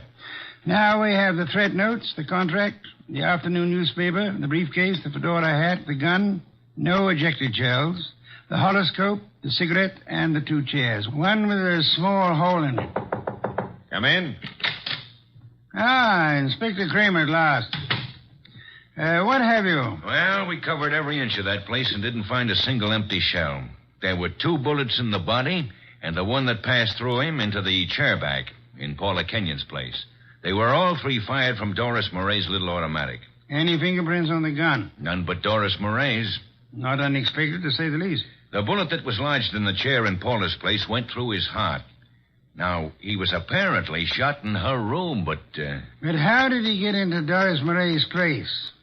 I'll be able to explain that when we locate those 3 empty shells, Inspector. Bring our guest in, Archie. Come in, please. Ladies and gentlemen, Mr. Nero Wolfe. Miss Paula Kenyon. Hello. Miss Doris Moray. Hello, Mr. Rick Hunter, the director. How do you do? David Banning, the playwright. How do you do? Won't you be seated, please? May I present Inspector Kramer of Homicide? How do you do, Inspector? Mr. Wolfe has asked you here to give such details as you recall, which might be of assistance to him in the solution of the murder of Emil Stoner. Mr. Hunter, as the director, whom did you favor as the star of your next production? Why, Doris Moray. You have been deeply interested in Miss Moray? Hasn't done me much good. But you do love her? I do. And you are deeply interested in the progress of her career? I am, most assuredly. Did you know that Mr. Stoner had made out and signed a contract for a certain woman to play the lead in the new show? No. You knew that Doris Moray had a gun in her dressing room? Yes. You were in the hotel cocktail lounge all afternoon until you met Doris and Mr. Goodwin? Yes. And you could have seen Emil Stoner into the lobby and go to the elevator? I could. Could you prove that you never left the cocktail lounge until you met Doris and Archie? Maybe not.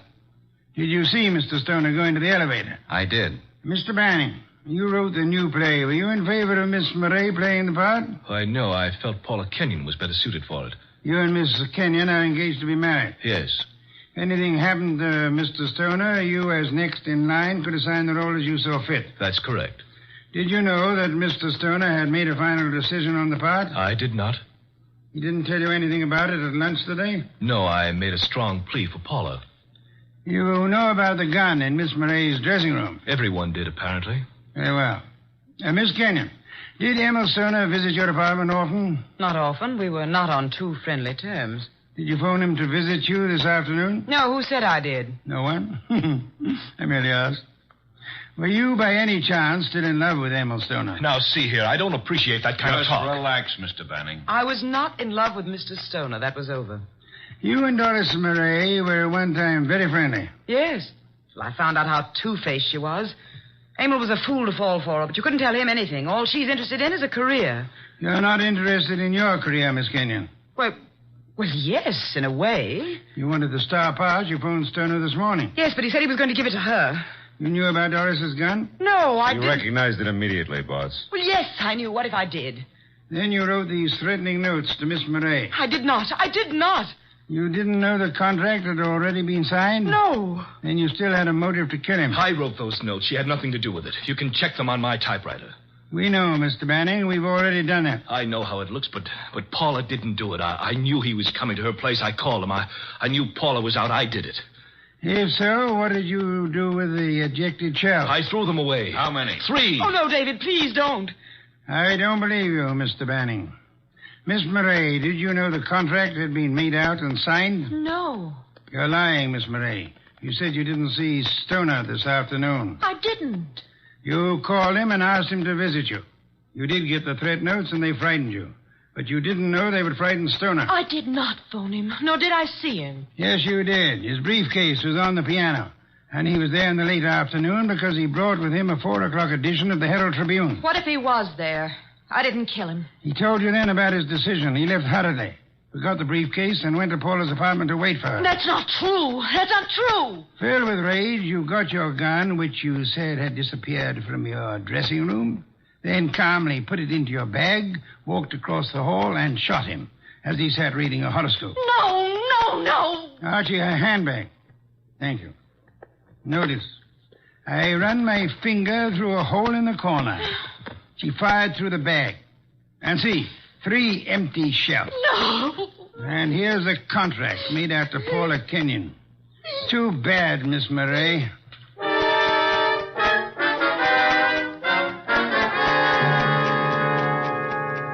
Well, that's a good day's work, boss. Some beer, Archie. Right. Say, tell me, how did Stoner, if he was shot in Paula's room, get back to Doris's room? She couldn't carry him. Oh, now, Archie, that's not too difficult. He walked. Shot through the heart? Impossible. That's a fallacy, Archie. Official medical records show that people have walked a block in such instances. No wonder Doris was so shocked when she saw him back in her room. The shooting took place after she called us, and it seemed unbelievable that anyone would leave the gun and not the ejected shells. Ergo, the gun must have been concealed when fired. Yeah. Paula would have no reason to do that, because she was in her own apartment.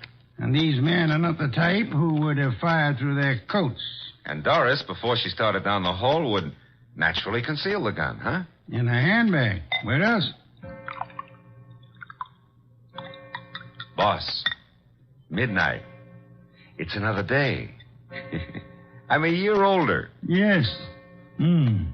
Cuthbert's correspondence detective course in 4 easy lessons. Happy birthday, Archie.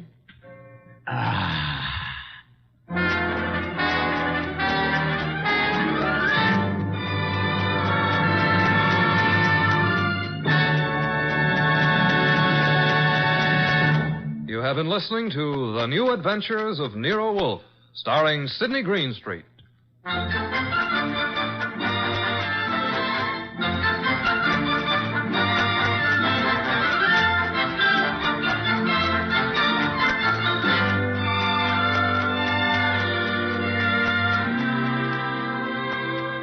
Tonight's transcribed story was based on the characters created by Rex Stout. This is an Edwin Fadiman program, produced and directed by J. Donald Wilson. In the cast were Gerald Moore as Archie Goodwin, and Gene Bates, Betty Lou Gerson, Bill Johnstone, Peter Leeds, and Vic Perrin. Next week at this same time, Nero Wolfe and Archie will bring you The Case of the Party for Death. Don Stanley speaking.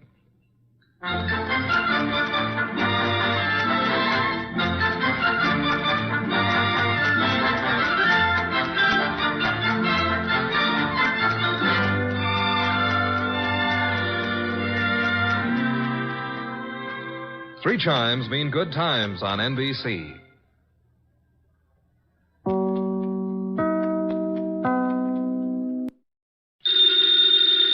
Ladies and gentlemen, the ringing of that phone bell brings you mystery, adventure. Nero Wolfe's office, Archie Goodwin speaking. No, I'm sorry. Mr. Wolfe is busy planning a menu. I'll see if he can talk to you. What's the name again? You want to talk to a dame named Mrs. Collins? Hang up, Archie. Do we know a Mrs. Collins? No. I don't suppose you care, but I think her voice is very charming. Doubtless. Every female has a charming voice to you. Hang up. Okay. I'm sorry, Mrs. Collins, but at the moment, Mr. Wolfe is too involved with his digestive system to be interrupted. However, if I may introduce myself, Archie Goodwin, Mr. Wolfe's assistant, if I can be of any help. Archie. Yes, Mrs. Collins, I'll ask you. Cocktail party. Hang up, Archie. Mrs. Collins, I'm afraid it would be better if you didn't expect Mr. Wolfe. Goodbye.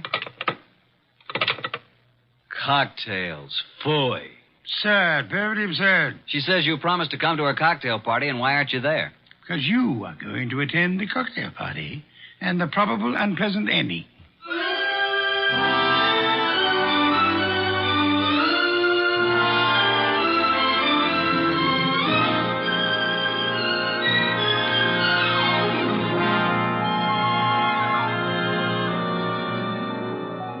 Ladies and gentlemen, it's that genius who is the bulkiest, balkiest, the most ponderous, and most brilliant detective in the world. Yes, none other than that chair-borne mass of unpredictable intellect, Nero Wolfe, created by Rex Stout and brought to you in a new series of adventures over this NBC network in the person of Mr. Sidney Greenstreet.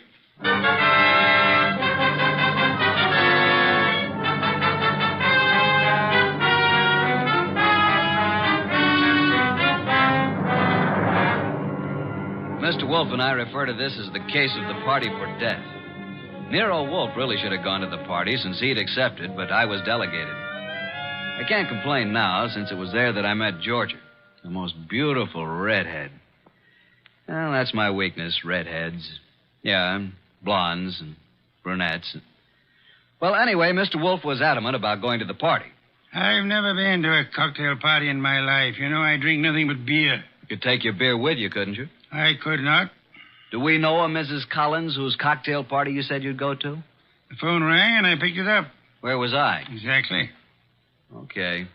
So a Mrs. Collins with a beautiful, seductive voice conned you into accepting an invitation to a cocktail party that you knew you weren't going to. Archie. Yes, master. Just a little less sarcasm, perhaps. Sarcasm? Call it impertinence, then. Impertinence, master? Exactly. Less of that. Much less. Okay. Continue now. Where was I? You were reading the duck recipe. Oh, yes, the duck. Oh, here we are. Dodine de canard. The dodine is one of the oldest dishes in the repertory of French cooking, being mentioned in books of the 14th century. Le Grand Cuisinier de toute Cuisine. Hooey, what time is it, Archie? Almost 6:30. Oh, in that case... You going to get up? Here on this card are your instructions, Archie. If you are still alive tomorrow, you may make your report. I helped the huge bulk that was Nero Wolfe out of his specially built desk chair and walked with him to the elevator that would take him upstairs to his orchids. I stepped back to the desk and found the card which bore my instructions. In his small, perfect handwriting, I read, Mrs. Albert Collins, Empire Towers. Arrive at 7, say I sent you. After the murder, telephone me before the police arrive. At exactly 7, I rang Mrs. Collins' doorbell.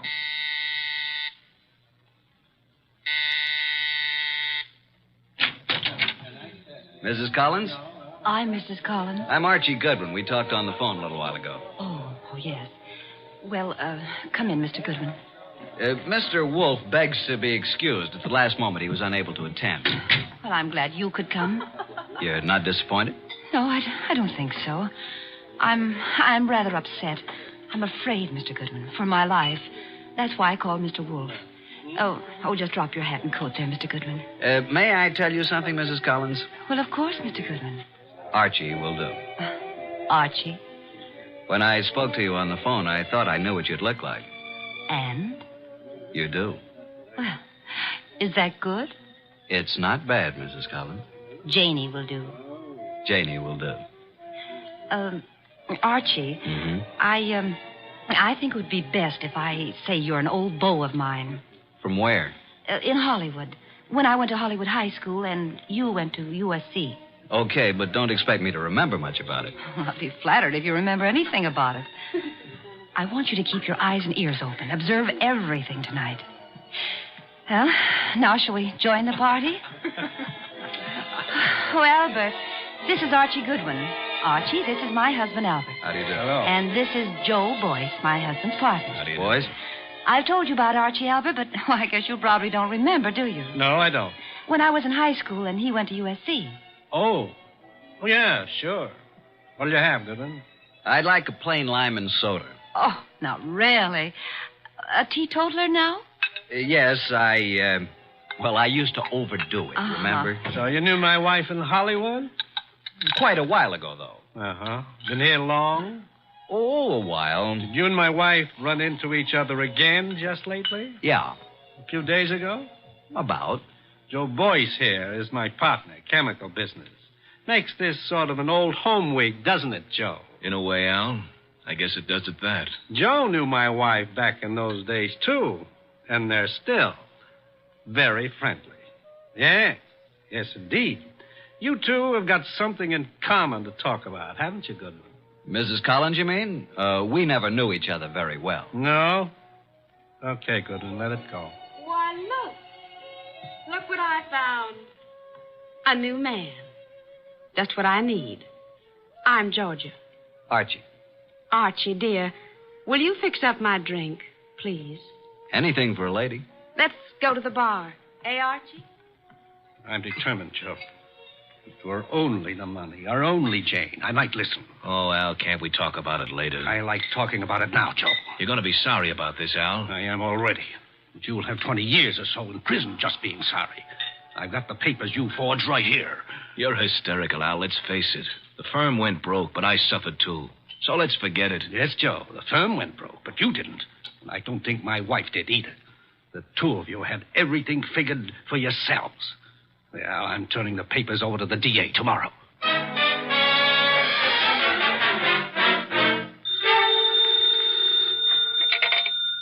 Nero Wolfe speaking. Archie, what do you know about this expected murder, if anything? Has it happened yet? No, but who's supposed to get killed? I haven't the faintest idea, Archie. Then why don't you stop it? That is impossible. I don't even know who's there. You want me to tell you? Not in the least. How am I supposed to prevent it if I don't know what I'm looking for? You're not supposed to prevent it, Archie. I don't think you could. I don't think anybody could. You want to hear what I found out already? No? I'll tell you anyway. Collins thinks his wife and his partner Boyce have been stealing his dough, and he's threatening to send Boyce to the clink. Archie. Yeah? You're wasting our time. Go back to the party. There is nothing you can do to prevent the murder. But I want you to be there when it happens.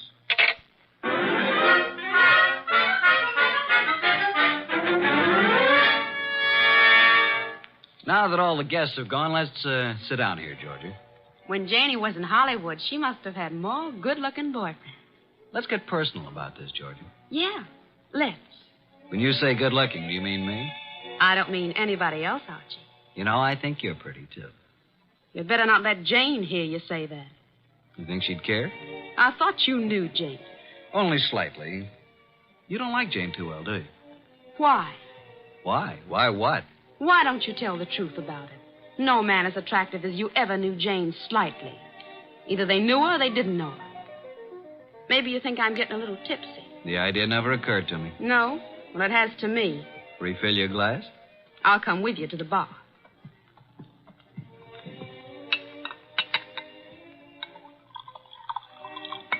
Well, here's your drink, Georgia. Oh, I find there's no ice left in the ice bucket. Janie. Hey, Janie, no ice. Oh, well, I'll get some. Here, give me the bucket. Mrs. Collins, Janie, I mean. Yes, Archie. May I use the phone in the bedroom again? Oh, of course. Will you excuse me for a minute, Georgia? I'm coming with you. Why don't you just stay here until Jane brings the ice? Well, why don't you go talk to Joe Boyce? I don't want to talk to Joe Boyce. I don't want to talk to Joe Boyce ever. Now, look, Georgia. I'm coming with you, Archie. Is that clear? Okay, come on. Here's where the phone is. I could have found it myself. You don't want me with you, do you? Just sit down here on the edge of the bed and listen, if that's what you want to do. Nero Wolfe speaking. Archie, boss. Well, Archie, what? Just a bit of a report. Go on.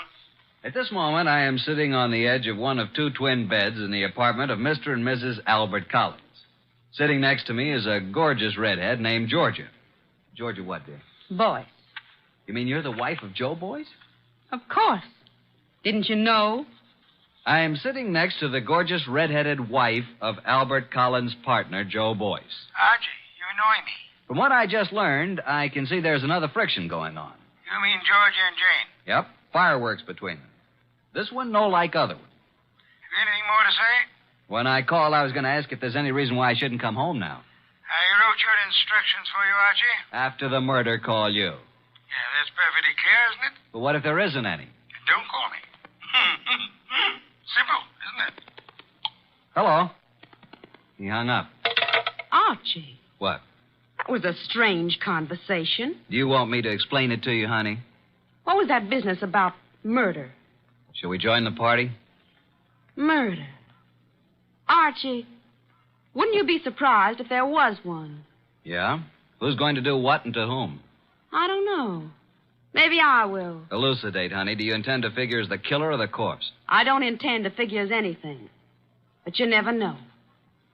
Archie, do you think Jane Collins is better looking than me? Nope. Honestly? Honestly. Then what's the matter with me? Nothing. Nothing at all. Oh, yes, there is. Look, do you want to kiss me? Well, I'll tell you.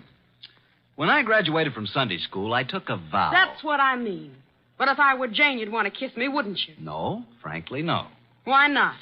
Well, when I graduated from Sunday school, Okay, Archie. Let's go back. You boys have such happy faces. Where's Jane? In the kitchen getting some ice. Where have you been? With Archie. Is he an old school chum of yours, too? Do you care, Joe? No. Mr. Boyce. What? How much do you weigh? 187. Why? Then I'll be giving you 5 pounds. Shall we step outside? This I have got to see. Shut up. Mr. Goodwin, you seem angry. Just terribly, terribly hurt. Would it do any good if I apologized? Today I'm a little upset. If I said anything to offend you, I do apologize. Now, if you still want me to give you a boxing lesson, I'm at your service. Let's forget it. I'm sorry, too. Jane Collins came in from the kitchen with a bucket of ice cubes, a tray of fresh glasses, and the strapless gown she'd been wearing. There. I never thought I'd make it. Now I'm going to mix my own drink, and you can take care of yourselves. Ice first. Huh? Whiskey. And soda.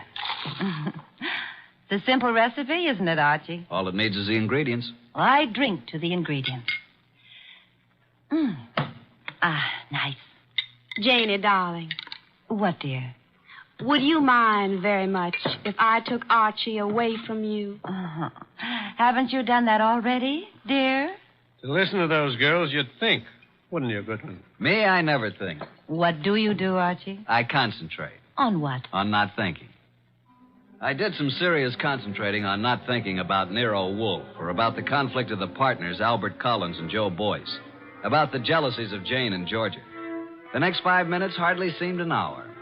Jane and Boyce murmured to each other. Collins drank gently but firmly. Why can't you be honest, Archie? What's the matter with me? What, Georgia?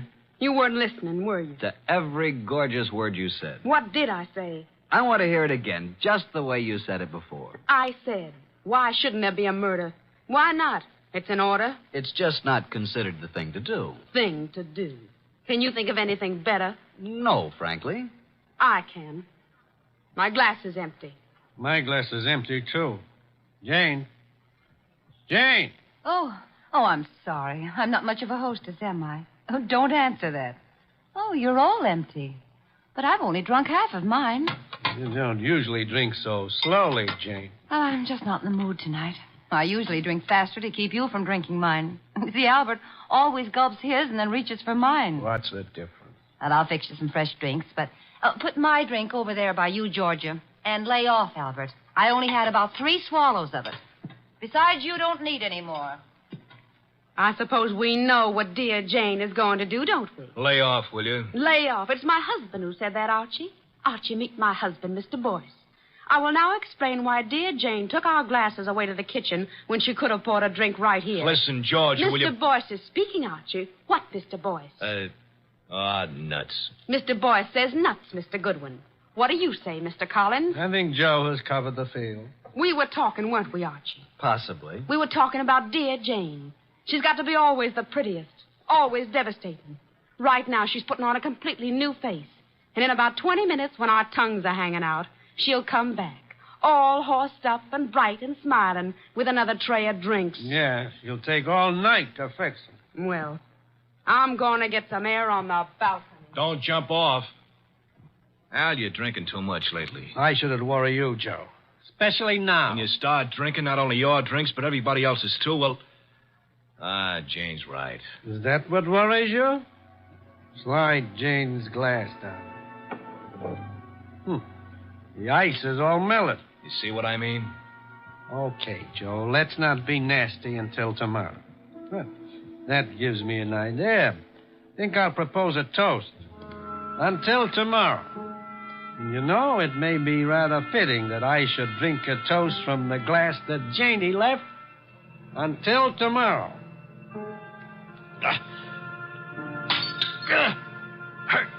Go!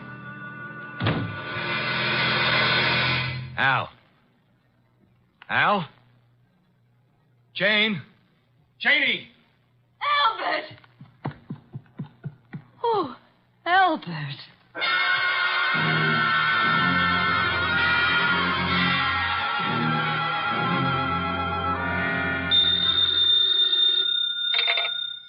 Nero Wolfe speaking. May I come home now? Oh, hello, Archie. I said, may I come home now? Have you sent for the police, Inspector Kramer? Of course. Who was killed, Archie? Albert Collins. How, Archie? I don't know. You were right, though, weren't you? Naturally. About what? Murder. Oh, that. We can talk about it tomorrow. Good night, Archie. Come home when you can. What do you mean, come home when I can? You'll be held as a witness, won't you? Try not to wake me with the elevator when you come in.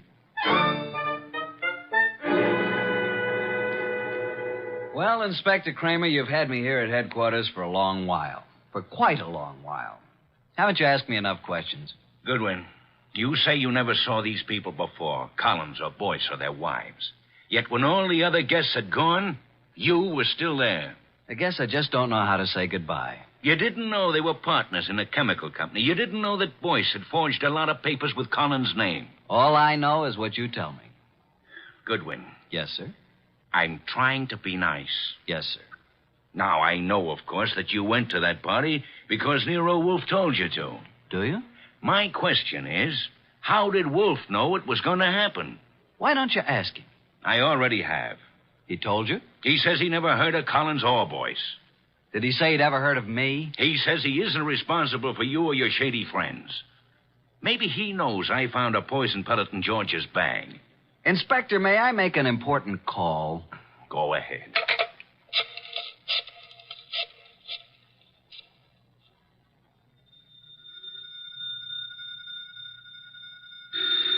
Archie.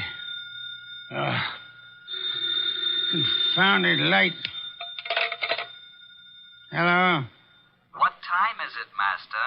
Confounded, Archie. I'll tell you what time it is. It's a little after 4 a.m. I'm at Central Headquarters, and Inspector Kramer has been chatting with me about my shady friends. Kramer is a jackass. Just a second. Pick up the other phone, will you, Inspector?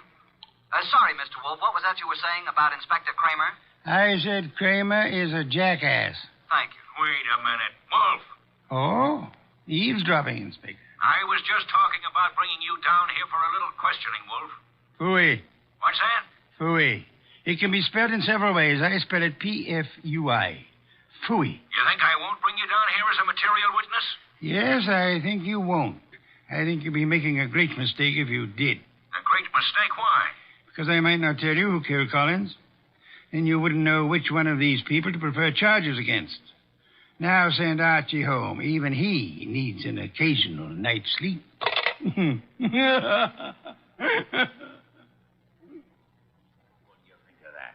He hung up. So it seems.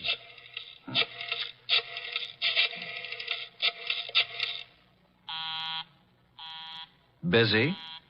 He's probably left the phone off the hook, Inspector. By now, he's probably asleep again. You know I can go out there, don't you? Sure you can. More important men than you have tried it. And where are they now? Goodwin? Yes, sir. I'm going to let you go. I'm sure Mr. Wolfe and I are very grateful, Inspector. You want to know why I'm letting you go? I know why. Why? Because if you're nice and cooperative and don't make too much trouble, Mr. Wolfe will solve this case for you and tell you whom to prefer charges against. Goodwin. Sir? Get out. Thank you, Inspector.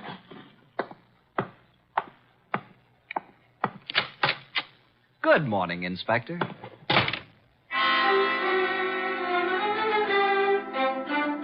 At 3 o'clock the next afternoon, I was rearranging the furniture in Nero Wolfe's office while the great man sat behind his desk watching me perspire.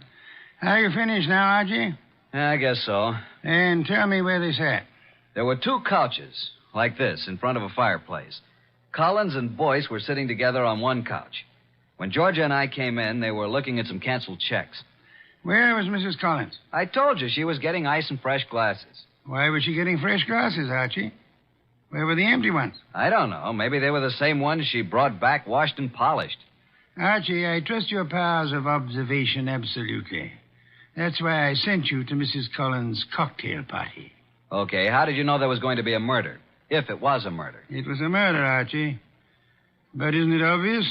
How is it obvious? Suppose Collins slipped a few drops of the poison into his drink himself. It's very strong, very deadly poison, with a remarkably strong odor. Like almonds, I know. I smelled it when I picked him up. Archie, was anything found on the body that might have contained the poison? A fountain pen, whatever? Not even that. Inspector Kramer found a poison pellet in Georgia's handbag. He thinks she poisoned Collins' drink. Say, could be. But it wasn't his drink, it was his wife's. Then Georgia was trying to kill Jane, and Collins got it by mistake. We shall soon see, Archie. I was expecting a murder because you told me to expect it. I watched every move that everybody made. There's no possibility that Jane's glass, the glass with the poison in it, was tampered with by anybody. Yes, I believe. Okay. Archie, you're sore, aren't you? Have you ever spent the night with Inspector Kramer? He's really a good man, too. Why did you say he was a jackass? Because he didn't know who killed Collins. Do you? Of course. Was there ever any question about it? Just a moment, please. The only trouble is it may be difficult to prove.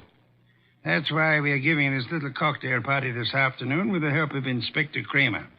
By the way... Yes? Call Mrs. Collins and tell her to bring a bucket of ice from her refrigerator. Why? Because our refrigerator's broken down. No, it hasn't. I was just out in the kitchen a minute ago. Our refrigerator has broken down. And it would be very helpful if Mrs. Collins would bring a bucket of ice cubes. What makes you think she'll do it? She will. Call her. 6:45. There we were in Wolfe's office doing a repeat performance of last night's smash hit. 2 couches faced each other, a cocktail table between them. On one couch, red-headed Georgia and me. On the other couch, it was a big one, Joe Boyce, Jane Collins, widow of the lately defunct Albert, and Nero Wolfe. Jane had been drinking a little slower than the rest of us. Our glasses were empty. Hers was still half full. Wolfe said... Archie. Yeah? At this point in last night's party, Mrs. Collins got up and left to get some fresh drinks. Repeat what she said. Approximately? Approximately will do. I think she said something like this. She said, put my drink over by you, Georgia. Lay off, Albert. I've had about 3 swallows of it. Besides, you don't need any more, Albert. Am I right, Jane? Close enough, Archie. But what of it? Now, what is this nonsense all about, Wolf? Mr. Wolfe is trying to make something out of nothing. I think Mr. Wolfe is going to turn up something mighty interesting. Don't look so perturbed, Joe. Since I'm playing the part of the late Mr. Collins, pass me Jane's glass. I'll keep my glass, Mr. Wolfe. I haven't finished my drink. You're a very clever woman, Mrs. Collins. Would it be too much if I ask what this is all about? What worries you, Archie? You make it sound as if that drink she's holding is poison. But it can't be, because as yesterday, she's already drunk half of it herself. When our freezer broke down, she was more than willing to bring a bucket of ice cubes, wasn't she? So? What would happen, Archie, if you froze a gelatine-coated pellet of poison in the center of one particular ice cube? Mrs. Collins hasn't finished her drink. Notice the ice is all melted now. She hasn't taken one sip since the ice melted completely. She came prepared in case she was exposed. Smell it, Archie. No, Archie, stand back. I can easily swallow this before you can reach me. Mr. Wolfe, in a few seconds, I'll drink it. But tell me something first. Tell me how you knew. Jane, listen to me. I knew there was going to be a murder last night because you said so. I knew that it was you who would commit the murder because it was you who invited me. You hoped an expert witness would prove that you couldn't have killed your husband. So I sent Archie Goodwin, whose observations are always exact, even when he doesn't know the import of what he's observing. She brought back clean glasses. She poured the drinks out of bottles already open. And if anybody had put anything in or touched one of those glasses, I would have seen it. Exactly. The poison pellet was frozen in a certain ice cube. Mrs. Collins put that cube in her own drink, drank it until the ice had almost melted down to the poisonous pellet center. And then she took all the other glasses away, leaving only hers half full. And as usual, her husband drank it. No, Jane, don't. Too late, Joe. Too late.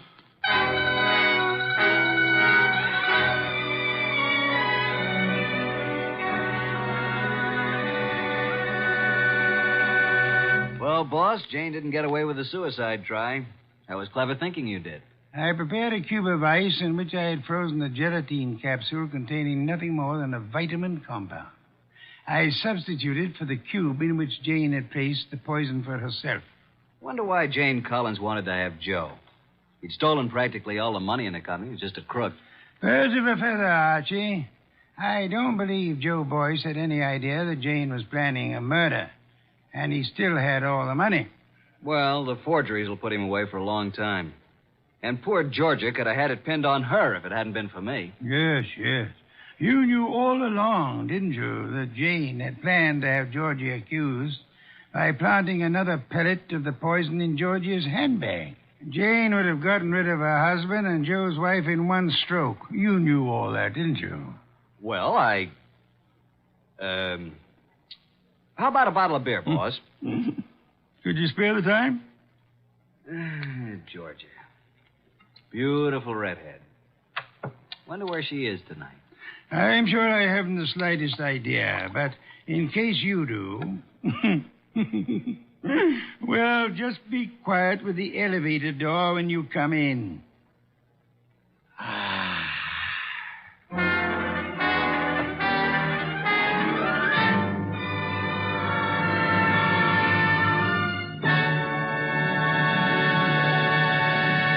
You have been listening to The New Adventures of Nero Wolfe, starring Sidney Greenstreet.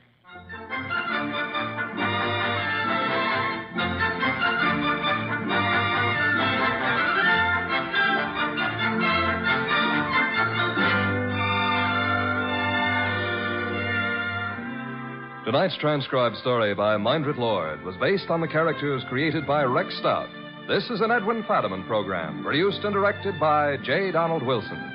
In the cast were Harry Bartell as Archie Goodwin, and G.G. Pearson, Herb Butterfield, Peter Leeds, Evelyn Eaton, and Bill Johnstone. Next week at this same time, Nero Wolfe and Archie will bring you The Case of the Malevolent Medic. Don Stanley speaking. 3 chimes mean good times on NBC.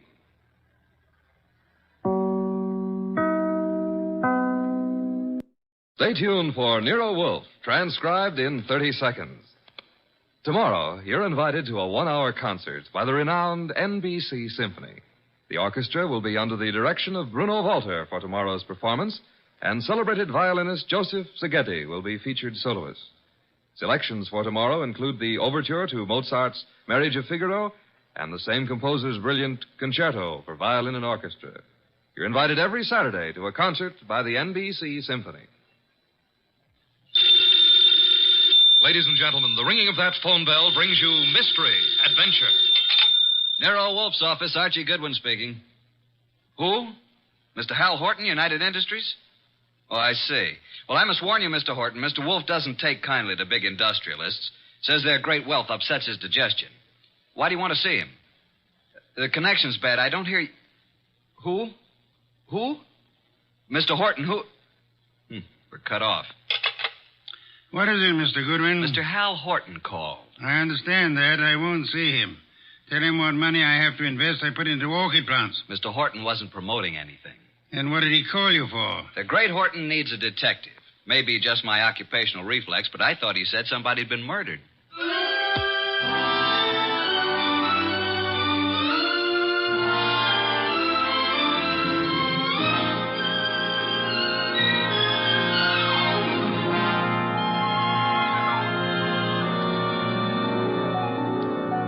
Ladies and gentlemen, it's that genius who is the bulkiest, balkiest, most ponderous, and most brilliant detective in the world. Yes, none other than that chairborne mass of unpredictable intellect, Nero Wolfe, created by Rex Stout and brought to you in a new series of adventures over this NBC network in the person of Mr. Sidney Greenstreet.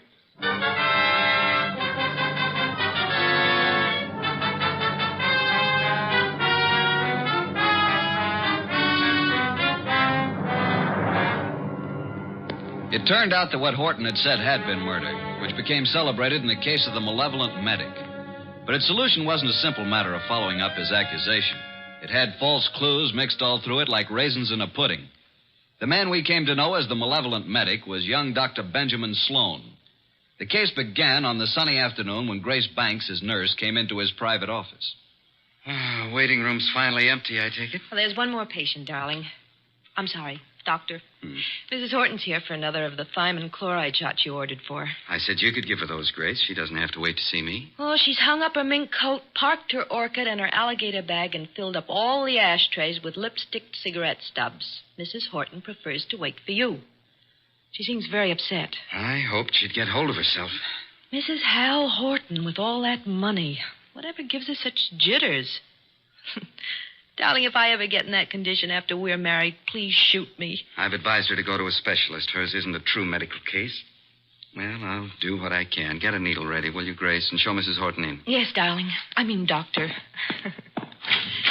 Mrs. Horton, will you step in now?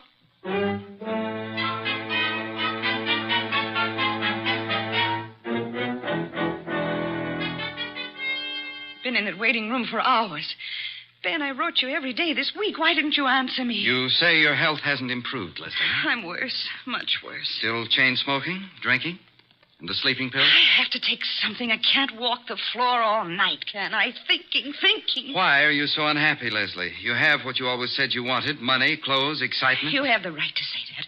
But don't. Please don't. I'm only pointing out facts you should face. I told you from the beginning you need a nerve specialist. I need you. Nobody else can help me at all. Leslie, you went over this the last time you were here, and in all those letters you've been sending. Now, let's cross it off for good, shall we? Don't talk like that. You don't mean it. I'm no longer a lovesick dope, and you're the wife of one of the biggest industrialists in the country. Yes, Hal Horton. I despise him. He thinks his money makes him God. He thinks he can buy anything that he bought me. He made me think I was getting the world with a fence around it. Everything I want is on the other side of that fence. You don't know what you do want. I want us the way we used to be, happy in love together. Leslie, please be quiet. Why? Miss Banks is in the laboratory. She can hear you. What of it? I'm not ashamed. I'll tell her. I'll tell everybody. Imagine Hal's face when he finds out I'm leaving him, but I'm coming back to you. He already knows about you. I told him you were in love with me, that you're jealous. He doesn't like it. Leslie, you're raving. Now stop it. You always said I was the most attractive woman in the world. You made your choice. Now get this into your head. I'm really in love now. In a few weeks, I'm going to be married. Now I'll get your medicine. So it's really true. You are going to be married. Yes. I'd heard it, but I didn't believe it. going to marry a nurse. All my friends have known and been laughing at me. Please, now that's enough. I made a plan, a wonderful, beautiful plan about us. Ben, you love me. Ben, say you love me. Mrs. Horton, that is all over. Don't love me. No longer. You're here as my patient, and that's all. After this treatment, I must ask you to get another doctor. A wonderful, beautiful plan for us. And now she threatens to step in and spoil it. Well, maybe I'll spoil a few plans. How would you like that? Threats will accomplish nothing. I can ruin things for you, Ben. All those fancy ideas of yours about having a fine practice, being a great doctor. Do you want to give those up? I can arrange it so that maybe there won't be any wonderful future for you. Are you prepared to face that possibility? Because I'm prepared to make it a reality. And I mean it. You'll regret this day as long as you live. I'll get your medicine, Mrs. Horton. Hand me my bag. Thank you.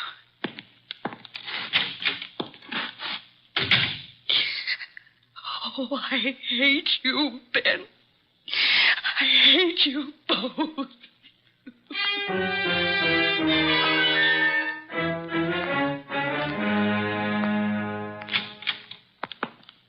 Sorry to have kept you waiting, Mrs. Horton. Miss Banks had to do a repair job before she could use the sterilizer. Alcohol, Miss Banks? Yes, Dr. Sloan. Now, Mrs. Horton, may I help? Thanks. So nice of you. There. Right side for the hypo this time, isn't it? Just touch with this cotton. Ready now, Doctor. Oh, what's the matter, Mrs. Horton? I'm just cold. Alcohol. After this, I advise you to go home and rest. These massive doses are a little painful, but they give results. There. That's all. Just relax here, and you can leave in 10 minutes. Come, Miss Banks. I want to talk to you.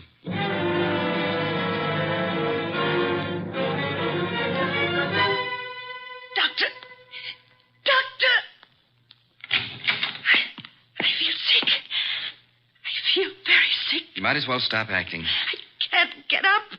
My feet. Ben, look at her. Something's happened. Hysteria. No, her face. Oh, Ben, she's falling. Mrs. Horton, hold on to me. I've got you. Hold her up. Leslie, what is it? Pain. Terrible pain. Where? What from? Sick everywhere. Pain, everything's pain. Pain in my head, pain in my feet. My feet. My feet.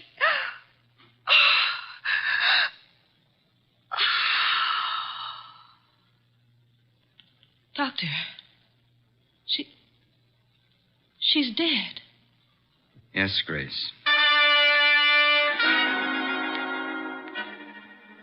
Get a card from the files. I want to study it. From the first day Mrs. Horton came here. What was it, Ben? What happened to her? Symptoms are of a heart condition from which it seems the patient has just expired. Then you must call her husband. Grace, did you hear me? Yes, Dr. Sloan.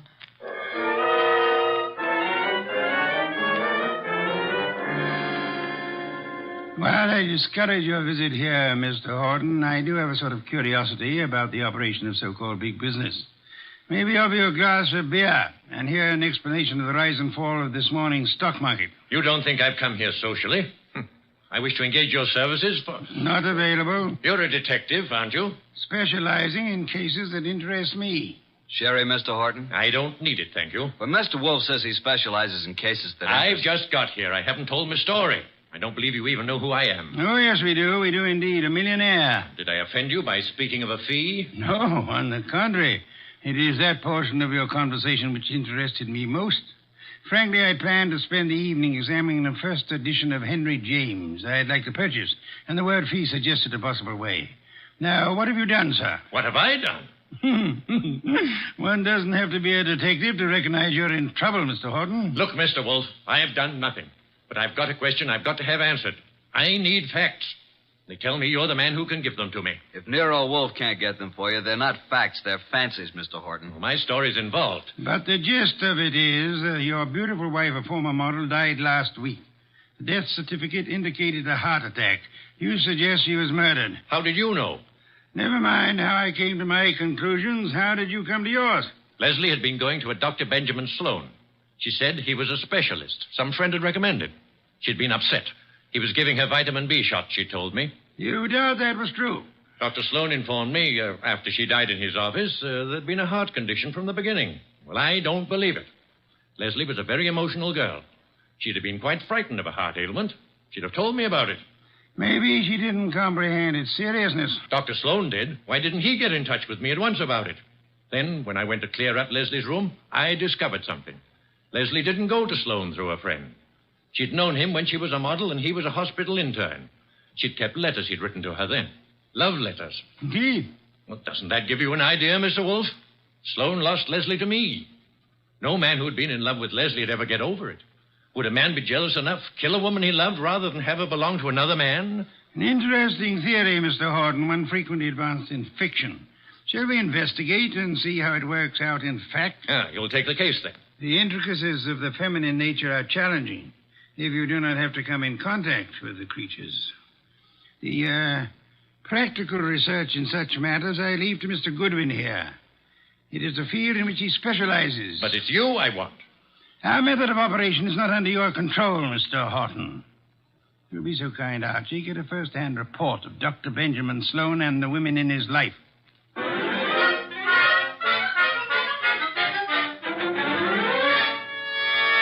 Just came to ask a few routine questions, Dr. Sloan. I don't understand your interest in the Horton case, Mr. Goodwin, is it? That's right. The death certificate was signed and a report made to the medical inspector. Detectives are a snoopy lot. Detectives? Are you from the police department? No, I'm employed to note some details before we close up the Leslie Horton estate. Sudden deaths have to be double-checked. I'm afraid I can't add a thing to what I've already reported. Well, thanks for seeing me anyhow. Been a pleasant visit. Ever have a patient die in your office before, Dr. Sloan? No, but I've seen similar cases in the hospital, of course. Was Mrs. Horton warned about her heart condition, Dr. Sloan? I discussed her case with her fully and frankly. And her husband, wasn't Mr. Horton alarmed? He didn't know. Mrs. Horton's ailment was, well, not to bore a layman with medical details, was not a fatal one necessarily. She might have gone on for years. Just played in bad luck, huh? The worst. Mm-hmm. When'd you first meet her? Several weeks ago. And you saw her how many times? It's all on the record. She was nervous. I prescribed thiamine chloride. Her medical report card shows that. You read it for yourself. Well, I guess that's all, Dr. Sloan. Won't bother you further. Miss Banks will show you out. Yes, Dr. Sloan? Sort of a modern Aladdin arrangement, isn't it?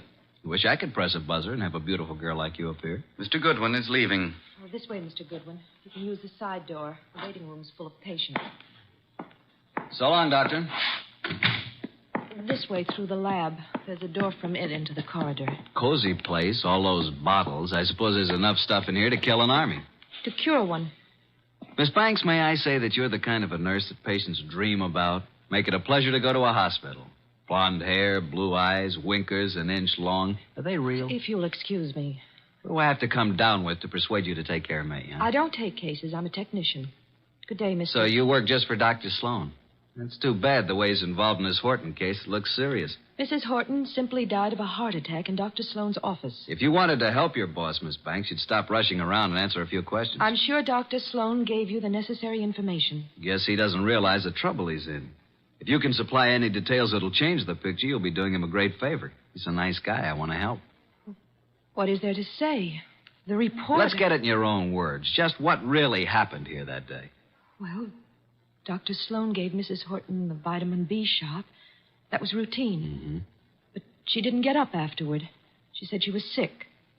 And then she fell and I caught her. And Dr. Sloan administered emergency treatment. What did that consist of, Miss Banks? All that is in the office record. What would bring on such an attack? It could have been several things. Could it have been something she ate? Acute indigestion affects the heart. Maybe Mrs. Horton would be here now if the doctor thought to use a stomach pump. He did use one. He did everything there was time to do. She certainly went in a hurry. Suffer a lot? She said she was in pain. Where? Her stomach? No, not her stomach. Where then? She seemed to be in pain all over. Reflex, maybe? When it was over, what did you do, Miss Banks? Called Mr. Horton. Must have been a blow to the great man. I understand she was younger than he is and quite a sultry gal. I've talked to you professionally because you said it was necessary to help Dr. Sloan. Is that all, Mr. Goodwin? I guess it is for now. Unless you'll have dinner with me. Thank you, no. I'm handsome, hardworking, and harmless. I'll bring you references from my employer. What do you say? The express elevator's the one on the right. Must be there's another man. Wouldn't be the doctor, would it? Well, you'll fit better in a Pullman kitchen than here among the test tubes at that. My reluctant congratulations.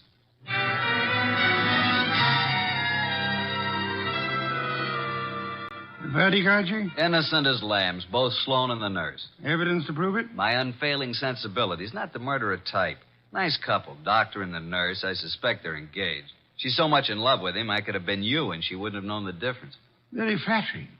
Records? The usual medical record, Mrs. Horton's first visits, symptoms, subsequent visits. Here are the notes on it.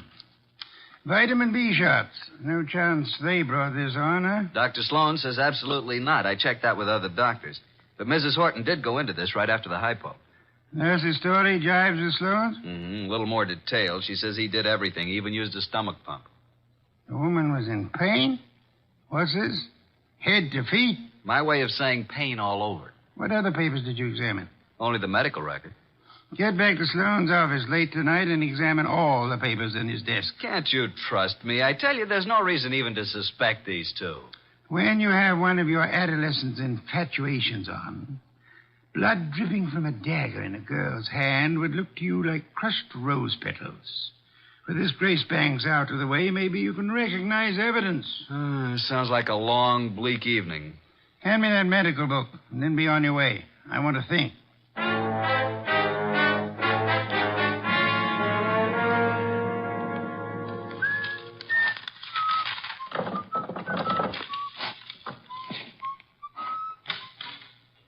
Well, good evening, Mr. Goodwin. Oh, good evening, Dr. Sloan.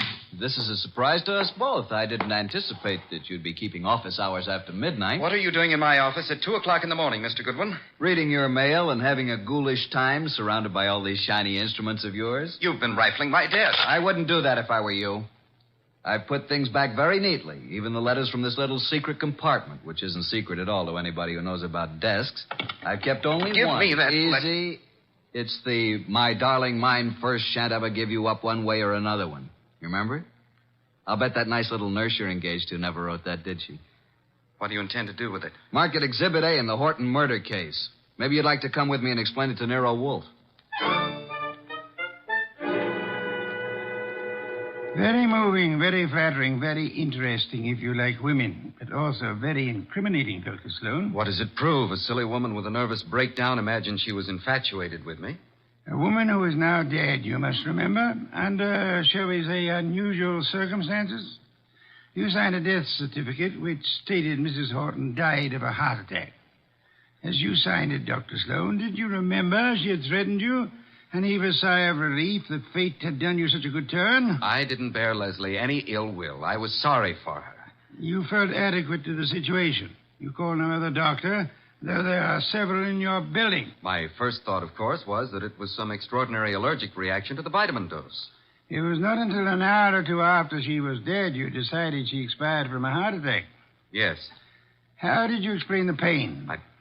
I reported no pain. Miss Banks said Mrs. Horton had pain from her head to her feet. Grace said that? Well, not in those words, but that was the general Dr. Sloan, why did you use a stomach pump on a heart case? Why, I told you I tried everything. Sometimes an acute digestive disturbance. I suggest you did it because to you, as to any qualified physician, the pain in the feet suggested poisoning, a particular kind of poison, an inorganic poison. There wasn't any in her stomach.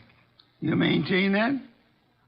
Archie, get the medical examiner on the phone. Tell him the body of Miss Hal Horton must be examined for any evidence of poisoning. I know you think Mrs. Horton was murdered, but it's impossible. There'd been no one near her. Miss Banks? Miss Banks couldn't have done it. She was working with me constantly. That's what I thought you'd say, Dr. Sloan.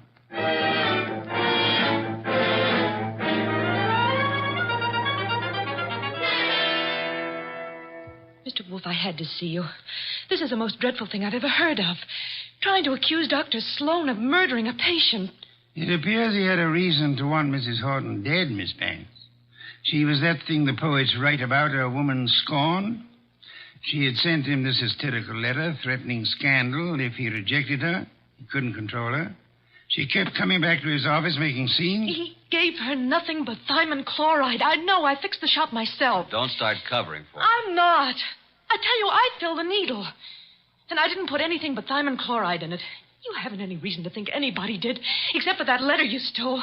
If it wasn't for that letter, give it to me. Give it to me. Stop it, Archie, quick. Now, drop it, baby. Come away from that fireplace. Why, you little tiger kitten. I didn't think you had it in you.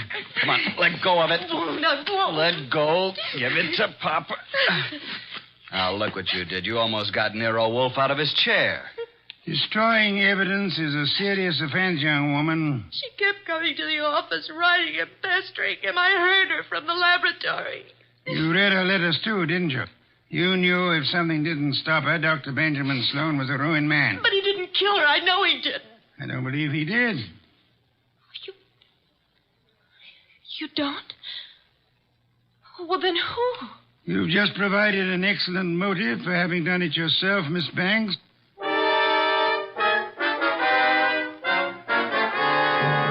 Pears and white wine. Cold, luscious, exotic. Excellent, Fritz, excellent. Best thing that's happened today. I don't like this Sloan case. If you ask me, I think that Horton dame got what was coming to her. Those are not the words of abstract justice, nor the phrases of a gentleman of culture. A good detective never plays favorites. Good night's rest, and you will find your attitude more normal by morning. You expect to have this case solved by morning? It's solved now. Thanks to the expedition I sent you on this afternoon.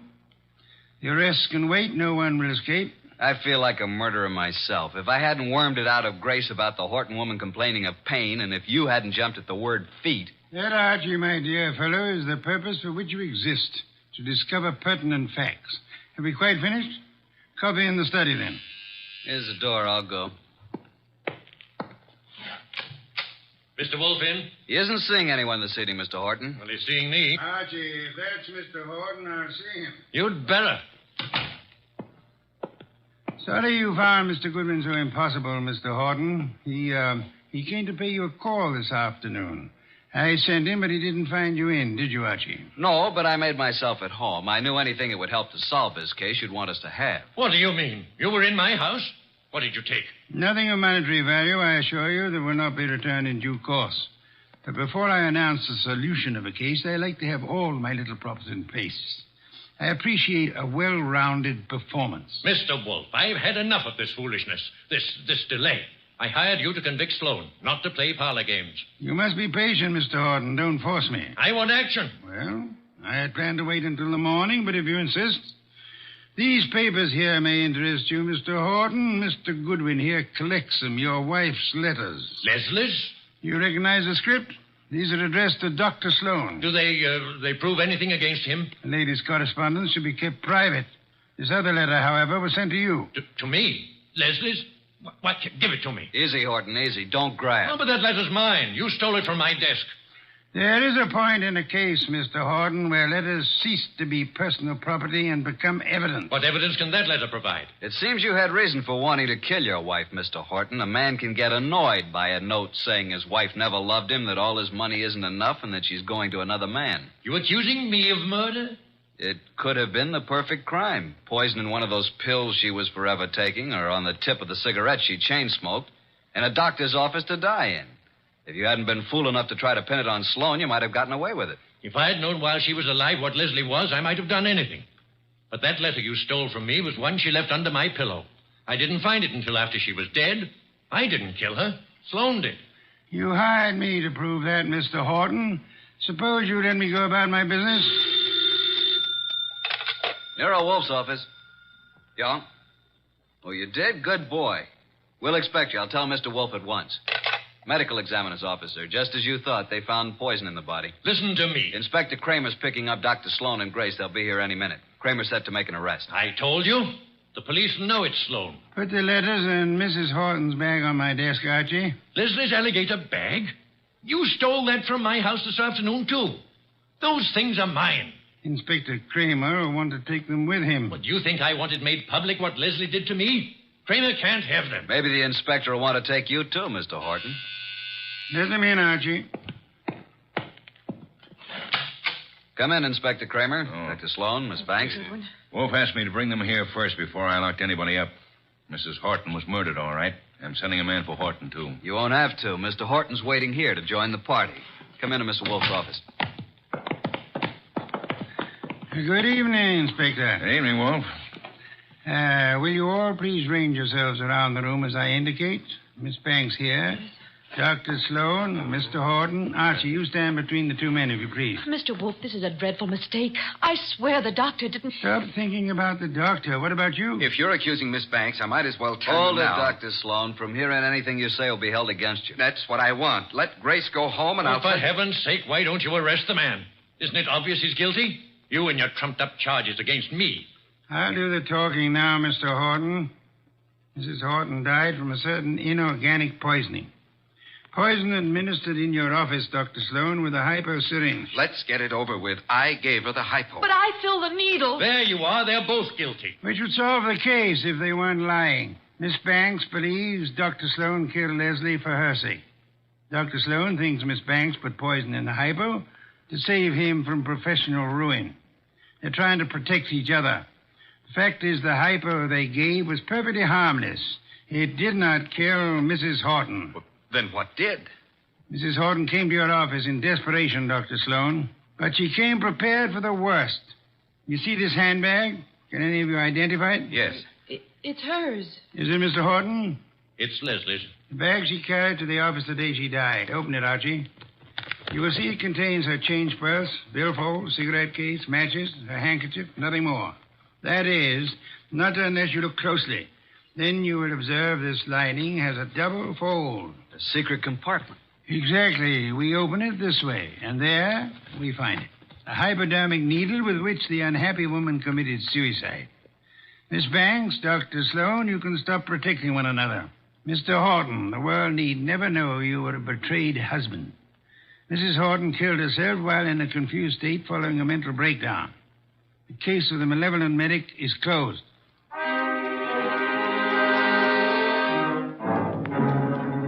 How did you ever get the hunch about the handbag, Mr. Wolfe? I know nothing about women, but on my occasional trips abroad, I have been forced to observe their handbags. Monstrosities. They hold anything and everything. Now that our guests have gone, Fritz is bringing coffee to the study. Would you like some beer? I believe I would. Somehow I feel I've earned it. Here you are. Poor fellow, I'm very sorry for you. How so? This is one case in which there is no falsely accused, unattached young lady for you to squire about. Well, here's to your better luck next time.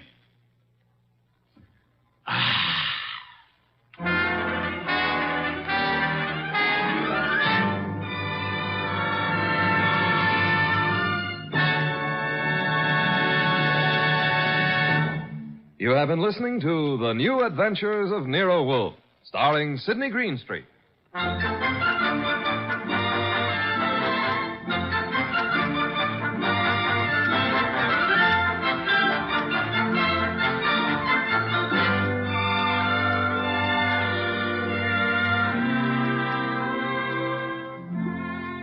Tonight's transcribed story by Ruth Adams Knight was based on the characters created by Rex Stout.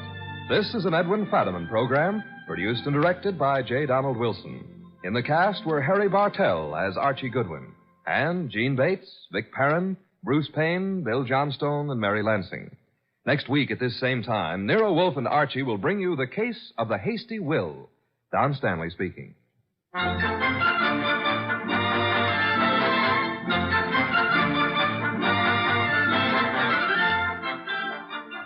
Three chimes mean good times on NBC. There's music and mystery for you every Saturday evening on NBC. For music, tomorrow, your hit parade brings you the top tunes in the land with Snooky Lanson, Eileen Wilson, and Raymond Scott's orchestra. And for mystery, Herbert Marshall stars as the Man Called X, a man in search of adventure who travels wherever there is intrigue, danger, and romance. More good mystery at Sam Spade next on NBC.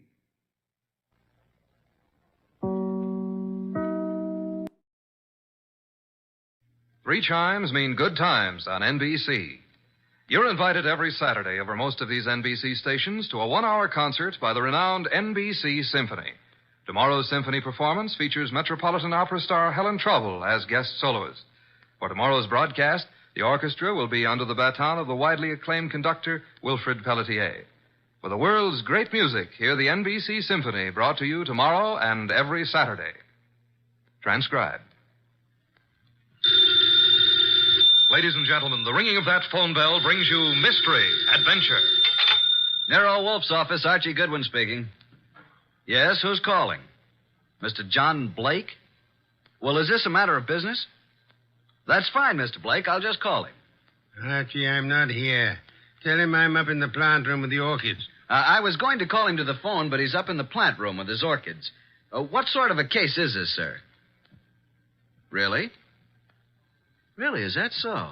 Is it a man or a woman? Oh, I understand perfectly. It's a man. Well, at least that's something different. Yes, sir. Very urgent, I understand. And I assure you, Mr. Wolfe will be here waiting for you. The fee? Shall we say about, $1,000? I will not see any client until after dinner. Fritz is having mountain quail on toast. Yes, Mr. Blake. Come at once. What were you saying, boss? Confound you, Archie. Nothing but business. All the time. What's the problem? I don't know. And at $1,000, considering our bank balance, I'll help him poison his great-grandmother.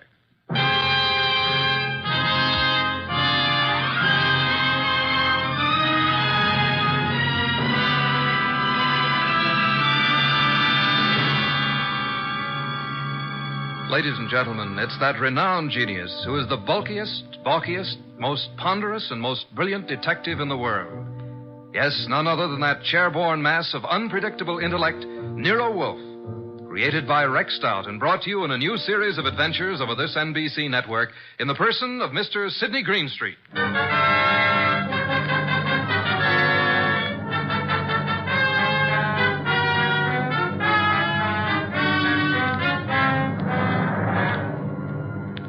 What we chose to refer to as the case of the hasty will began, of course, with an urgent phone call from the mysterious John Blake. At the moment, Nero Wolfe was seated in his chair, which was specially built for his 300 pounds, and I was giving him a lecture on the importance of money. Archie, that will do. I'm not interested. You will be when you learn you can make no more purchases of beer and Skittles. You've passed up 2 cinch cases now. Each would have meant a healthy fee. Let us hope this Mr. Blake has a nice, fat problem that will take us days to solve. Archie. Yes, sir? Answer the door. Good evening. I'm John Blake. Oh, yes. Come in, Mr. Blake. You have no idea how welcome you are. Archie, show Mr. Blake in and close the door. That draft is unbearable. This way, sir. Mr. Wolfe doesn't care for anything resembling air. Oh, I'm Archie Goodwin. Good evening, Mr. Blake. Mr. Wolfe, I have a little business for you. Now, before you say anything, I know you're not a lawyer. I'm not a member of the bar, let us say, Mr. Blake. Of course. What kind of business, Mr. Blake? I have here a short will, which I have typewritten myself. I haven't signed it yet. Also, I have here a sealed envelope containing a letter which I want you to be prepared to deliver to the addressee. A will and a letter. Very well. Yes. Do you know who I am? Seems that I've certainly seen you before. Same here. I just can't place you. Well, I'm John Blake, president of the Plymouth Building and Loan. Oh, of course. I've seen your picture many times. You have a staff of the best attorneys in the city, Mr. Blake, and this is most assuredly the business of attorney. Perhaps. But in this particular instance, I wanted an individual who had no interest in me, nor previous knowledge of my affairs. I see. Also, I wanted a person who was, shall we say, not too well fixed. Well, you certainly could Archie. Imagine Mr. Wolfe being in need of money. Just why can't your attorneys handle this? You'll know in a moment. But when I leave here, I want you to forget the whole thing, for the time being. Indeed. You have said it. Here's the will. You may read it. Archie. January 25, 1951. To my daughter, Anita Blake, I do hereby bequeath all my property, personal and real, including the portrait painting of her mother, my dear deceased wife, Marcia Blake. This will supersedes any and all instruments previously drawn. So, simple enough, isn't it? That's all. Now, the pen, please, and I'll sign it. Now then, you sign as witness, Mr. Goodwin. You retain the will, Mr. Wolfe, and the envelope here, which is addressed to Hilary Blake, my brother, who is now living in this city. Your brother? He's just recently returned from 25 years in Australia. Though Hilary has written me several times, I have not favored him. We've been estranged these many years over, a certain unpleasant situation which this enclosed letter will clear up. Are you in fear of your life, Mr. Blake? Murder? No, Mr. Wolfe. There was a time, yes, but, not now. You will know what to do with the will and the letter, though, when the time arrives. Now, as to your fee, you said, 1,000? Well, we usually receive... 1,000 will do. Well, here's a check, all made out. If you're thinking of suicide, Mr. Blake, we must warn you. If you don't care to go through with this, please say so. I'm not planning on suicide, I assure you. We have taken the job, Mr. Blake. And good evening, gentlemen, and thank you for your kind indulgence. Well, that's the simplest little 1,000 we ever made. I believe, Mr. Goodwin, you're going to be quite surprised. I want you to get acquainted with John Blake's secretary. You will more than earn this 1,000, young man.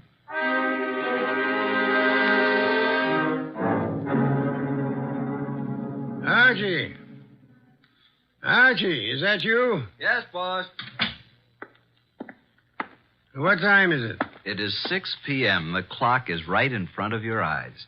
I'm thinking, Archie, it's very interesting. Very. An entire day has passed since the visit from John Blake. Did you learn anything from Blake's secretary? I did. He left his office late yesterday, she said.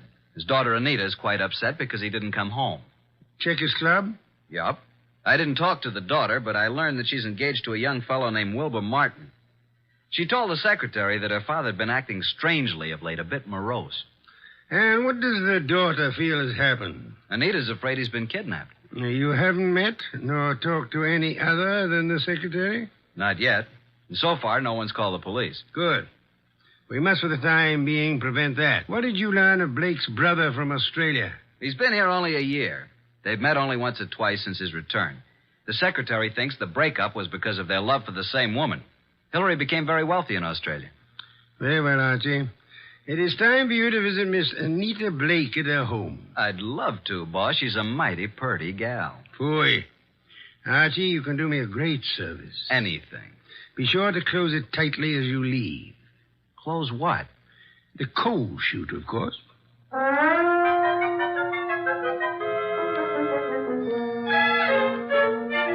I'm awfully glad you could come, Uncle Hilary. Wilbur seemed to think you might know something about Father's disappearance. No, I don't know, Wilbur. I'm just as nonplussed as you are. When did you see your brother last? Oh, it's been 4 or 5 months. Why? Oh, I just wanted to know. What do you two think has become of him? Surely you know his recent actions better than I. Well, at first I thought he'd been kidnapped. Now I'm afraid it's suicide. Oh, I say, really now. Have you been putting such ideas into our head, young man? On the other hand, could have been murder. Oh, indeed. Well, I suggest that the police be called. Hospitals, the morgue, every place. Have you thought of doing that, young man? I was going to. Oh, really? Then what are you stalling about? I'll just step into the library and do it myself. Oh, it can't be, Wilbur. It just can't be. Miss Blake, there's a Mr. Goodwin to see your father. Oh, I'll see him. Thank you, Miss Blake. I'm Archie Goodwin. This is my fiancé, Mr. Wilbur Martin. Mr. Martin? How do you do? What is it you want, Mr. Goodwin? Is your father here, Miss Blake? Why, no. No, he isn't. What is your business, Mr. Goodwin? Why do you want to see Mr. Blake? As a matter of fact, I don't really want to see Mr. Blake because I don't think he's here. I came to see Miss Blake. Just who are you? I'm a detective. Police? Private investigator with Nero Wolfe. John Blake has disappeared. I know you're trying to keep it out of the press because you think he's been kidnapped. We have called the police. Oh, what do you think has happened to my father? I think he's dead. Oh, dear. Why do you think that? Yes. Just what do you know, Mr. Goodwin? Oh, Anita, I want to ask you a few questions. I think it's advisable Mr. Blake. to... Yes? I thought you were done for. That is... I don't think I... This chap is a detective. I'm sorry about this, Mr. Blake, but curiosity got the better of me. I hope I haven't wrecked things. What are you talking about? You remember the agreement. What agreement? Mr. Goodwin, do you know who you're talking to? Why, yes, John Blake. Oh, no, Mr. Goodwin. This is my Uncle Hilary, my father's brother. Hillary. Hillary Blake? Yes, my father's twin brother. John and Hillary were twins. Of course. That's news to me. I didn't know that. What did you know about him? Well, now that I look at him, now that I can recall his speech, there is a difference. And now, why do you think John Blake is dead? I've just come from police headquarters. You mean he's been murdered? No. From all indications, he's committed suicide. Suicide? Are you sure? Poor father. Oh, I was afraid of this. This morning, a hat and an overcoat were found on the East River docks near Pier 9. In the coat was a typewritten copy of a will made yesterday. The hat bears the initials J.B. There was a will? Yes. Could you identify the hat and coat, Miss Blake? Well, yes, of course. Very well. Come in, Sergeant. This is Sergeant Hanlon. Miss Blake, do you recognize this coat and hat? Yes. Oh, yes, I do. They were father's. Oh, Wilbur. Suicide? I can't understand it. But the hat and coat are not conclusive evidence. What about the will found in the pocket? Show them the will, Sergeant. Read it, miss. You read it, Wilbur? To my daughter, Anita Blake, I do hereby bequeath all my property, personal and real, including the portrait painting of her mother, my dear deceased wife, Marcia Blake. This will supersedes any and all instruments previously drawn. But no signature. I have the original. Here you are. Where did you get this? Notice the signature of the witness? Archie Goodwin. You witnessed his signature? In Nero Wolfe's office. But Mr. Blake had his own attorneys. Nevertheless, he came to Mr. Wolfe to take care of the will. If we hadn't recognized him from his photos in the papers, I wouldn't have witnessed the signature. Anita, is this your father's handwriting? Yes. Yes, it's his, all right. But this still isn't proof that he's dead, nor that he committed suicide. No corpus delicti. And the body may not be found for days. But this evidence we have here certainly indicates that a body will be found eventually. Maybe not, Mr. Goodwin. It's possible they could have... What were you going to say? Nothing. Miss Blake, in a way, I blame myself for your father's death. How do you mean? I had a sort of premonition. It's obvious now why he came to Nero Wolfe. Is it? He wanted someone who didn't know him personally. His own attorneys would have been able to see through his plan and prevent his carrying it out. But he made a will. Why did he draw this new one? Yes, that's what I don't understand. Well, I still am not convinced that he committed suicide. Mr. Blake, here is a letter he asked to be delivered to you. Oh, well, now. Perhaps it will shed some light on the problem. What does it say, Uncle? Jove. It says, Hillary, 25 years now, jealousy and bitterness have kept us apart. I know why you stayed in Australia all these years. I know you loved Marcia. She was rightfully yours. But I loved her, too, and I couldn't go on without her. I know you've despised us both, and I've pretended to despise you. I had to pretend, because I lied to Marcia. I told her you were engaged to marry a woman in Sydney. Marcia was innocent. I was to blame. When Marcia died last year, and you wrote that you were coming back, I knew then that your resentment had faded, but I didn't answer you, and I've kept away from you because I couldn't face you. I've told you all this because things have happened which you will learn soon enough that have decided me to close my book and write fini. I have made a new will, leaving everything I possess to Anita. Anita is young, Hillary, and I beg you to watch after her as though she were your own, which, but for my selfishness, she might well have been. Forgive me, Hillary. Well, this certainly indicates suicide. But what does he mean by things have happened? That, Miss Blake, is the motive, for which we'll just have to wait. Yes, for that and the body.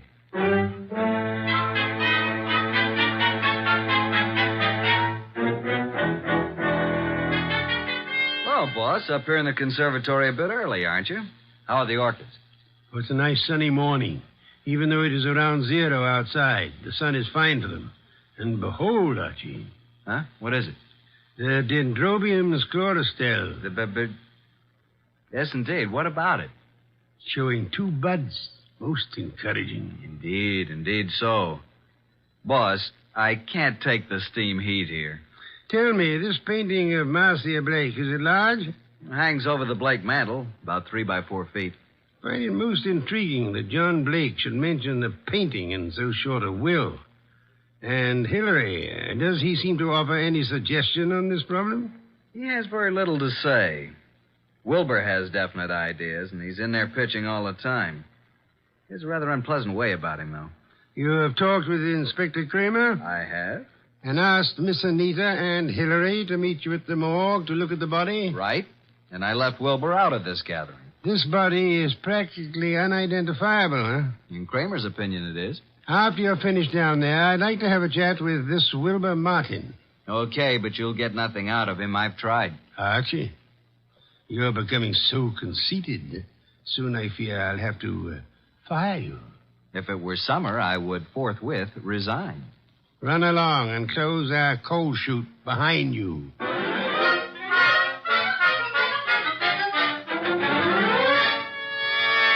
Morning, Inspector Kramer. Up early. Yeah, Goodwin. I just love to come down to this morgue. This is Miss Anita Blake and her Uncle Hillary Blake. Howdy do. Good morning, Mr. Goodwin. I hope you don't object too much to my joining the proceedings. Oh, I know, Wilbur. I suppose it's all right. Please, Mr. Goodwin, what's happened? There's a body here. Rather badly bruised and cut and in a bad condition, but I think you should look at it. Oh, I'm sorry, Miss Blake, but I'm afraid it's necessary. Very well. I'll be all right. Now, I'd like to come along. Oh, yes, Wilbur, you must. Well, come on. This way.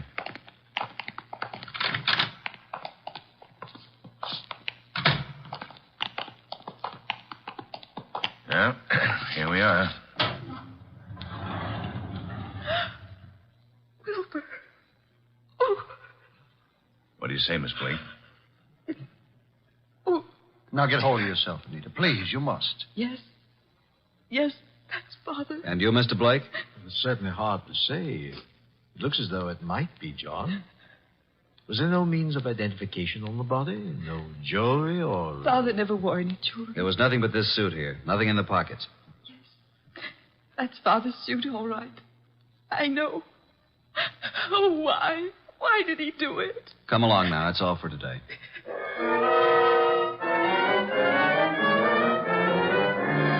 Mr. Wolfe, this is Mr. Wilbur Martin. Ah, yes. How do you do, Mr. Martin? Sit down. Thank you, sir. No. Take the red leather chair. That's right. So glad you could come. Archie, beer first. Tell me, Mr. Martin, you saw the body? I did. Whether it was John Blake or not, I'm not sure. But Anita feels positive enough. You are skeptical about the suicide theory, huh? Well, yes, I am. Are you trying to cast suspicion on someone else? No. He thinks he was murdered. I do? But not by you, of course. Certainly not. But who would know that John came here, signed the will, and gave us the letter to his brother? He must have contemplated suicide, don't you think? Are you positive it was John Blake who signed the will? How interesting. You think it was his brother Hillary who came here, posing as John, huh? It could have been. But the man was quite gray and had no Australian accent. Hillary could have dropped the accent for a short while and grayed his hair, and they were twins. It's so enlightening, Mr. Martin. Do go on. After he left you here, he could have killed John and thrown him in the river, and left his overcoat and hat on the wharf. And why would Hillary kill John? Well, there may have been several reasons. Maybe because of Marcia. Well, several reasons. Tell me, did John Blake object to your engagement to Anita? No, why should he? I don't know. I merely asked. Anita Blake identified her father's handwriting. She identified the body. You still believe it's murder? Maybe she only thought it was his handwriting. You had best be careful, Wilbur. In trying to make a murder out of this, you might place yourself in a most unhappy position. I checked the letter and the will with papers at John's office, and the handwriting is identical, in my opinion. Maybe Hillary is clever at forgery. Maybe. Did you have the experts check the writing? Not yet. Then how can you tell unless you had a bona fide sample of Hillary's writing? I take it that you found a sample of Hillary's writing? Some letters from Hillary to John? Yes. I found a package of them in John's desk at his home. That, Wilbur, is most encouraging. Here they are. Several of them tied together. Some written in 1928 and a couple in 1948. Now, we'll tell you something. We never thought John committed suicide either. You didn't? No. And before you go, Wilbur, Write your name here on this pad. Very well. Thank you so much. I hope we shall see you tomorrow.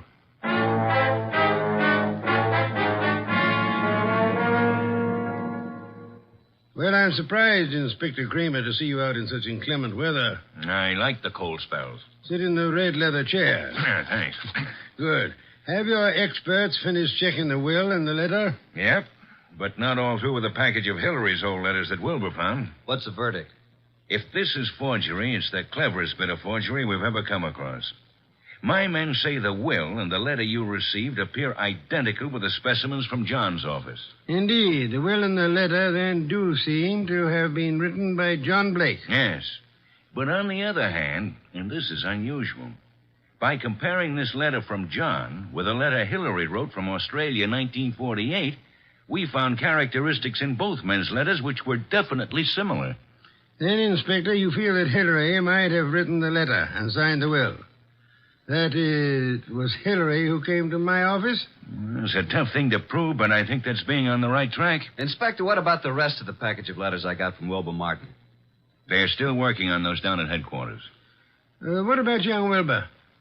So far, can't see much in him to worry about, but it's a bit early. Archie, phone out to the Blake mansion and tell Wilbur Martin that we've uncovered the whole thing. And if Wilbur's in on it, he'll be gone before you get there. We can pick him up later.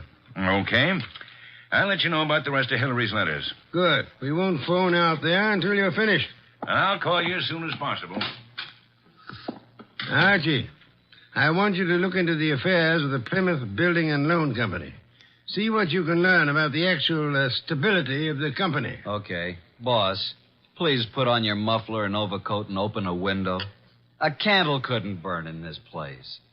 Yeah. I'm on my way.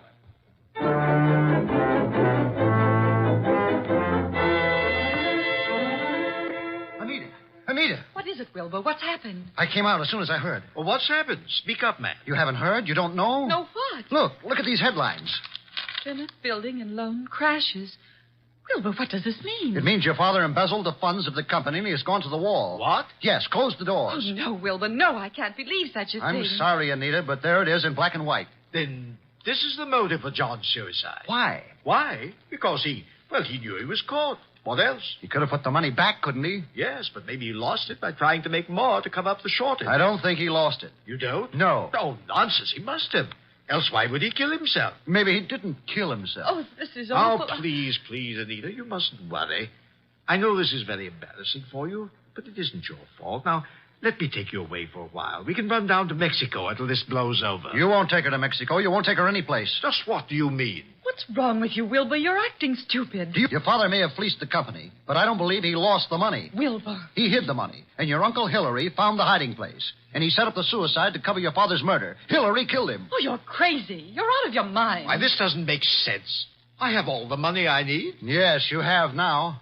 Pack your things, Anita. I'll phone the airport for reservations. You can't leave at a time like this. You won't leave this room. Do you know what can be done to you for threatening people with firearms? I'll call the police. You don't need to call the police. I've just talked to that detective, Mr. Goodwin. He's on his way here. The police have uncovered everything. I know you killed John, and you have the money. Wilbur, you're out of your mind. I know what I'm talking about. Get out of here.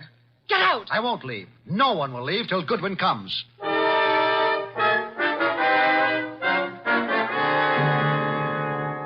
Archie, come in, Miss Blake. Mr. Blake, Mr. Martin, glad you were all able to accept my invitation. You too, Inspector Kramer. Yeah, I know how glad you are I could be here, Wolf. Please be seated, folks. Hillary was going to Mexico on the next plane and taking Anita with him. Mexico? John Blake stole the money from the company, but Hillary found out about it and killed him. Mr. Wolfe, this is utter nonsense. Mr. Blake, Inspector Kramer's handwriting experts have examined the will and the letter left with me. They have also checked them with your recent letters from Australia. Indeed. And your letters from Australia show a definite resemblance, having the same characteristics as the letter and the will you've given me. You mean you think that I signed the will and wrote the letter? Definitely.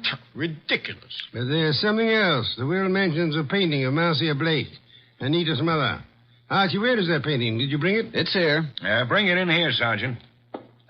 Just a moment. I hope you don't mind, Miss Blake. What are you doing to it? Tearing off the paper backing of the picture. Yes, and there you are. There's the reason for the whole thing. Bonds. Pasted in the back. Thousands of dollars in negotiable bonds. Then Hillary did know about the money. He killed John for all this. He had Anita order the picture to be credited for shipping. I did no such thing. Nevertheless, you didn't kill John Blake. Certainly he did. Look at these 2 letters from Hillary Blake to John here in America.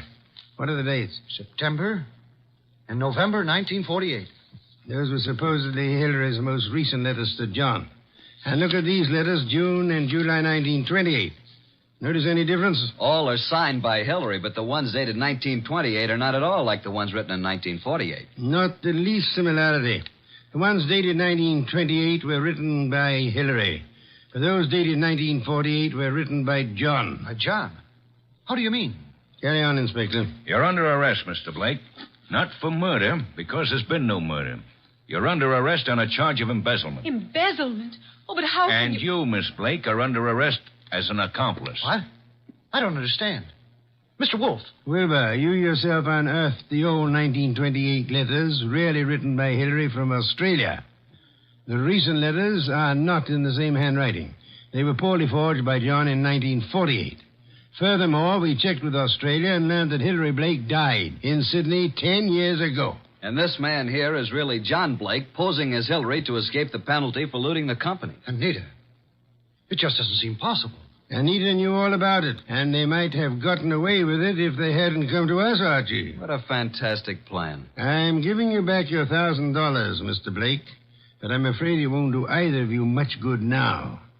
Thank you so much, Inspector Kramer, for dropping in.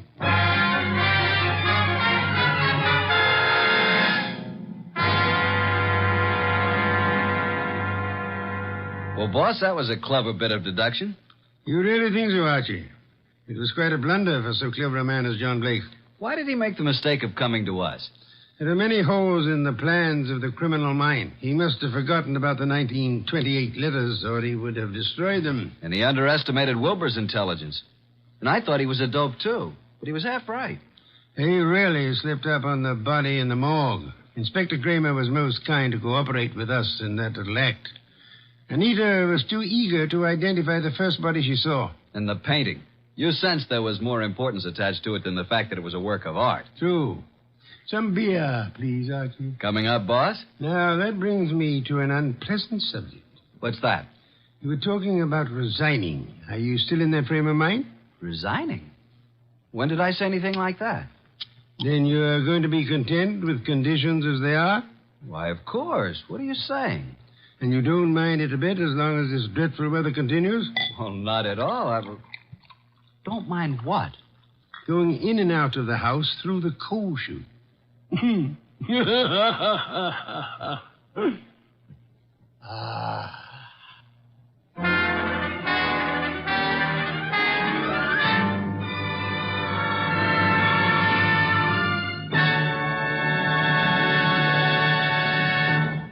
You have been listening to The New Adventures of Nero Wolfe, starring Sidney Greenstreet.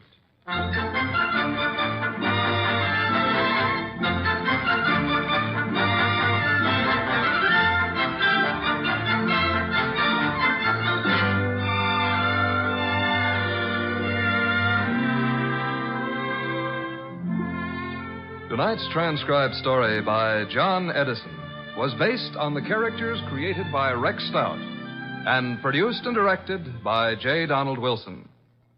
In tonight's cast were Harry Bartell as Archie Goodwin, and Victor Rodman, Louise Arthur, Hal Gerard, and Bill Johnstone. Next week at this same time, Nero Wolfe and Archie will bring you The Case of the Disappearing Diamonds. Don Stanley speaking. 3 chimes mean good times on NBC.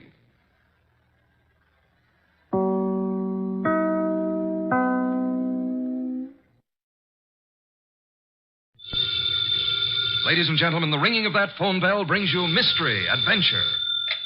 Nero Wolfe's office, Archie Goodwin speaking. Willie Inch, did you say? Just a second. Do you want to talk to a fellow named Willie Inch, which I doubt? No. He says he's got to see you. Got to. Who is he? I'll ask. Mr. Wolfe doesn't recognize your name, Mr. Inch. He wants to know who you are. Just a second, I'll tell him. Mr. Inch says he's a sneak thief. He says you never heard of him, but he's heard of you. Should I tell him to get lost? Wait a minute, Archie. Ask him what he wants. Inch, Mr. Wolfe wants to know what you want to see him about. A phony murder rap. Says a phony murder rap. It'd have to be, wouldn't it, Archie? How do you mean? Phony, I mean. Did you ever hear of a sneak thief committing murder if it could possibly be avoided? Yes, Archie. Tell Mr. Inch. I'll listen to his story.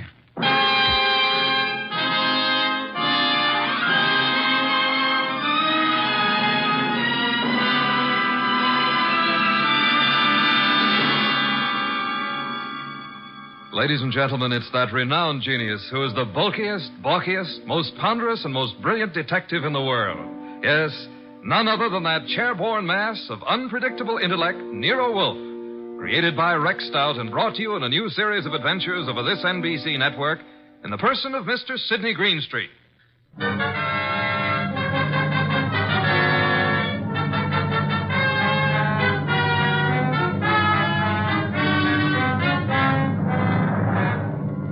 When Mr. Wolfe and I talk about this little difficulty, he calls it the case of Archie Goodwin and how he got hooked. However, I call it the case of the disappearing diamonds. I prefer my title. He prefers his. Anyhow, it started with an improbable character named Willie Inch. That'll be our sneak thief, Archie. Let him in. Okay, boss. Okay? Inch? Yeah. Come in. In there. I'll follow you. Mr. Wolfe, this is your client. Mr. Inch? Yeah. Tall fellow. Must be over 6'6". Sit down. Where? Archie? Here, Mr. Inch. This ought to be comfortable. Well, Mr. Inch? Look, Mr. Wolfe, they're going to claim that I killed a woman I never even touched. And I'm going to fry for something I never even done. All right, Mr. Inch. How did you kill her? I didn't. I never killed nobody in my life. Mr. Inch, you say you're a thief. Can you prove it? I got a record. Why? I was wondering about that bulge in your pocket. Oh. Oh, here? It's a silver cigarette lighter, ain't it?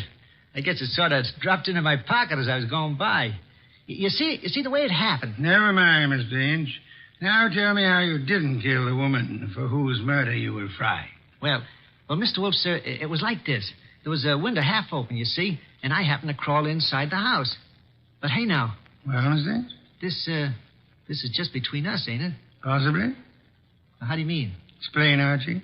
Mr. Wolfe said possibly. Oh. Well, okay. So I happen to find myself in the bedroom, see? So I happen to sort of roam around, and I hear there's like a party going on. You know, people and music. So I lock the door. So go on. Let him tell it his own way, Archie. Well, Mr. Inch? So that's the mistake I make. Mistake? Maybe I leave my fingerprints on the door. So? So later, a dame gets herself knocked off in the same room, and they look for fingerprints, and they find mine. I'm it. That's all. I got a record. So the chair. I see. Pitiful case, isn't it, Archie? Very, very mournful. Inch. Yes, sir. I presume you came away with some souvenirs? Oh, nothing. It wasn't worth the trouble. You know, just odds and ends, junk. Have you got the junk with you? Yeah. Let me see. Here. Cigarette case, platinum. Lighter, gold. Vanity case, gold. That's all? Positively. Junk, the man says. I promise nothing, Mr. Inch, but it might be better if you told the truth. Me? You. Oh, well. One square-cut emerald ring. I just happened to find it. Here's something more. A pewter ashtray. Look, the room is dark. I can't see. Piles of coats under beds and hats and handbags. I take what I find. Why didn't you turn on the lights? One of these big standing lamps. You know what I mean. Go on. I bump into it, and it scares the living... it scares me. So? I turn the switch. It don't work. Archie. That sounds like the law, boss. The law? Stay right where you are, Willie. May I suggest that there is a way to find out, Archie? Okay. We don't want any. Good morning, Goodwin. You remember me, your old friend, Inspector Kramer? 2 gentlemen with me are also with the department, Pearlie and Ostrakovich.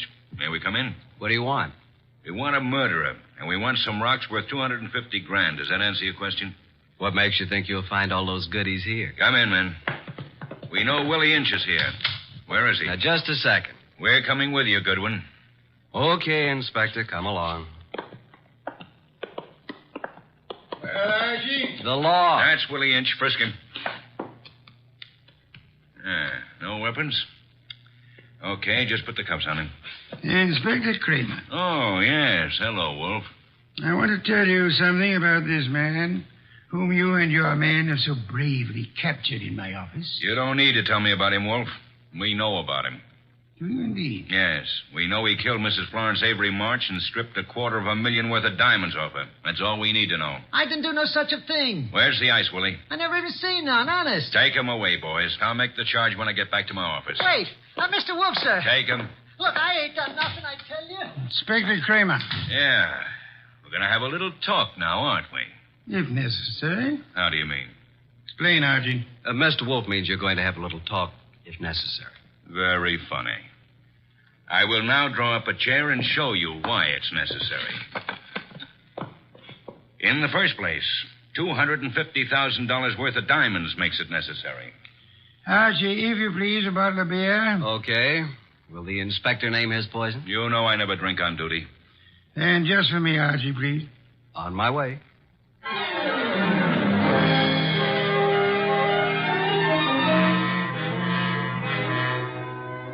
While I opened a bottle of imported beer, it occurred to me that I had something to be grateful for. At least I wasn't in Willie Inch's enormous shoes. And as I went back to the office, I had time to wonder why Mr. Wolfe would stick his fat neck out for a no-good like Willie. Thank you, Archie, and sit down, Archie. Inspector Kramer has a theory that may amuse you. Nero Wolfe's office. It's for you, Inspector.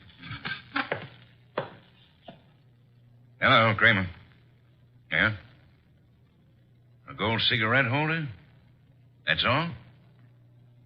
Okay. Inspector, do you realize that you have already taken a great deal of my time? Archie. Yes, Inspector? The great Mr. Wolfe just said I had a theory that might amuse you. Would you care to hear it? I can hardly wait. Okay. My theory is that both Wolfe and you are receivers of stolen property and possibly guilty of murder conspiracy. So far, you got me in stitches. Willie Inch, with a record as long as your arm, robs the home of Mrs. Florence Avery Marsh. He strangles her with a silk scarf, takes the diamond she's wearing, grabs everything else that's lying around, and then what? Is it a question? I'll tell you what. He will, too. Archie, listen. Then Inch brings the stuff here, the stuff that's piled on Wolfe's desk, and the diamonds. You want me to tell you where the diamonds are? They're in that safe right there. Inspector Kramer, I know nothing about the diamonds. They are not in the safe, and they're not in the house. Now, you can take my word for it, or you can get a search warrant and make a fool of yourself. I'm going to have lunch.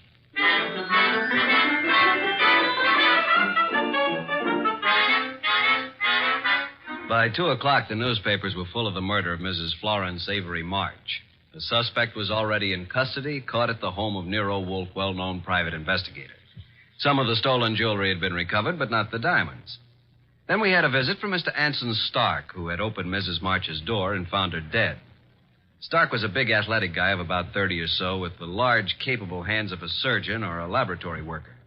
He seemed annoyed at the inconvenience we caused him, but that was only natural. That's the story, Mr. Wolfe. I don't see how I can add anything more to it. You had known Mrs. March for several years, huh? Casually. When you broke the door open, was it difficult? Not very. You were the first into the room? There were 3 or 4 of us. We pushed in together.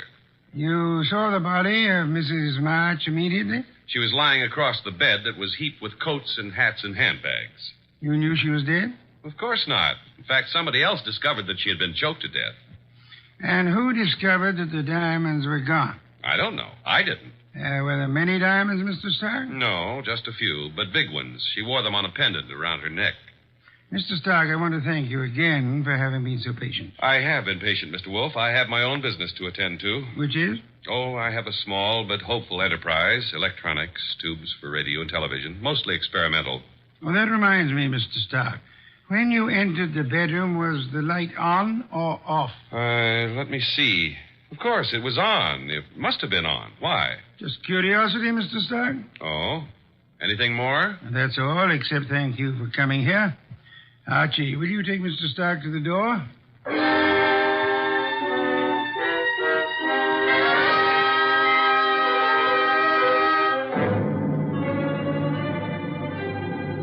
Mr. Stark departed like a man who'd been delayed by a petty annoyance. A few minutes later, the door buzzed, and I went expecting anything. Anything but what was standing on the threshold when I opened up. A honey blonde. Or, to put it another way, a blonde honey. I said hello. No, more like hello. Are you Mr. Wolfe? I'm his assistant, Archie Goodwin, and what can we do for you? Well, I'm Valerie Ladd. And I'm Archie Goodwin. Or did I tell you that? Well, that's exactly where I came in. Well, I mean, where I thought you were going to ask me to come in. Oh, come in. I'm sorry. Well, is he here?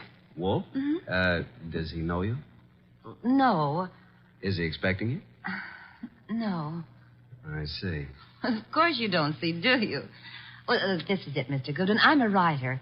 Well, I may not look like it, but that's what I am. And I want to do a profile, a character study of Mr. Wolfe for a magazine. Uh-oh. Well, what's wrong? Well, you see, there's a writer named Rex Stout. Oh, I know. He's written a lot about Nero Wolfe, but... Well, can't I write about him, too? I don't know if he's going to like it, but you can't be shot for trying. Come on. Mr. Wolfe, this is Valerie Ladd. Pardon me for not rising, Miss Ladd. It is not impolite. It is merely impracticable. Miss Ladd wants to write about you for a magazine. Please, Mr. Wolfe. Nonsense. Mr. Wolfe, if I could just spend a few hours with you, that would be enough. Would it indeed? Oh, yes. Have you written much, Miss Ladd? Oh, reams. You know, the habits of writers interest me. The habits? Yeah, the writing habits. For instance, do you use a pen or a pencil? Do you dictate, or like most writers, do you do your own typing? Mr. Wolfe, if you knew the hours and days and years that I've pounded a typewriter. Of course. Archie. Yes, sir? Why don't you take Miss Ladd up and show her the orchids?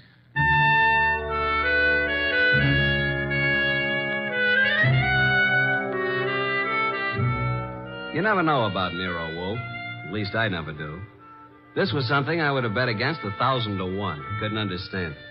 But I certainly couldn't complain. Archie, look at this one. Oh, did you ever see anything so gorgeous? Very pretty. They're all just beyond belief. Yeah? But you're not even looking at them, Archie. What? Oh. Archie, are you always like this? What do you mean like this? Well, so distant and preoccupied. Honey, you got me wrong. Completely. I was thinking. Oh. Yeah, about telephone numbers. It's a lovely thing to think about. What can you think about telephone numbers? I was thinking how some girls have them and some don't. Oh, I see. Archie, I apologize. For what? I did have you wrong. You're not a bit distant. I can be a lot closer than this, honey. What is it? What's what? The number. Oh, well, it's in the book. Yeah? No wonder. Sound as if you don't believe me. Oh, I believe you, but here's a telephone book here. Let's look it up together, shall we? Archie. Yeah. I'm afraid I lied to you. I was afraid of that, too. Are you angry? Well, I can take no for an answer, honey. Even when it's hard to take. Archie, I've changed my mind. I want you to have my number. And I want you to use it, too. You know, honey, I'm beginning to take an interest in this dialogue. Let's have it. Okay. Olympia 9, 3659. And a very, very pretty number it is. Valerie Ladd, 2 Ds. Mm-hmm. Olympia 9, 3659. Honey blonde, gorgeous. Oh. Spelled gorgeous. There. What are we doing tonight, Olympia 9? And I said that you were distant and preoccupied. We were talking about tonight. All right, Archie. Yes, I'd love it. Oh, these orchids, they're really beyond belief. And you won't even look at them. True. I'm too busy looking at you. Well, how do I look, Archie? Beyond belief, honey. Beyond belief. Well, there goes the Goodwin luck again. It's a house phone, partner. Mm-hmm. Yes, sir. Okay. He wants us to come down. Archie, Yes, dear. even if he says no, we still have a date? Honey, though the heavens fall.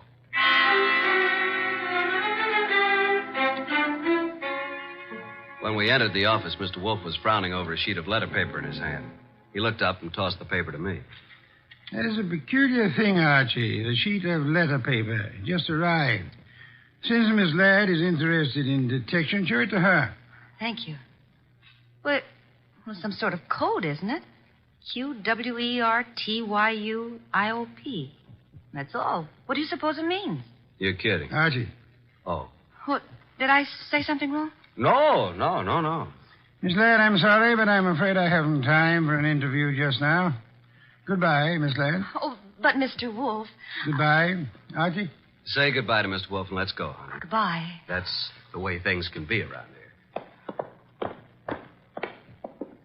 Well, here's the door, and shall we pause for station identification?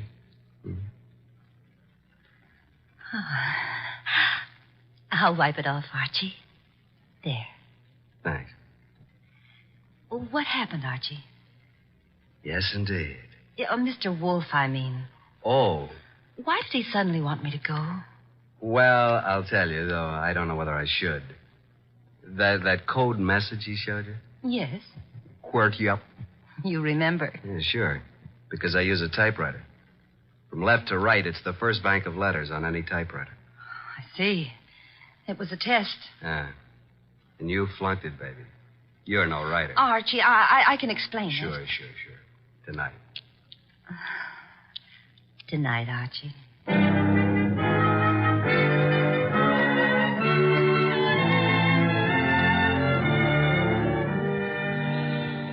You do believe me, don't you, Archie? Oh, of course, baby, of course. Well, it's just that I was there at the party, when poor Florence was murdered. Then I read in the paper about, how they caught the man at Nero Wolfe's. And I always wanted to be a writer, so I thought if I could get an exclusive interview that would be a good way to start my career, wouldn't it? Yes, it would. Pardon me a second, will you, Valerie? I got to make a phone call. There's a booth. It'll only take a minute or two.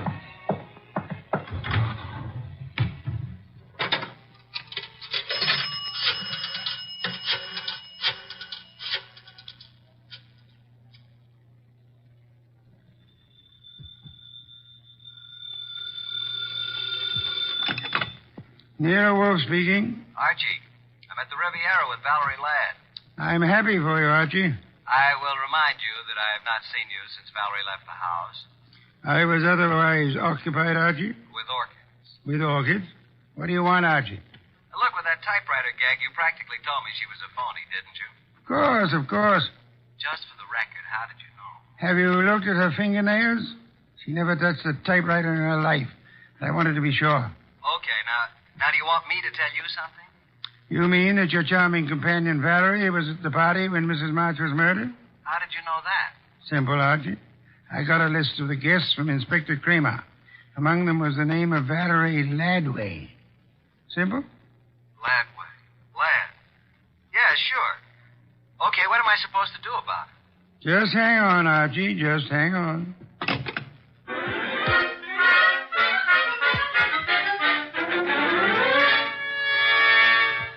I went back to the honey blonde, the beautiful phony Valerie Ladway. I went back to the table where she should have been, but she wasn't there. I sat down and waited. Looked at my watch, 11:24. 11:32, no Miss Ladway. 11:45, I finally realized that not only Valerie, but her coat and bag were also absent. I called the waiter. Yes, sir? What happened to my friend? The young lady left some time ago, sir. Okay, give me the bill. She paid it, sir. She did? Yes, sir. In fact, she said you gave her the money for it. Yeah? Wait a minute. Wait a minute. Well, I didn't know it, but she is certainly right.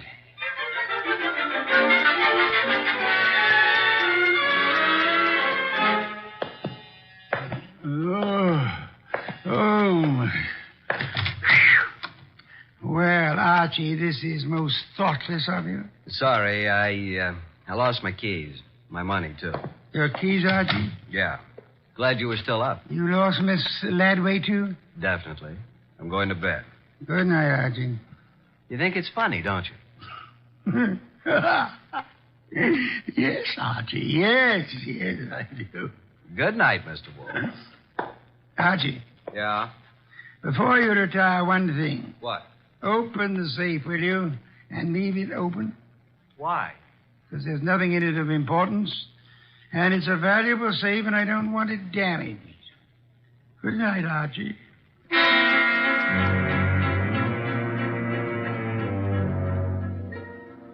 At about 2 o'clock in the morning, I thought I heard a noise. I got up, put on the rest of my pajamas, picked up my gun, and went down to the office. The man had his head in the safe, and everything was scattered all over. I stepped inside the door.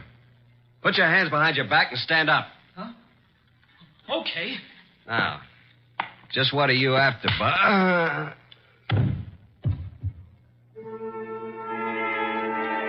When I woke up, I was alone on the office floor. I did not feel good. The place looked as if a hurricane had struck it. Every file drawer had been emptied. I felt a draft from somewhere. Got to my feet, trying not to joggle my head too much. There was the front door standing open. I closed it gently. Then very, very gently, I groped my way to the kitchen for ice, water, and towels. Archie. What? Oh, didn't you hear me scream? No. Is it bad? It's better. You're angry, aren't you? Nuts. What, Archie? I said nuts, Mr. Wolfe. Nuts. I'm sorry about what happened. Yeah, you expected it. But I didn't expect you to be caught by somebody behind you. You must have known there would have been two of them. Now, how would I know that? How? Think of Mr. Ladway's delicate hands. Do you believe she intended to open the safe herself? You think she stole my keys and so on? Well, let me tell you... Hey, wait. That guy was digging in the safe that... Then who hit me in the head? Gee, someday you'll be the death of me. In the morning, will you tell Inspector Kramer I'd like to see him here?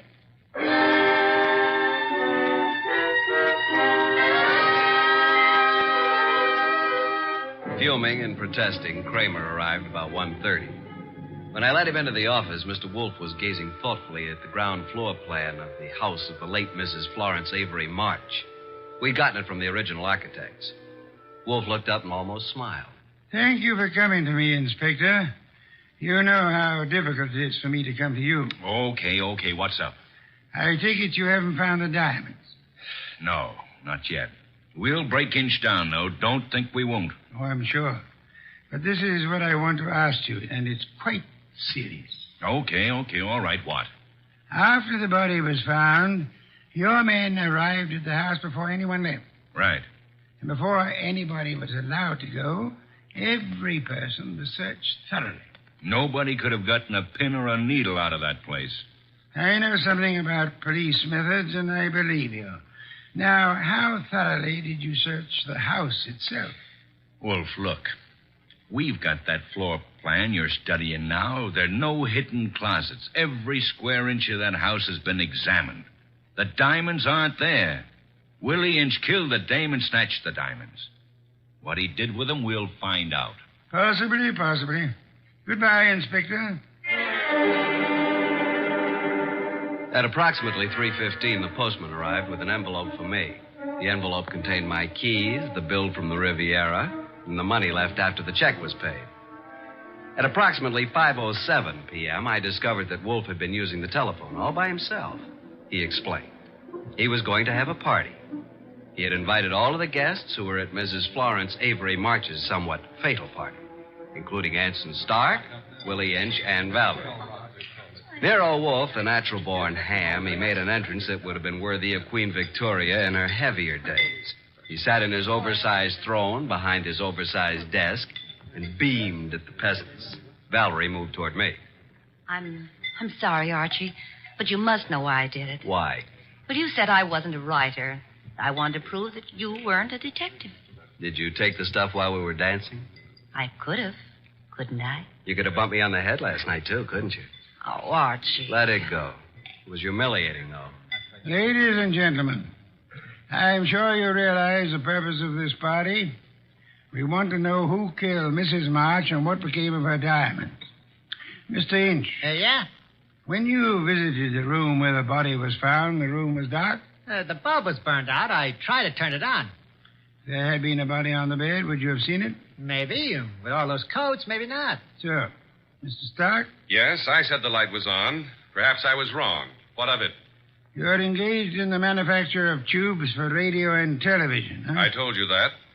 Inspector Kramer. Yeah, what? A light bulb was found in the wastebasket in the room where Mrs. March died. Yeah. Like you said, we tried the bulb in the socket and it worked. So what? One more question. Does anybody remember whether Mr. Stark was carrying a bundle or a package under his arm when he arrived at Mrs. March's party? Oh, I do, Mr. Wolfe. I think he had a box of flowers. That's true. I did bring flowers. No, Mr. Stark. That box contained 2 parts of a light bulb and some adhesive. During the party, you strangled Mrs. March, put the diamonds into the light bulb, assembled the thing, and screwed it into the lamp socket. Archie, stop him.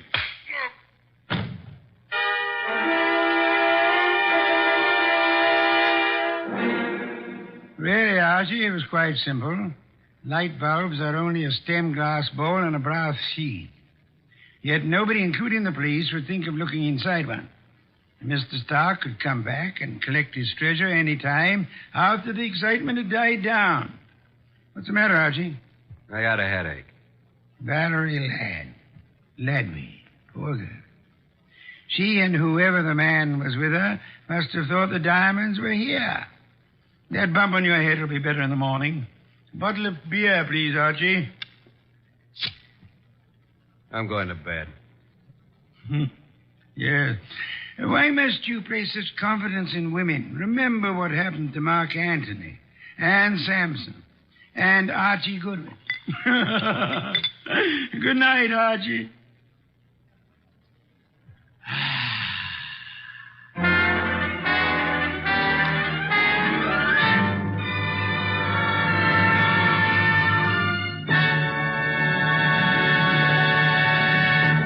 You have been listening to The New Adventures of Nero Wolfe, starring Sidney Greenstreet.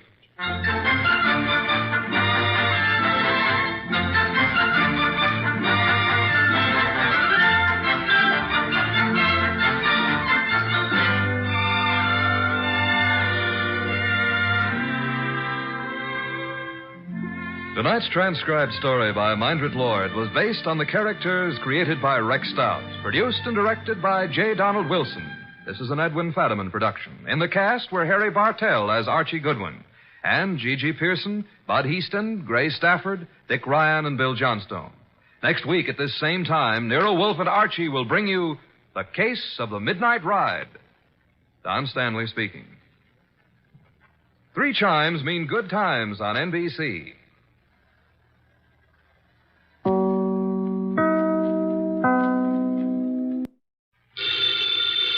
Ladies and gentlemen, the ringing of that phone bell brings you mystery, adventure. Nero Wolfe's office, Archie Goodwin speaking. Who? Oh, yeah. Hello, Doc. How are you? What? In trouble? You? More trouble. You attract trouble, Archie. Hang up. It's our dentist, Dr. Thrumming. Let him wait. We never can find him when we need him. Tell him it's after office hours. Doc, you're talking so fast I can't make head and tails of it. Look, listen, Doc. Come on over here and we'll be able to hear you. It'll only take you a few minutes. Right. You consistently disobey me. I want to work on my paper about odontocosms.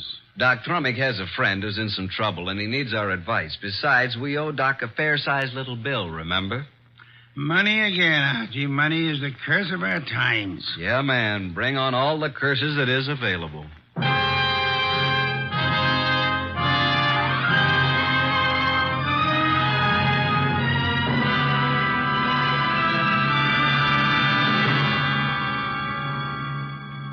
Ladies and gentlemen, it's that renowned genius who is the bulkiest, balkiest, most ponderous, and most brilliant detective in the world. Yes, none other than that chair-borne mass of unpredictable intellect, Nero Wolfe, created by Rex Stout and brought to you in a new series of adventures over this NBC network in the person of Mr. Sidney Greenstreet.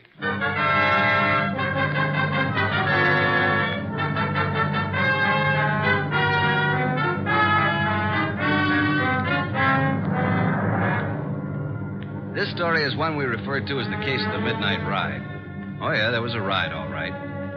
But it would never have happened if we hadn't received another phone call a few minutes after our Dr. Thrummig phoned. It was late in the evening, and Nero Wolfe was studying his paper on orchids while I was absorbed in playing some phonograph records.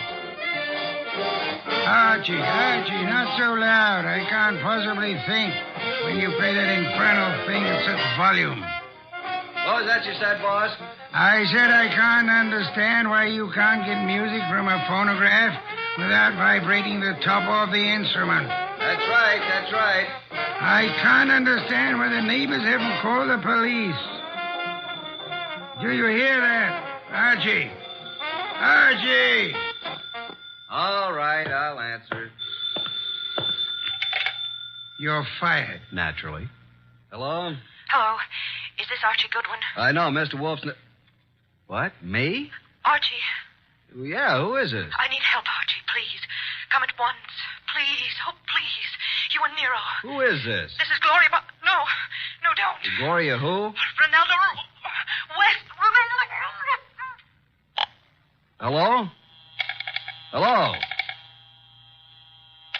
Well, did you hear that? Another female bar. What happened? Boss, who do you know named Gloria? Gloria? I know nothing about anyone named Gloria. She said her name was Gloria something. I couldn't quite get the last name. But she did say Ronaldo Road. Well, it's quite possible that she resides on Ronaldo Road. First, she asked if this was Archie Goodwin speaking, and before I had a chance to say anything, she asked me to come to her at once. She needed help. And for you to bring me along. I mean, for me to bring Nero along. You don't even know what you're talking about. Well, she said she was Gloria Bar or Mar or something like that, and then she said Ronaldo Road West, and then the scream, and that's all there was. The usual pattern of your experience with women. Sounded like a hand was slapped over her mouth, or she was grabbed by the throat. Bring Nero with you. I am taking no more assignments this week. Ronaldo Road West, where is it? I don't believe there is a Ronaldo Road West. If I remember correctly, Ronaldo Road runs north and south and is approximately 12 miles long. But she said west. What she probably tried to say when she was interrupted was Ronaldo Road West Chester. Westchester, of course. Asked Inspector Kramer to try to check on that phone call. I'll ask him to try. By the way, do you expect to find this Gloria alive, Archie? Well, I certainly hope so. And are you aware that if someone strangled her, then they must have heard her speak your name? Yes, and yours, too. Shall I open it, boss? Why not? Let us face it, Archie, huh? It's me, Archie. Wait till I slide the night chain off, Dr. Thrummig. My nose. I forgot all about you, Doc. Where have you been? It's only been 3 or 4 minutes. I have never had such a disturbing night since I had my first patient. But at first I was afraid to leave the house. And why were you so afraid, Dr. Thrummig? But there were 2 men sitting in front of my place in a car. Oh, good evening, Nero. Were they waiting for you, Doctor? Well, why not? Very likely. Since she called me, I've been so completely unnerved. Here, Doc, here. Have some brandy. Oh, no. You know, I never... well, that is, a small one. I am upset. You understand, Archie. Well, that's better. Just who called you and upset you so? Oh, hello, Nero. Did someone call me? When? You phoned me frantically that a woman called you. I couldn't understand you on the phone. Oh, yes, poor Gloria. She was cut off. Oh, Gloria. Did you say Gloria? Well, didn't I? I thought I did. Oh, dear. What did you say? I said Gloria. Oh, my, isn't that strange? I thought that's what I said. No more, please. We just had a call from Gloria. Who is Gloria? Well, you remember. We all went to school together. That is... you do too remember. Gloria, you know, she was... Just what is Gloria's last name, Dr. Thrummig? Well, it was Gloria Barnsworth. I don't know what it is now. That's what she was trying to say to me, Barnsworth. Did she tell you where to find her? No, she didn't. Oh, dear me. She was just about to tell me when I said I'd call you and Archie and get your help. And then she was cut off. How do you know she's the Gloria Barnsworth you knew and I'm supposed to know? My. Could you open the windows? Why, yes. Archie. Oh, sorry, Doc. The air outside's contaminated. Oh, is that so? With what? Oxygen. These factories. Oh, well, I found her picture in an old class photo. Here it is. Oh, yeah, now I remember. But, Doc, you and this gal were several years ahead of me in school. I'm not in this picture, so she must be about 40 now. Well, gentlemen, you both seem to have the situation well in hand now. So, if you'll excuse me, I will retire to my room. Oh, yes, but we don't have anything figured out yet. But you will. Let me know in the morning how successful you have been. Good night. Well, anyway, a woman called here, and just as she was about to tell me who she was and her address, she was cut off as though she was strangled. Yeah, Archie, did you say someone strangled her? I don't know, Doc. I hope not. Well, let's start our search along Ronaldo Road. Archie, don't answer it. They're after me. The men in the car, they saw me come in here. After you, nonsense. They found out Gloria phoned me. Don't let them in. Now, how could you know all that? Oh, dear me. Do you mind? A short one? I'm so weak tonight. Please, Archie, don't open it. I warn you. Now, just relax, Doc. I'll handle this. Good evening. Evening. Are you Archie Goodwin? No, he is. Yes. No, I'm not. He is. Put up your hands. Unhook the night chain. Now just turn off this light. Oh, I told you. Where's Wolf? Oh, he's been in bed for hours. And who is this little man? Why, I'm... Don't you know? This is my brother Cuthbert. Yes, he's quite right. I'm a bit older than he is. Shut up, Cuthbert. All right, get your coats and hats off that rack. What for? We're all going for a little ride along the river, and it's a bit chilly. Oh, dear me. I feel faint. I'm getting dizzy. Get your hat. Yes, sir. And put that bottle down. Yes, but it's so cold out Get tonight. along.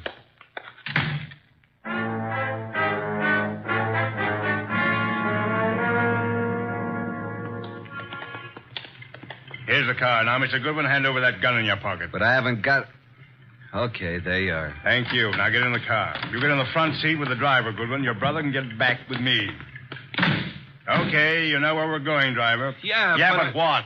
Get going. But do you know who this guy is? I do. Why? Well, now, look, Well, this guy is Archie Goodwin. What if he is? Well, this won't work. I mean, I didn't know it was going to be Goodwin. He's with Nero Wolfe. What's your name, pal? I can't see you, but I seem to recognize your voice. Well, you see, it was like this. I was in on... Are you going to shut up and start driving? Okay, I'm going.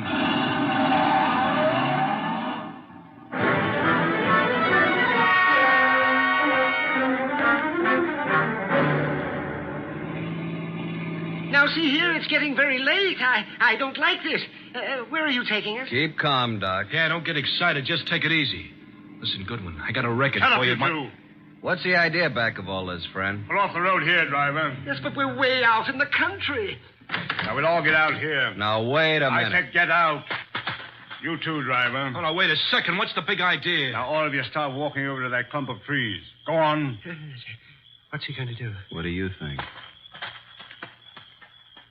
Okay, that's good. Just stand there. Now get out your gun, driver. Oh, now, wait a minute. This isn't Get the out way your you... gun, and don't turn around, driver. Now let him have it.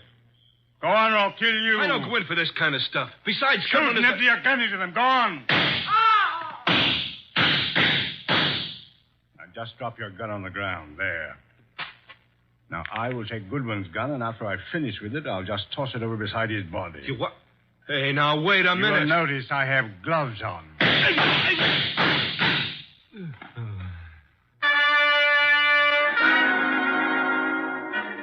Hey, Doc. Dr. Thrumming. You all right, Doc? Oh, Archie, I'm sorry. I'm sorry I got you into this. I can't last long. Where are you hit? Tell Nero I make him a present of his new bridge work I put in. Let me have a look at you. I wanted to die in my bed with my friends around You're me. not bleeding. I wanted the choir to sing. What? I'm not bleeding? No. Are you? No. The driver was a bad shot. He missed both of them. Then what am I doing down here on the ground? You fainted at the first shot. I dropped purposely on the second shot. He missed every time. Come on, get up from there. We're very lucky people. What became of them? Hand me my gun. Oh, is this your gun? Wrap it in his handkerchief. Come over here. Yep. Here he is, the driver. And he's dead. This is dreadful, Archie. What do we do now? You got a lighter? Here's my pocket flash. Well, here's his gun beside him. Don't touch it. Have a look through his pockets. I wish I knew what he meant when he said he had a record for me someplace. A picture of a girl. Says to Mike from Violet. Mike. This fellow's face is certainly familiar, but I can't... Hey, wait a minute. Mike Jordan, that's it. Mike Jordan? Yeah, Wolf cleared him on a frame-up 3 years ago, and this girl Violet is an entertainer in a nightclub downtown. Violet, yes, but what does all this have to do with Gloria? Strange, there's no other identification on him. Maybe the other guy took it off of him. Well, now we got to find Violet. How? We can't even find Gloria. I think now that this guy Mike Jordan missed us deliberately. Let's start hoofing it back to that last crossroad. There was a telephone there. I'll call Nero.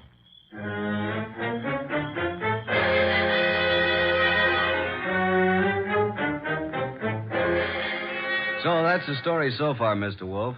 Sorry to wake you up, but we wanted you to know. Yes, we did. Oh, such a night.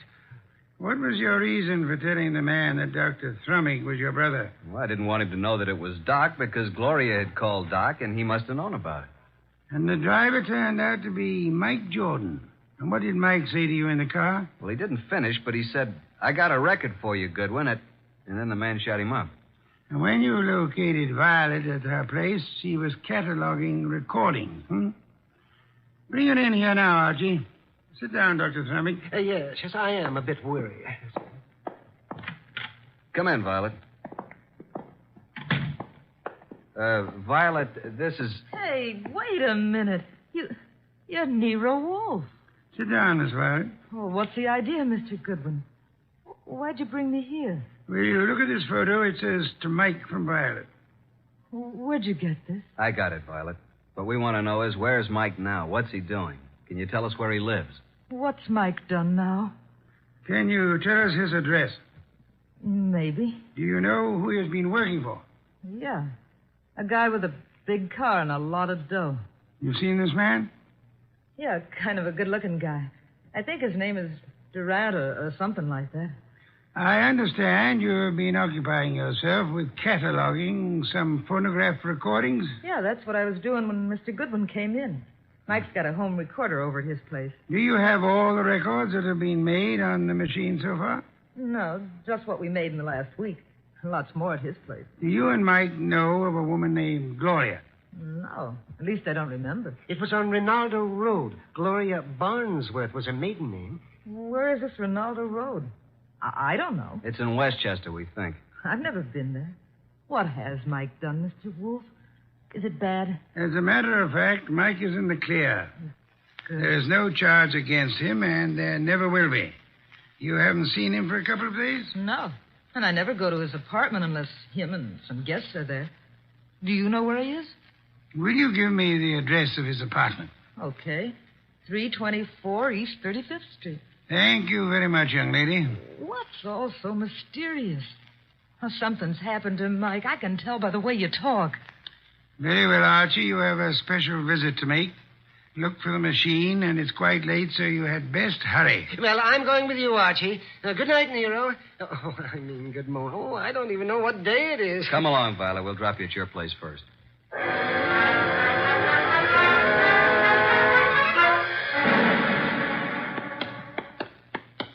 Well, there we are, Doc. Yes, has his name right on it. Mike Jordan. No, we're fairly certain that no one's in there. Hey, what do you know? It isn't locked. The lights are on. I know. Listen.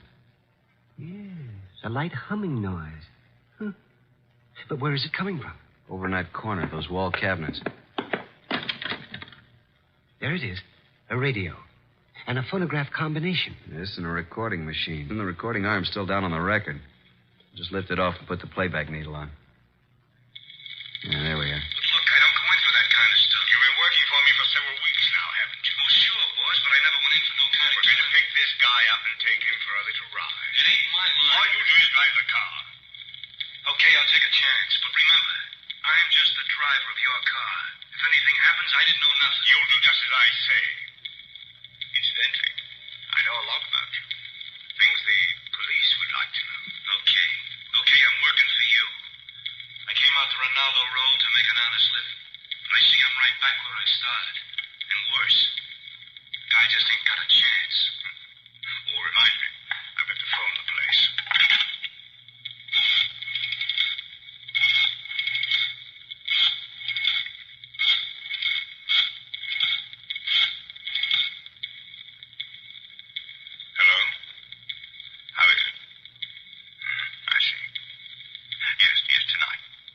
just as planned.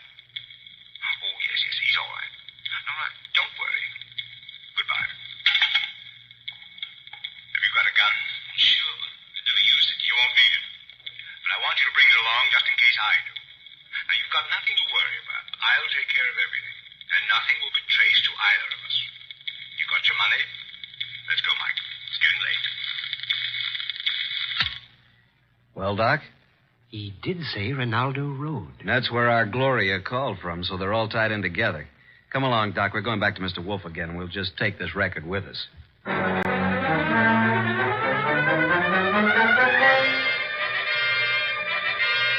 Well, Archie, I guess this phonograph was worthwhile after all. Yes, indeed. Don't you find this a very interesting recording, Nero? I'm sure we're going to add it to our collection.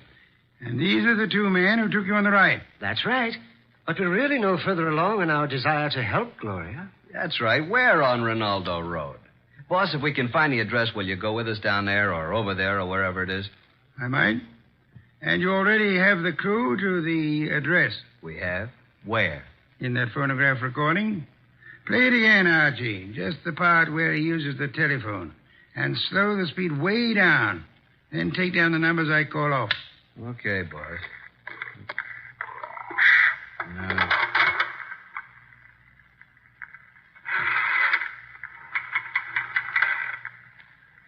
6, 5, 3, 2,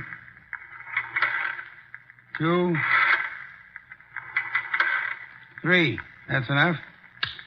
By slowing down the record, we were able to count the clicks of each number he used on the dial. Now, there's the number the man called. We hope it is on Ronaldo Road. Have Inspector Kramer get the address of that number combination, and we are ready to make our assault. I'll call Kramer, and then I'll get the car out. It hadn't been out for weeks. Maybe it won't start. No such luck, Archie, I assure you. No such luck.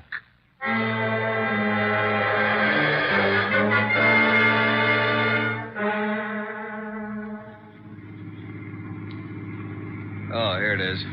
I think we must go through this big gate. Yes, there's the number. 23 Ronaldo.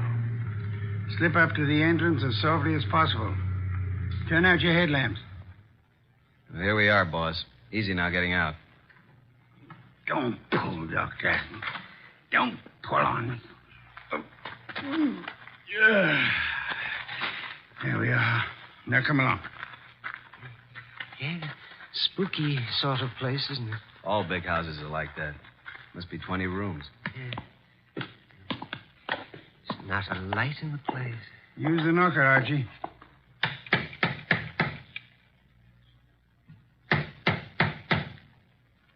Uh-oh, stand back. Here comes somebody. Yes? Is Gloria in? What? Gloria? And who are you? We are here to see Gloria. Come. It's this hour of the night? Certainly not. Just a moment. She's an old friend of mine. Yes, and his, too. He's Archie.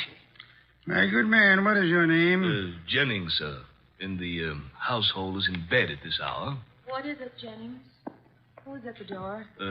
They're asking for you, Miss Gloria. For me? Well, come in, gentlemen. You may go, Jennings. Please. Very well, miss. Just as you say. Now, what did you want? Say, Doc, is this the Gloria? Well, I don't know. It doesn't seem... Are you Gloria? Yes. Well, why did you call us? Oh, then you're Archie Goodwin. Yes, and I'm Dr. Thrumming. But you I called you because I need your help. Desperately. Gloria, what is going on here at this hour? Oh, and who are these gentlemen? Well, you see, Uncle, Mr. Goodwin came... Came to see you? Why? Well, because I think you'd better go to your room, my dear. Don't you think that is best? Your room and rest? No, I don't want to. I won't. Go to your room. No, I won't. I can't. All those people walk in and out. They want to kill me. Jennings, take her to her room. Yes, sir. Come along, miss. No, I won't. Let me go. There are hundreds of people. They'll kill me. Come along. No, please. No. I'm so sorry, but there's nothing we can do with her. Now, Mr. Goodwin. Yeah? What is it you wish? The girl called you Uncle. Oh, pardon me. I'm Nero Wolfe. How do you do, Mr. Wolfe? Yes, she called me Uncle, but I'm not really a relative. I'm Dr. Gunther, retained by the family. As you can see, the girl is quite ill. Well, we're old friends of Gloria's, and we'd like to see her. But you just saw her. We don't refer to this young lady. We have in mind the elderly Gloria. Now, come, Dr. Gunther. You know to whom we refer. What? You mean the girl's aunt? Well, it's very strange. If you are a friend of the aunt's, that you are not aware of her condition. Her condition? Yes. The aunt has been bedridden for nearly a year. Paralysis. And it seems to be most coincidental with your visit, but she passed away this afternoon. Died? Gloria? This afternoon? But how could that be? We'd like to see the remains, Dr. Gunther. Yes, we'd like to see the remains. Just where are they? They are here, Mr. Goodwin. And if you and your brother and Mr. Wolfe will step this way to the small parlor. There you are, gentlemen. I'll leave you alone. I'll be in the library.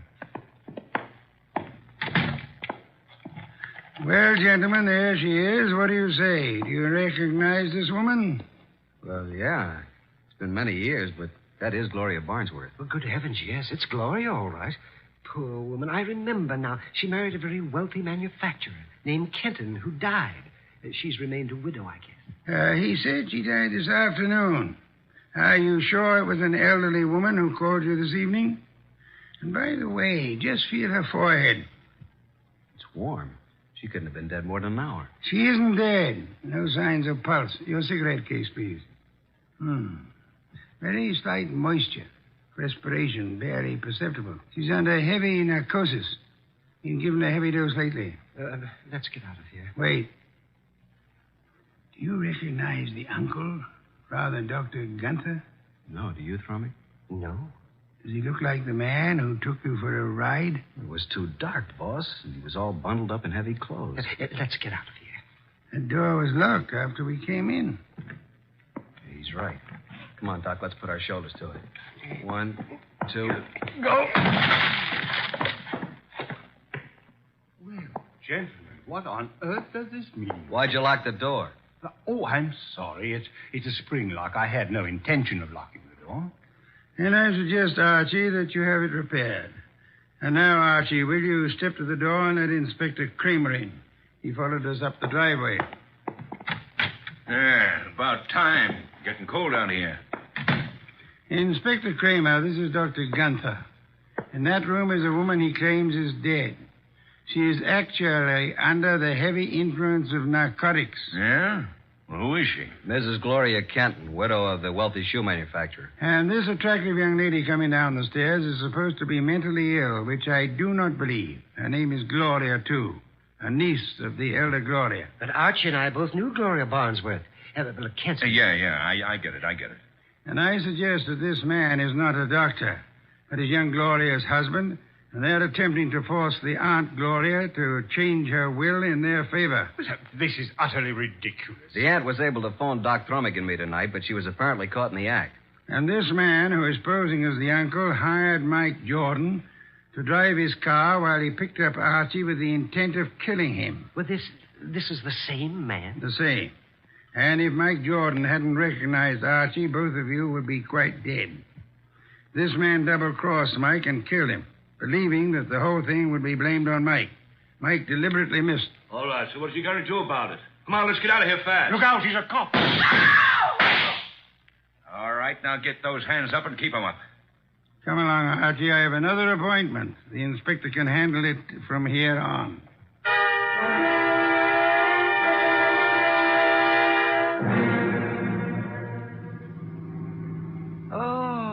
Oh, dear me. What happened? Am I all right? Yeah, you just fainted again when the shooting started. It's really quite fortunate that Mike Jordan recorded that conversation. Fortunate indeed. How did you know this uncle was the same guy who took us for a ride? First, by his speech pattern, he is undoubtedly a Canadian. But you must have missed the most important slip-up. What was that? When he escorted us to see the body, he said to you, Archie, if you and your brother and Mr. Wolfe will step this way, Now, how would he believe that Dr. Thrumming was your brother? No one mentioned it. Of course, the clue I planted and then missed myself. Quite right, Archie, quite right. What time is it? 8 a.m. I certainly appreciate your coming out for me on this deal. Oh, but I didn't do it just for you. There is an Orchid Lovers Convention this morning at 9 o'clock. What? And you mean... Yes. I'm sure you'll enjoy it tremendously. Both of you. Oh, brother. What's that? What's that? Nothing, Doc. Nothing at all.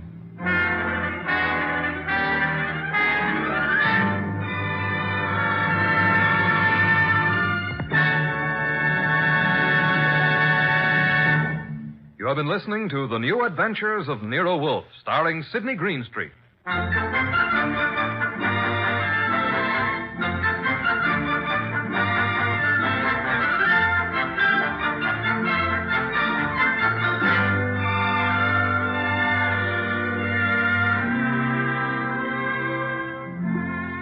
Tonight's transcribed story by John Edison was based on the characters created by Rex Stout. This is an Edwin Fadiman program produced and directed by J. Donald Wilson. In the cast were Harry Bartell as Archie Goodwin and Howard McNear, Gene Bates, Peter Leeds, Bill Johnstone, Grace Leonard, and Jay Novello.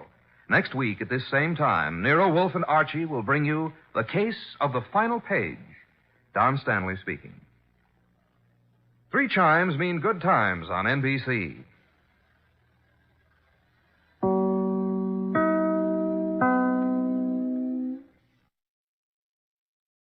Transcribed. Ladies and gentlemen, the ringing of that phone bell brings you mystery, adventure. Nero Wolfe's office, Archie Goodwin speaking. What? Oh, Fritz. Yeah, I thought it was the outside line. Yeah? Yes, thanks. I'll be right down, Fritz. Boss, Mr. Wolfe, will you please hurry? You're well aware that it will avail you nothing to hurry me. Why, Mr. Ware, be in such a rush today? But the car, it's downstairs waiting. Fritz is all ready. Let him wait. Isn't it enough that I've agreed against my better judgment to leave the comforts of home to go rushing through the crashing traffic of the city? To a dinner? That should be an inducement. Fritz could have prepared a delicious dinner. He has truffles in the pantry. Well, why did you promise Arthur Merle? You didn't have to accept the invitation. Quite so. He's an old friend. Besides, he does set an excellent table. It's just that I don't like the traffic. Traffic? I know why. It's that awful oxygen in the atmosphere outside. It's not the traffic. Archie, you're talking much too much. I know, boss. I'm impatient. Would you mind giving me some slight indication that you intend to move from that chair? Just as soon as I finish this beer. Sure you wouldn't care for half a dozen sandwiches before we go to dinner? If we were going anywhere other than to Arthur Merle's, I'd agree with you. He's the only person in the world I know of, except myself, of course, who has a proper appreciation and respect for the art of preparing good food.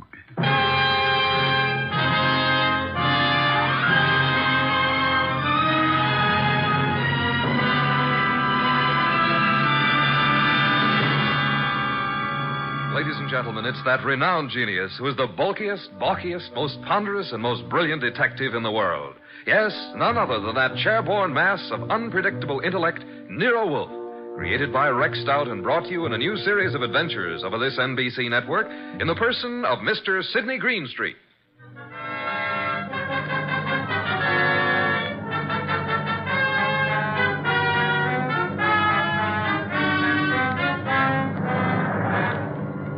We usually refer to this story as the case of the final page. Under normal circumstances, the last page of a manuscript would be absolutely worthless unless you read all the preceding pages. But in this instance, the final page held the answer to a murder. Without that page, we couldn't arrive at the solution. Actually, we didn't even know the problem. Anyhow, I finally got Nero Wolfe to the lobby of Arthur Merle's apartment building. Going up. Up, please. Are you going up, gentlemen? Are you, honey? Certainly. It's my job. Then so are we. After you, boss.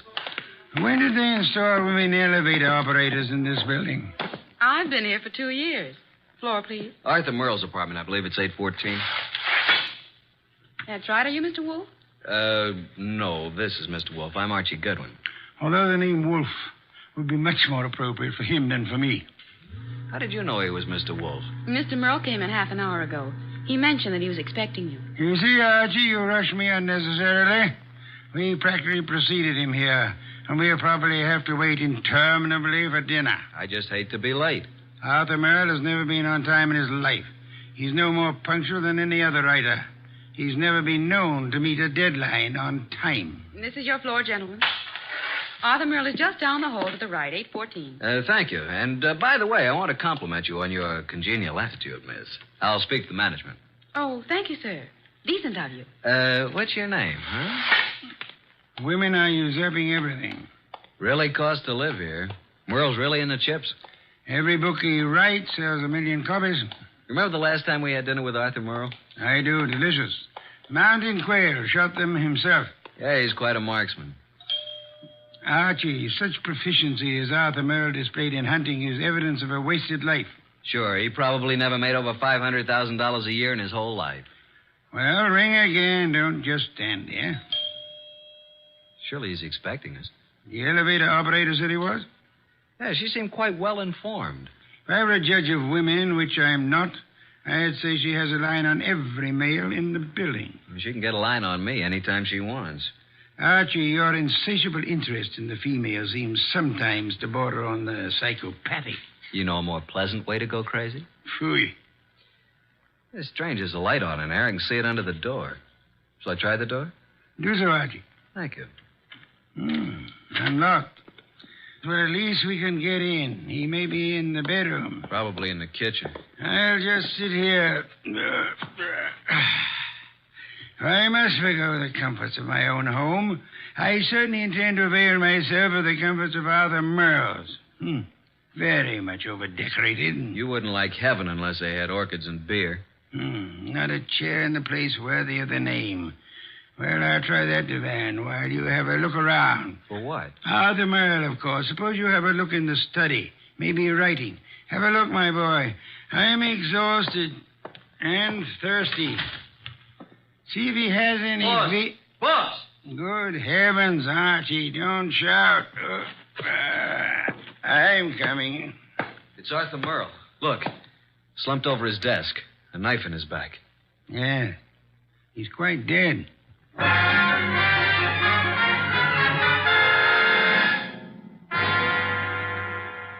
You haven't touched anything? Certainly not. I've been around long enough to know that. Well, you just call Inspector Kramer at homicide. How long do you think he's been dead? I'd say a half hour. From all appearances, yes. And perhaps only 10 minutes. I can't understand it. Why would anyone want to kill Arthur Merle? Everybody liked him.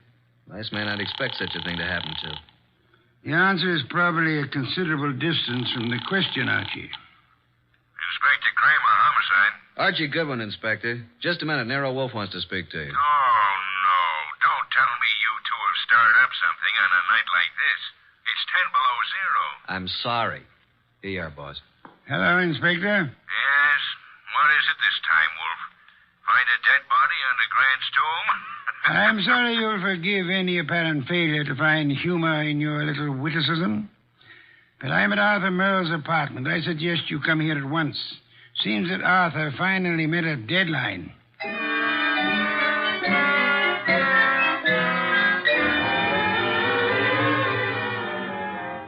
So you just walked in here and found Merle dead, huh? We were invited here for dinner. Anyone else around when you got here? No. You see anyone, Goodwin? Only the elevator operator who brought us up. Well, Mr. Wolfe, since you were in on the ground floor, maybe you've got some ideas. Sorry, Inspector. Had I been able to solve the crime so soon, I would have advised you, Inspector. Yeah. Well, it's obviously murder. Obviously. You knew him well? Quite well. Ever know of his being in any trouble? No. Everybody liked him. Arthur Merle, I felt, didn't have an enemy in the world. Is that so? I don't think anybody pulled this as a little friendly gesture. Don't jump to conclusions, Inspector, that this murder was committed necessarily by an enemy of Merle's. Meaning? It could have been an absolute stranger. A woman? Or a burglar, or a madman, or a crank, or... As far as we know, it could have been anybody in the city, Inspector. Arthur's been dead nearly an hour. And an hour ago, I was in my own home, sitting comfortably in my own big, easy chair, drinking a delectable glass of beer. Someone at the door, Archie. Yeah, just a minute. I'll answer that. Mr. Merle? No. Well, is Mr. Merle here? Yes, he's here. But he's not seeing anyone. Well, he's expecting me. I'm from the Serve Right Catering Company. We're ready to serve for 4 here tonight. The dinner has been canceled. Oh, but it's been ordered. Breast of guinea hen, cooked in wine and cloves, delicious. It's prepared and waiting. I'm afraid that I must insist on seeing Mr. Merle. Mr. Merle has been murdered. Well, I'm afraid I must... Murdered? Oh, my goodness, but... Well, in that case, Yes, good evening. Don't you think you might have taken a bit more time with the fellow, Inspector? Why? You might at least have let him serve the dinner. Guinea hen, wine, and cloves sounded positively delectably... Look, I've had dinner. I'm afraid you're too busy, Inspector. So busy that you've just passed up an extremely interesting bit of information. What are you talking about, Wolf? He said he was to serve dinner for 4. Well? Arthur Merle, Archie, and myself are only 3. Well, who else was supposed to be here? A 4th guest who either hasn't arrived yet or who arrived earlier and left. Oh, I see what you mean, Wolf. Good. In that case, I'll leave you to pursue your deductions from that premise. Archie, will you please stay with the inspector and be of any help that you can? As for myself, I'm going back to my own home, which I should never have left in the first place.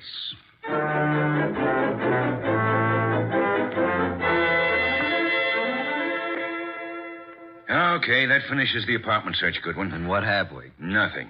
Except that Merle had over $300 in his pocket, and he was wearing a ring worth a couple of $1,000, so it couldn't have been robbery. And I don't think it was premeditated murder. Why not? The weapon. Obviously, if someone had planned on killing Merle, he'd have prepared it better. Used a better weapon than a blunt paper knife. No, as I see it, someone was here before you and Wolf arrived, and for some reason that person found it necessary to kill Merle, and he did it on the spur of the moment. I'm listening. Well, it's obvious. Merle was slumped over his typewriter. The sheet of paper was in it. He'd been working. May I see it? Yeah. Starbreaker. Strange title.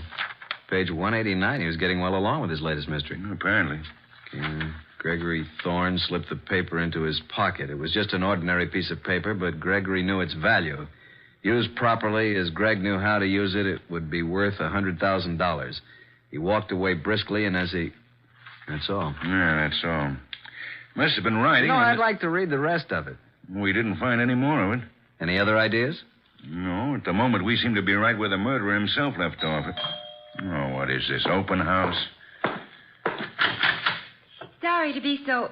Oh, what? I expected to see Mr. Merle.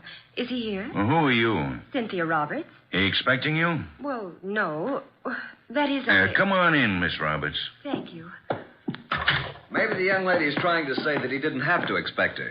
Maybe she felt free to call without advance notice, Inspector. Inspector? What did you want to see Mr. Merle about? I'm his fiancée. Oh. Had dinner yet, Miss Roberts? Why, yes, I had dinner earlier. When were you last here, Miss Roberts? Last night, after the theater. Arthur and I were... What's the matter? Is something wrong? I'm sorry to have to tell you this, Miss Roberts, but Arthur Merle was murdered.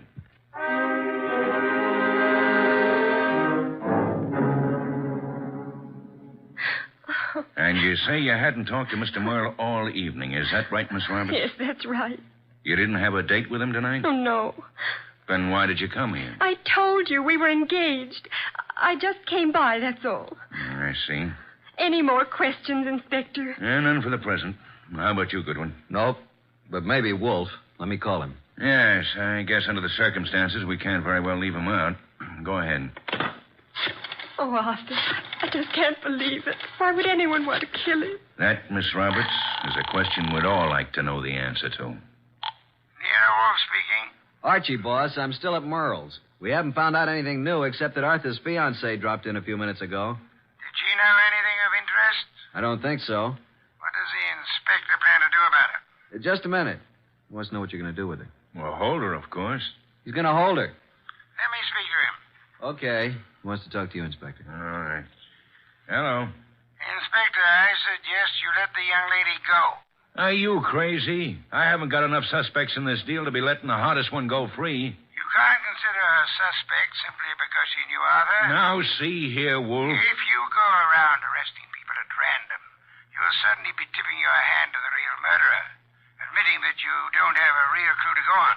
And just what do you suggest? Find a motive, Inspector. Find a motive. Then, if you stumble on a suspect, you'll have some basis for making an arrest. At the moment, I suggest that you let the girl go and tell Archie to stop wasting his time down there and come home at once.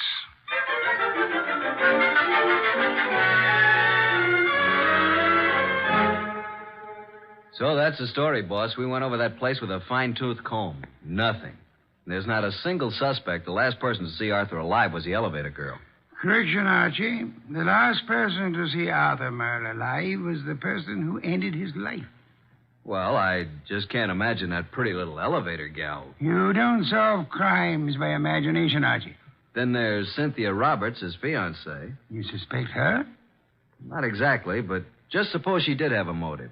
Maybe he threw her over. Wouldn't it have been very clever of her to come back to Arthur's apartment after the police arrived, allegedly looking for him? I thought you were the admirer of the fairer sex, Archie. So far, the best you can do is practically accuse the elevator girl and Arthur's fiancée of murder. Well, who else is there? Certainly the fellow who came with the food doesn't count. I repeat, who else is there? The entire population of the city, Archie. Thanks. Well, that's all I get. Oh, there was something else. What? This. Page 189 of what appears to be Arthur's latest novel was in his typewriter. As you can see, just started the page. Starbreaker. Very interesting. What's the rest of it? That's all we found. What? And there was something missing. Archie. Yes, boss? First thing tomorrow morning, get the address of Mr. Morton, who publishes Arthur's books. Then get over to see him right away.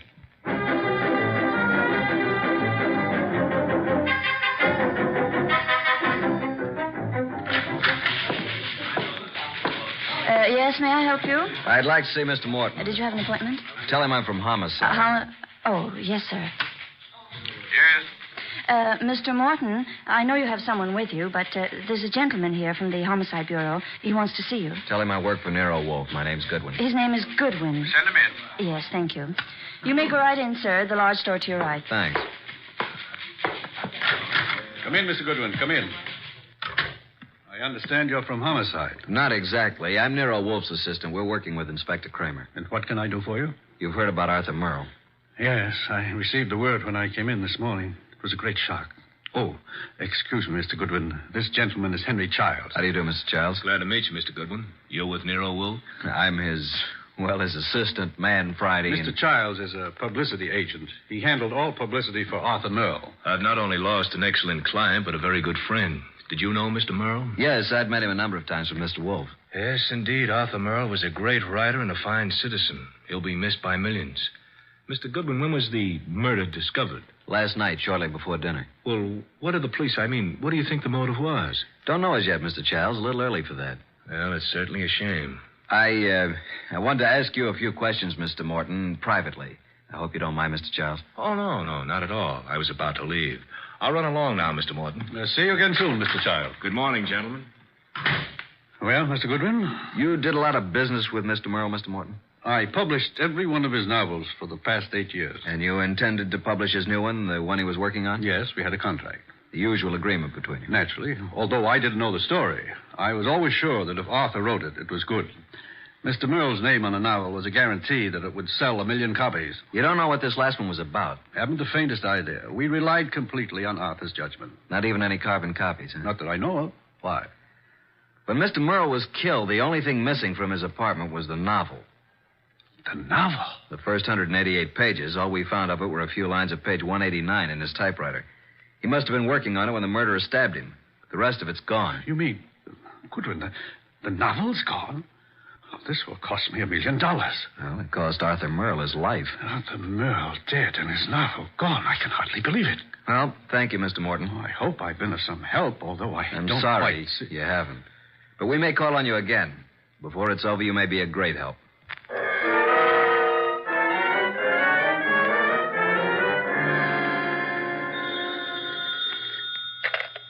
Nero Wolfe speaking. Archie, boss. I just finished with Morton. He doesn't know a thing. Merle never discussed his stories with anyone, and as far as Morton knows, he never made carbons.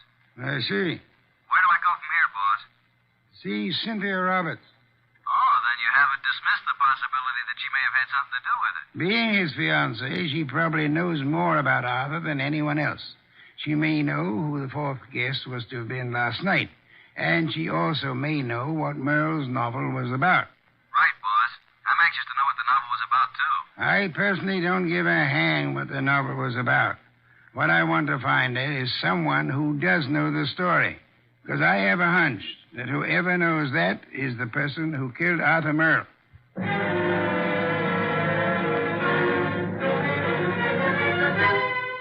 Miss Roberts, I know you want to help us find out who killed Arthur. Oh, yes, of course. I'll do anything. Nero Wolfe and I were invited to have dinner with Arthur Merle last night. Well, I knew he was having friends in for dinner, but I didn't know who they were. Oh, I'm sorry. I hoped you'd know whom he invited. No, he didn't tell me. Miss Roberts, we have reason to believe that there was to have been a fourth person there last night. A fourth? The caterer came to deliver dinner for 4. Now, the fourth party never did show up, or else came earlier and left after Arthur was killed. You mean someone Arthur invited to dinner might have killed him? Maybe. Oh, there's no one that I can think of who bore any ill will toward Arthur. We're convinced that this was done on the spur of the moment.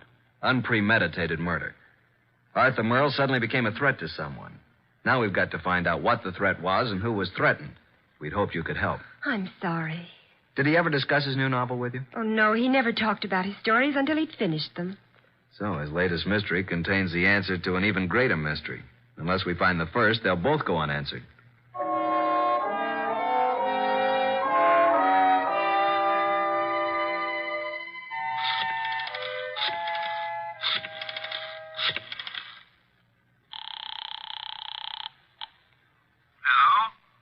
Mr. Morton? Yes?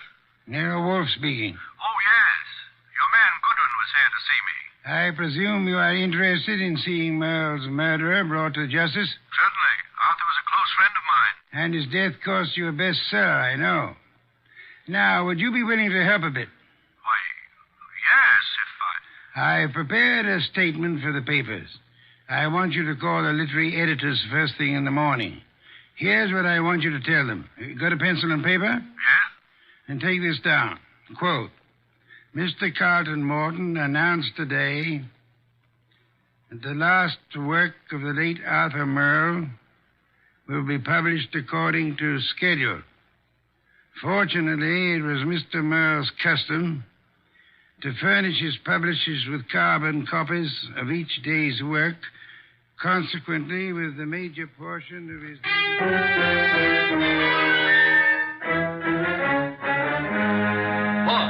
Boss! Good heaven, Archie. Please don't be so loud. Look here. In this morning's paper, why, that rat, he lied to me. That... What on earth are you talking about? That publisher, Morton, he said he didn't have copies of Merle's manuscript, that he didn't know what it was about. And listen to this. Mr. Carlton Morton announced today that the last work of the late Arthur Merle will be published according to schedule. Fortunately, it was Mr. Merle's custom to furnish his publisher with carbon copies of each day's work. Consequently, with a major portion of his latest work, Starbreaker, in the hands of his publisher, together with a complete synopsis, including the denouement, it will be possible for a ghostwriter to complete the novel. It will be published posthumously and proceeds with... Boss, did you hear that? I did, and it couldn't have been more to my liking if I'd written it myself. Now, excuse me. I want to make a telephone call. Who? Publisher Morton. Yeah, I'm beginning to see.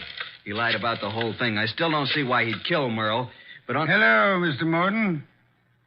This is Nero Wolfe. Yes, perfect. Now I'll call Kramer, and he and Archie will be waiting for you. Remember now, if anything comes of it, you are to say the manuscript is in the safe in your home, and you steer the party here. Say you've recently rented this place. I hope we'll be seeing you. Yes. Goodbye. Oh, and be careful. Remember what happened to Arthur. The manuscript is in my desk in the middle drawer. What the... You mean... Archie, look out of that window. Huh?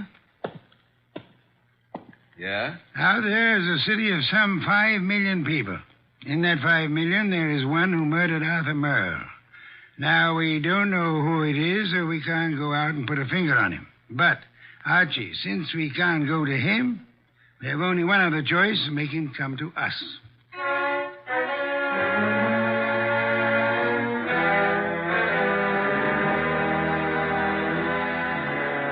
Will you tell me why we're sitting here in the dark in Wolfe's office? Yes, Inspector Kramer. Mr. Wolfe promised us a caller. Mr. Morton is to pretend that he's rented this place recently. Well, who's the caller? Can't tell you until he or she gets here. You seem certain he'll come. I'm quite certain. I'm just hopeful. You trying to tell me that Morton killed Merle? You're almost as dense as Archie was. No, Morton didn't do it. Unless Mr. Wolfe is very wrong, which is doubtful, before the night is over, Morton will know who did. And it won't be long until we know, too.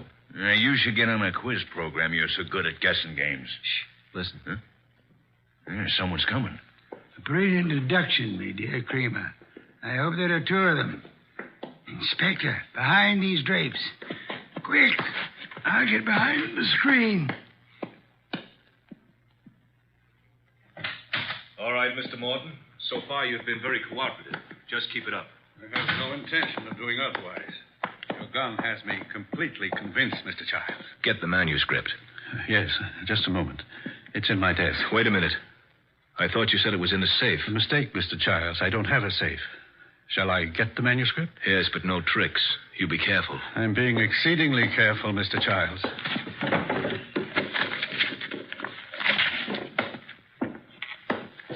There you are. Starbreaker by Arthur Merle. Yes, this is it. Thank you, Mr. Morton. Now, I trust that's all you want of me. I'm sorry. I wish that were true. Unfortunately, you see, it's not the actual novel that I want. Oh? My interest in this copy is the same as it was in the original. And that is?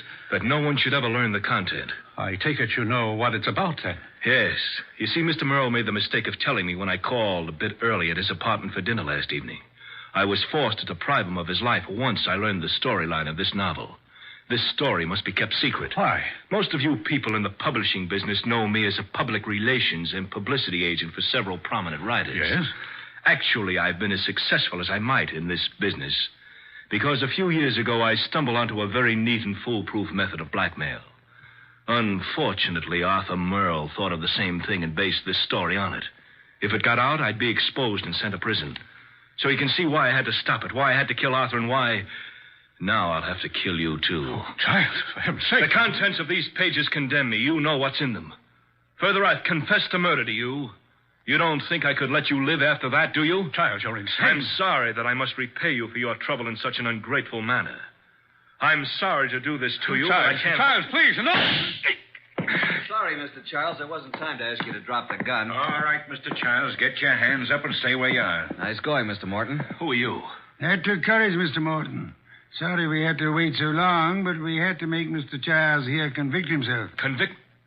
What do you mean? We've been waiting here for you, behind the drapes all the time. We heard every word. Mr. Childs, you're under arrest. Police? Yes, Mr. Childs. Only one person could have been so anxious over a copy of that novel. That's the person who killed Arthur Merle for the original. And we heard you confess to that. And that's all we need to convict you. We didn't have any proof until we set it up for you to make a second try to cover up for the first. Fortunately, the setup worked. Setup? Take a look at the rest of the manuscript, Mr. Childs. What? Oh, the front page is there, all right, but look at the rest. Why, they're blank. They're just blank pages. You didn't have a copy at all. No, but we certainly got a murderer. Eh, Inspector? Childs! Stop, Childs! Stop! Well, that's one way to avoid standing trial.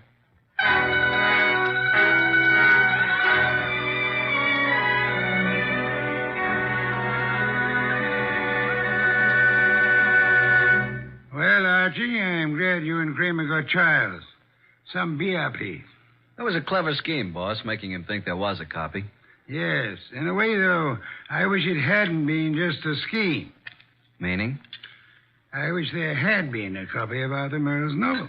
Why? You never read detective stories. No, but I've drummed up so much curiosity over this one, I'd like to know exactly what that blackmail gimmick really was. Good night, Archie.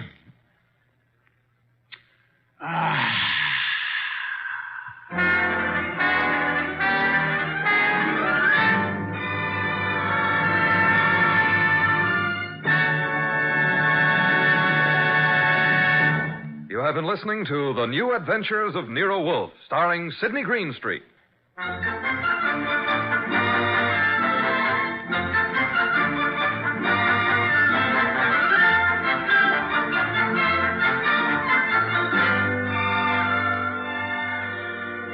Tonight's transcribed story by Don Arthur was based on the characters created by Rex Stout. This is an Edwin Fadiman production and is directed by J. Donald Wilson. In the cast were Harry Bartell as Archie Goodwin, and Evelyn Eaton, Peter Leeds, Lucille Alex, Marna Keneally, Herb Butterfield, and Bill Johnstone. Next week at this same time, Nero Wolfe and Archie will bring you The Case of the Telltale Ribbon. Don Stanley speaking. 3 chimes mean good times on NBC. There's excitement for you Sunday when talented servicemen compete on The Phil Regan Show. And Sunday on NBC also means another delightful adventure with Cary Grant and Betsy Drake when they star as Mr. and Mrs. Blandings, the proud but bewildered owners of the famous Dream House. The chimes are your invitation every Sunday to Mr. and Mrs. Blandings.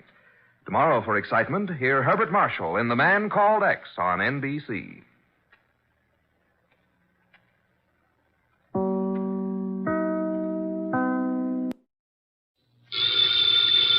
Ladies and gentlemen, the ringing of that phone bell brings you mystery, adventure. Nero Wolfe's office, Archie Goodwin speaking. What? Who?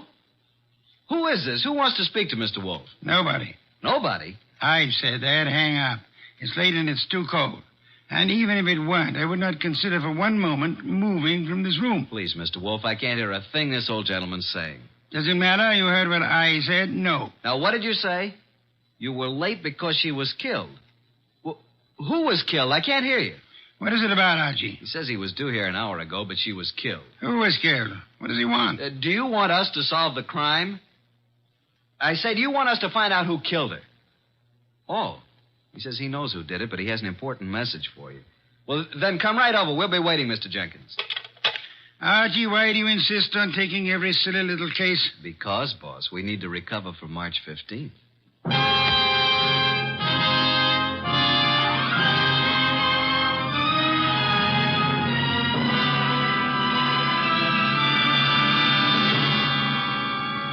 Ladies and gentlemen, it's that renowned genius who is the bulkiest, balkiest, most ponderous, and most brilliant detective in the world. Yes, none other than that chairborne mass of unpredictable intellect, Nero Wolfe, created by Rex Stout and brought to you in a new series of adventures over this NBC network in the person of Mr. Sidney Greenstreet.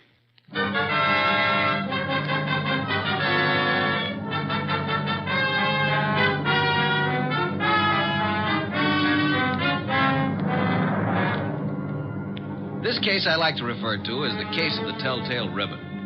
Perhaps a better title would be Wolfe Goes A-Hunting.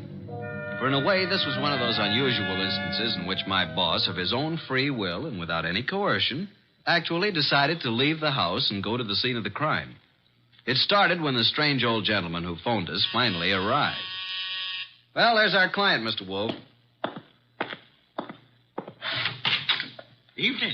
It's me. Who's me? Oh, I just phoned you. I'm Jenkins. I got a dispatch for Nero Wolfe. Oh, you're Jenkins. Well, come in. Mr. Wolfe, this is Mr. Jenkins. Says he has a dispatch for you. Yep. Yeah. Are you Wolfe? I am. Where is the dispatch from? Don't know. You don't know? How come? Oh, I know, but I'm supposed to say I don't. See? That's my job. What is? Just to say I don't know.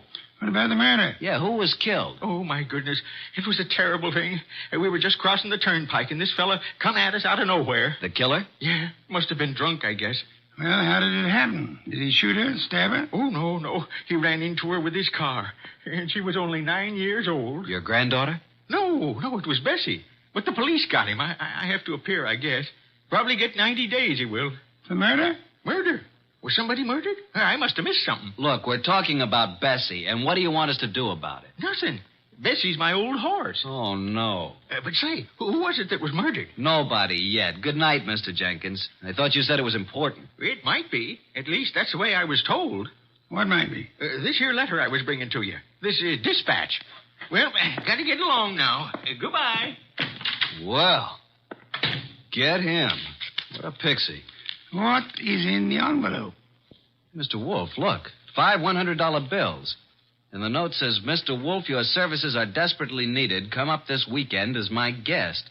Signed E. Malott. Edward Malott, the wealthy manufacturer, Well, looks as though you're going out this weekend. Well, Archie, pay my respects to Mr. Malott, and I hope you enjoy the weekend.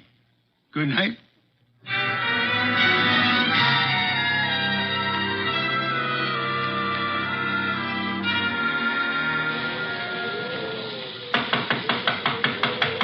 Something's certainly phony about this. There's no party going on here tonight. Yes? What is it? Is this the Malott place? It is. What do you want? My name's Goodwin. I'm a guest of Mr. Malott's. A guest? Yes, he invited me down for the weekend. Weekend? Oh. Well, you better step in, please, Mr. Goodwin. Quite a bolt you've got on that door. Yes, isn't it? Just sit down there, please. I'll get Mr. Malott. He's in the library. Oh, here he is. It is Mr. Goodwin, sir. Says he's come down for the weekend. Mr. Goodwin, good evening. You've come for the weekend, you say? Well, yes, wasn't that the idea, Mr. Malott? Well, I don't understand, Mr. Goodwin. Didn't you send me this note asking me to come here? Note? I did not. Oh, well, this is my personal note stationery, but I don't recall sending this. I didn't even type it. And I'm in the habit of signing my name with a pen, not with a typewriter. E. Malott. You're certainly Edward Malott. Yes.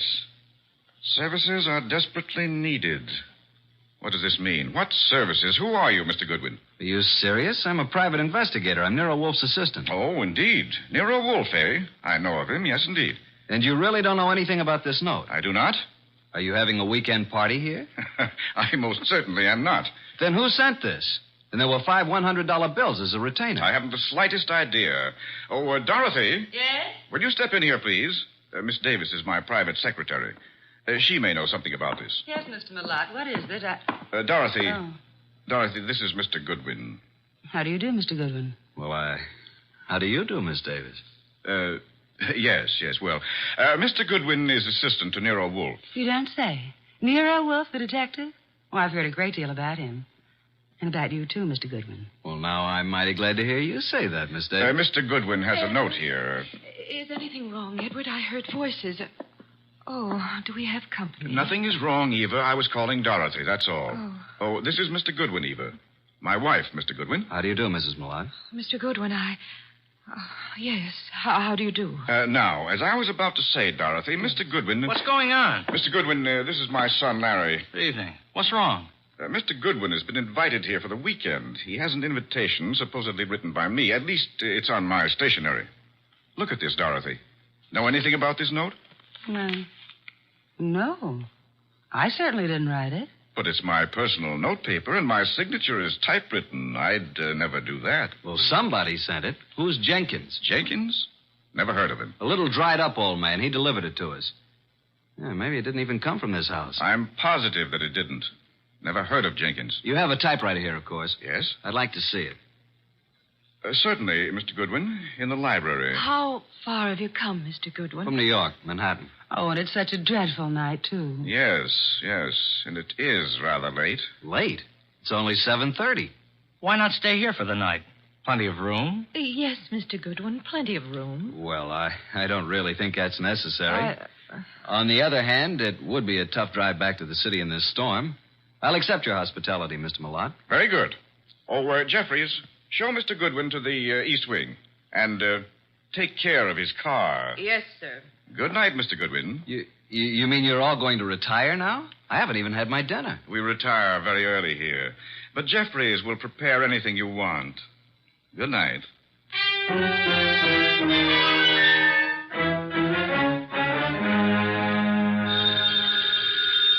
Oh, dear, who moved that phone?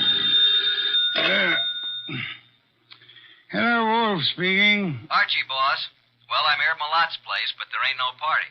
What happened? Are you in the right house? I'm afraid I am. They've all gone to bed. Weird bunch. His wife, who looks very sickly and I think wants to say something to me alone, and Larry the son, and Malott's secretary, Dorothy Davis. She has me bothered a bit. How unusual, especially if she's pretty. A beauty. But she seems to know all about me. You'd better come home, Archie. I can see you're in no condition to handle this case properly. Give them the money back. Oh, I forgot to tell you. They don't want me here. Malott didn't send the note. No one here knows anything about it, so we can keep the dough. Interesting indeed. The circumstances would indicate that you should stay there and wait for it to happen. For what to happen? For whatever it is the fates have conspired to have happen there while your shining little ego is in the midst of it. Bye.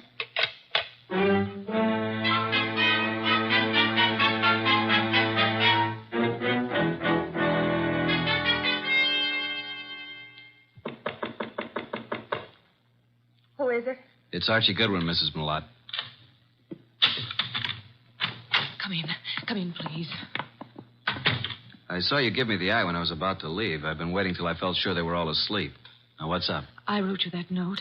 I sent for you. How do I know that? Old man Jenkins is a scissor and knife sharpener who happens along every month or so. They wouldn't know him. I put 5 $100 bills in the envelope. Okay, why? My life is in danger. I've been threatened. I received 3 notes through the mail. They were all postmarked in New York City. Could I see them? Here they are. All typewritten. The first one reads, "There is no love for you in Grey Gables." The second, "Why stay on in the face of death?" And the third, "The time is shorter than you think." Do you think this is an inside job, Mrs. Malott? Well, at first I didn't.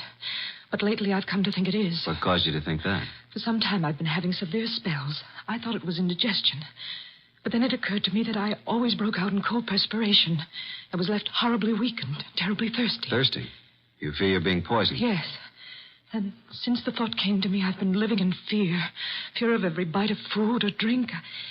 It's so shattered my nerves that I have to take these yellow sleeping capsules to even close my eyes. Well, as your husband and his secretary and your son Larry... Larry is my stepson. Which one do you suspect? The secretary, Dorothy, or my husband, or both. What's the motive? Oh, they're in love. She's been here over 2 years, and they've spent most of their time together. The idea never occurred to me till last week. And when I watched them, it was quite obvious. Anybody else know about these 3 notes? Oh, no. Then I'll keep them for a while. Good night, Mrs. Malott. And don't worry.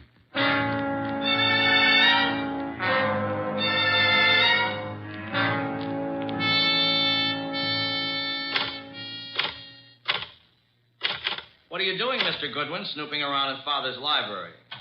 Well, Larry, I was just trying to find out if this Remington was the machine you used to type those notes. What? What notes? The notes you sent your stepmother. Why, I don't know anything about any notes. Then why were you so startled? I'm not startled. Why would I threaten her? So you do know about them. I didn't mention the contents of the notes. I just happened to see them on the table in her sitting room. You don't care too much about your stepmother, do you? Oh, she's all right. You don't care too much about Dorothy either, do you? I certainly don't. Why not? Well, I don't like her tactics, making a fool out of my father. If anybody here sent those notes, she did. You think Dorothy would have a motive? I certainly do. Of course you wouldn't have a motive, would you? No. Well, I'm inclined to think you would.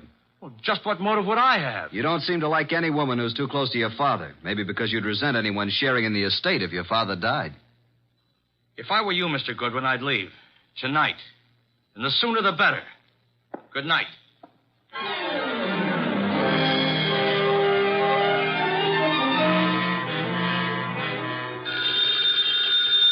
Oh, Archie.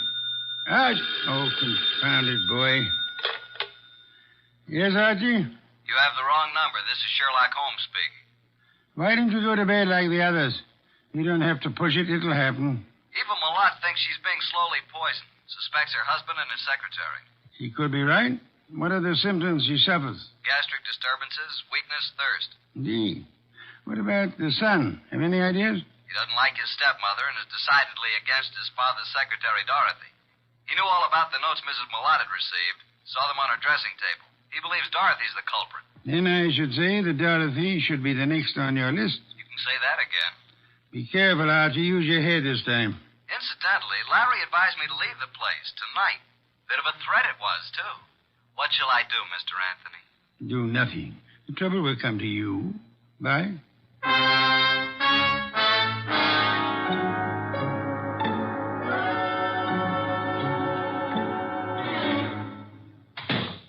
Oh. Hello there, Mr. Malott. I thought you turned in for the night. It's quite obvious you thought so, Mr. Goodwin. What are you doing in the library? Why, just looking for something to read. You'll find the books all around the walls, not on my desk. Well, I was looking for a particular kind of book. I'm very much interested in poisons. Poisons? Yeah, a hobby of mine. You happen to have any books on toxicology? I do not. And what's that book on the 4th shelf right beside you? Why, toxico... Where did that come from? Never saw it before. Perhaps it was in that assorted collection I bought a couple of weeks ago. I hadn't noticed it. Larry probably put them on the shelves. Mr. Malott, how long have you known Dorothy, your secretary? A little over 2 years. Did it ever occur to you that she might be, infatuated, in love with you? What? Well, of all the... Now, see here. I don't know what you're up to, and I don't know how you got hold of my stationery to write that fake note. It isn't a fake note, Mulat. I'm only trying to find out what's back of it. Mr. Goodwin, there is nothing going on here that requires the services of a detective, and Dorothy is not in love with me. I didn't say she was. I asked you if you thought she might be. Well, since this conversation seems to concern me, I suppose I am at liberty to come in. Oh, you're still up too, Miss Davis. Did you hear what this man said, Dorothy? Yes, I did, Mr. Mulat. And I'd like to have a few words alone with Mr. Goodwin, if you don't mind. Mr. Goodwin, would you mind coming with me for a few minutes? No, not at all. And, well, it's rather late, Mr. Mulat. Don't you think you should retire? It's a heavy day tomorrow. Well, yes. Yes, I suppose I should. And please, don't let this upset you. Mr. Goodwin has been misinformed. I'll straighten him out. Come on, Mr. Goodwin. The bar is right across the hall. I'll fix you a nice, soothing drink. That'll be nice. Well, now, what would you like, Mr. Goodwin? In the way of drinks? Oh, well, some 7-Up. Really? Well, just sit down over there. Okay, what do you want to talk about? Well, where did you get the idea that I was in love with Mr. Mulat? First, suppose you tell me if you are in love with him. Yes, I am. But until a few minutes ago, he wasn't even aware of it. I worship him and his work. I never wanted him to know because he's married. It would have caused trouble, and I'd have had to leave here. But now he knows it's true. Well, now that he knows, what will happen? I'm going to leave tonight. Now. I see. And since I don't own a car, Mr. Goodwin, I'm going to ask you to do me a very great favor.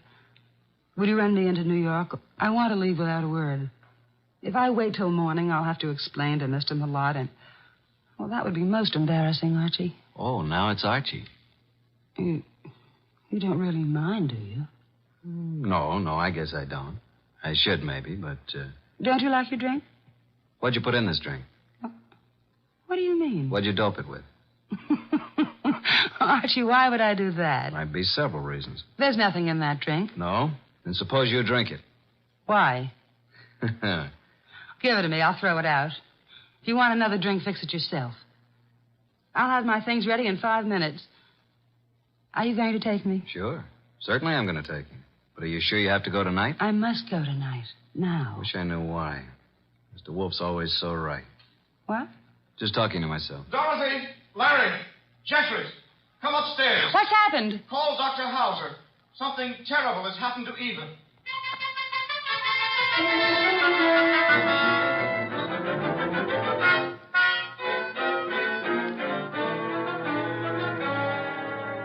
Well, Dr. Hauser?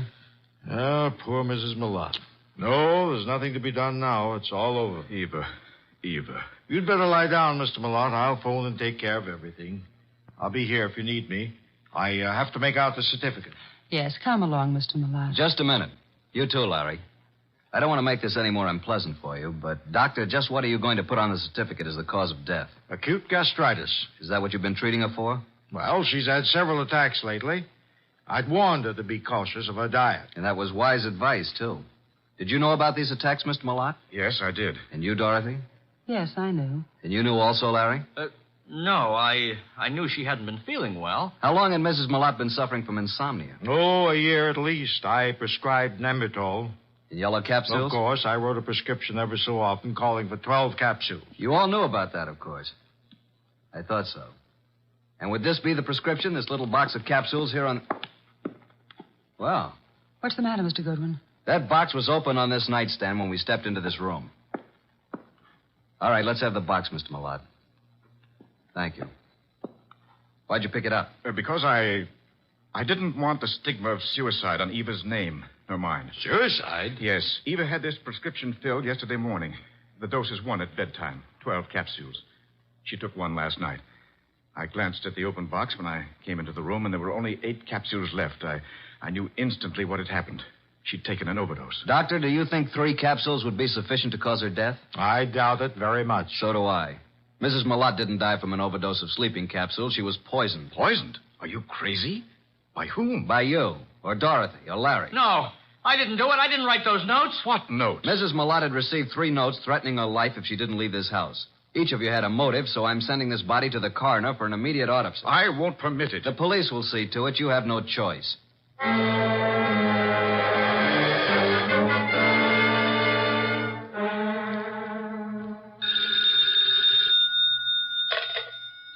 Yes, Archie. What now? Do you know who did it? How do you know anything's happened? Let us call it extrasensory perception. Well, Mrs. Malott was right. She's dead. Her doctor knew nothing about the spell she was having as being caused by anything but indigestion. How about an autopsy? It's all in the works. Looks like a metallic poison, all the symptoms. Oh? Did you search the house carefully for such a poison? I did.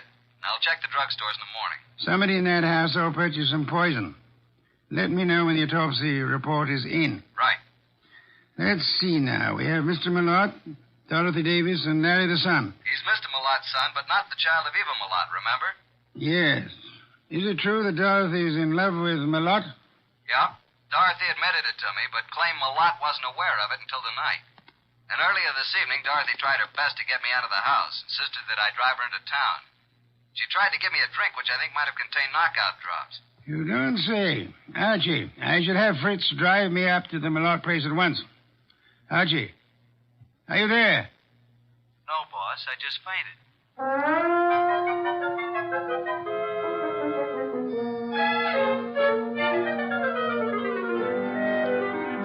And that, Mr. Wolfe, is most of the story up to now. Very interesting. Yes, indeed. But it isn't true. I did not put anything in Mr. Goodwin's drink. Then did you ask him to take you into town? Yes. And I might have been found in a ditch. Oh, it's ridiculous. Why did you try to get Mr. Goodwin to take you to town? Because I felt it would be too embarrassing to remain until morning. Maybe you'd already given Mother the big dose of poison and wanted Goodwin out before it was discovered. Well, you Wait a minute. Now, Mr. Malott, you claim that you knew nothing about Dorothy being in love with you. Should we believe that? You can believe it or not. Dorothy had a motive to get rid of Mrs. Malott. It seems that Mr. Malott had one, too. And so did Larry. What? You admitted to me that you didn't like your stepmother. And that you disliked Dorothy even more. I didn't say that. You said Dorothy was making a fool of your father. You resented the possibility of any woman sharing in the estate. You knew about the sleeping capsules, and you could have put poison in some of them. You could have written those threat notes. And by getting rid of your stepmother and placing the blame on Dorothy, you'd be getting rid of them both. But I didn't. I did not write those notes. You were the only one who knew about them. I was not the only one. I saw Dorothy coming out of Mother's room. It was this afternoon.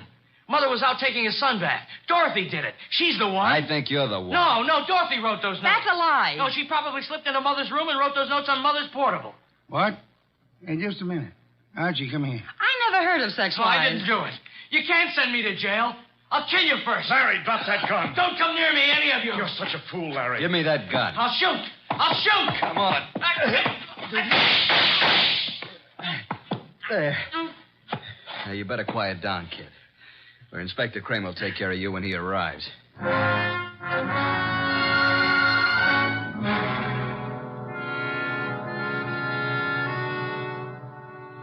Well, Mr. Wolfe, what goes on here? Where's Goodwin? I sent him upstairs, Inspector Kramer, upstairs to Mrs. Malott's room to check on something. Here he is. Yeah? What have you been doing, Goodwin? This, Inspector, is the pièce de résistance. This is what Mr. Wolfe has been waiting for. This little black box contains a typewriter, a portable noiseless Remington. Mrs. Malott's typewriter. What? I didn't even know she had a typewriter. Larry knew she had one. And this is undoubtedly the very typewriter the threat notes were written on. All three of them. You were right, boss. Oh, I knew she had a typewriter, but I didn't write those notes. Oh, shut up. Archie, how do you know the notes were written on this typewriter? I've compared the type and the ribbon. They're both the same. These notes were written on this Remington. It was Dorothy. Larry, I don't believe a word you've been saying. Dorothy couldn't possibly be guilty of such a thing.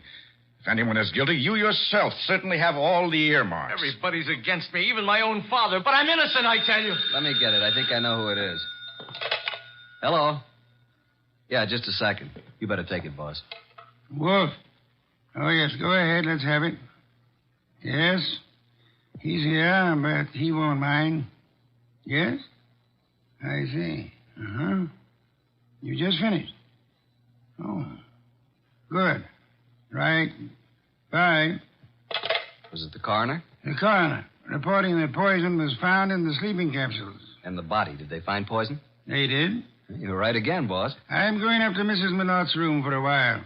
I want you to come along with me.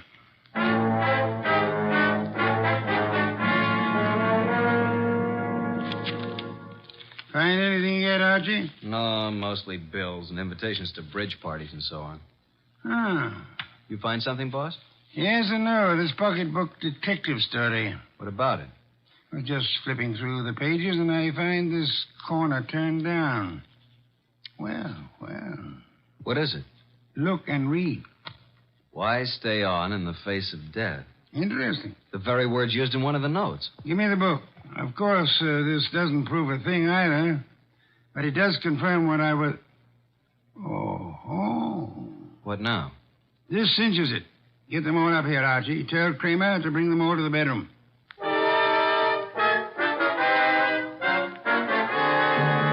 Well, Mr. Wolfe, what now?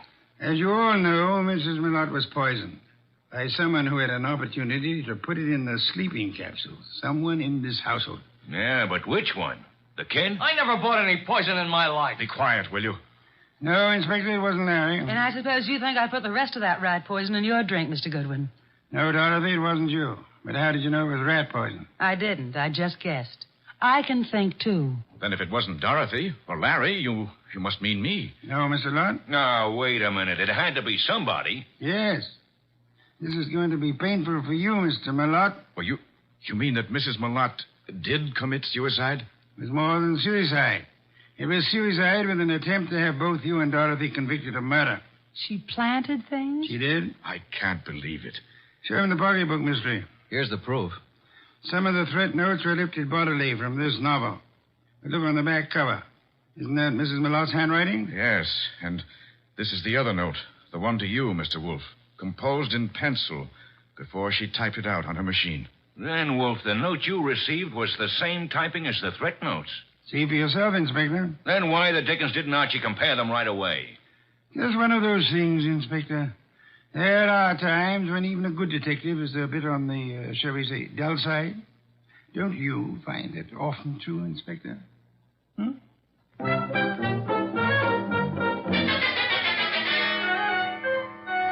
Nice of you to go all the way out there, boss. I was a bit stuck. Quite all right, Archie. Yeah, there's something that still bothers me. So? How can such a sweet, motherly type as Mrs. Millot cook up such gruesome ideas? She was a very sick woman, mentally as well as physically. She probably felt she was going to die. And her warped mind seized on the opportunity to make sure that this Dorothy didn't get her man after she was dead. And speaking of Dorothy, she's a mighty pretty... Yeah. Some beer, please, Archie. If you were so certain that Dorothy wasn't guilty, what was the idea of spending so much time questioning her? Huh? Why, I... Never mind the raised eyebrow department. Answer the question. Well, there are certain rules a good detective always follows. Some are in the book, others aren't. You mean there's nothing in the book which says a good detective shouldn't spend a few minutes with an attractive brunette, even though she is a murder suspect? The author of that book can be none other than the incomparable Archie Goodwin. Good night, Archie.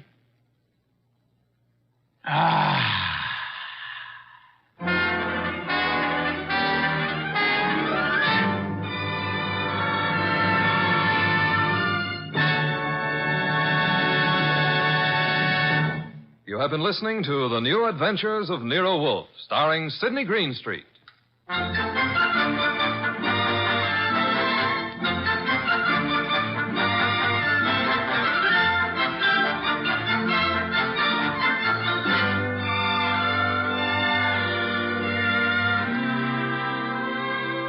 Tonight's transcribed story by John Edison was based on the characters created by Rex Stout. This is an Edwin Fadiman production, produced and directed by J. Donald Wilson.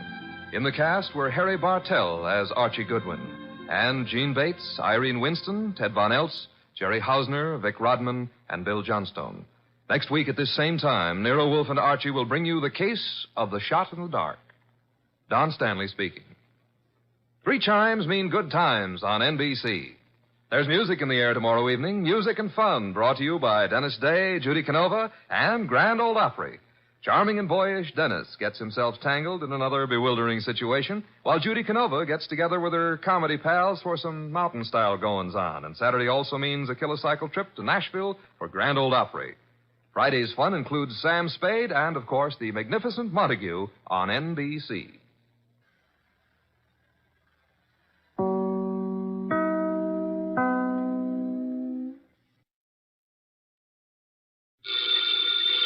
Ladies and gentlemen, the ringing of that phone bell brings you mystery, adventure. Nero Wolfe's office, Archie Goodwin speaking. Just a moment, please. Hey, boss, Mr. Tom Wilcox wants an appointment. How about 1 o'clock? Archie, no appointments today. I intend to pot some dendrobium offsets. 1 o'clock will be fine, Mr. Wilcox. See the Tom Wilcox who was acquitted yesterday of the murder of that singer, Keith Hansen? Mr. Wilcox, are you the Tom Wilcox who... Oh, you are. I see. What does he want with me? Mr. Wilcox, why do you seek Mr. Wolfe's services? I see. Well, our fee is $1,000 with a retainer of $500, okay? Oh, yes, Mr. Wolfe will see you. What's that? Hey, what was that? Hey, Mr. Wilcox. Archie, stop shouting, hey. He whispered someone was at the window. Then I heard a shot and he dropped the phone. Boss, I'm afraid we've just lost a client.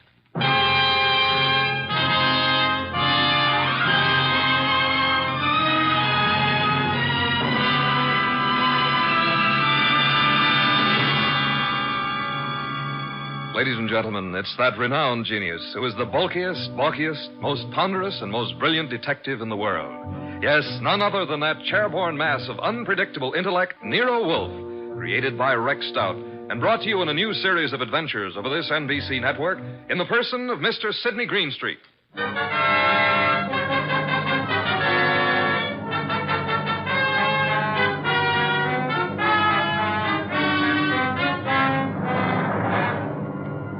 This episode is one Nero Wolfe refers to as a slight case of perjury.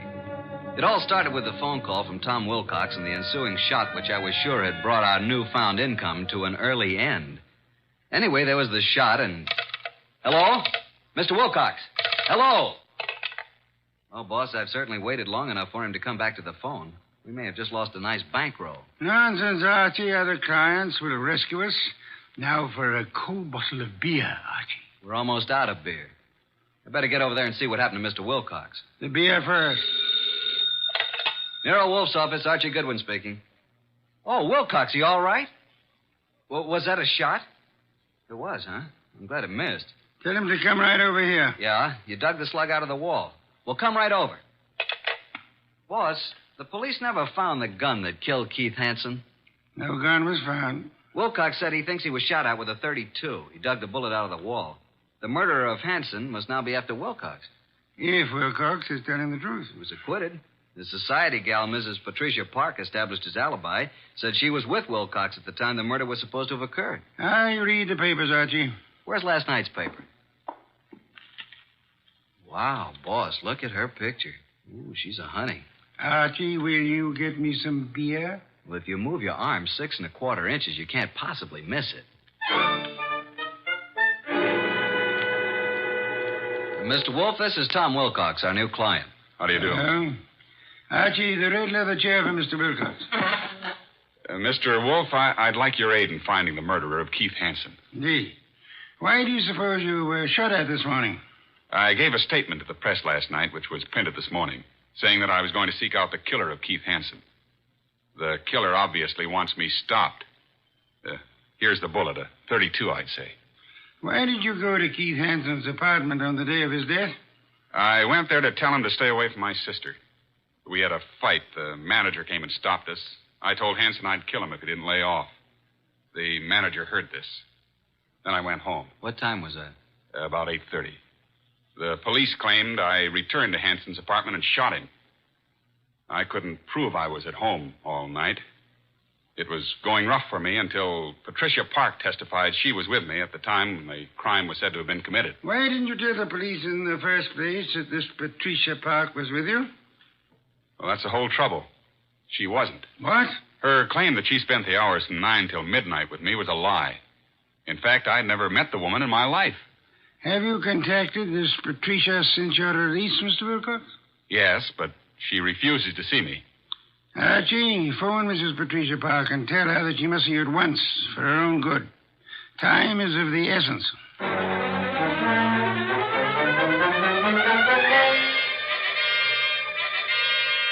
And what else can you tell me, Mrs. Park? Mr. Goodwin, I haven't anything more to say than I've already said. All I want is a simple answer as to why you lied about being with Tom Wilcox. Well, Tom Wilcox is a very fine man, but he isn't telling you the truth. Did you commit the murder and succeed in establishing your own alibi by swearing you and Tom Wilcox were together 10 miles from the scene of the crime? I did not. Do you own a gun? Don has one around. Who's Don? Don's my husband. Oh, is he here? I doubt it. He's never here. Spends most of his time at the bookies, throwing away every cent he can get his hands on. I've had to cut his allowance to practically nothing. Doesn't he work? No. He studied medicine, but gave it up.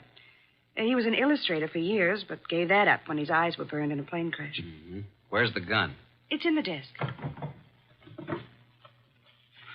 It used to be in here. What caliber? I don't know. Where were you at 10 o'clock this morning? Why, I think I was with the cook. Someone fired a shot at Tom Wilcox this morning through the window. No. Oh, no. Archie, please don't continue with this investigation, please. How well did you know Keith Hansen? Not very well, but enough to realize he was no good. Mr. Goodwin, if you'll drop this case, I'll give you $1,000 cash. Not interested. But I am interested in learning why you lied, why Tom was shot at this morning, and why you should try to bribe me. You must stop for your own sake. How will it benefit me to step out of it? The killer tried to stop Tom Wilcox. You might be next, and he may not miss this time. Go on. Why have you been protecting Wilcox?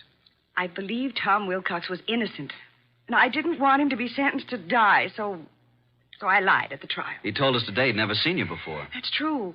But he looked so innocent, so clean and good and decent. That's not very believable. If you don't think Wilcox killed Hansen, who do you think did it? Please believe me, Archie. I don't know. I tell you. Hi, sis. Hey, what's the matter? Are we intruding? Oh, hello, Marge. Brad, come in.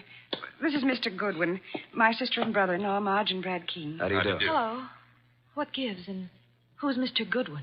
A private detective, Marge. I've just explained to Mr. Goodwin that I wasn't with Tom Wilcox at the time of Keith Hansen's murder. Pat, why did you tell him that?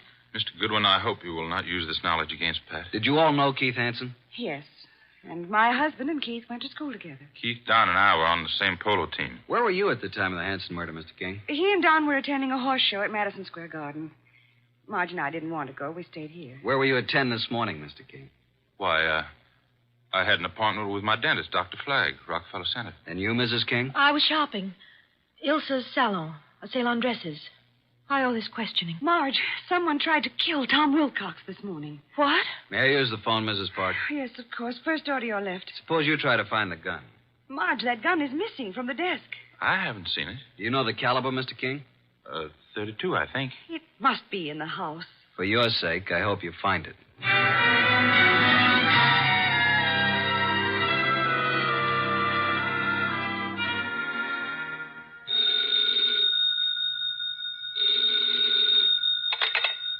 Nero Wolfe speaking. Archie, boss. You should have reported long ago. She must be very pretty. Pat Park admits she lied. She claims now she was with her sister, Marge King. Marge and her husband, Brad, have alibis, and all have alibis for this morning. I'll check them before I return. Where were they the night of the Hansen murder? Well, Brad and Don Park, that's Pat's husband, were at the Madison Square Garden horse show. Pat and Marge were together here at the house. Impossible to verify the Madison Square alibi at this date. Check all the rest and come home for lunch. It's Oysters Rockefeller. Has Inspector Kramer arrived yet? He has, and left the police records on the Hansen murder. He has taken the bullet Wilcox brought to be checked at ballistics. Good. Pat had a .32 caliber gun in the desk in the library. It's now missing. Indeed. And, boss, Pat just offered me $1,000 to quit the case. When I refused, she said if I didn't lay off, something might happen to me. Oh, dear me. That would be most upsetting, eh? After lunch, I want you to visit the late Keith Hansen's apartment. Bye.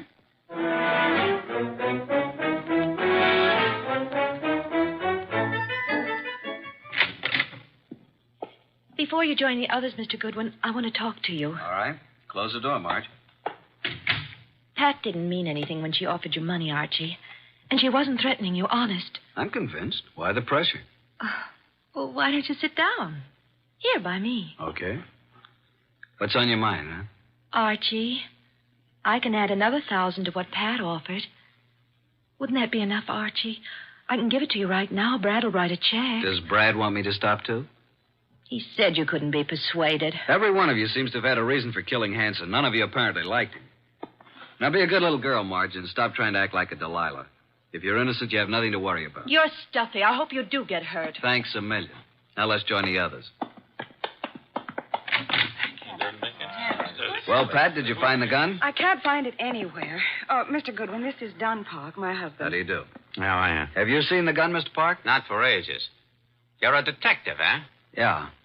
May I ask where you were this morning about 10? Why? Well, frankly, I was at my bookies. Where's that? I can't tell you, but I'll call them and you can check it. Were you and Brad together at all times during the horse show the night of Keith Hanson's murder? No.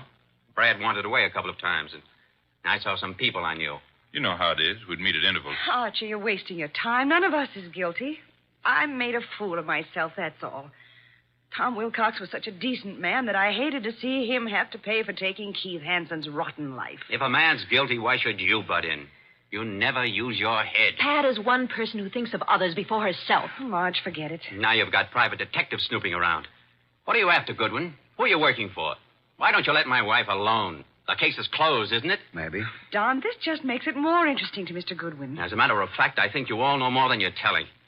I still think Tom Wilcox killed him. And there's only one reason why Pat should protect him. Don, that's enough. Nice, happy family, suffering all the torments of a guilty conscience. Is that it? What are you trying to do, Mr. Goodwin? Get your nose poked? Not exactly. If not, you'd better leave.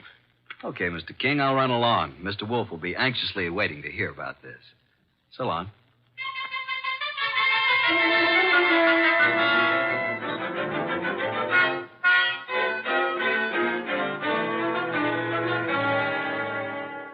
Pat Park's cook verified her alibi for 10 o'clock this morning, then. What about the other alibis? Well, Brad's dentist said that he didn't get to Brad until about 10:30. His appointments had run over. He wasn't sure if Brad was there at 10 or not. The nurse was out at that time. Marge's alibi is no good. And at mob at Ilsa's, the saleswomen wouldn't have known their own mothers. Don's alibi checks if we can take the word of the bookie. Don and Pat, then, are the only ones who have alibis that checked, huh? That's right. Are these the reports Inspector Kramer brought? Hmm? Keith Hanson's body showed obvious signs of battery. Lips were swollen and lacerated, clothes disarranged. Knuckles of the right hand were skinned, nose fractured. Major contusion over the right eye. The eyes were closed. .32 caliber bullet was embedded in the left chest wall. Wow, what a battle. I am of the opinion that Hanson was battered by two different people. I think someone arrived after Wilcox was thrown out by the manager, and this someone gave Hanson another beating. Really, boss? Come, let's have dinner. Then you must get over to Hanson's apartment.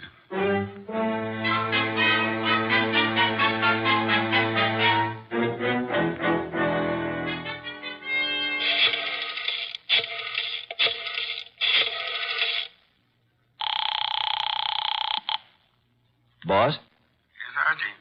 What have you found at Hanson's place? Well, the desk yielded one thing of interest. Keith's address book. And Marge's name is in there. Apparently, he'd known her before she was married, when she was Marge Van Cott. I see. Her married name, King, was added in a different colored ink. Pat's phone number's there, and, of course, Don's and Brad's office numbers. There are a few bills, but no letters, no clues. Sure? Boss, I've combed the place, and there's no... Hey, wait a minute. I'll call you back. Who's there?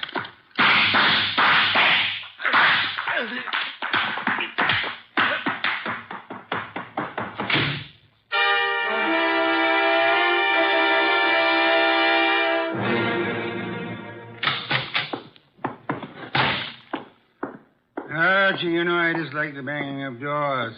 Sign of ill breeding. Archie, what happened to you? Target for tonight, Archie Goodwin.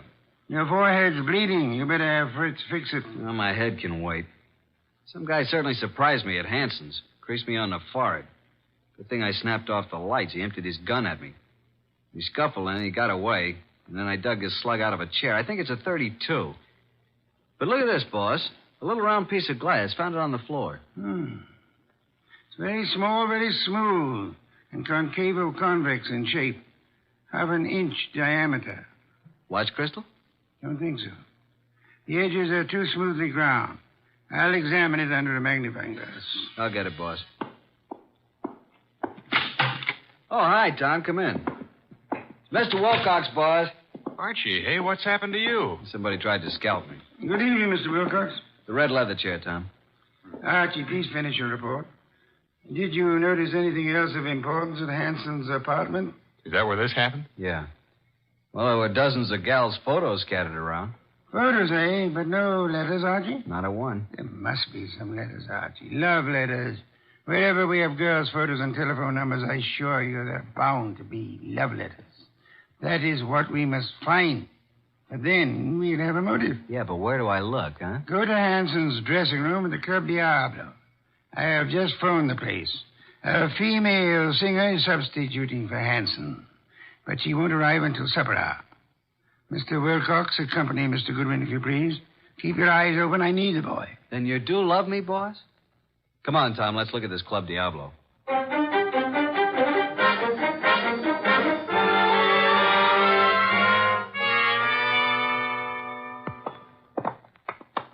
Well, I fixed it up with the stage doorman. Here, this is Hanson's dressing room. What a layout. This dressing room's fancier than most of the Met stars get.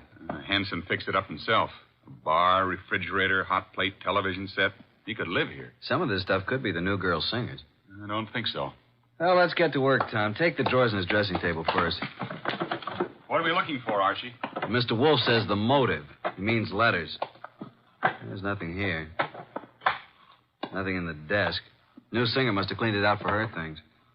Nothing in the books. Don't pass up that refrigerator. Nope, empty.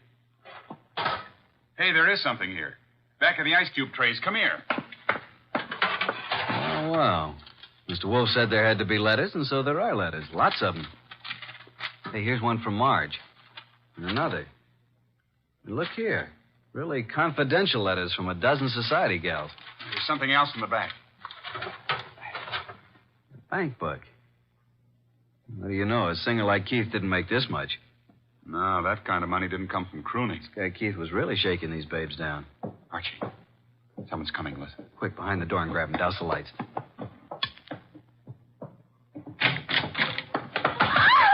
Marge, run! Hold it, Tom. Well, it's you two. You dirty rat. Higgin woman. What are you and Archie doing here? The letters.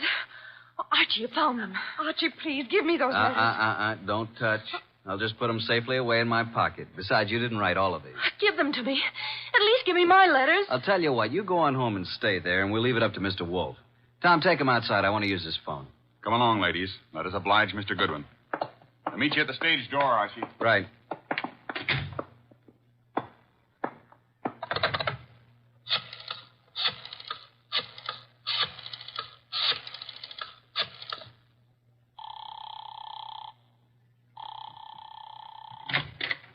Hey, the lights. Who's there? Put the phone up, Goodwin. Who are you?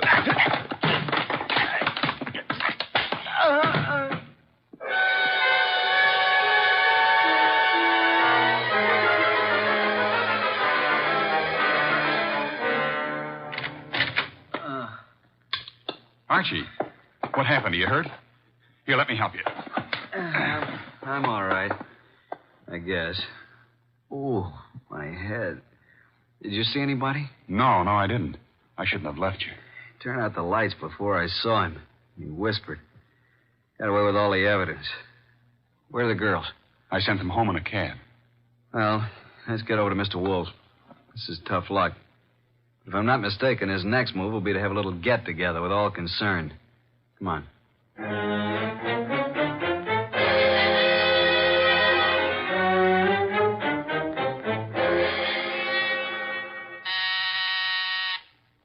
Archie, the door, our guests are arriving. Excuse me, Tom. Come in, Inspector Kramer. Good one. Good evening, Inspector. Well, Mr. Wolfe, got the killer? You said you'd hand him over to me this evening. In time, Inspector. You know Tom Wilcox, of course. Mr. Wilcox. Evening, Inspector. What about the ballistics report, Inspector? The bullet was shot from the same gun that killed Hanson. And that gun, I am certain, came from the home of Pat and Don Parks. Marge and Brad King also had access to it. I have one more bullet here, Inspector, one fired at Mr. Goodwin. I'm sure it was also shot from the same gun. However, it isn't important now. Isn't important? It almost cost me my life. You can make it into a charm if you wish. Inspector Kramer, before our other guests arrive, I must tell you that Mrs. Park lied on the witness stand. She was not with Tom Wilcox at the time Keith Hansen was murdered. In fact, they were absolute strangers. What? Sit down, Inspector. 4 other guests are due to arrive any moment. Well, who are the other guests? Patricia and Don Park, Marge and Brad King. One or all is involved in the Hansen murder. Archie, do any of these people wear spectacles? Nope, none of them. You know why this person killed Hansen, Mr. Wolfe? First of all, Hansen was a blackmailer. The girl Marge was the current victim. The letters Hansen held were the threat. I'll explain later. Well, then Pat must have thought that Marge killed Hansen to get the letters, and she lied on the stand to save Tom's life because she believed Tom was innocent. Where's this Marge King? I'll have her picked up. Sit down, Inspector. Archie, I believe our guests are arriving now. Come in, come in. How are you? Good evening. Archie, cheers. Inspector Kramer, Patricia and Don Park, Marge and Brad King, and this is Tom Wilcox. We met at the Club Diablo this afternoon. All right, Mr. Wolfe. Which one is it? Patience, Inspector. One of these 5 people is the murderer of Keith Hansen, a killer. What is this nonsense? Please sit down. Mr. Wolfe speaking. Go ahead, boss. Any one of you had sufficient motive to have committed the Hansen murder.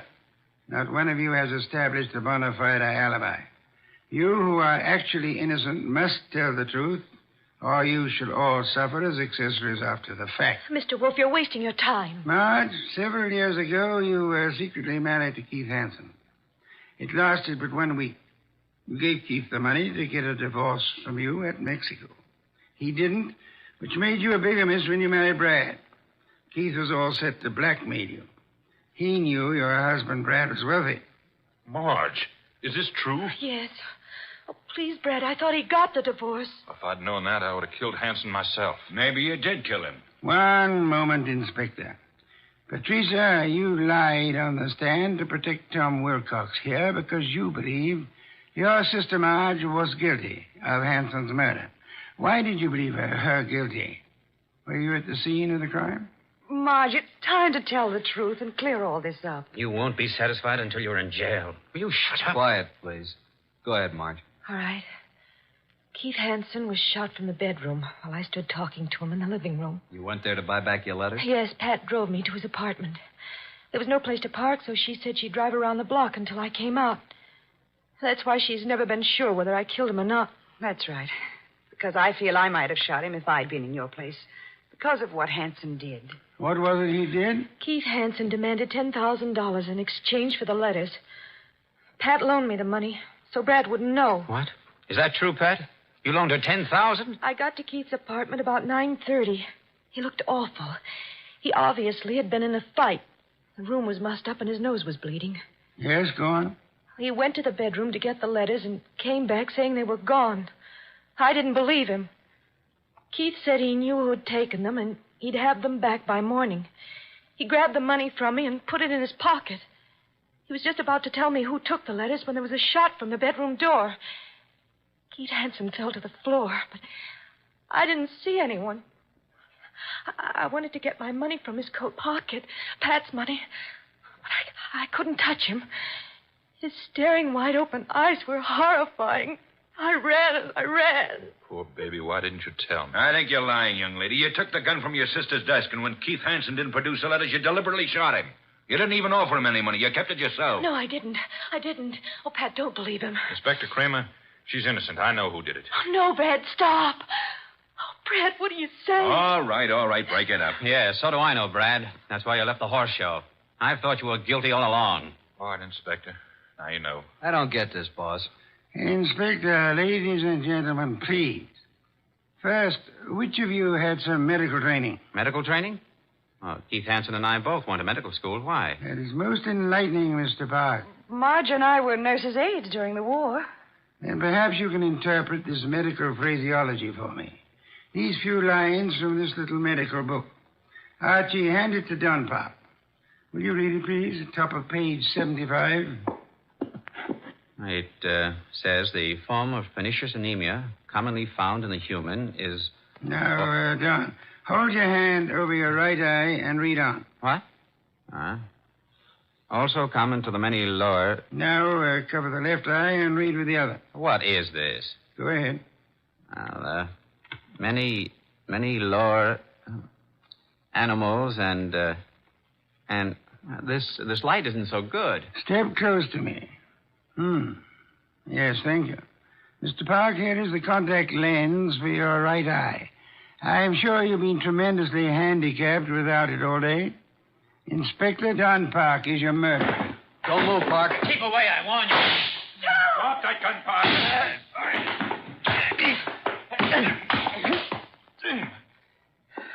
Well, I got his gun. There you are, Inspector. He's all yours now. Okay, come on. Okay, Goodwin. But I'll get out of this. You trapped yourself, Don, by your contact lens. It dropped from your eye during the scuffle with Archie in the Hanson apartment this afternoon. And the gun Archie just took from you is undoubtedly the murder weapon. And the gun that fired the bullets at Wilcox and Archie today. Hey, Tom, are you all right? There's blood on the side of your head. Just grazed my scalp. You and I must have hard heads. Well, that's that. Thanks so much, Inspector, for dropping in. Come again, won't you?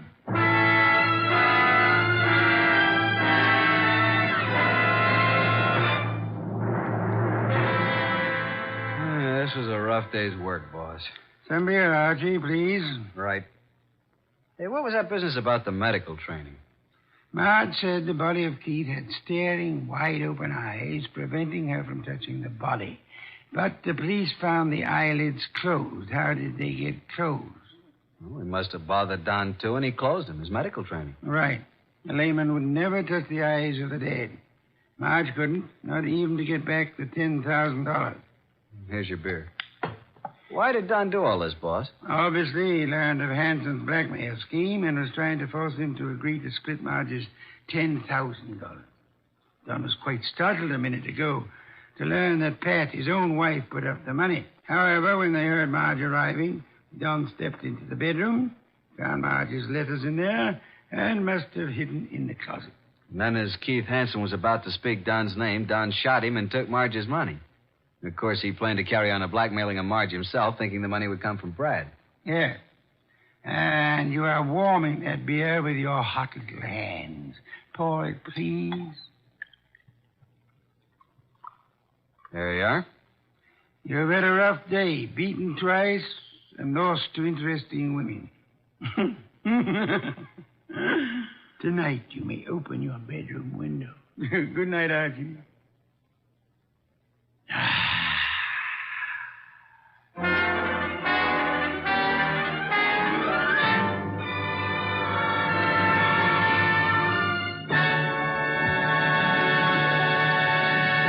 You have been listening to The New Adventures of Nero Wolfe, starring Sidney Greenstreet.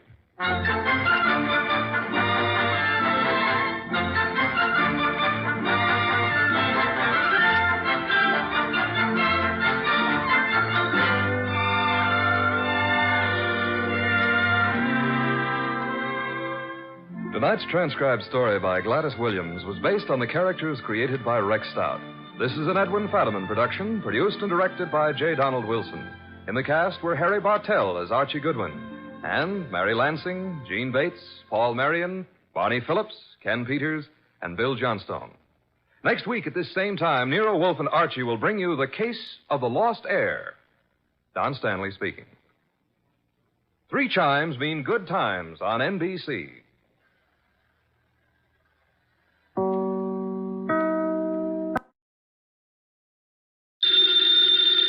Ladies and gentlemen, the ringing of that phone bell brings you mystery, adventure. Nero Wolfe's office, Archie Goodwin speaking. Mr. Horace Crale. Does Mr. Crale know Mr. Wolfe? Oh, I see. What is it, Archie? A guy named Horace Crale. His secretary says he wants to talk to you. What about? I don't know. Us? Mr. Wolfe's rather busy right now, but I'll give him a message if you wish. Yes. Yeah. Wait a second, Mr. Wolfe. What? Black on red and red on black. Archie, this is solitaire. So? Solitaire is a game that is played by one single person alone. If I wish to put a red card on a red card or a black card on a black card... You're cheating. Of course I'm cheating. What is the message Mr. Horace Crail, secretary, asked you to convey? Just that he wants to see you. In a rather tragic sense, I suppose he does. Why tragic? In that he wants to see me. He is blind. Tell him to come here at his own convenience. Okay. What does Mr. Crail want to see Mr. Wolfe about? A murder? A murder that may still be prevented. Archie. Just a second. What? I have run the cards out perfectly. Is it his own murder Mr. Crail wants us to prevent?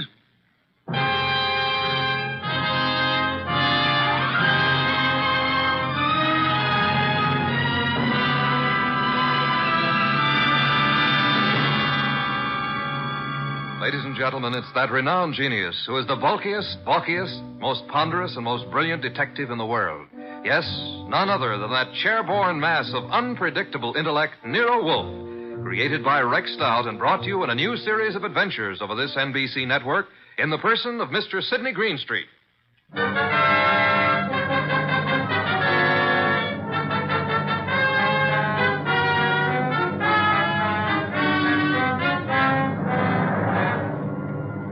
Once in a long while, Mr. Wolfe and I talk about this affair. When we do, we call it the case of the lost heir.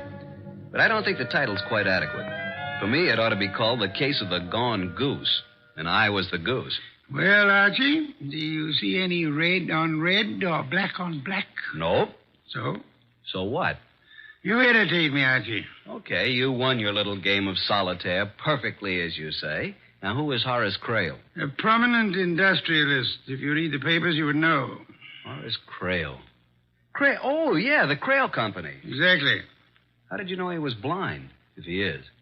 The papers have carried the story. The headlines read, Blind Father Welcomes Lost Daughter. Oh, yeah, I remember. A few days ago, there was a picture, too.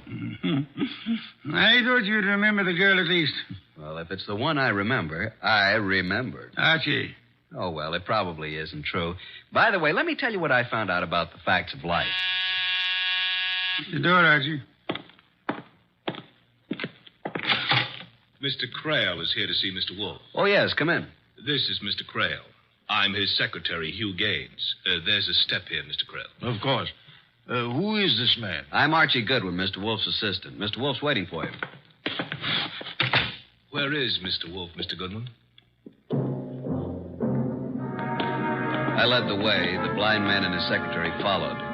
Mr. Horace Crail was tall, thin, white-haired. His face was heavily lined, but the lines were not those of care or worry.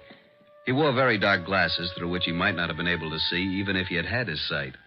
Hugh Gaines, the secretary, was in his late 20s, surprisingly young and surprisingly handsome for the kind of a job he had.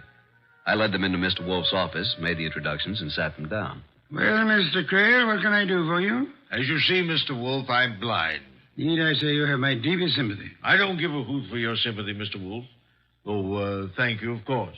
I mention my condition merely because it affects the position in which I find myself. Go on. You. Yes, Mr. Crail? Tell Mr. Wolfe about my daughter. Oh, incidentally, Mr. Wolfe, I asked my secretary to do this because in this way you will get a first-hand account. Now, let's see. A few days ago, Tuesday to be exact, at about 3 o'clock in the afternoon, a young woman walked into the house and said she wanted to see her father. I spoke to her myself. She said her name was Magda Crail. I asked her certain questions. Why, Mr. Gaines? He asked her questions because he thought, and I thought, that my daughter died 13 years ago. Oh, either the girl who came back to me is my daughter, or she is an imposter, and she belongs in jail. Is there any doubt in your mind about it? Of course. That's why I'm here. On the telephone, you said something about preventing murder. Well, I have a stepson named Anthony George to whom I intended to leave my money. Not because I liked him. Simply because I had nobody else to leave it to. Except your daughter. Except my daughter. If she is my daughter. We were talking about murder. I was talking about my daughter and my stepson. Same thing, I take it. Maybe, possibly. I don't know. Mr. Crail. Yes? I am not a wealthy man, but I'm certainly able to make ends meet. Yeah? What do you mean? Explain, Archie. I think Mr. Wolfe means that if you don't want to be frank with him, he'd rather not waste his time. Mr. Wolfe, I apologize if I've seemed to spar with you. Phooey. See, a blind man can only judge by what he hears and smells and feels. So? No, I must be a little more cautious than I would have to be otherwise. I'm sorry, Mr. Crale. Patience is not one of my virtues. Now, about your daughter, or your non-daughter. What's her name? Magda. She calls herself Magda Crale, which was my daughter's name. What makes you think she isn't your daughter? Well, $10 million, partly. Once again, Mr. Crale? My estate may be worth more than that, but surely not less. You? Surely not less, Mr. Krell. Rather more, I should say. Yes, $10 million might have some appeal to an ambitious girl, Archie? Sure, but I'm not a girl, and I'm not ambitious. Nobody could accuse you of either form. Mr. Crale, we are getting nowhere. Either you tell your story from the beginning or take it somewhere else. Archie, I'd like some beer.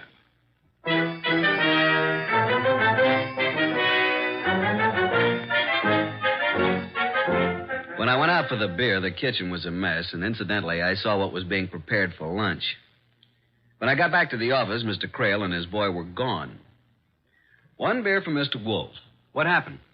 What took you so long, Archie? I had a sandwich. And spoiled your lunch. You know what you're having for lunch? Of course. I planned it. Baby octopus. Delicious. I'll take your word for it. What happened to the blind tycoon? Get your book, will you, Archie? I want to give you a few notes. Oh, just a second. Okay. Item. You needn't repeat everything after me. Yes, master. Item, Horace Crale was born blind. Item, his wife and their 6-year-old daughter, Magda, disappeared in their private plane 13 years ago. Magda returned last Tuesday. Item, no matter what he says to the contrary, Horace Crale is afraid he's going to be killed. I think Mr. Crale is right.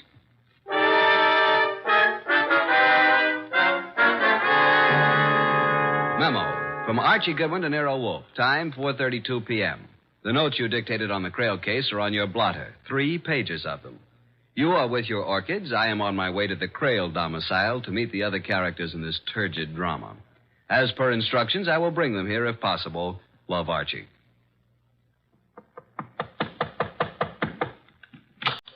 Yes, sir? My name is Goodwin, Archie Goodwin. I believe I'm expected. This way, please, sir.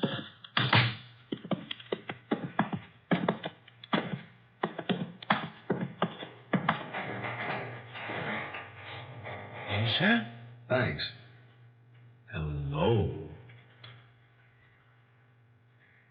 Don't tell me you're Nero Wolfe. Not by a couple of £100. I'm Archie Goodwin, his assistant. Well, I'm Magda Crale. Nobody's assistant. That awful Hugh Gaines creature said Nero Wolfe wants to talk to me. He does. Where is he? Waiting for you. No hurry, though. No hurry at all. Just play and don't worry about a thing.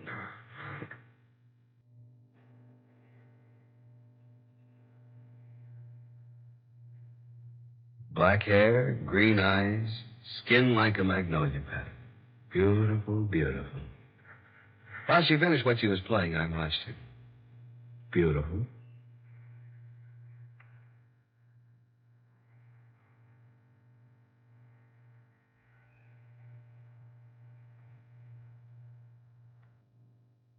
Well?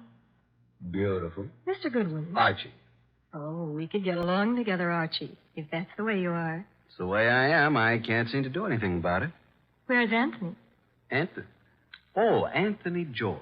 Well, I thought both my repulsive half-brother and I were supposed to meet Nero Wolfe. I'm here in case anybody wants to know. Over there in the shadows, listening with all his ears. That's Anthony George. Shall we go and talk to Nero Wolfe, Anthony? Goodwin? You look like a normal sort of person. Well, that's open to question, but go on. If you had to choose between $10 million and killing a woman by due process of law, which would you choose? I'll think about it between now and July 1994. Now, shall we go talk to Nero Wolfe?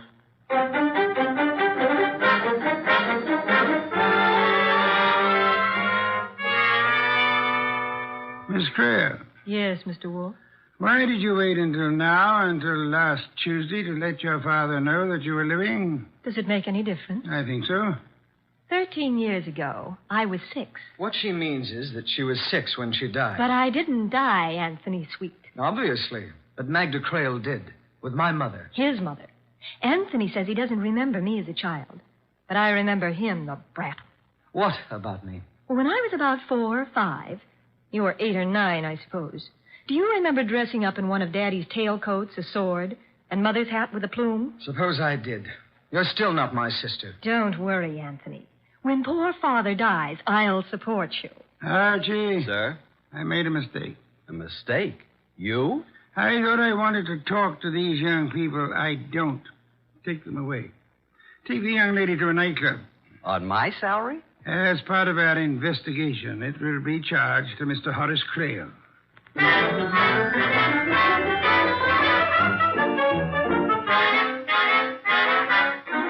It was no hardship at all. In fact, it was a pleasure. We dropped Anthony George off at the Crale place, and Magda and I went on.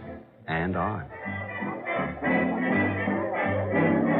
You're a wonderful dancer, Archie. You can't make enemies that way, honey.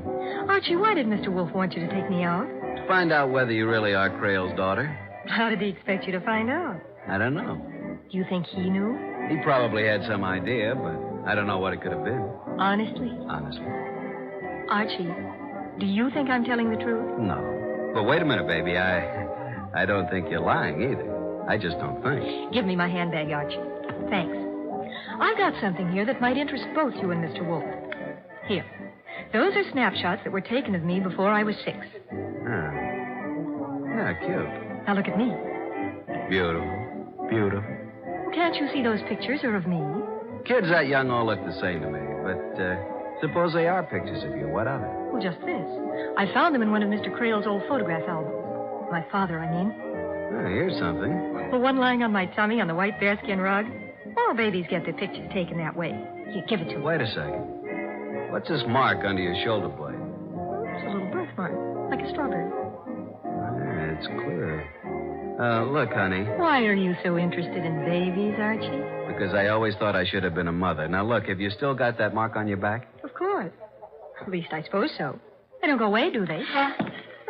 Where are you going? I'll be right back.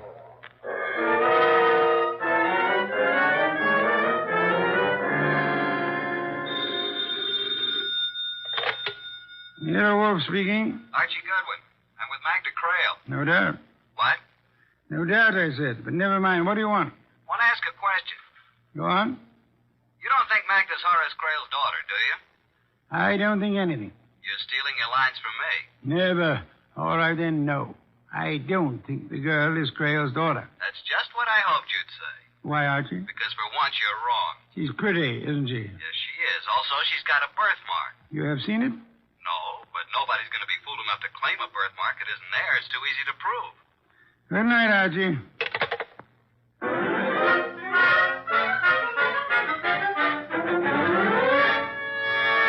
But you deserted me, Archie. Well, you know Hugh Gaines, don't you? Hello, Gaines. Hello, Goodwin. Making hay while the moon shines? You know, if you work that into a routine, it could be pretty dull. You don't like me, do you? Do I have to? No, not in the least. Well, that's good. Mr. Wolfe and I feel it's wrong to like any of our clients, especially in nightclubs. Really? Why? Because they might sit down at your table while you're making a telephone call. I'm sorry. Never mind. Finish your drink. Once again, I'm sorry. Forget it. Mr. Crale seems to think that Magda's trying to rook him. Apparently. What do you think? Boys, I'm here, too, you know. Quiet. What do you think, Mr. Gaines? Well, to me, it's a matter of no importance one way or the other. As for Mr. Crale, what he wants is absolute proof. And, of course, there's no such thing as proof that is absolute. Do you want me to add it up for you? Yeah, that's exactly what I want you to do for me. Add it up. 13 years ago, Mrs. Crale and her small daughter, Magda, boarded a chartered plane in St. Louis to fly across the Ozarks to Hot Springs, Arkansas. Mm-hmm. They took off, and that's the last that ever was heard of them, or the pilot, or the plane. Okay, add some more.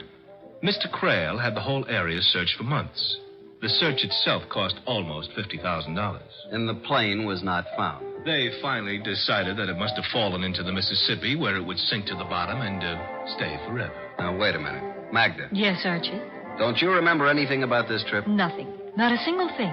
The last I remember is Mother putting me to bed in a strange city, in a hotel. And that's all. Okay, what's the next thing you remember? Archie, dear, Yeah, didn't my father go over this whole business with Mr. Wolfe?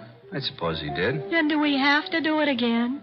There must be some reason why he wanted me to take you to a nightclub. Because I might say something I haven't already said 100 times? Maybe. What's the next thing you remember after your mother put you to bed in a strange city? Archie, I have a confession to make. This I believe. Go ahead. $10 million is a lot of money. So I've been told. I don't really remember a single solitary thing before I was 6 years old and going to school in Rogers, Arkansas.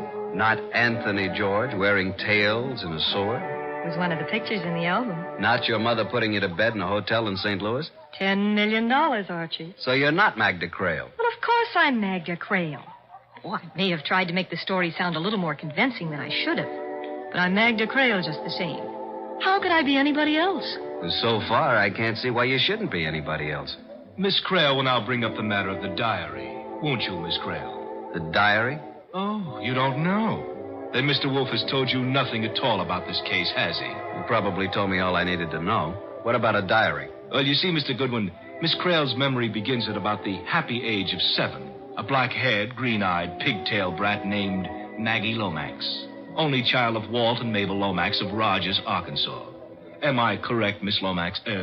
Miss Creel, I mean. He's a sarcastic character, isn't he, Archie? That he is. What about this diary? To cut a long sob story short, Walt and Mabel Lomax died in an automobile accident a few weeks ago, leaving only Maggie. Take it from there, Maggie. There was no money. I looked through the house to find anything I could sell, and I came across a hidden box. The diary was in the box, along with some clothes that might fit a 6-year-old girl. The clothes look like what the girl was last seen wearing. How do you know? Well, there's a photograph in one of Mr. Creel's albums taken in St. Louis the day before the flight. But for $10 million, those clothes could be reproduced, stitch for stitch. Archie, dear. Take him out in the alley? It would be a pleasure. Oh, now, wait a second, Archie. With one arm tied behind you, I think you could probably beat me into a pulp. Is it all right if we don't prove it? We were talking about the diary, Archie. Okay, what about it? Archie, I don't even claim the handwriting is mine. What's handwriting when you're 6 years old?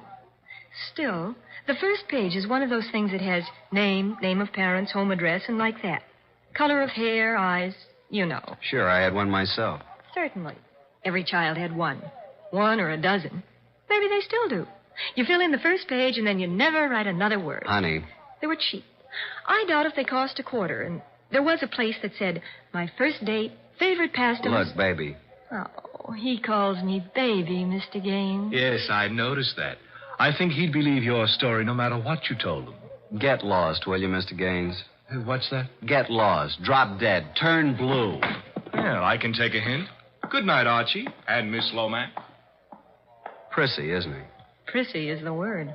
He doesn't seem to believe your story. He believes what he's told to believe. It's his job. Sure. You believe me, don't you, Archie? Honey, you're beautiful, just the way you are. Now, let's talk about the diary. I hate you. I hate you, too. Shall we dance? The diary. Oh, dear. Where is it? Do you call this romance? No, I call it working overtime. Where is it? Here, in my handbag. Here. Push over. We look at it together. I'm not crowding you, am I? What's a little crowding? Cozy, isn't it? Now, look at the cover first. My diary, 1934. I suppose somebody gave it to me for my 6th birthday. Let's just not suppose anything, shall we? All right, Archie. Page 1. Name, Magda Creel. Date of birth, October 11th, 1928. But you read it. Or can you read? Anything you can write, honey. Date of birth and so on. Father Horace Creel, Mother Mabel Creel. Hair black, eyes green. My favorite pastime, playing with dolls. Playing has a Y in it. You know what I think, Archie? You wouldn't call that writing, would you? Not real writing. It's more like printing. I think my mother guided my hand when I wrote that. Yeah, that's the way it looks, all right. Well... Dance now? Dance now. While we danced, while I held that disturbing girl in my arms, I tried to believe the case was just as simple as it seemed. Somehow she'd survived a plane crash, a head injury, and then a normal life with a couple who naturally wouldn't tell her that she wasn't really theirs. I tried to believe it. I was trying hard when... Archie, don't look. There's Anthony George. Oh, yeah, alone in the corner. You've had a lot of experience, Archie.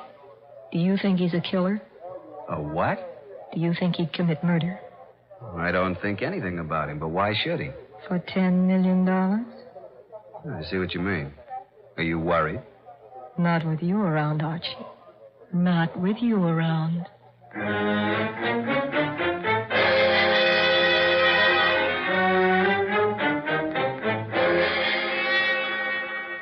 It was like that, maybe even more like that, until the waiter told me I was wanted on the telephone. I asked her to keep the table warm, that I'd be right back. Hello. This is Archie Goodwin. Archie? Oh, hello, Mr. Wolfe. I've been talking to Mr. Creel. Wonderful. Little less humor, perhaps? Okay, what about Mr. Creel? He showed me some pictures of his daughter. Baby pictures? Unfortunately. Some of the pictures were missing from the album. Those are the ones I've been looking at. Archie, I'm interested in that birthmark. So am I. Do you think you could persuade the young lady to have a picture taken of her back undraped? Wait a minute. Just one moment, please. Well? You mean that? Clear picture in a bright light. How would you like her posed, Mr. Wolfe? I am not amused, Archie. Okay, I'm sorry. All I want is a clear, sharp, focused picture of that birthmark. And I expect you to get it for me. Good night, Archie.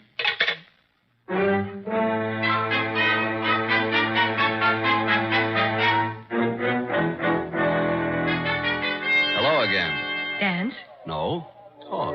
More talk? Lots more. What now? That birthmark. So I've got a birthmark. What about it? I wish I had one that was worth $10 million.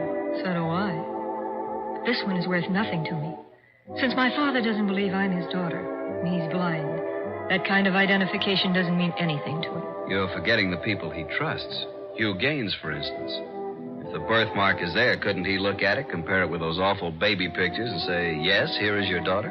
I've got news for you, Archie. He has looked at it. He says it looks the same as the one in the baby pictures. Has he told your father that? Yes. But he also told him he thought I was a fake. That somehow I found out that the 6-year-old daughter of a millionaire had died in a plane crash 13 years ago. And I found out she had a strawberry birthmark on her back. And I had one, too. So I decided to say that I was Magda Creel. That's absurd. Of course it is. You can see how it's going to work out, can't you, Archie? Frankly, no. How? My father went to Mr. Wolfe simply to have him prove that I am his daughter, whatever Hugh Gaines says. The only thing I'm afraid of, though... What are you afraid of, baby? I'm afraid my darling half-brother might kill him before he has a chance to change his will. Isn't that a somewhat mercenary view to take of the matter? Maybe it is, Archie. And maybe I'd feel differently about it if my father had found me instead of waiting for me to find him. He tried, didn't he? I wonder. Let's get back to that birthmark. Are you allergic to floodlights? I know a photographer who has a studio.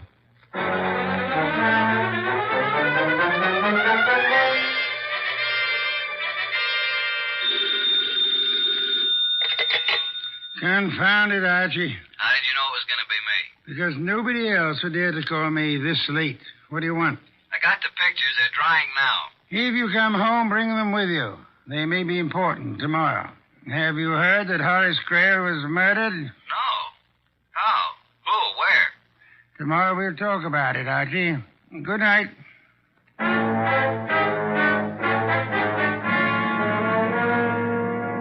At 4 p.m. the next day, there was quite a lot of confusion in Nero Wolfe's office. At his direction, I'd set up a picture screen at one end of the room, and on his desk at the other end, a rather strangely constructed projector. At 4:30, the guests arrived. Magda, Anthony, George, Hugh Gaines, and, of course, Inspector Kramer, ready to make an arrest if he could figure out whom to arrest. Hello, Inspector. Hi, Goodwin. Magda, Anthony, Hello, George, Archie. Hugh. Yeah, what's this all about? What's going on, Archie? You got me, Inspector. I think Mr. Wolfe wants to show slides of his trip to Yellowstone Park. But here he is. Ask him. Oh, say, Wolfe, you want to know what I think? Not in the least, Inspector. Sit down somewhere, won't you? Archie, will you turn out the lights? Thank you. Now, this is a picture of Magda Creel lying on her stomach at the age of 6 months. I changed the focus so, and we have a close-up of a birthmark. A smooth discoloration that looks as if it might have been painted on. Now, look, Wolf, you said if I came here, you'd give me the guy who killed Horace Creel, and you show me a picture of a baby's back. Inspector, If you open your mouth again, I may not keep my promise. Go ahead. While we look at this enlargement of a birthmark on baby's back, let us remember that the late Mr. Horace Crail was blind and never saw it. So what? What's he getting at, Goodwin? Inspector, if I knew, I'd tell you. Listen. Mr. Crail had a trusted secretary, Hugh Gaines. I'm here. Of course, Mr. Gaines had a brilliant idea. He knew the tragedy of Mrs. Crail and her daughter, and he decided to bring Crail's daughter back to life. What makes you think so, Mr. Wolfe? You had access to the photograph album, and only you.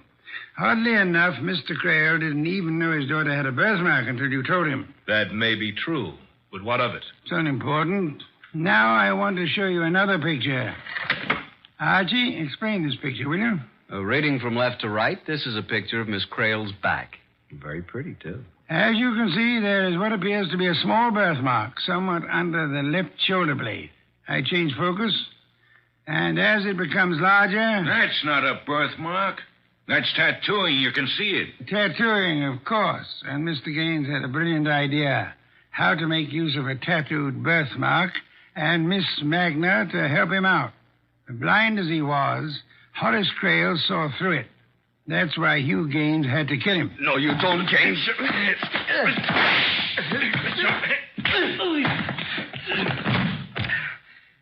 Mr. Wolfe.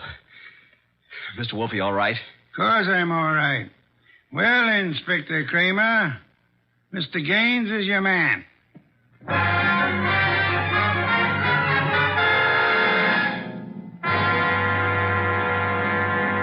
Another bottle of beer, please, Archie. It's right there in front of you. You know, I was thinking. A girl can get herself tattooed, can't she? Is that a crime? What does it prove? Archie. Have I ever told you I love you?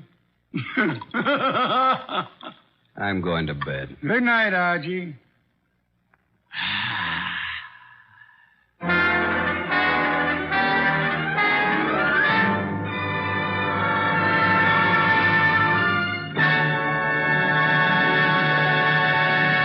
You have been listening to The New Adventures of Nero Wolfe, starring Sidney Greenstreet.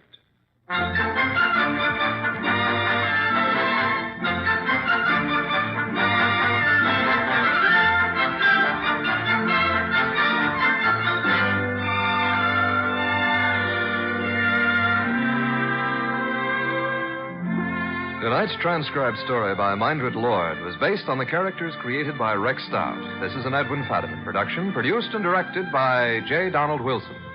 In the cast were Harry Bartell as Archie Goodwin, and Martha Shaw, Vic Rodman, Peter Leeds, Gray Stafford, and Bill Johnstone.